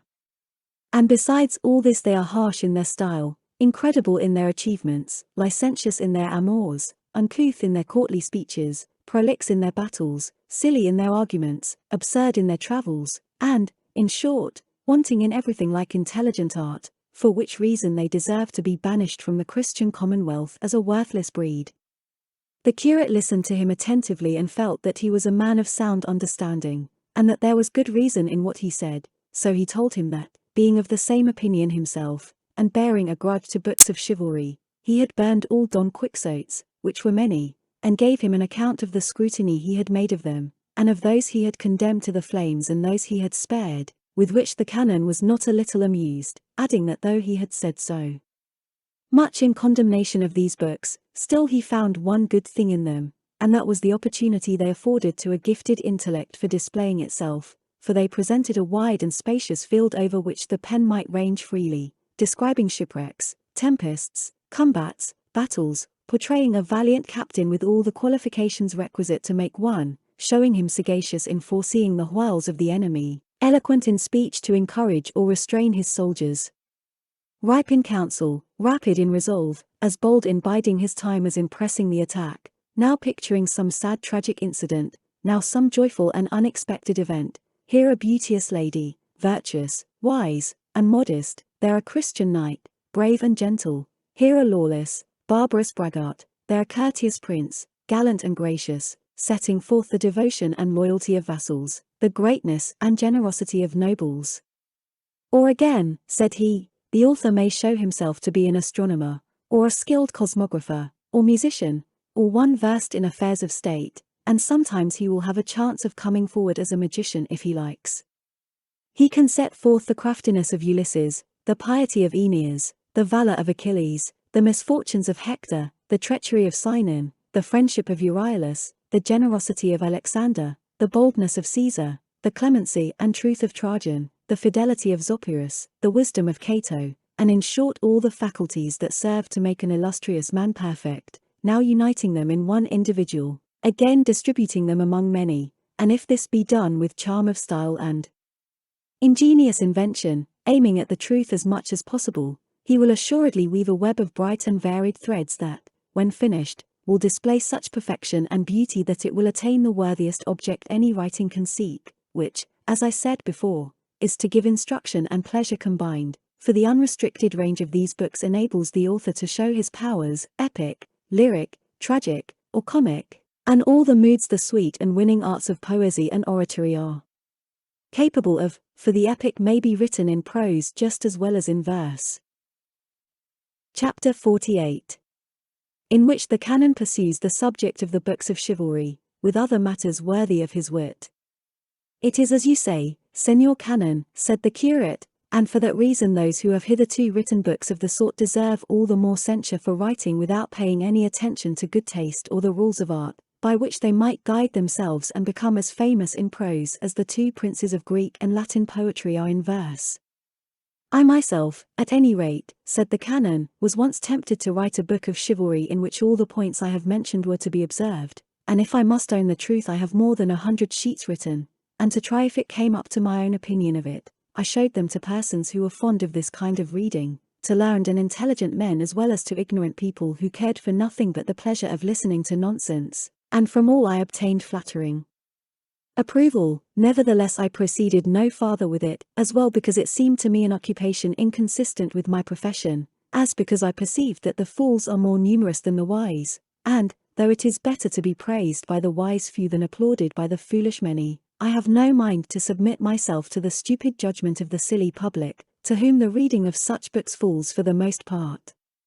But what most of all made me hold my hand and even abandon all idea of finishing it was an argument I put to myself taken from the plays that are acted nowadays, which was in this wise: if those that are now in vogue, as well those that are pure invention as those founded on history, are, all or most of them, downright nonsense and things that have neither head nor tail, and yet the public listens to them with delight, and regards and cries them up as perfection when they are so far from it. And if the authors who write them, and the players who act them, say that this is what they must be, for the public wants this and will have nothing else, and that those that go by rule and work out a plot according to the laws of art will only find some half-dozen intelligent people to understand them, while all the rest remain blind to the merit of their composition, and that for themselves it is better to get bread from the many than praise from the few, then my book will fare the same way. After I have burnt off my eyebrows in trying to observe the principles I have spoken of, and I shall be the tailor of the corner. And though I have sometimes endeavored to convince actors that they are mistaken in this notion they have adopted, and that they would attract more people, and get more credit, by producing plays in accordance with the rules of art, than by absurd ones, they are so thoroughly wedded to their own opinion that no argument or evidence can wean them from it. I remember saying one day to one of these obstinate fellows, "Tell me, do you not recollect that a few years ago, there were 3 tragedies acted in Spain, written by a famous poet of these kingdoms, which were such that they filled all who heard them with admiration, delight, and interest, the ignorant as well as the wise, the masses as well as the higher orders, and brought in more money to the performers, these 3 alone, than 30 of the best that have been since produced?" "No doubt," replied the actor in question, "you mean the Isabella, the Phyllis, and the Alexandra."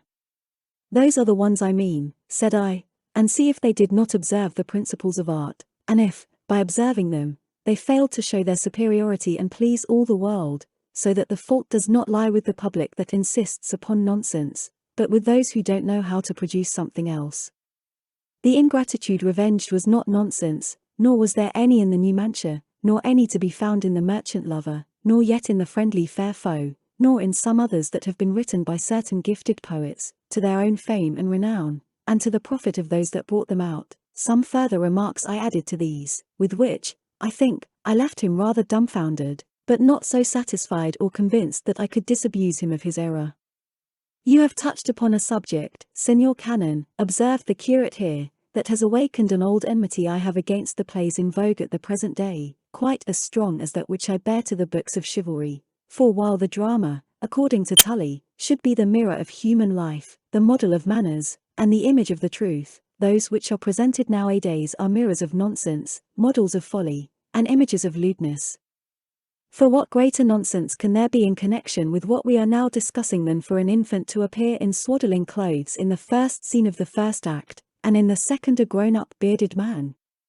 Or what greater absurdity can there be than putting before us an old man as a swashbuckler, a young man as a poltroon, a lackey using fine language, a page giving sage advice, a king plying as a porter, a princess who is a kitchen maid? And then what shall I say of their attention to the time in which the action they represent may or can take place, save that I have seen a play where the first act began in Europe, the second in Asia, the third finished in Africa, and no doubt, had it been in 4 acts, the fourth would have ended in America, and so it would have been laid in all 4 quarters of the globe. And if truth to life is the main thing the drama should keep in view, how is it possible for any average understanding to be satisfied when the action is supposed to pass in the time of King Pepin or Charlemagne, and the principal personage in it they represent to be the Emperor Heraclius who entered Jerusalem with the cross and won the Holy Sepulchre, like Godfrey of Bouillon, there being years innumerable between the one and the other? Or, if the play is based on fiction and historical facts are introduced, or bits of what occurred to different people and at different times mixed up with it, or, not only without any semblance of probability, but with obvious errors that from every point of view are inexcusable. And the worst of it is, there are ignorant people who say that this is perfection, and that anything beyond this is affected refinement. And then if we turn to sacred dramas, what miracles they invent in them! What apocryphal, ill-devised incidents, attributing to one saint the miracles of another! And even in secular plays they venture to introduce miracles without any reason or object except that they think some such miracle, or transformation as they call it, will come in well to astonish stupid people and draw them to the play. All this tends to the prejudice of the truth and the corruption of history, nay more, to the reproach of the wits of Spain, for foreigners who scrupulously observe the laws of the drama look upon us as barbarous and ignorant, when they see the absurdity and nonsense of the plays we produce. Nor will it be a sufficient excuse to say that the chief object well-ordered governments have in view when they permit plays to be performed in public is to entertain the people with some harmless amusement occasionally, and keep it from those evil humors which idleness is apt to engender, and that, as this may be attained by any sort of play, good or bad, there is no need to lay down laws, or bind those who write or act them to make them as they ought to be made, since, as I say, the object sought for may be secured by any sort.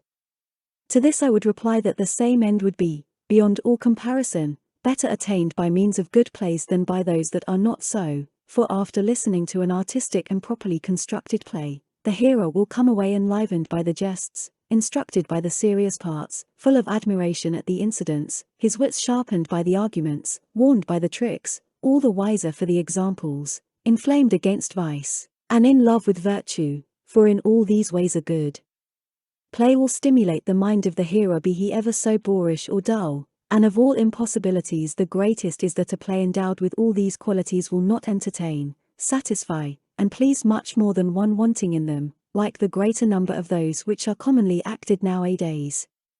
Nor are the poets who write them to be blamed for this, for some there are among them who are perfectly well aware of their faults, and know what they ought to do, but as plays have become a saleable commodity, they say, and with truth, that the actors will not buy them unless they are after this fashion. And so the poet tries to adapt himself to the requirements of the actor who is to pay him for his work. And that this is the truth may be seen by the countless plays that a most fertile wit of these kingdoms has written, with so much brilliancy, so much grace and gaiety, such polished versification, such choice language, such profound reflections, and in a word, so rich in eloquence and elevation of style, that he has filled the world with his fame, and yet, in consequence of his desire to suit the taste of the actors, they have not all, as some of them have, come as near perfection as they ought. Others write plays with such heedlessness that, after they have been acted, the actors have to fly and abscond, afraid of being punished, as they often have been, for having acted something offensive to some king or other, or insulting to some noble family. All which evils, and many more that I say nothing of, would be removed if there were some intelligent and sensible person at the capital to examine all plays before they were acted, not only those produced in the capital itself, but all that were intended to be acted in Spain, without whose approval, seal, and signature, no local magistracy should allow any play to be acted. In that case actors would take care to send their plays to the capital, and could act them in safety, and those who write them would be more careful and take more pains with their work, standing in awe of having to submit it to the strict examination of one who understood the matter, and so good plays would be produced and the objects they aim at happily attained, as well the amusement of the people, as the credit of the wits of Spain, the interest and safety of the actors, and the saving of trouble in inflicting punishment on them.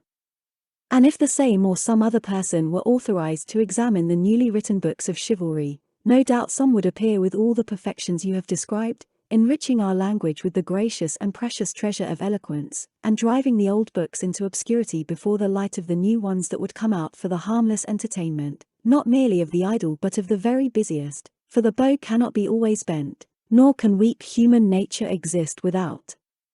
some lawful amusement. The canon and the curate had proceeded thus far with their conversation, when the barber, coming forward, joined them, and said to the curate, "This is the spot, Señor Licentiate, that I said was a good one for fresh and plentiful pasture for the oxen, while we take our noontide rest." "And so it seems," returned the curate, and he told the canon what he proposed to do, on which he too made up his mind to halt with them, attracted by the aspect of the fair valley that lay before their eyes, and to enjoy it as well as the conversation of the curate, to whom he had begun to take a fancy, and also to learn more particulars about the doings of Don Quixote. He desired some of his servants to go on to the inn, which was not far distant, and fetch from it what eatables there might be for the whole party, as he meant to rest for the afternoon where he was, to which one of his servants replied that the sumpter mule, which by this time ought to have reached the inn, carried provisions enough to make it unnecessary to get anything from the inn except barley. "In that case," said the canon, "take all the beasts there, and bring the sumpter mule back." While this was going on, Sancho, perceiving that he could speak to his master without having the curate and the barber, of whom he had his suspicions, present all the time, approached the cage in which Don Quixote was placed, and said, "Señor, to ease my conscience I want to tell you the state of the case as to your enchantment, and that is that these two here, with their faces covered, are the curate of our village and the barber, and I suspect they have hit upon this plan of carrying you off in this fashion, out of pure envy because your worship surpasses them in doing famous deeds, and if this be the truth it follows that you are not enchanted, but hoodwinked and made a fool of. And to prove this I want to ask you one thing, and if you answer me as I believe you will answer, you will be able to lay your finger on the trick, and you will see that you are not enchanted but gone wrong in your wits." "Ask what thou wilt, Sancho my son," returned Don Quixote, "for I will satisfy thee and answer all thou requirest." As to what thou sayest, that these who accompany us yonder are the curate and the barber, our neighbors and acquaintances, it is very possible that they may seem to be those same persons, but that they are so in reality and in fact, believe it not on any account. What thou ought to believe and think is that, if they look like them, as thou sayest, it must be that those who have enchanted me have taken this shape and likeness, for it is easy for enchanters to take any form they please, and they may have taken those of our friends in order to make thee think as thou dost, and lead thee into a labyrinth of fancies from which thou wilt find no escape though thou hadst the cord of Theseus, and they may also have done it to make me uncertain in my mind, and unable to conjecture whence this evil comes to me. For if on the one hand thou dost tell me that the barber and curate of our village are here in company with us, and on the other I find myself shut up in a cage, and know in my heart that no power on earth that was not supernatural would have been able to shut me in, what wouldst thou have me say or think, but that my enchantment is of a sort that transcends all I have ever read of in all the histories that deal with knights-errant that have been enchanted? So thou mayest set thy mind at rest as to the idea that they are what thou sayest, for they are as much so as I am a Turk. But touching thy desire to ask me something, say on, and I will answer thee, though thou shouldst ask questions from this till tomorrow morning. May Our Lady be good to me, said Sancho, lifting up his voice, and is it possible that your worship is so thick of skull and so short of brains that you cannot see that what I say is the simple truth, and that malice has more to do with your imprisonment and misfortune than enchantment? But as it is so, I will prove plainly to you that you are not enchanted. Now tell me, so may God deliver you from this affliction, and so may you find yourself when you least expect it in the arms of my lady Dulcinea. Leave off conjuring me, said Don Quixote, and ask what thou wouldst know. I have already told thee I will answer with all possible precision. That is what I want, said Sancho, and what I would know, and have you tell me, without adding or leaving out anything, but telling the whole truth as one expects it to be told, and as it is told, by all who profess arms, as your worship professes them, under the title of knights-errant. I tell thee I will not lie in any particular, said Don Quixote. Finish thy question, for in truth thou weariest me with all these asseverations, requirements, and precautions, Sancho. Well, I rely on the goodness and truth of my master, said Sancho, and so, because it bears upon what we are talking about, I would ask, speaking with all reverence, whether since your worship has been shut up and, as you think, enchanted in this cage, you have felt any desire or inclination to go anywhere, as the saying is. I do not understand going anywhere, said Don Quixote. Explain thyself more clearly, Sancho, if thou wouldst have me give an answer to the point. Is it possible, said Sancho, that your worship does not understand going anywhere? Why, the schoolboys know that from the time they were babes. Well then, you must know I mean, have you had any desire to do what cannot be avoided? Ah! Now I understand thee, Sancho, said Don Quixote. Yes, often, and even this minute. Get me out of this strait, or all will not go right. Chapter 49, which treats of the shrewd conversation which Sancho Panza held with his master Don Quixote. Aha, I have caught you, said Sancho. This is what in my heart and soul I was longing to know. Come now, señor, can you deny what is commonly said around us, when a person is out of humor, I don't know what ails so-and-so, that he neither eats, nor drinks, nor sleeps, nor gives a proper answer to any question? One would think he was enchanted. From which it is to be gathered that those who do not eat, or drink, or sleep, or do any of the natural acts I am speaking of, that such persons are enchanted, but not those that have the desire your worship has, and drink when drink is given them, and eat when there is anything to eat, and answer every question that is asked them.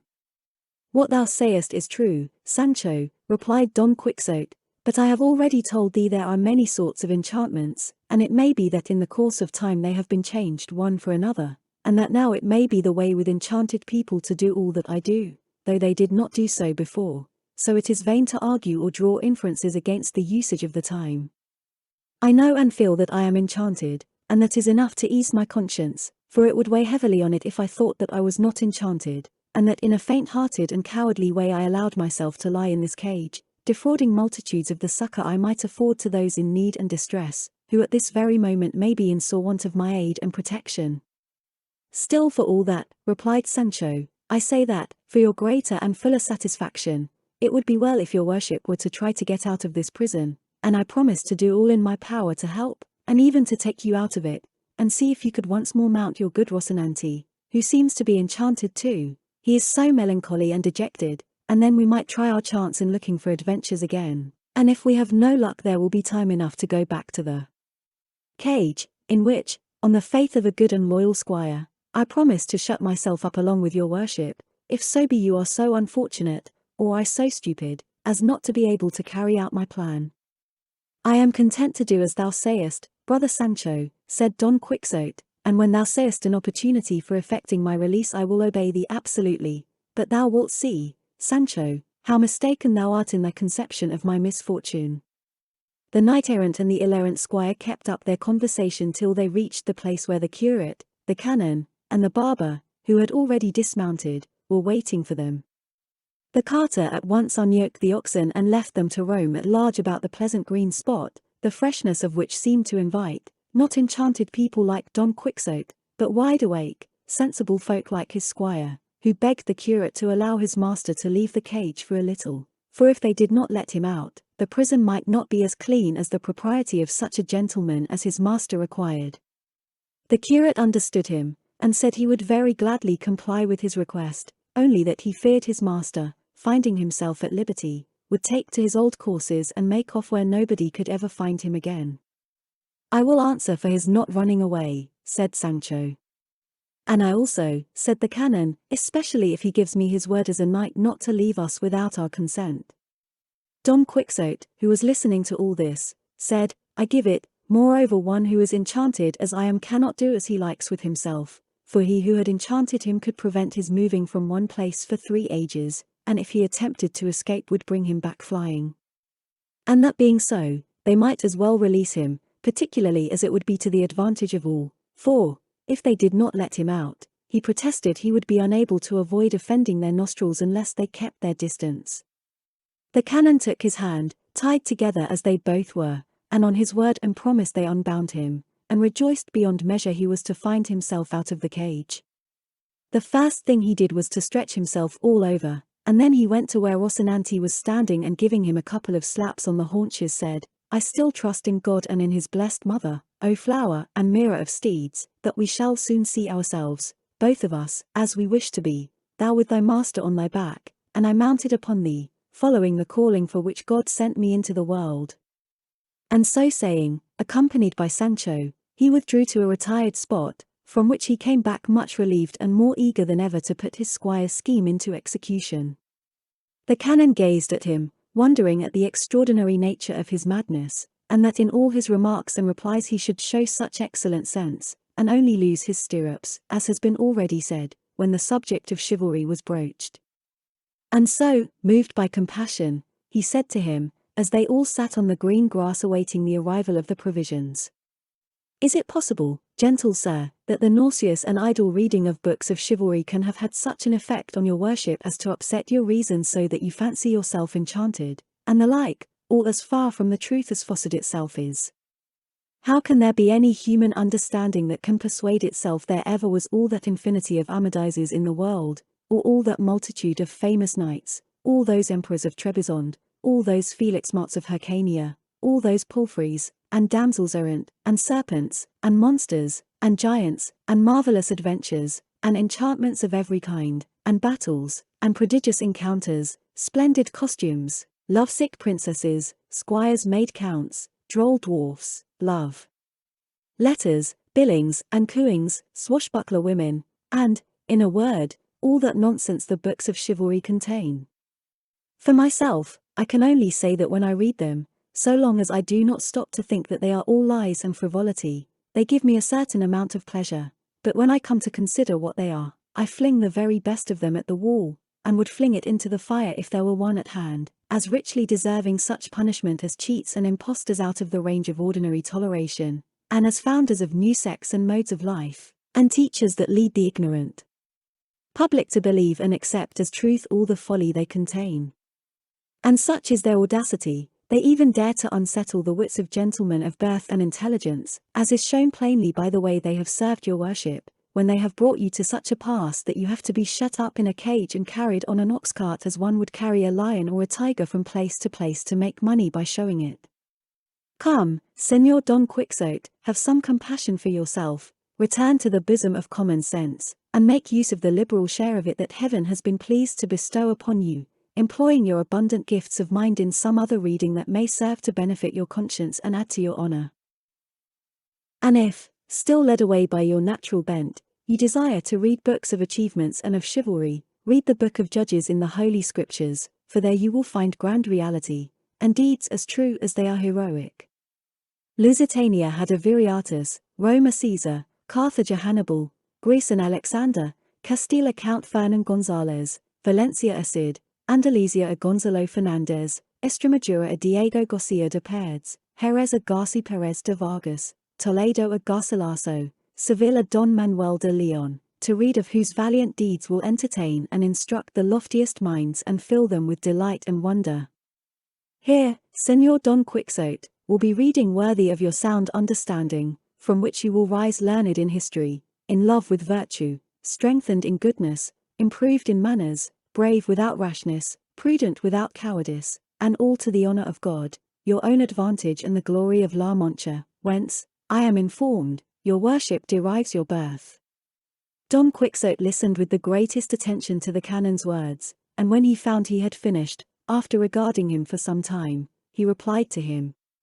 It appears to me, gentle sir, that your worship's discourse is intended to persuade me that there never were any knights-errant in the world, and that all the books of chivalry are false, lying, mischievous and useless to the state, and that I have done wrong in reading them, and worse in believing them, and still worse in imitating them, when I undertook to follow the arduous calling of knight-errantry which they set forth. For you deny that there ever were Amadises of Gaul or of Greece, or any other of the knights of whom the books are full. It is all exactly as you state it, said the canon, to which Don Quixote returned. You also went on to say that books of this kind had done me much harm, inasmuch as they had upset my senses, and shut me up in a cage, and that it would be better for me to reform and change my studies, and read other true books which would afford more pleasure and instruction. Just so, said the canon. Well then, returned Don Quixote, to my mind it is you who are the one that is out of his wits and enchanted, as you have ventured to utter such blasphemies against a thing so universally acknowledged and accepted as true that whoever denies it, as you do, deserves the same punishment which you say you inflict on the books that irritate you when you read them.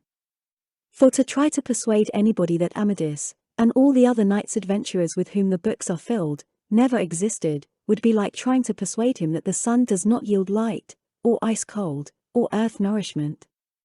What wit in the world can persuade another that the story of the Princess Floripes and Guy of Burgundy is not true, or that of Fierabras and the Bridge of Mantible, which happened in the time of Charlemagne? For by all that is good it is as true as that it is daylight now, and if it be a lie, it must be a lie too that there was a Hector, or Achilles, or Trojan War, or 12 peers of France, or Arthur of England, who still lives changed into a raven, and is unceasingly looked for in his kingdom.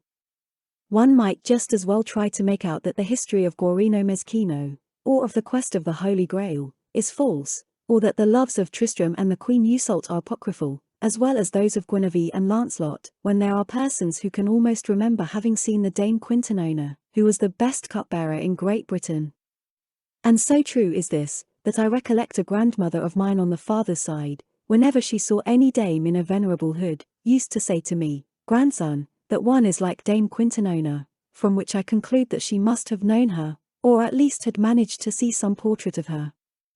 Then who can deny that the story of Pierres and the fair Magalona is true, when even to this day may be seen in the king's armory the pin with which the valiant Pierres guided the wooden horse he rode through the air, and it is a trifle bigger than the pole of a cart.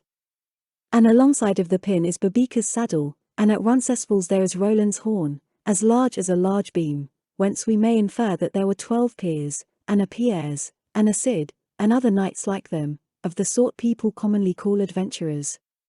Or perhaps I shall be told, too, that there was no such knight-errant as the valiant Lusitanian Juan de Malo, who went to Burgundy and in the city of Arras fought with the famous Lord of Charny, Mosen Pierres by name, and afterwards in the city of Basel with Mosen Enrique de Rameston, coming out of both encounters covered with fame and honor. or adventures and challenges achieved and delivered, also in Burgundy, by the valiant Spaniards Pedro Barba and Gutier Quixada, of whose family I come.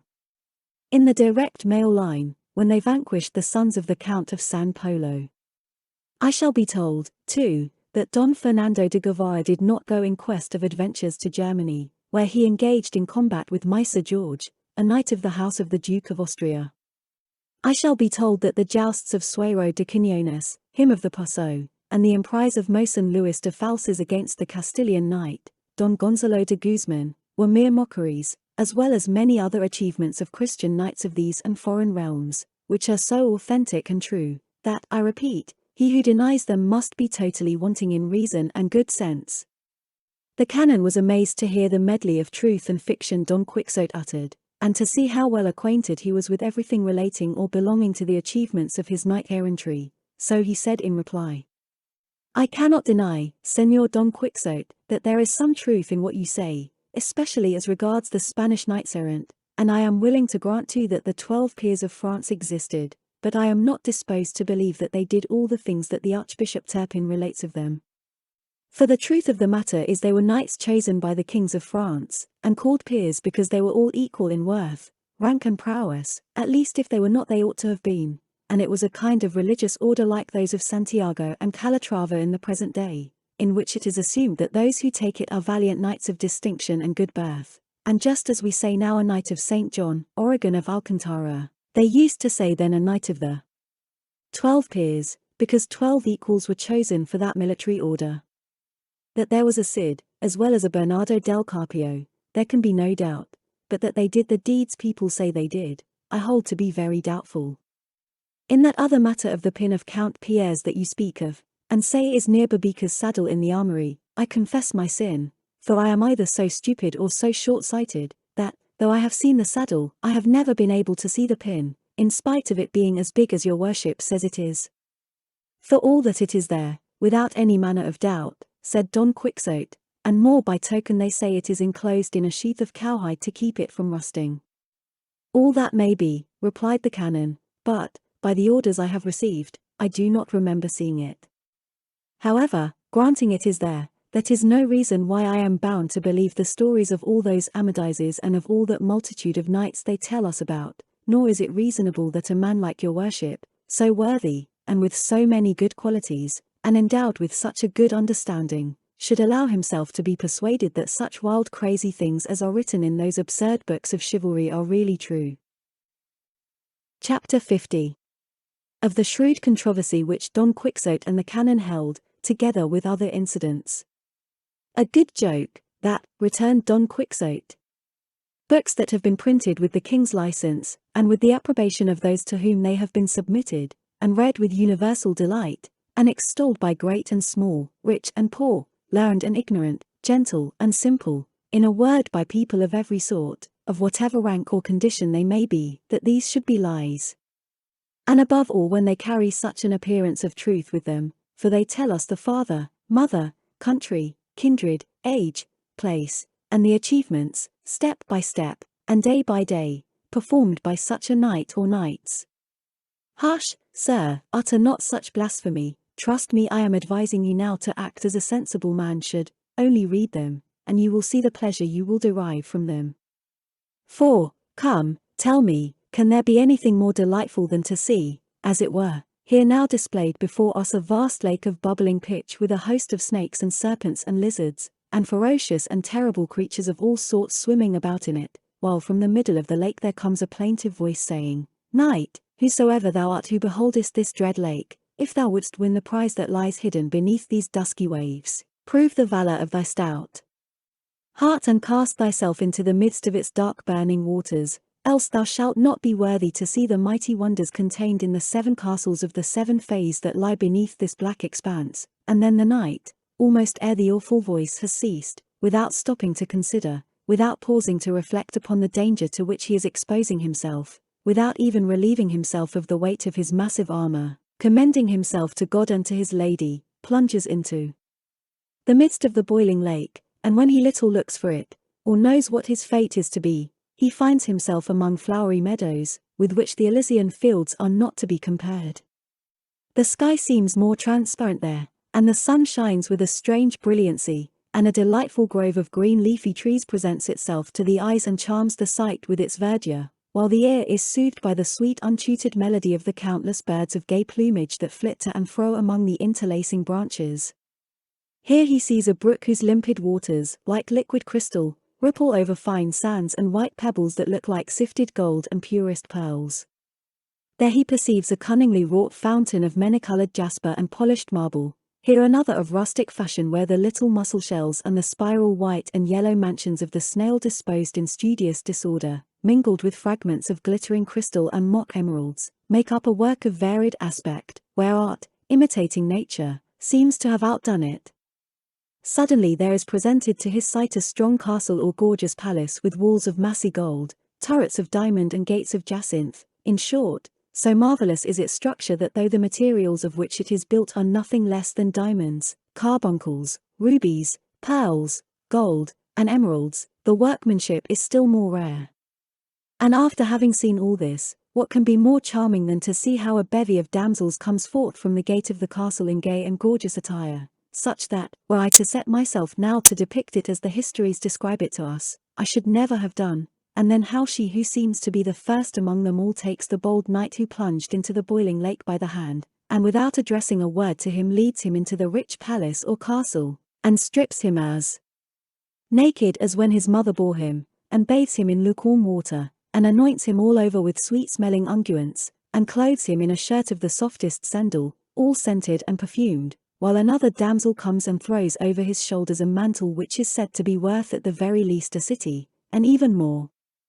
How charming it is, then, when they tell us how, after all this, they lead him to another chamber where he finds the tables set out in such style that he is filled with amazement and wonder, to see how they pour out water for his hands distilled from amber and sweet-scented flowers, how they seat him on an ivory chair, to see how the damsels wait on him all in profound silence, how they bring him such a variety of dainties so temptingly prepared that the appetite is at a loss which to select. To hear the music that resounds while he is at table, by whom or whence produced he knows not. And then when the repast is over and the tables removed, for the knight to recline in the chair, picking his teeth perhaps as usual, and a damsel, much lovelier than any of the others, to enter unexpectedly by the chamber door, and herself by his side, and begin to tell him what the castle is, and how she is held enchanted there, and other things that amaze the knight and astonish the readers who are perusing his history. But I will not expatiate any further upon this, as it may be gathered from it that whatever part of whatever history of a knight-errant one reads, it will fill the reader, whoever he be, with delight and wonder, and take my advice, sir, and, as I said before, read these books and you will see how they will banish any melancholy you may feel and raise your spirits should they be depressed. For myself I can say that since I have been a knight-errant I have become valiant, polite, generous, well-bred, magnanimous, courteous, dauntless, gentle, patient, and have learned to bear hardships, imprisonments, and enchantments, and though it be such a short time since I have seen myself shut up in a cage like a madman, I hope by the might of my arm, if heaven aid me and fortune thwart me not, to see myself king of some kingdom where I may be able to show the gratitude and generosity that dwell in my heart, for by my faith, Señor, the poor man is incapacitated from showing the virtue of generosity to anyone, though he may possess it in the highest degree, and gratitude that consists of disposition only is a dead thing, just as faith without works is dead. For this reason I should be glad were fortune soon to offer me some opportunity of making myself an emperor, so as to show my heart in doing good to my friends, particularly to this poor Sancho Panza, my squire, who is the best fellow in the world, and I would gladly give him a county I have promised him this ever so long, only that I am afraid he has not the capacity to govern his realm. Sancho partly heard these last words of his master, and said to him, Strive hard you, Señor Don Quixote, to give me that county so often promised by you and so long looked for by me, for I promise you there will be no want of capacity in me to govern it, and even if there is, I have heard say there are men in the world who farm seigneuries, paying so much a year, and they themselves taking charge of the government, while the Lord, with his legs stretched out, enjoys the revenue they pay him, without troubling himself about anything else. That's what I'll do, and not stand haggling over trifles, but wash my hands at once of the whole business, and enjoy my rents like a duke, and let things go their own way. That, brother Sancho, said the canon, only holds good as far as the enjoyment of the revenue goes, but the lord of the seigneury must attend to the administration of justice, and here capacity and sound judgment come in, and above all a firm determination to find out the truth, for if this be wanting in the beginning, the middle and the end will always go wrong, and God as commonly aids the honest intentions of the simple as he frustrates the evil designs of the crafty. I don't understand those philosophies, returned Sancho Panza. All I know is I would I had the county as soon as I shall know how to govern it, for I have as much soul as another, and as much body as anyone, and I shall be as much king of my realm as any other of his, and being so I should do as I liked, and doing as I liked I should please myself, and pleasing myself I should be content, and when one is content he has nothing more to desire, and when one has nothing more to desire there is an end of it, so let the county come, and God be with you, and let us see one another, as one blind man said to the other. That is not bad philosophy thou art talking, Sancho, said the canon, but for all that there is a good deal to be said on this matter of counties. To which Don Quixote returned, I know not what more there is to be said, I only guide myself by the example set me by the great Amadis of Gaul, when he made his squire count of the insular firm, and so, without any scruples of conscience, I can make a count of Sancho Panza, for he is one of the best squires that ever knight-errant had. The canon was astonished at the methodical nonsense, if nonsense be capable of method, that Don Quixote uttered, at the way in which he had described the adventure of the Knight of the Lake, at the impression that the deliberate lies of the books he read had made upon him, and lastly he marvelled at the simplicity of Sancho, who desired so eagerly to obtain the county his master had promised him. By this time the canon's servants, who had gone to the inn to fetch the sumpter mule, had returned, and making a carpet and the green grass of the meadow serve as a table, they seated themselves in the shade of some trees and made their repast there, that the carter might not be deprived of the advantage of the spot, as has been already said.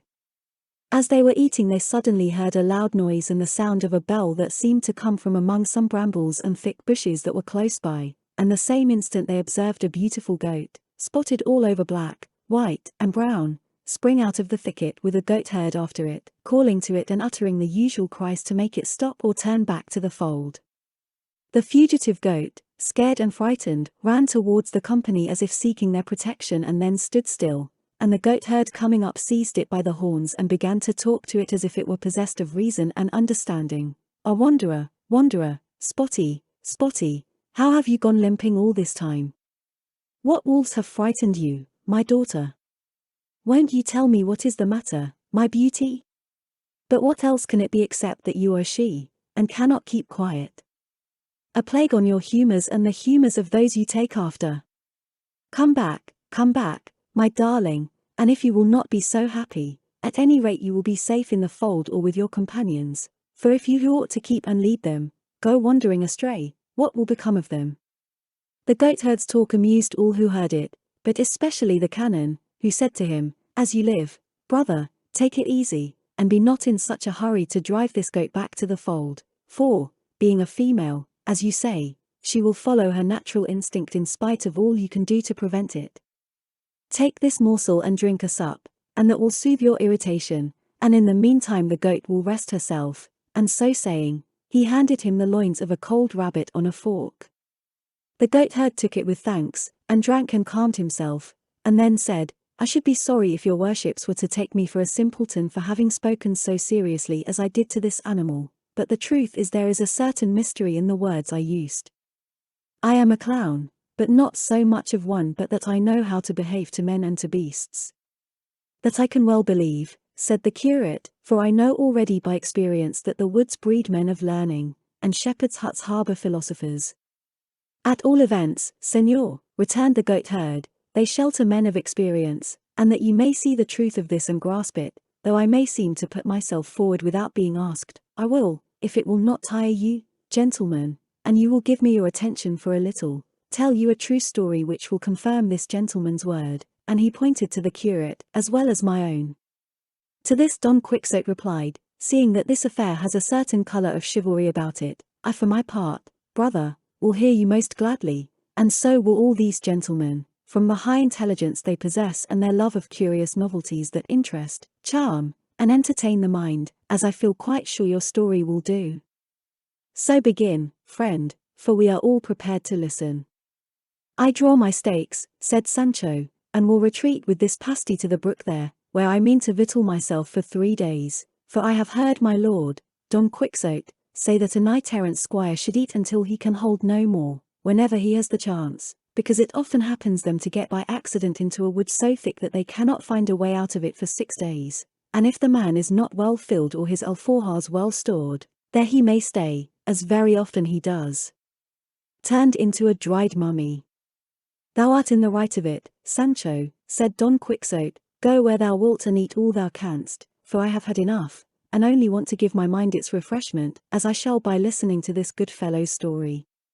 "It is what we shall all do," said the canon, and then begged the goatherd to begin the promised tale. The goatherd gave the goat which he held by the horns a couple of slaps on the back, saying, "Lie down here beside me, Spotty, for we have time enough to return to our fold." The goat seemed to understand him, for as her master seated himself, she stretched herself quietly beside him and looked up in his face to show him she was all attention to what he was going to say, and then in these words he began his story. Chapter 51, which deals with what the goatherd told those who were carrying off Don Quixote. 3 leagues from this valley there is a village which, though small, is one of the richest in all this neighborhood, and in it there lived a farmer, a very worthy man, and so much respected that, although to be so is the natural consequence of being rich, he was even more respected for his virtue than for the wealth he had acquired. But what made him still more fortunate, as he said himself, was having a daughter of such exceeding beauty, rare intelligence, gracefulness, and virtue, that everyone who knew her and beheld her marveled at the extraordinary gifts with which heaven and nature had endowed her. As a child she was beautiful, she continued to grow in beauty, and at the age of 16 she was most lovely. The fame of her beauty began to spread abroad through all the villages around, but why do I say the villages around? Merely, when it spread to distant cities, and even made its way into the halls of royalty and reached the ears of people of every class, who came from all sides to see her as if to see something rare and curious, or some wonder-working image. Her father watched over her and she watched over herself, for there are no locks, or guards, or bolts that can protect a young girl better than her own modesty. The wealth of the father and the beauty of the daughter led many neighbors as well as strangers to seek her for a wife, but he, as one might well be who had the disposal of so rich a jewel, was perplexed and unable to make up his mind to which of her countless suitors he should entrust her. I was one among the many who felt a desire so natural, and, as her father knew who I was, and I was of the same town, of pure blood, in the bloom of life, and very rich in possessions, I had great hopes of success. There was another of the same place and qualifications who also sought her, and this made her father's choice hang in the balance, for he felt that on either of us his daughter would be well bestowed. So to escape from this state of perplexity he resolved to refer the matter to Leandra, for that is the name of the rich damsel who has reduced me to misery, reflecting that as we were both equal it would be best to leave it to his dear daughter to choose according to her inclination a course that is worthy of imitation by all fathers who wish to settle their children in life. I do not mean that they ought to leave them to make a choice of what is contemptible and bad, but that they should place before them what is good and then allow them to make a good choice as they please. I do not know which Leandra chose, I only know her father put us both off with the tender age of his daughter and vague words that neither bound him nor dismissed us. My rival is called Anselmo and I myself Eugenio, that you may know the names of the personages that figure in this tragedy, the end of which is still in suspense, though it is plain to see it must be disastrous. About this time there arrived in our town one Vicente de la Roca, the son of a poor peasant of the same town, the said Vicente having returned from service as a soldier in Italy and divers other parts. A captain who chanced to pass that way with his company had carried him off from our village when he was a boy of about 12 years, and now 12 years later the young man came back in a soldier's uniform, arrayed in 1,000 colors, and all over glass trinkets and fine steel chains. Today he would appear in one gay dress, tomorrow in another, but all flimsy and gaudy, of little substance and less worth. The peasant folk, who are naturally malicious, and when they have nothing to do can be malice itself, remarked all this, and took note of his finery and jewelry, piece by piece, and discovered that he had 3 suits of different colors, with garters and stockings to match, but he made so many arrangements and combinations out of them, that if they had not counted them, anyone would have sworn that he had made a display of more than 10 suits of clothes and 20 plumes. Do not look upon all this that I am telling you about the clothes as uncalled for or spun out, for they have a great deal to do with the story.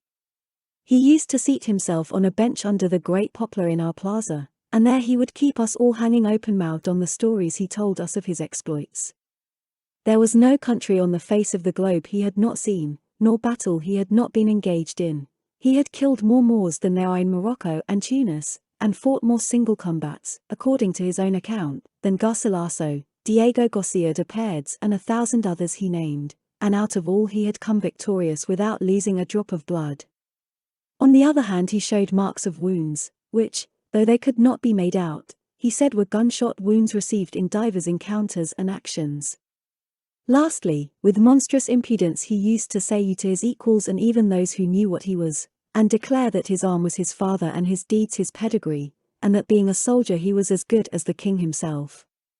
And to add to these swaggering ways he was a trifle of a musician, and played the guitar with such a flourish that some said he made it speak, nor did his accomplishments end here, for he was something of a poet too, and on every trifle that happened in the town he made a ballad a league long. This soldier, then, that I have described, this Vicente de la Roca, this bravo, gallant, musician, poet, was often seen and watched by Leandra from a window of her house which looked out on the plaza. The glitter of his showy attire took her fancy, his ballads bewitched her, for he gave away 20 copies of every one he made. The tales of his exploits which he told about himself came to her ears, and in short, as the devil no doubt had arranged it, she fell in love with him before the presumption of making love to her had suggested itself to him. And as in love affairs none are more easily brought to an issue than those which have the inclination of the lady for an ally, Leandra and Vicente came to an understanding without any difficulty, and before any of her numerous suitors had any suspicion of her design, she had already carried it into effect, having left the house of her dearly beloved father, for mother she had none, and disappeared from the village with the soldier, who came more triumphantly out of this enterprise than out of any of the large number he laid claim to. All the village and all who heard of it were amazed at the affair. I was aghast, Anselmo thunderstruck, her father full of grief, her relations indignant, the authorities all in a ferment, the officers of the Brotherhood in arms.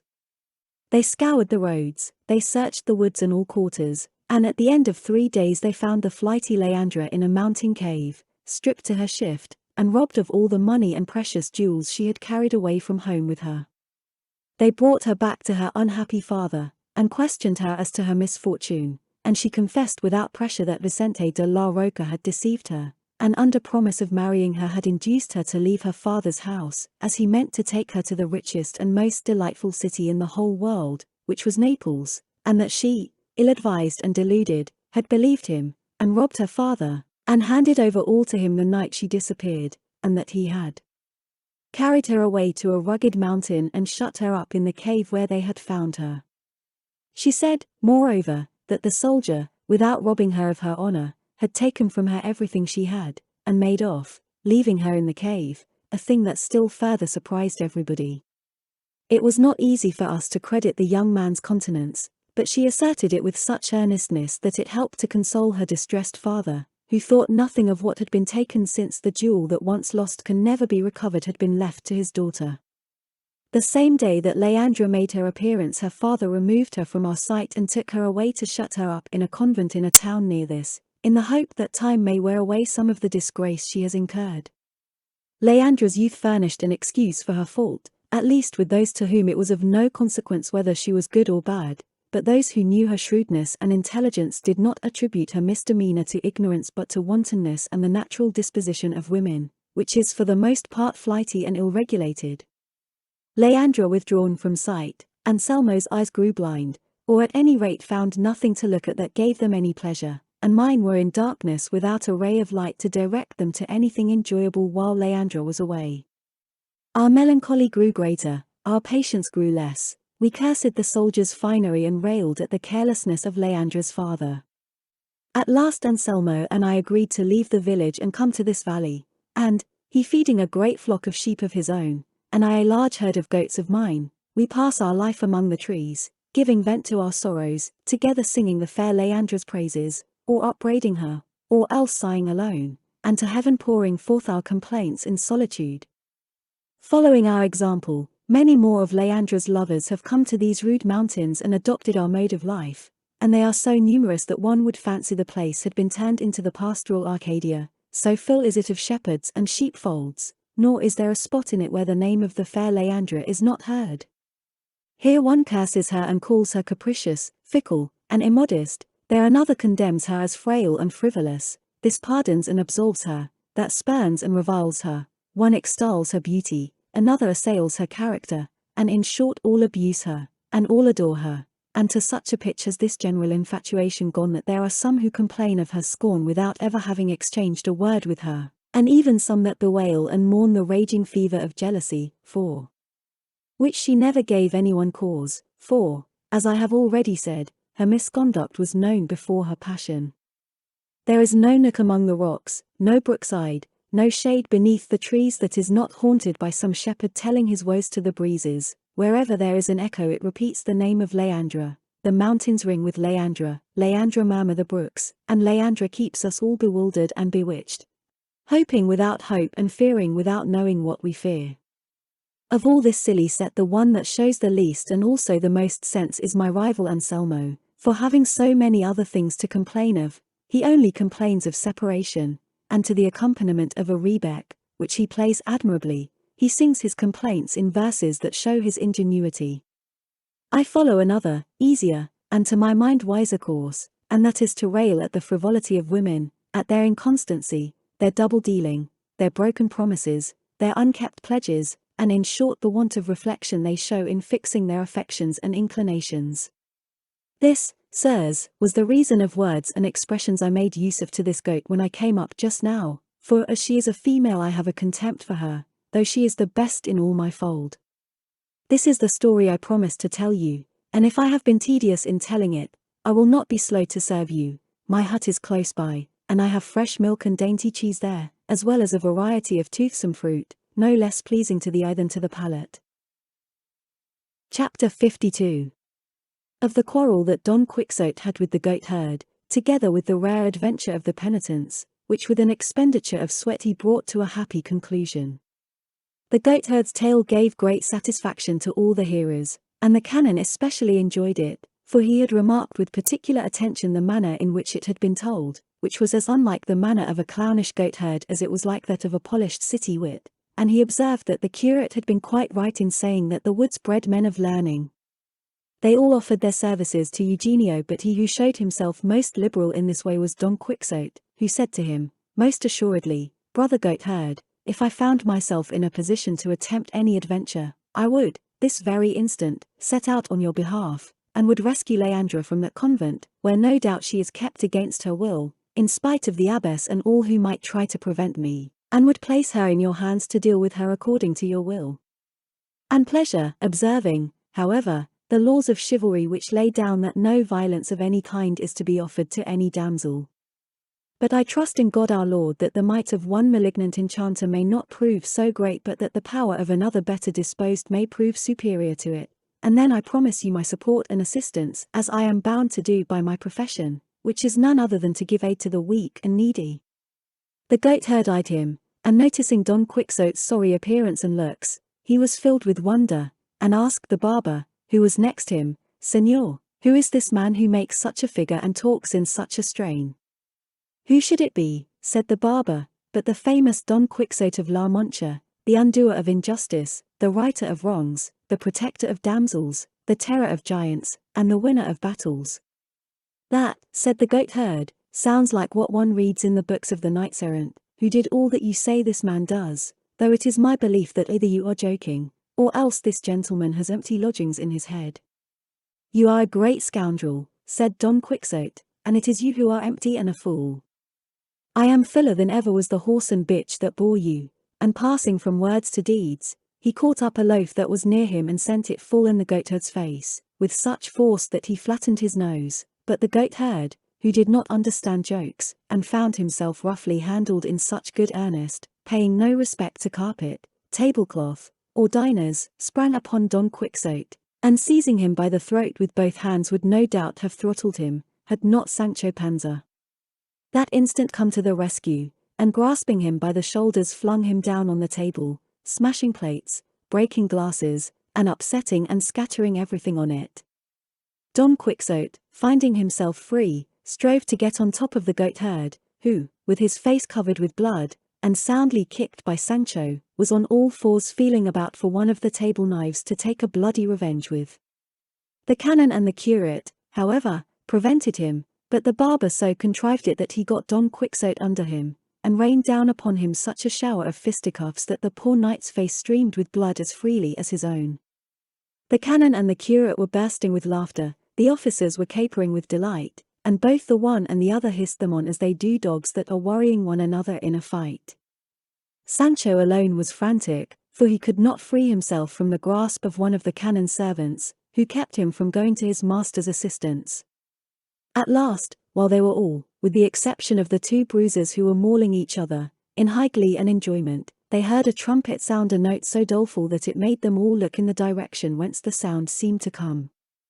But the one that was most excited by hearing it was Don Quixote, who though sorely against his will he was under the goatherd, and something more than pretty well pummeled, said to him, "Brother devil, for it is impossible but that thou must be one since thou hast had might and strength enough to overcome mine. I ask thee to agree to a truce for but 1 hour, for the solemn note of yonder trumpet that falls on our ears seems to me to summon me to some new adventure."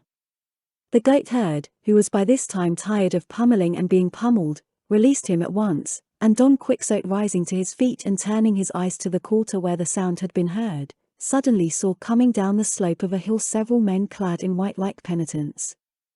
The fact was that the clouds had that year withheld their moisture from the earth, and in all the villages of the district they were organizing processions, rogations, and penances, imploring God to open the hands of his mercy and send the rain, and to this end the people of a village that was hard by were going in procession to a holy hermitage there was on one side of that valley. Don Quixote, when he saw the strange garb of the penitents, without reflecting how often he had seen it before, took it into his head that this was a case of adventure, and that it fell to him alone as a knight-errant to engage in it, and he was all the more confirmed in this notion, by the idea that an image draped in black they had with them was some illustrious lady that these villains and discourteous thieves were carrying off by force. As soon as this occurred to him he ran with all speed to Rocinante, who was grazing at large, and taking the bridle and the buckler from the saddle-bow, he had him bridled in an instant, and calling to Sancho for his sword he mounted Rocinante, braced his buckler on his arm, and in a loud voice exclaimed to those who stood by, "Now, noble company, ye shall see how important it is that there should be knights in the world professing the order of knight-errantry. Now, I say, ye shall see, by the deliverance of that worthy lady who is born captive there, where the knights-errant deserve to be held in estimation." And so saying he brought his legs to bear on Rocinante, for he had no spurs, and at a full canter, for in all this voracious history we never read of Rocinante fairly galloping, set off to encounter the penitents, though the curate, the canon, and the barber ran to prevent him. But it was out of their power, nor did he even stop for the shouts of Sancho calling after him, "Where are you going, Señor Don Quixote? What devils have possessed you to set you on against our Catholic faith? Plague take me! Mind, that is a procession of penitents, and the lady they are carrying on that stand there is the blessed image of the Immaculate Virgin.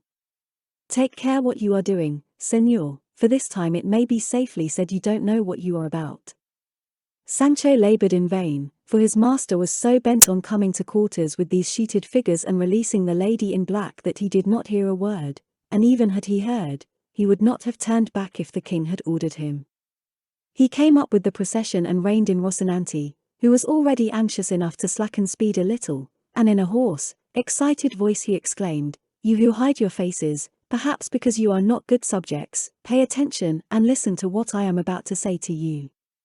The first to halt were those who were carrying the image, and one of the 4 ecclesiastics who were chanting the litany, struck by the strange figure of Don Quixote, the leanness of Rocinante, and the other ludicrous peculiarities he observed, said in reply to him, "Brother, if you have anything to say to us say it quickly, for these brethren are whipping themselves, and we cannot stop, nor is it reasonable we should stop to hear anything, unless indeed it is short enough to be said in 2 words." "I will say it in 1, replied Don Quixote, "and it is this, that at once, this very instant, Ye release that fair lady whose tears and sad aspect show plainly that ye are carrying her off against her will, and that ye have committed some scandalous outrage against her. And I, who was born into the world to redress all such like wrongs, will not permit you to advance another step until you have restored to her the liberty she pines for and deserves." From these words all the hearers concluded that he must be a madman, and began to laugh heartily, and their laughter acted like gunpowder on Don Quixote's fury, for drawing his sword without another word he made a rush at the stand. One of those who supported it, leaving the burden to his comrades, advanced to meet him, flourishing a forked stick that he had for propping up the stand when resting, and with this he caught a mighty cut Don Quixote made at him that severed it in two, but with the portion that remained in his hand he dealt such a thwack on the shoulder of Don Quixote's sword arm, which the buckler could not protect against the clownish assault, that poor Don Quixote came to the ground in a sad plight. Sancho Panza, who was coming on close behind puffing and blowing, seeing him fall, cried out to his assailant not to strike him again, for he was a poor enchanted knight, who had never harmed anyone all the days of his life. But what checked the clown was, not Sancho's shouting, but seeing that Don Quixote did not stir hand or foot, and so, fancying he had killed him, he hastily hitched up his tunic under his girdle and took to his heels across the country like a deer. By this time all Don Quixote's companions had come up to where he lay, but the processionists seeing them come running, and with them the officers of the Brotherhood with their crossbows, apprehended mischief, and clustering round the image, raised their hoods, and grasped their scourges, as the priests did their tapers, and awaited the attack, resolved to defend themselves and even to take the offensive against their assailants if they could. Fortune, however, arranged the matter better than they expected, for all Sancho did was to fling himself on his master's body, raising over him the most doleful and laughable lamentation that ever was heard, for he believed he was dead. The curate was known to another curate who walked in the procession, and their recognition of one another set at rest the apprehensions of both parties. The first then told the other in 2 words who Don Quixote was, and he and the whole troop of penitents went to see if the poor gentleman was dead, and heard Sancho Panza saying, with tears in his eyes, "O flower of chivalry, that with one blow of a stick hast ended the course of thy well-spent life. O pride of thy race, honor and glory of all La Mancha, nay, of all the world, that for want of thee will be full of evildoers, no longer in fear of punishment for their misdeeds. O thou, generous above all the Alexanders, since for only 8 months of service thou hast given me the best island the sea girds or surrounds. Humble with the proud, haughty with the humble, encounterer of dangers, endurer of outrages, enamored without reason, imitator of the good, scourge of the wicked, enemy of the mean, in short, knight-errant, which is all that can be said." At the cries and moans of Sancho, Don Quixote came to himself, and the first word he said was, "He who lives separated from you, sweetest Dulcinea, has greater miseries to endure than these.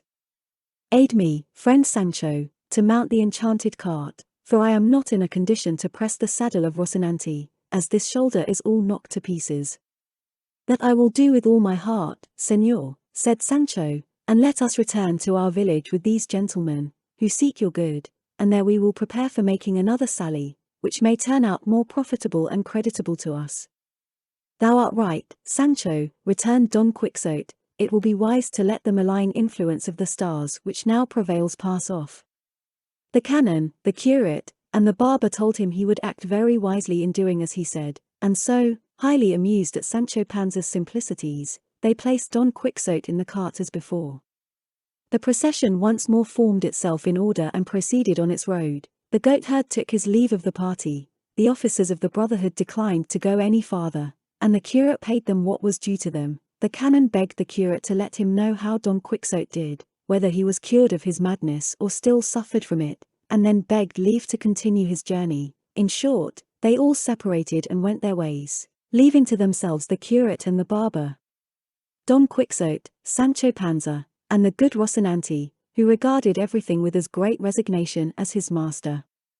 The carter yoked his oxen and made Don Quixote comfortable on a truss of hay, and at his usual deliberate pace took the road the curate directed, and at the end of 6 days they reached Don Quixote's village, and entered it about the middle of the day, which it so happened was a Sunday, and the people were all in the plaza, through which Don Quixote's cart passed.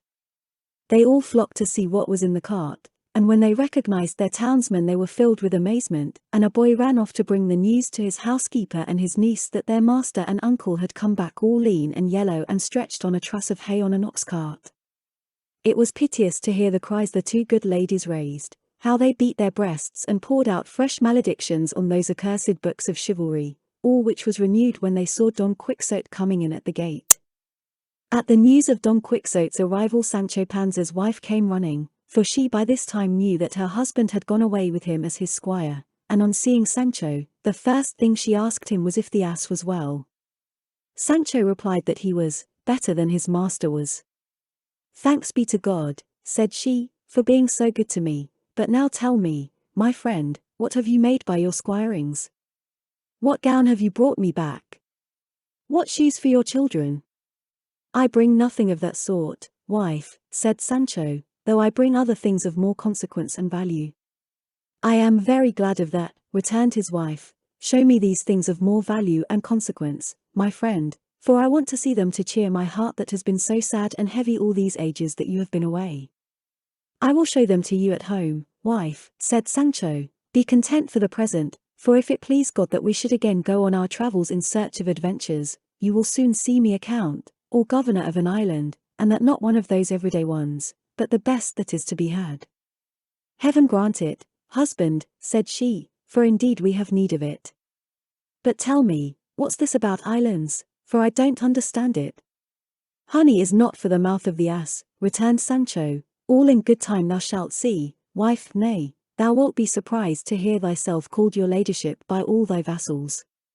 "What are you talking about, Sancho, with your ladyships, islands, and vassals?" returned Teresa Panza, for so Sancho's wife was called, though they were not relations, for in La Mancha it is customary for wives to take their husbands' surnames. "Don't be in such a hurry to know all this, Teresa," said Sancho. "It is enough that I am telling you the truth, so shut your mouth. But I may tell you this much by the way, that there is nothing in the world more delightful than to be a person of consideration, squire to a knight-errant, and a seeker of adventures.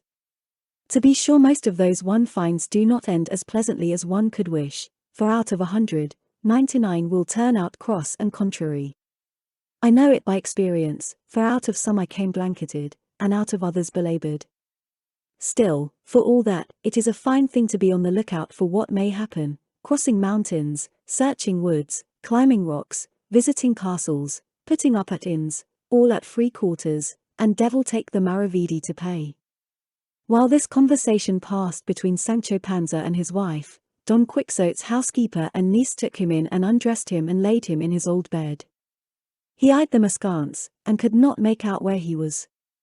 The curate charged his niece to be very careful to make her uncle comfortable and to keep a watch over him lest he should make his escape from them again, telling her what they had been obliged to do to bring him home.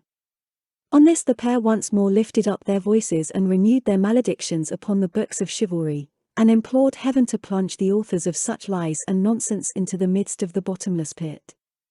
They were, in short, kept in anxiety and dread lest their uncle and master should give them the slip the moment he found himself somewhat better, and as they feared so it fell out.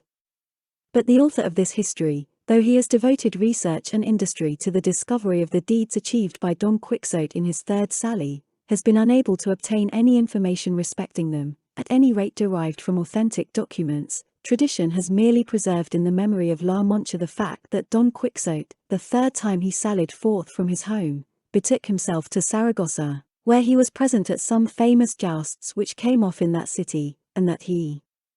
had adventures there worthy of his valor and high intelligence.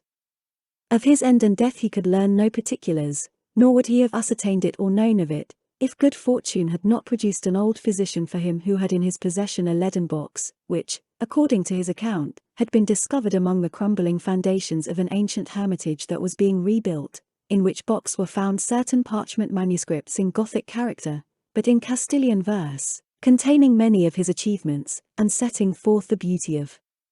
Dulcinea, the form of Rocinante, the fidelity of Sancho Panza, and the burial of Don Quixote himself, together with sundry epitaphs and eulogies on his life and character, but all that could be read and deciphered were those which the trustworthy author of this new and unparalleled history here presents. And the said author asks of those that shall read it nothing in return for the vast toil which it has cost him in examining and searching the Manchegan archives in order to bring it to light, save that they give him the same credit that people of sense give to the books of chivalry that pervade the world and are so popular, for with this he will consider himself amply paid and fully satisfied, and will be encouraged to seek out and produce other histories, if not as truthful, at least equal in invention and not less entertaining. The first words written on the parchment found in the leaden box were these: The Academicians of Argamasilla, a village of La Mancha. On the life and death of Don Quixote of La Mancha. Hoc scripserunt. Monocongo, Academician of Argamasilla. On the tomb of Don Quixote. Epitaph. The scatterbrain that gave La Mancha more rich spoils than Jason's, who a point so keen had to his wit, and happier far had been, if his wit's weathercock a blunter bore, the arm renowned far as Gater's shore, Cathay, and all the lands that lie between, the muse discreet and terrible in mien, as ever wrote on brass in days of yore, he who surpassed the Amadizes all, and who was not the garrulous accounted, supported by his love and gallantry,